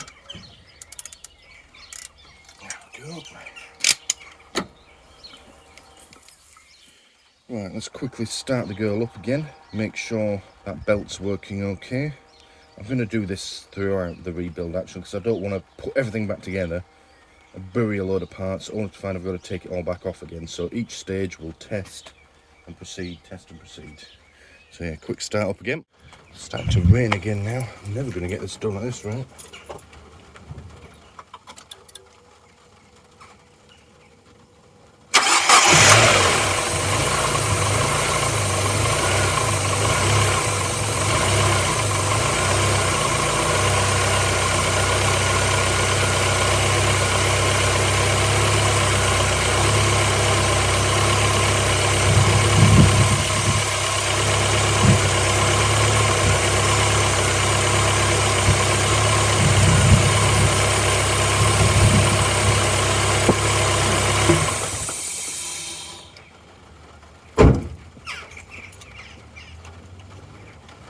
Excellent. No unusual noises, no vibration, no anything like that. Steering is working. And right on cue, the rain's getting fucking heavier again. Jesus Christ. Right, I'm going to go out on a limb here and say that this bolt back here, or this nut rather, is my least favourite. And the reason I say that is, yeah, that's far too hot to touch. Alright, we're not going to be able to put this back on right now then. But the reason I say that is, it's right between these two bits, the exhaust manifold, and, I mean you can use either end, but that end's the best. But you can literally go like that with it. That's it. So you're giving it barely a quarter turn at a time. It takes fucking forever. But I can't, because of where it is and the shape of the exhaust manifold, I can't get any of my ratchets into it no matter what attachment I use. The only way to get to it is with a spanner. But that's too hot to touch at the moment, so yeah, we're going to have to stop and let this cool. It's alright, the rain's getting gradually heavier, so we'll pack up again for an hour or so. Have another coffee. Hopefully that'll be cool enough to work on. But I have to say, for a couple of hours work, we've got the gasket on, or rather we've changed the gasket, filled it up with coolant, then we had a break, and we've tested it, it's not leaking. We've got, yeah, the cooling system all done up, we've got the power steering pump back on, properly tensioned. I was a bit worried that that was going to be more difficult than it was, and it wasn't. We're making good progress here.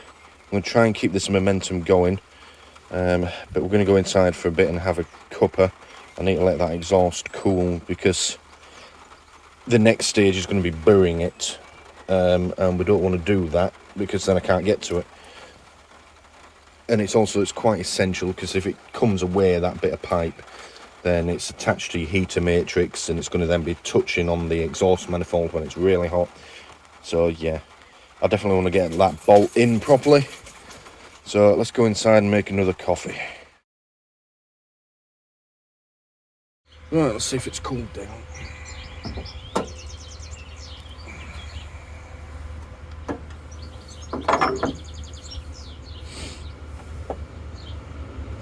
Yeah, excellent. Let's get on with this shit.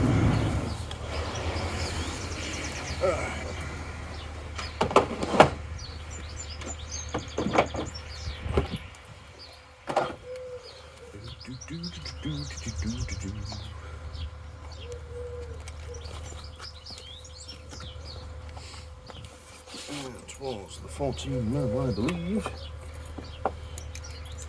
Yes, it was. Oh, it's a spider on the exhaust manifold. Fucking brave spider.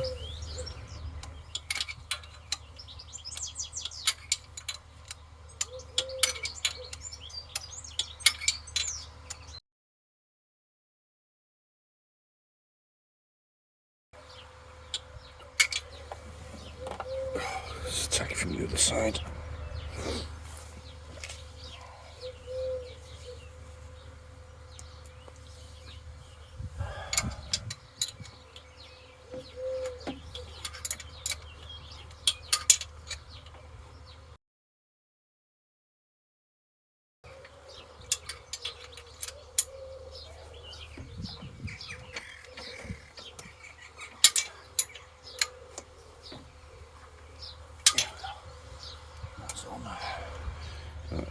just get the heat shield.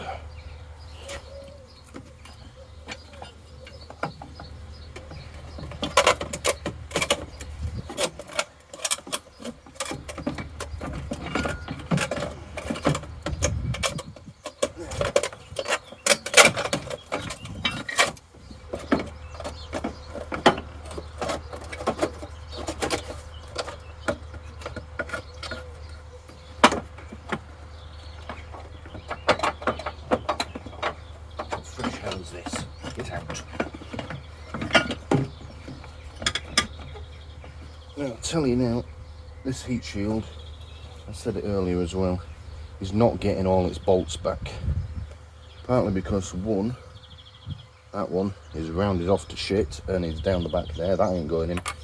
And one of them actually ended up having to just break the fucking bracket off to get it out.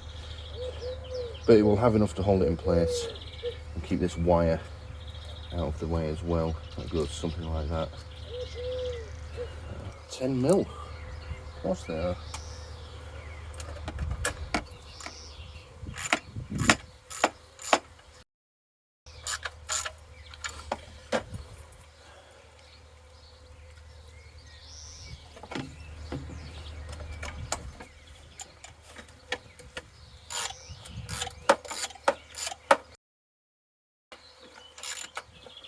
Noticed these HT leads here are labelled 1, 2, 3 and 4. And they do, they go 1, 2, 3 and 4. It's a nice touch. That's on. That's on as well. Give it back.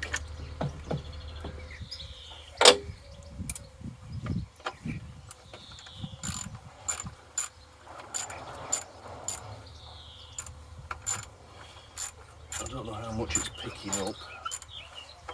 The microphone, the background noise as they're harvesting is still in the field opposite. It's an interesting bit of kit. Essentially there's peaphorn stools at the front picking the crops up out of the ground by hand. I think it's cabbages they're putting it. I didn't really look that closely.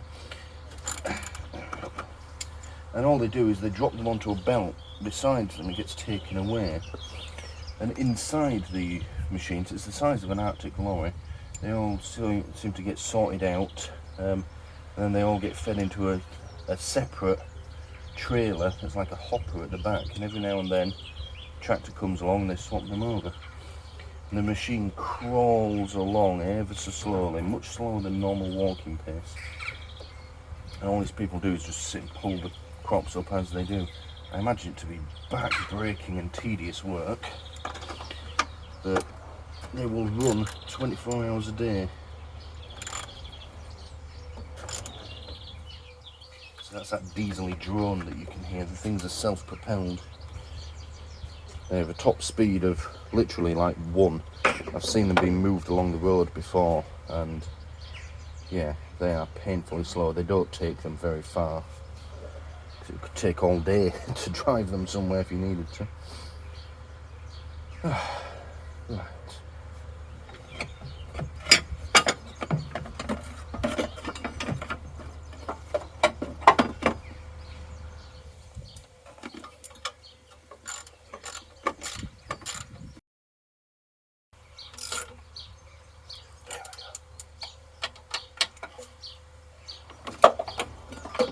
So, 2 of these left. One of them's rounded to shit, may as well go in the bin. The other one would normally go in the bracket right down the bottom, but it's broken off, so there's no point putting that in.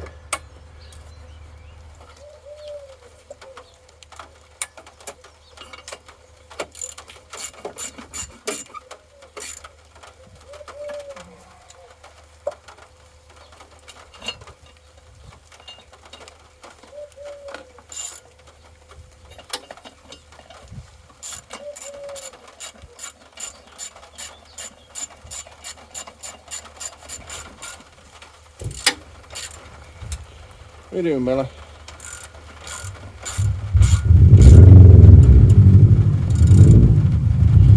There he goes next door in his Impreza that I'm super jealous of.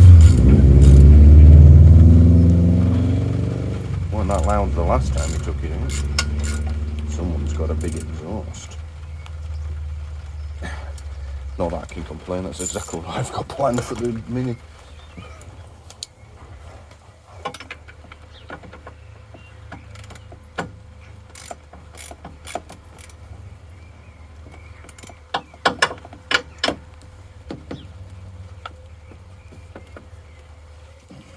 Okay, right. I don't remember what that was for. I suppose I'll find out.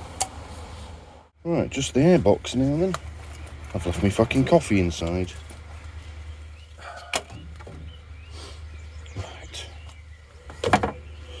Right, final stages. This bad boy to put back together.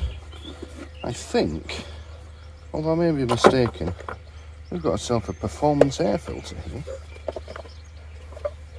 And it's a bit mucky. It's just the red that gives it away. Might be wrong, they might all come like that. I'll look it up. And there'll be some text going across the screen now if I'm wrong. But if it is a performance air filter, it makes no sense because previous owners obviously haven't bothered to change the oil because there's fuck all in there. They haven't been putting proper coolant in it because of the amount of corrosion I found on the inside of it. They've been putting plain water in it. And they haven't bothered looking after the paintwork or cleaning it. This car's had a fucking hard life before it came to me. Which is a shame, really.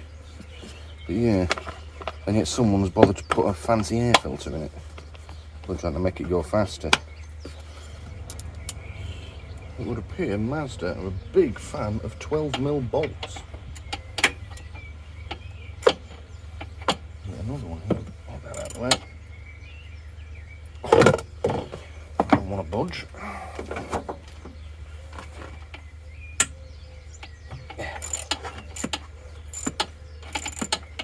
With this sensor reconnected in a minute, that should sort out our running issues. Not two sensors rather.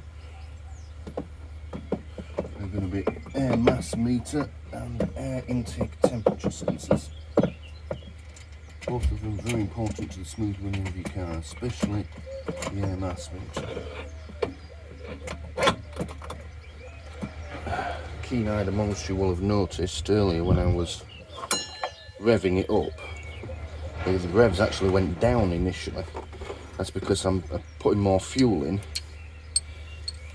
but it doesn't know what air's coming its way, so it doesn't know, the car didn't know what was going on. So I was just effectively just running the mixture extra rich, and then it took the ECU a while to adjust, given that half its sensors weren't working.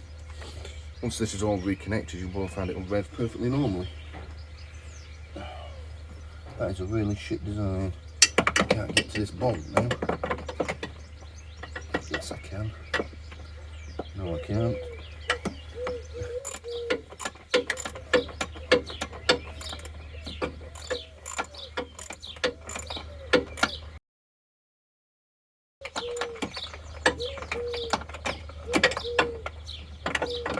Out you come.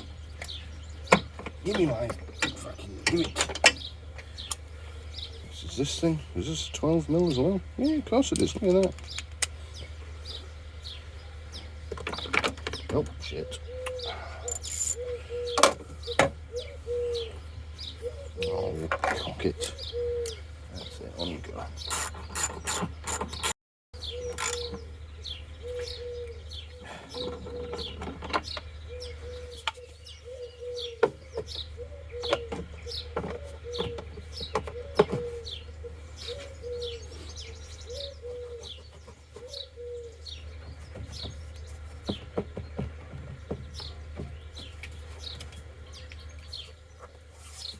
That's a cruel joke there.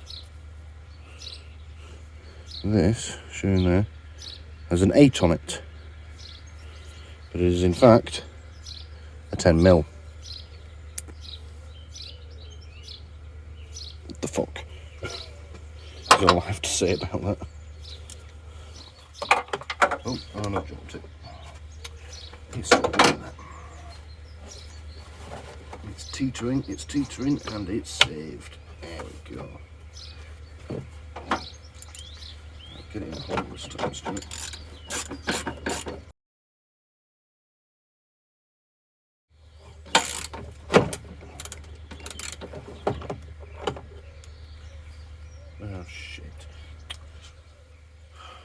that's fucked that. It was going so well.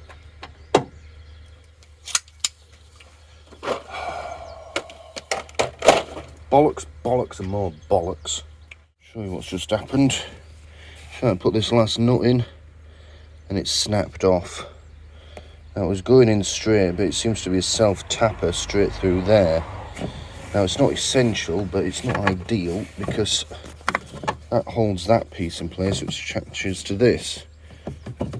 That's all loose now without that holding it in place. And there's no flex in it to move it over to that one. Which means I'm either faced with having to drill that out, which is going to take more time. I'll find another way to secure this. Fuck's sake. Maybe if we just tighten the other two bits up as tight as they'll go, that might be enough. Cock's sake. So that's already as tight as it'll go. Any tighter, I'm just going to snap that off as well. So is the back one, but it's still... Yeah. It's almost like there's supposed to be something underneath it. It'll be okay. It won't stop us finishing this off, or mostly finishing it off today. It's just fucking annoying, one setback after another. At least it's in a non-essential location. A snap bolt can easily turn a half-hour or 1 hour job into a fucking 3-day ordeal. So I suppose in that sense we've got off lightly. Right. Let's get these sensors plugged back in.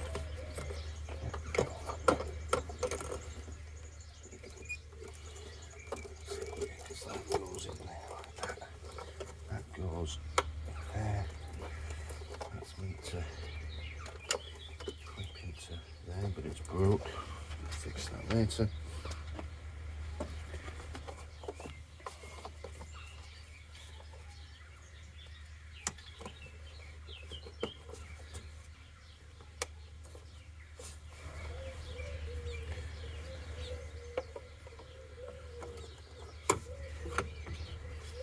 That should then slide on there, like so.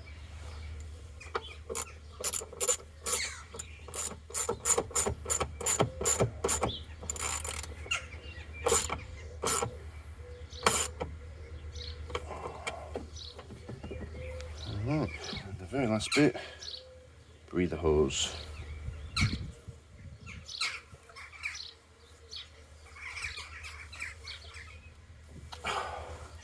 Pliers.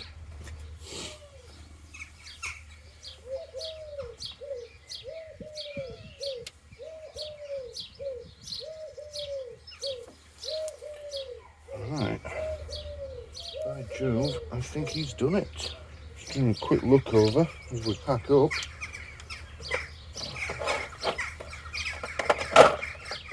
Right.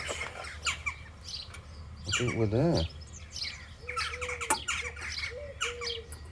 All the bits left over in my little tin, the one that broke off and the two from the exhaust heat shield, which can't go back in anyway because they're either broken off or rounded off, and the old gasket.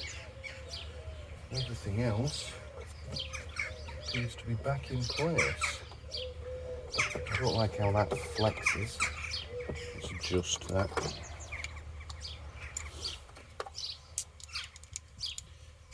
Because this is all sagging now because of that. What I might do is loosen this off and then bend it up.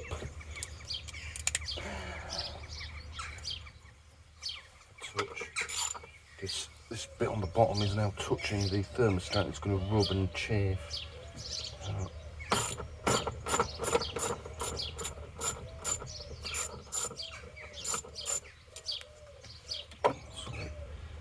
Twist that up a touch like that. There we go. Tighten it back down.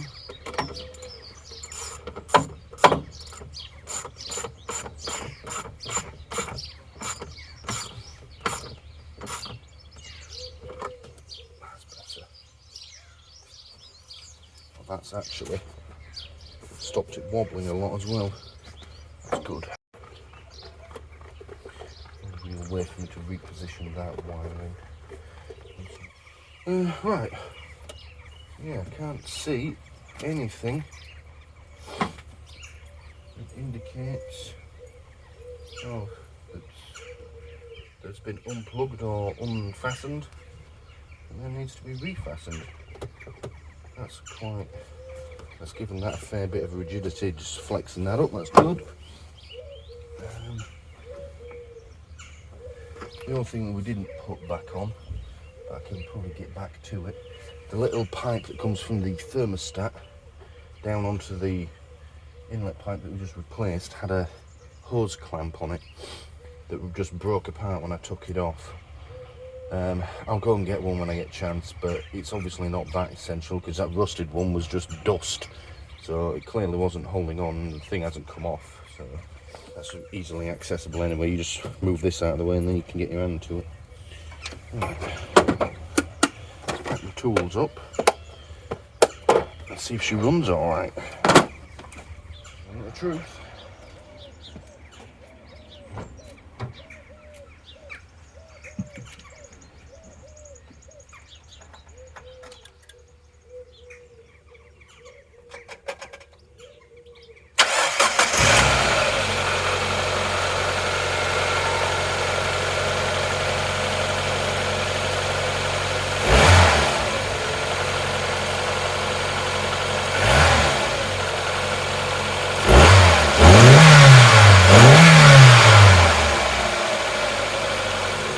Right, so it's running a lot better, revving a lot better too. The alternator light has gone out. I mean, I don't really know why it was on in the first place because the alternator was never disconnected. Maybe it uses the same light for power steering pump and alternator. Who knows? I'll check the handbook, it might do. It's just settling down from high idle now. It'll probably drop down to be nice and quiet. It revs a lot better too. Engine management light is still on.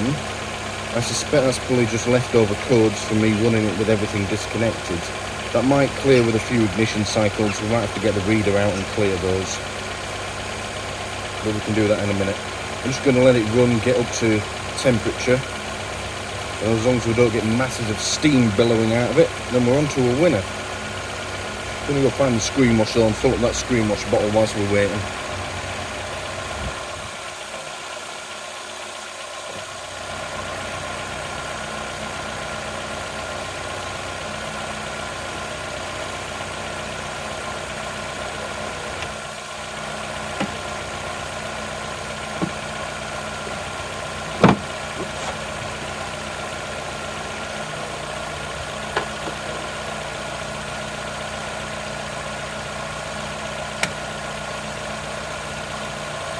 Tiny screen wash bottle on that.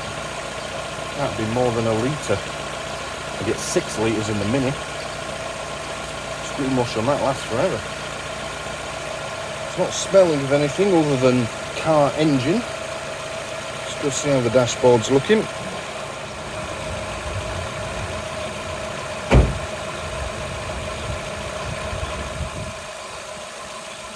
So engine light's still on, although I wasn't expecting it to go off. Probably got to turn it off and on again. Oil temperature, right where it normally is on this. Maybe a little on the high side, but again, it probably hasn't got that much in there. Coolant temperature is slowly coming up.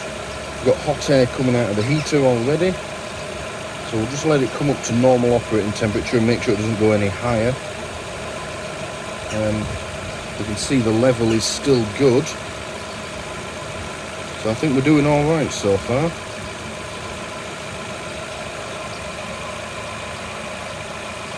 Get my head underneath and see if there's anything coming out underneath it.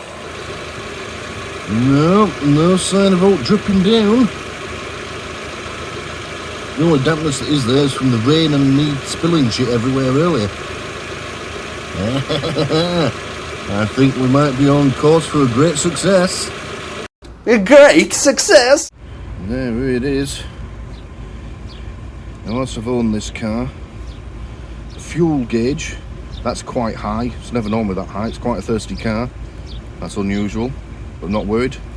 As you can see, it's settled down to about the 800-900 RPM range, which is where it's supposed to be. Oil in the middle, that's always, yeah, it's always sort of got to that point. Speed, obviously we're not moving. And the main thing we're looking at, coolant temperature. Slowly coming up. But we're getting lovely hot air out of the heater. And of course, if I give it a rev, it's doing well. Bella's looking alarmed. You see her over there, look. Well, she's not amused. Right, another couple of minutes and then we can go and have a celebratory beer. Right, we're going to call that a day then. She's up to temperature and holding. The coolant level in the bottle is also holding. And it's running well. The engine light, that should clear in time. If not, I do have a code reader somewhere that should allow me to just erase the codes and move on. But yeah, that is finally the end of this little project. So it started out as what was supposed to be a 1 hour at the most, replacing the thermostat, turned into a fucking several week ordeal, taking half a fucking car apart. I have enjoyed it though. I have enjoyed it immensely. So, before the old girl goes out on the road, she needs an oil change, and yeah, we need to put some insurance on it as well. And then yeah, we can take her out for a spin. But for now, we're going to call that it and say thank you for watching.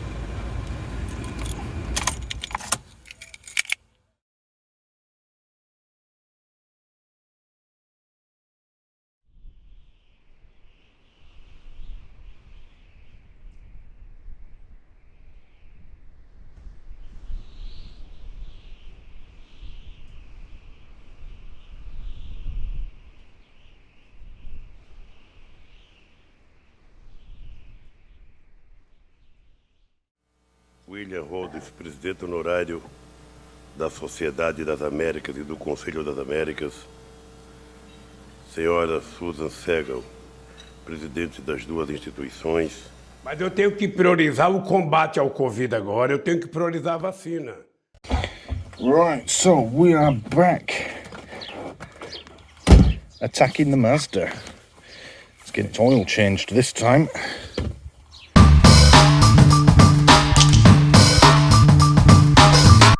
Right, so the old MX-5, let's get the bonnet up. She badly needs an oil and filter change. So let's just put that up there.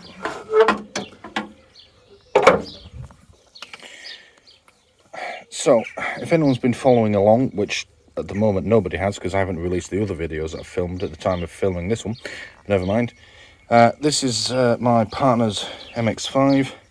And the old girl's had a bit of a hard life. She's been a bit of a, I don't know what you would call it, a dump car. It's basically been passed from one serviceman to another because we have the American Air Base nearby. And not really treated very well along the way.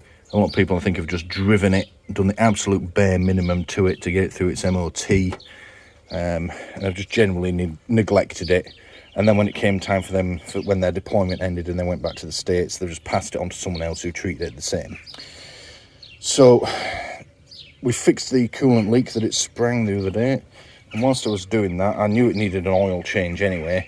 But I did check the oil on the dipstick, which we'll do again now. And there just isn't any on there. There is oil in it because, of course, it's still running. It hasn't completely destroyed itself yet.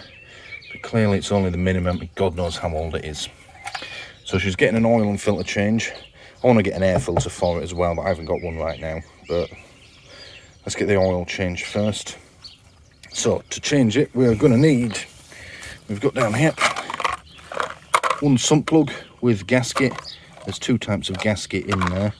We'll find out which one we actually need when we take it off.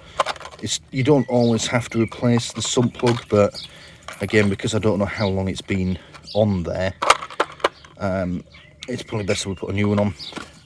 Oil filter, which is just a simple screw-on type. Nice and easy. And of course your oil. Got 5 litres there. I think it takes like 4.5 or something like that. There's this. I'll check the handbook in a minute. That's all you need. First things first though, I want to try and get it a little bit higher on its axle stand. It's on the lowest setting at the moment for when we're doing the coolant repair, but I need it a little higher because we're going to be going underneath it today. So let's see if we can do that first. So here's another reason I know this car needs a bit of TLC. I was looking for a nice spot to jack this up. And you see that's where I've got the axle stand already. Nice strong spot with the weight squarely on the top of the stand. You can see there, it's already had one bit of the chassis pushed in. Get a better angle on that. And then right next to it we've got this other nice dent. Clearly someone's been jacking this up with something entirely unsuitable. I suspect like a bottle jack or something for that one. Bottle jack for that one. Probably a trolley jack or something like that for that. Either that or they've bottomed it out, but just to get more examples of how much of a hard life this car has had. Poor thing. Right, let's see if we can get it just a little bit higher so I can raise the axle stand a touch.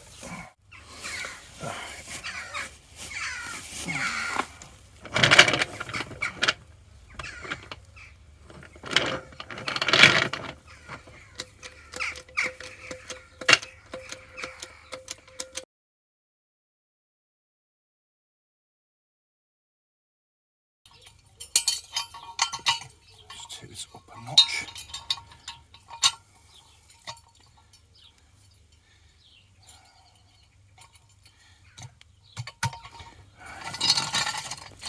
Ugh. Quite a little higher.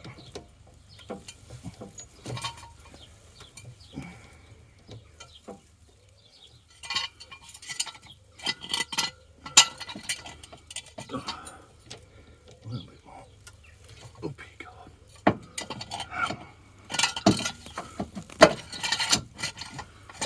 Ah. There we go. We're in.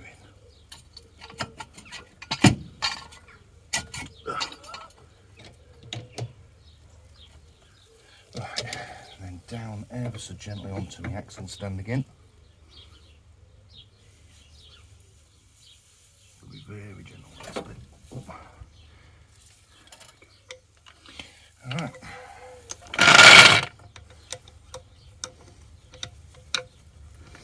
Over the other side. A nice spot to raise this up as well.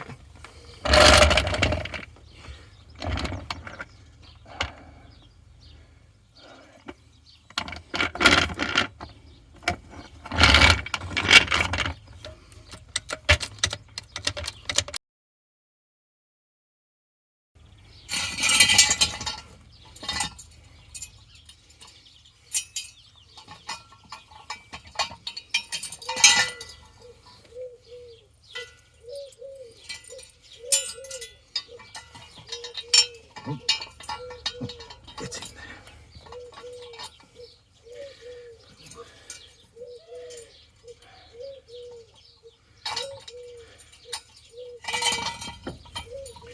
Right, okay. A bit higher.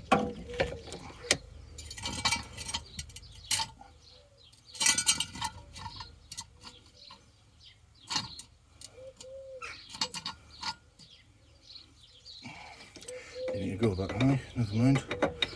Right, very gently back down now.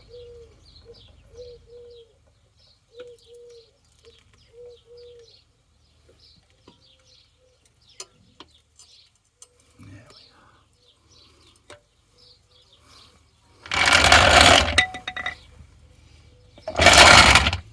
I don't really want to be doing that again, so if it's not high enough for me to get under on my creeper, then I'll just have to crawl under on my back. Let's get on with what we came here for. Right, so first real world use of the creeper here, and I can slide about pretty easily. It's all pretty cramped under here, but we should be able to work with it. Now, first thing I'm noticing, there is a bit of oil on this sump, but I'm not going to worry too much about that. Oh, my light's on, didn't notice that. Whatever. Wait, no, that's just fucking sunlight on my hand. Look at that. Just hold my hand up, it reflects off my pasty white skin. And there we go. Alright, well, there we have hand to sump illumination. And see, there is a bit of oil all over it. I'm not going to worry too much about it. It's old, so if it didn't leak, it'd rust. First thing I'm noticing, though, that sump plug there requires a socket. The one that I've got doesn't. It requires a torque screw. Nothing is ever fucking simple on this car. Right, I'm going to pull it off anyway because I want to see how much oil comes out, which I suspect won't be a right lot. And I want to see what condition the oil is in. So let's go get my spanner set and we'll see what this looks like when we rip it off. Not rip it off, gently unscrew it. Alright. Get me sockets out.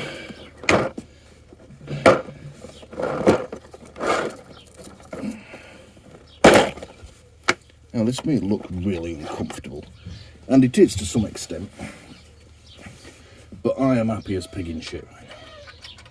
That's too big. Let's try this one. That's also a bit big.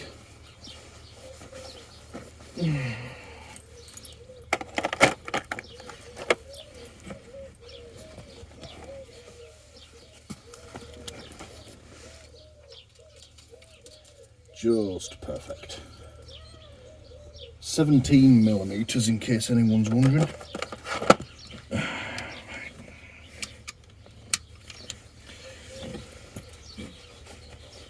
And what we're going to do is we're going to straighten my hat out first.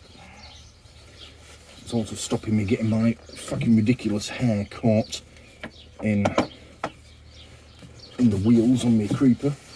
What we've got here is empty washing detergent bottle. Now you can use anything to catch it, but I chose this partly because it was going in the bin, and also once I pulled the nozzle off, it's got a nice wide neck on it, so it can catch all the oil that comes out. It's 1 gallon, or yeah, 3.88 litres, which is less than what we're going to put in it, but I don't think for a moment it's going to be less than what's already in the engine. So that should be more than enough. So we are just going to whack this on here. And we want to loosen it slightly. Now, which way am I going here? Because I'm upside down now. Yeah, I'm going the right way. Oh, I'm not going anywhere at the moment.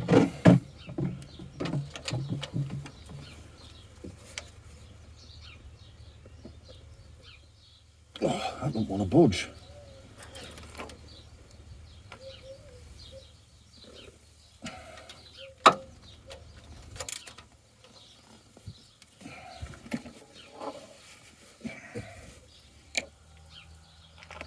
Come on.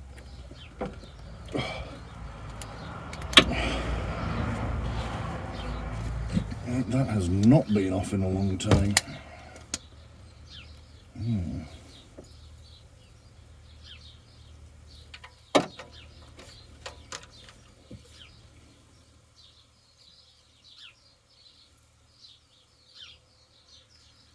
I doing this?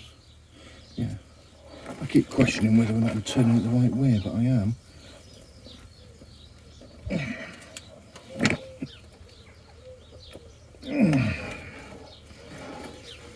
Let's see if I can't get 2 hands on this.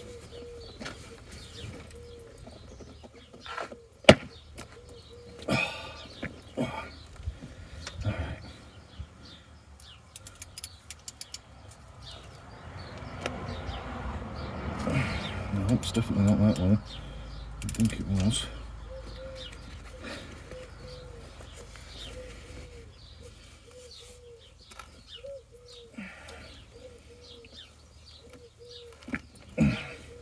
Someone's used some Ugga Duggers to put this fucker on.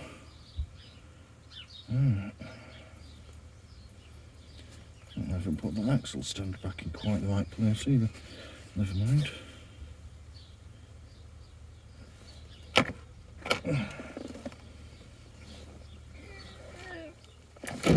There we go. Oh.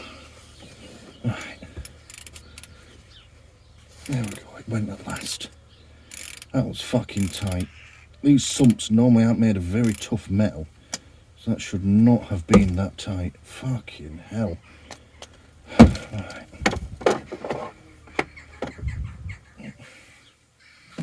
Right.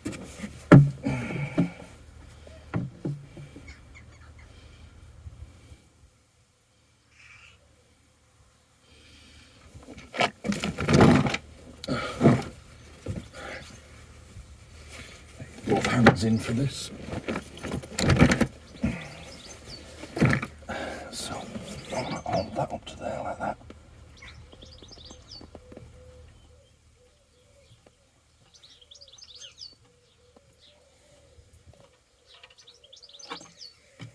There we go.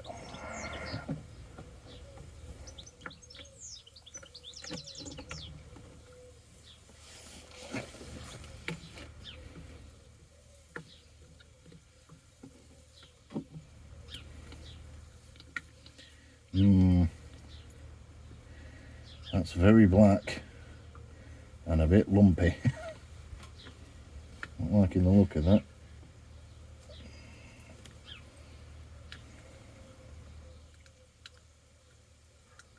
Still, seen worse.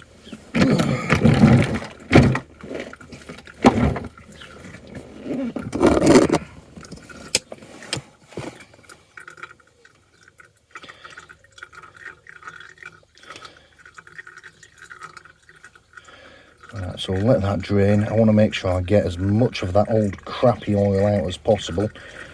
So what we'll do is we'll nip inside, get a cup of tea, and then we'll come out in about half hour, an hour, and see how it looks.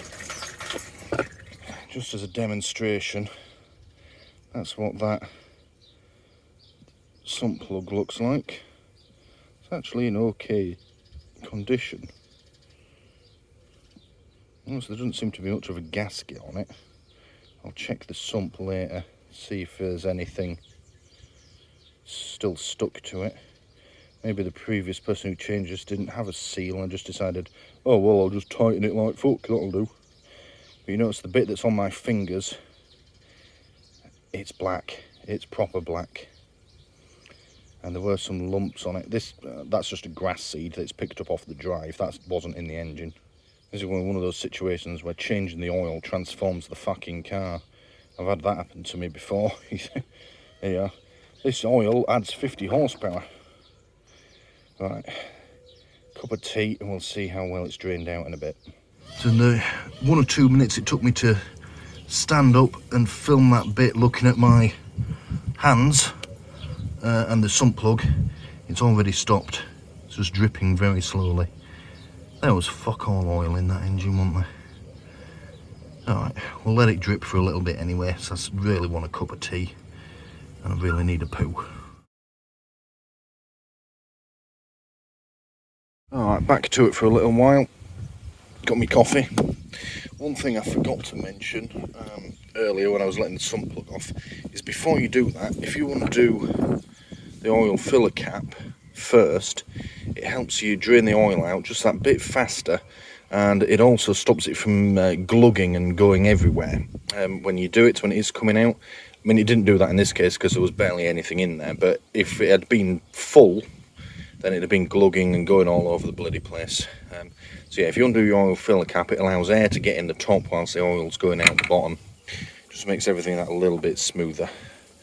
Right, let's get underneath and let's pull out that oil. So it's pretty much finished now, and then we can try and get the filter off as well.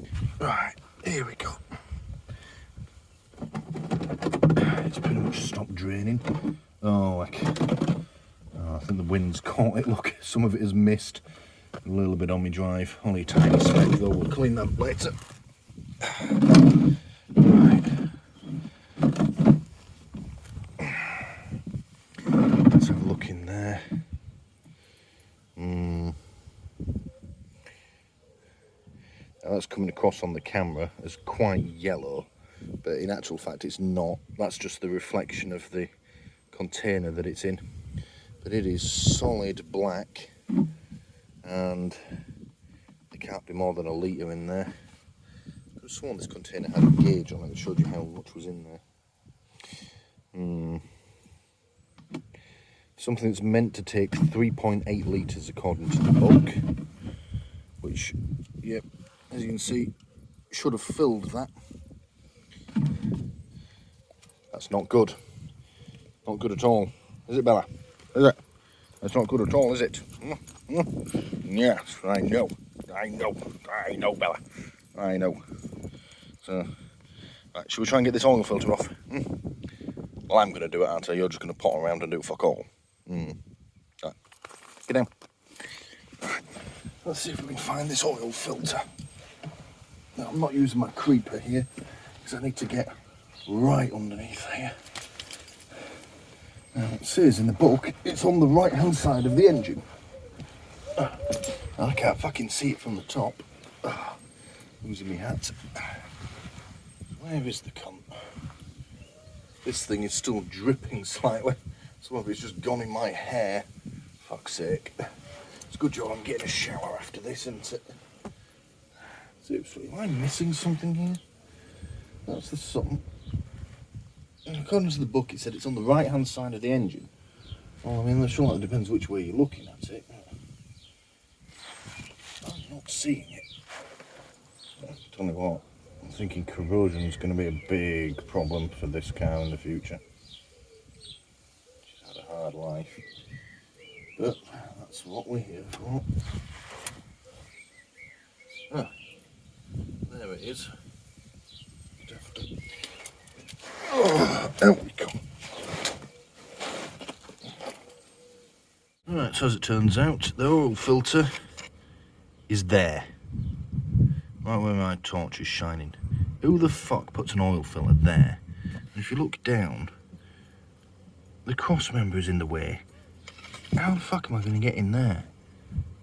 Who the fucking hell designed this thing? See, on the original MX-5, so the Mark 1, you can just reach your hand down there.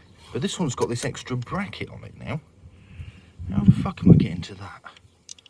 Fuck's sake. Right, only way I can see to get to this fucking thing is to take this under tray off. What a stupid design. Right.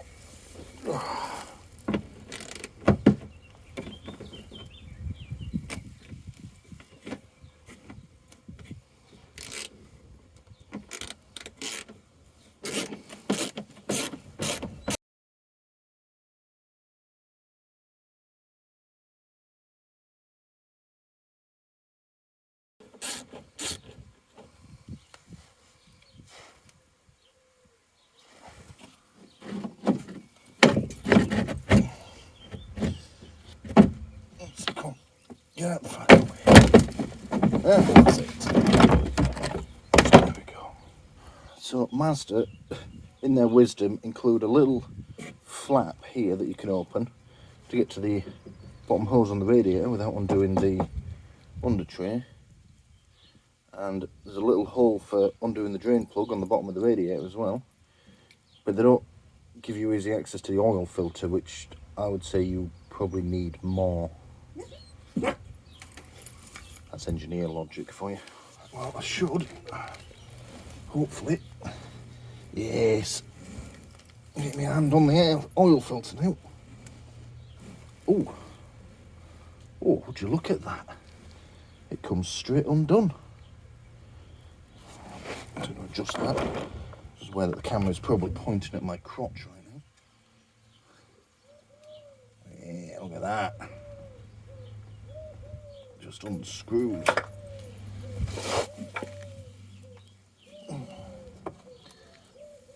That was no worse than opening a pop bottle. Feels weird. Right, there she is. That's the old oil filter. Not new. It also doesn't look that old either. And it's got a lot of crud on it. I'm a bit concerned about all this. Could be road dirt, it could be oil. There's still a bit of oil in it. We'll just pour that into here.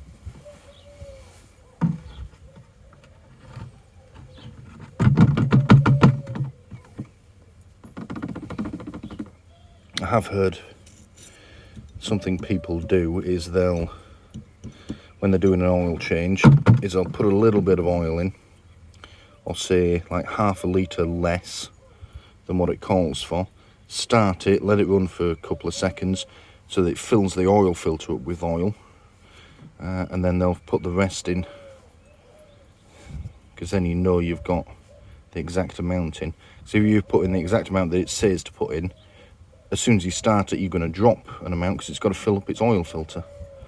So we'll leave that like that overnight to drain.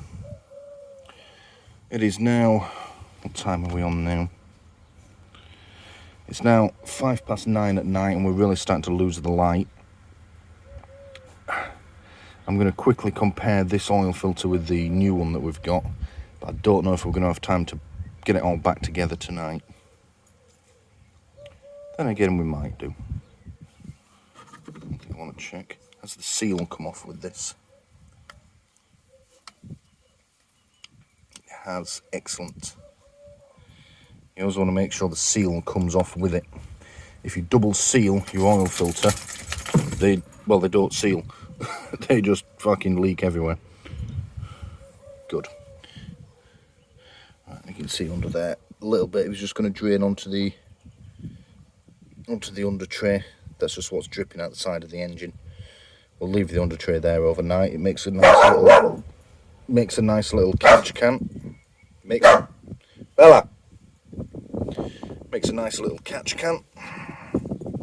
Leave that there as well. Right. Time to call it a night, maybe.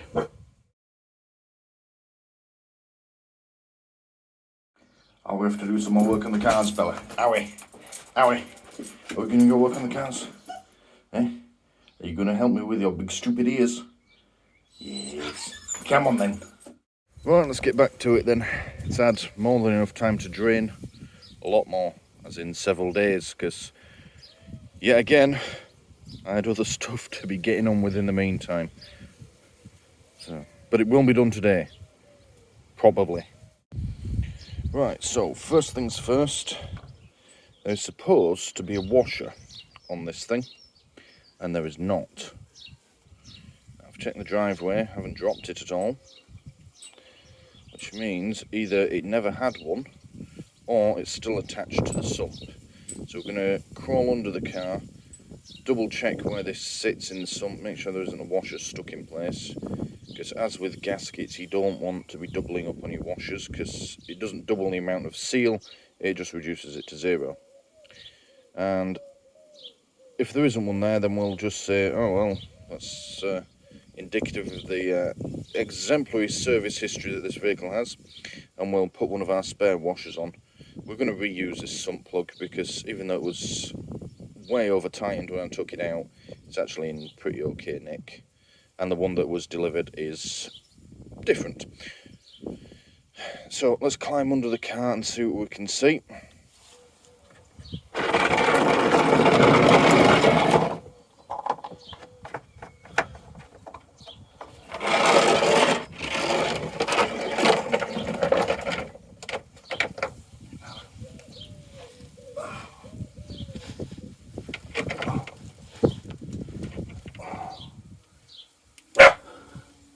I know, Bella, I'm doing something weird, aren't I? Alright, alright.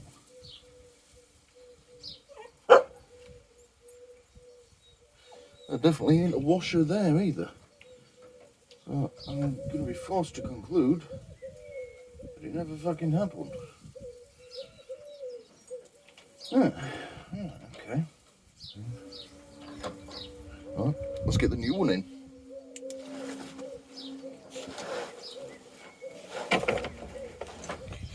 Right, so we'll use the top of the wheelie bin for this because I still don't have a proper trolley. This is the original sump plug. This is the one that was sent. Now, you can tell just from that end, they're different. And they're also smaller than each other. But they're also completely the wrong size. Hold them up to each other. You see, the new one is obviously not going to fit, which is a bit of a disappointment, but never mind. But we did get these two washers with them.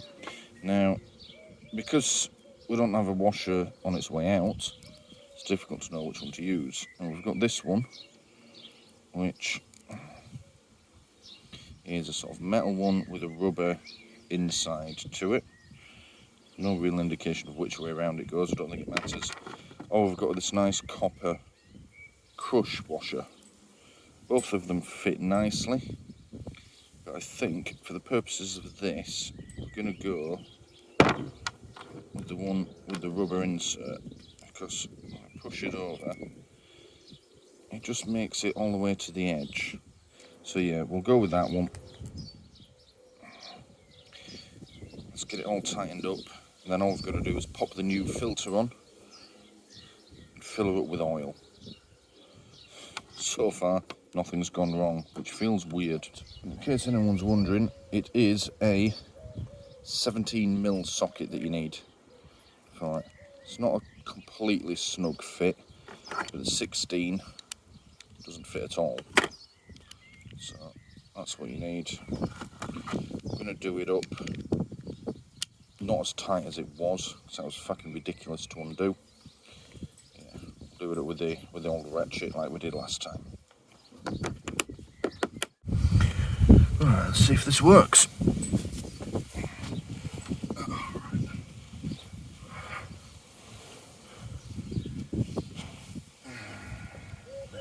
This on the right there. It's going to be... What's that doing to it? That's loosening it.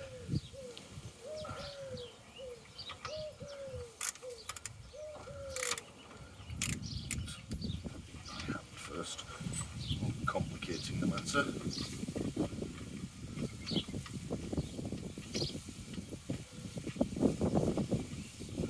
There we go.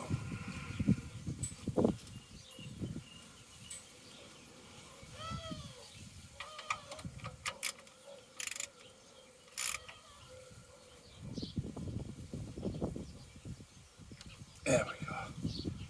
We can do it up tight, but not mega tight like it was before, because that was fucking ridiculous. There we go. That's not going anywhere.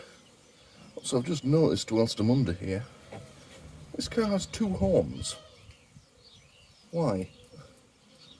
We shall have to look into that.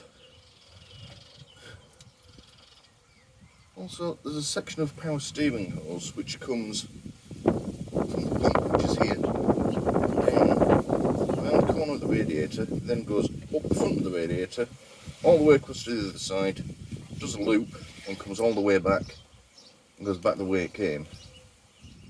Why? Again, I need to do some reading up on this. Anywho, let's go get the filter. Right, so back on the wheelie bin, as I said earlier, the filter that's arrived is slightly different.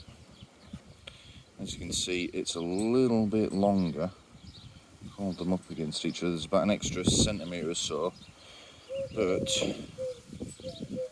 they look to be the same.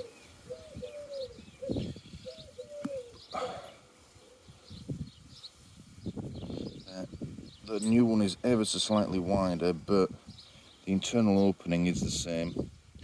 I'm going to try it, see if it fits.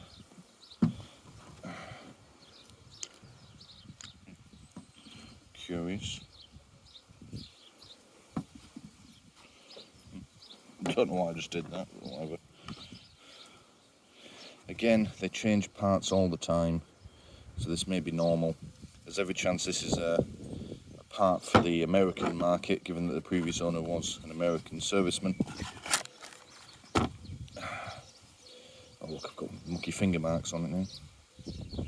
So yeah, again, it does look like the seal has come away with the old filter, but we'll just double check the housing to make sure there isn't another seal in there, and then this will hopefully screw straight on. The actual screwy bit in the middle looks to be the same, so yeah, hopefully we'll have a bit of luck this time. So, right, let's give it a go. Oh, right. Now, how did I get to this? It was up there. Yeah, there it is, I can see. And there's definitely no second seal on there. Good. Top tip. It actually says on the side of the filter to do this, but before you put it on, you need to just oil the seal. Now you can use finger grease, don't use WD-40 or anything like that, or you can just use engine oil. Here what I've done is I've just dipped my finger in some of the old engine oil. I'm just running it around the seal before we put it on. Don't have to be much, just enough to moisten it. Right. Now, my hand up in there.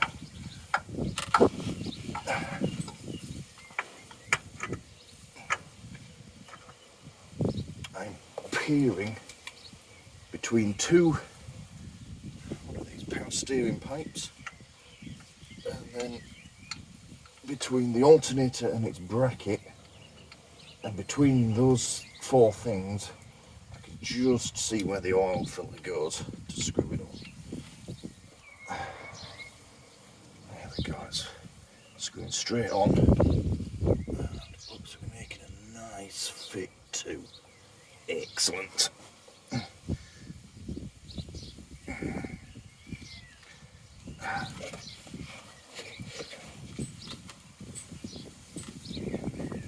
The hardest part of all this is going to be getting the fucking under tray back on, actually. Sort of wedges at the back, and there's 3 screws at the front.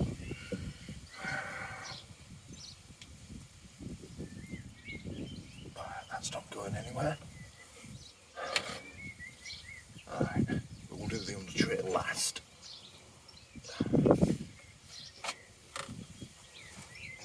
Just make sure. Yeah, I can't get that any tighter. And it's made a nice, see, it's a perfect fit, in fact. Good. At least we've got one thing right from the parts shop. Right, let's put some oil in the old girl. Right, so this is the oil we've got. Triple QX. You may or may not have heard of it, but it's actually been used increasingly frequently in garages, including main dealerships now. It's perfectly good oil. 10W40, which is the correct one for this car, for this engine. We need 3.8 litres. We've got 5, but you can't really buy it. Some of the more expensive brands come in 4 litre ones, but it's not actually any cheaper. It's cheaper to buy 5 litres of this brand than 4 litres of a more expensive brand. Whatever. So yeah, we'll start by pouring in 3 litres, because it does come with a handy little gauge on the side, and we'll check the level, and then we'll put a little bit more in as we need. Now, I can't remember if I showed this earlier. This is what I use to drain it out. This is a 3.88 litre tub, so it should have filled that. Not even close. There can't be more than 1 litre in there. It's really bad. Oh, where's that gone? Drop into the fucking fan, Stuart, you're a fucking genius. These also come with, get it on camera, a little poury thing, which pops out when you undo the lid to help you not spill it, which is quite cool.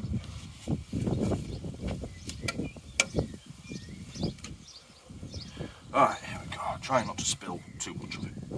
Oh, do, mate, we've spilt it already.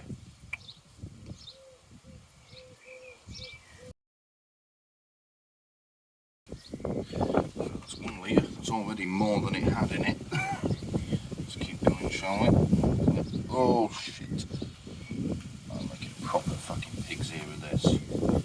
Note to self, in case I have a fucking funnel next time, Stuart. That's another litre. Oh, fuck's sake, Stuart, you fucking useless cunt.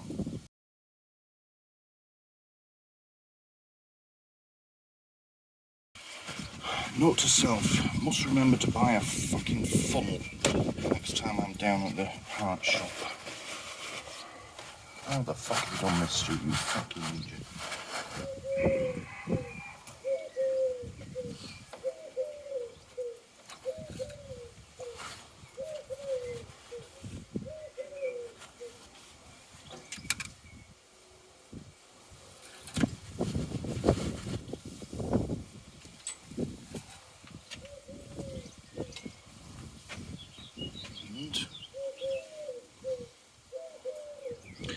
And there she is. Now it's on the maximum. Maybe a little over. That's fine because the thing is still on axle stands. So it's bound to read slightly over. We've put pretty much bang on 3 litres in it.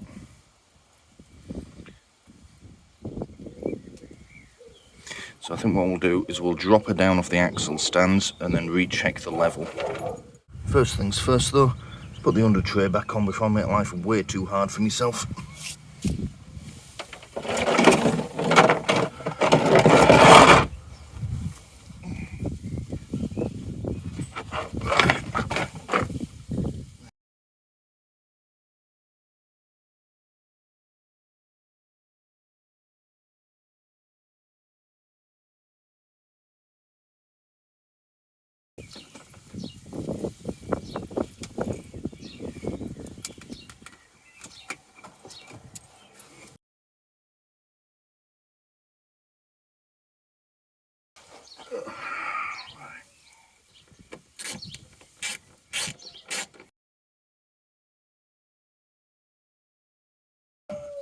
Well, I am mighty glad I remembered to do that before taking it off the axle stands. That would have been a pain in the arse otherwise. Well, it's in. It's a very snug fit. Also, I think it was meant to have an extra, at least 2 screws, probably 3 here, but they're missing. Probably rusted and broken off. So we just got to tuck it up and under. That's how it was before, and it's not going to go anywhere. Might be off. More difference of X. Right, let's get it down.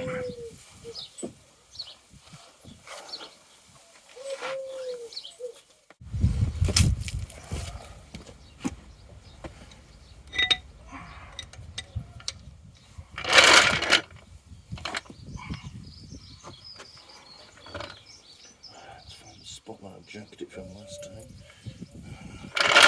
That was it. Right there, I think.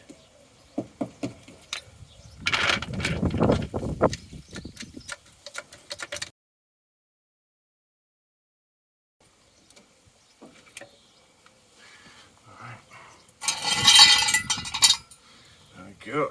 Right. Down gently. There's the dog. Stay there, Bella.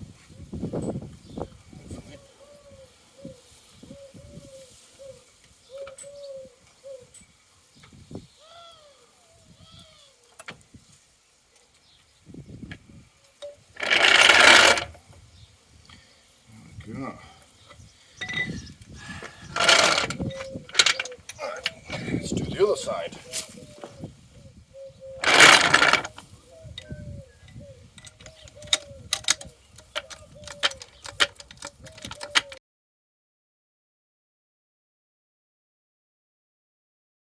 There we go. It lifted the back more than the front. Whoops. Very gently now.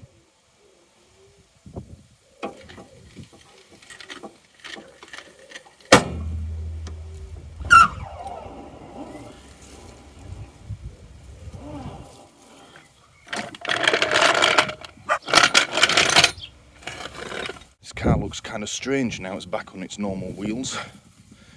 I don't know what that dunk was as it was coming down off the last axle stand. I think the cup on the jack just shifted slightly as the car tipped back the right way up, but it's almost broken. It's so low down.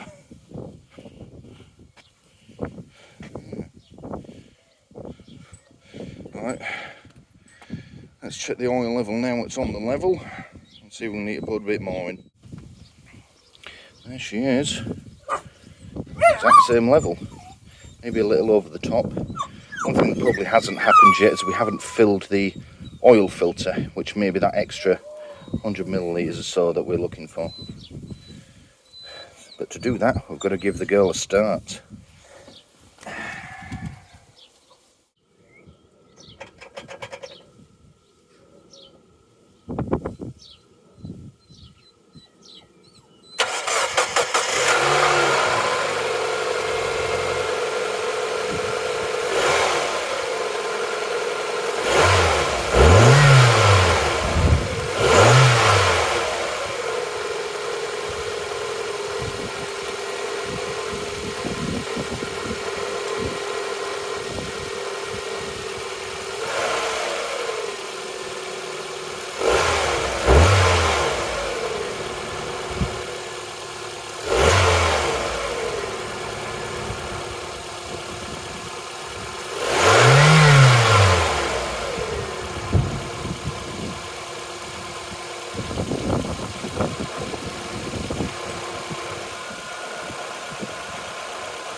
Right, well, I'm getting to the point where I've just about had enough with this car.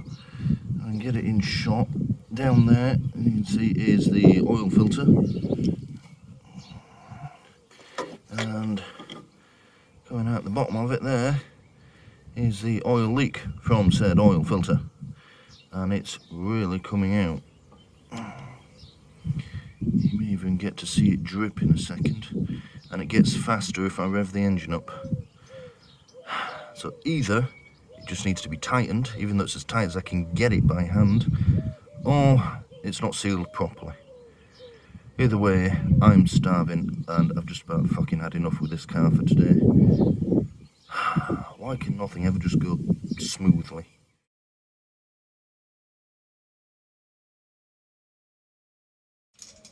Right, Bella. Today's the day the car gets fixed, doesn't it? Because I have a medieval torture device. Better fucking work this time.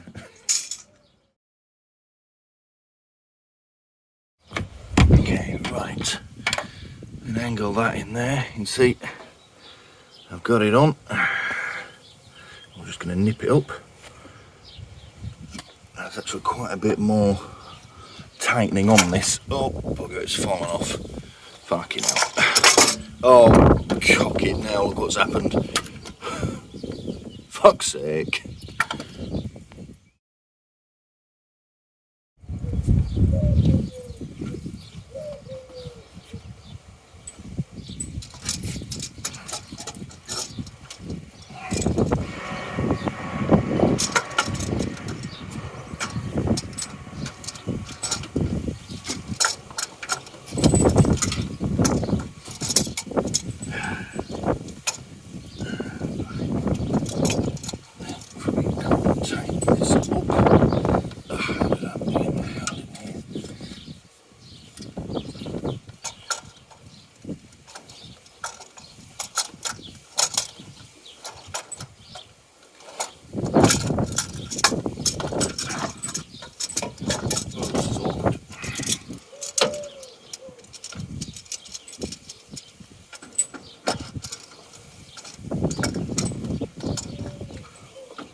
Alright, I admit this was nowhere near tight enough. My mistake.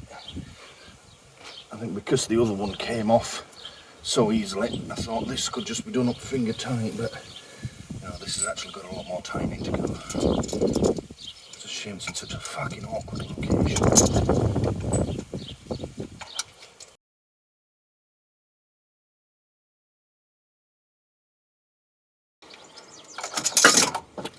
Bollocks.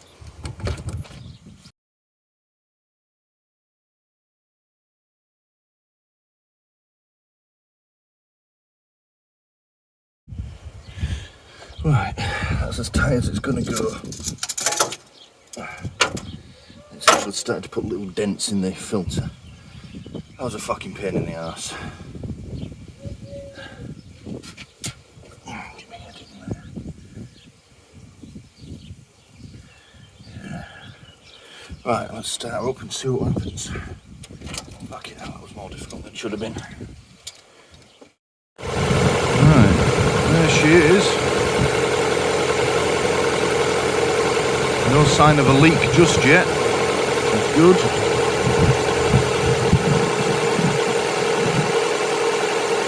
The oil that is there is just left over from earlier. But I don't see any fresh oil. Let her run for a bit. Oh, there's a bit of smoke from where I spilt it last time. Mind, that'll burn off.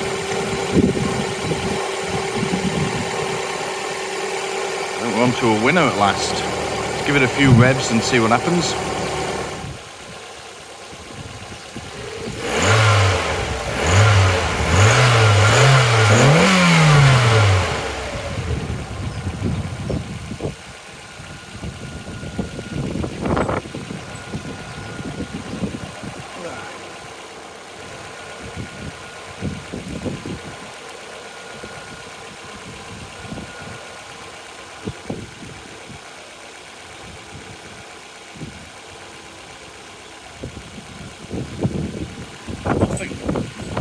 Excellent.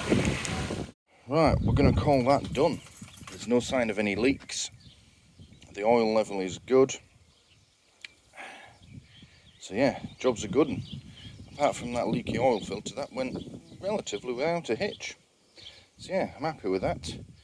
As you can see, I've got a couple of cars blocking her in, so we're going to do a bit of shifting around. And then I think we can take her for a quick spin up the road and make sure everything's okay. Job's a good one.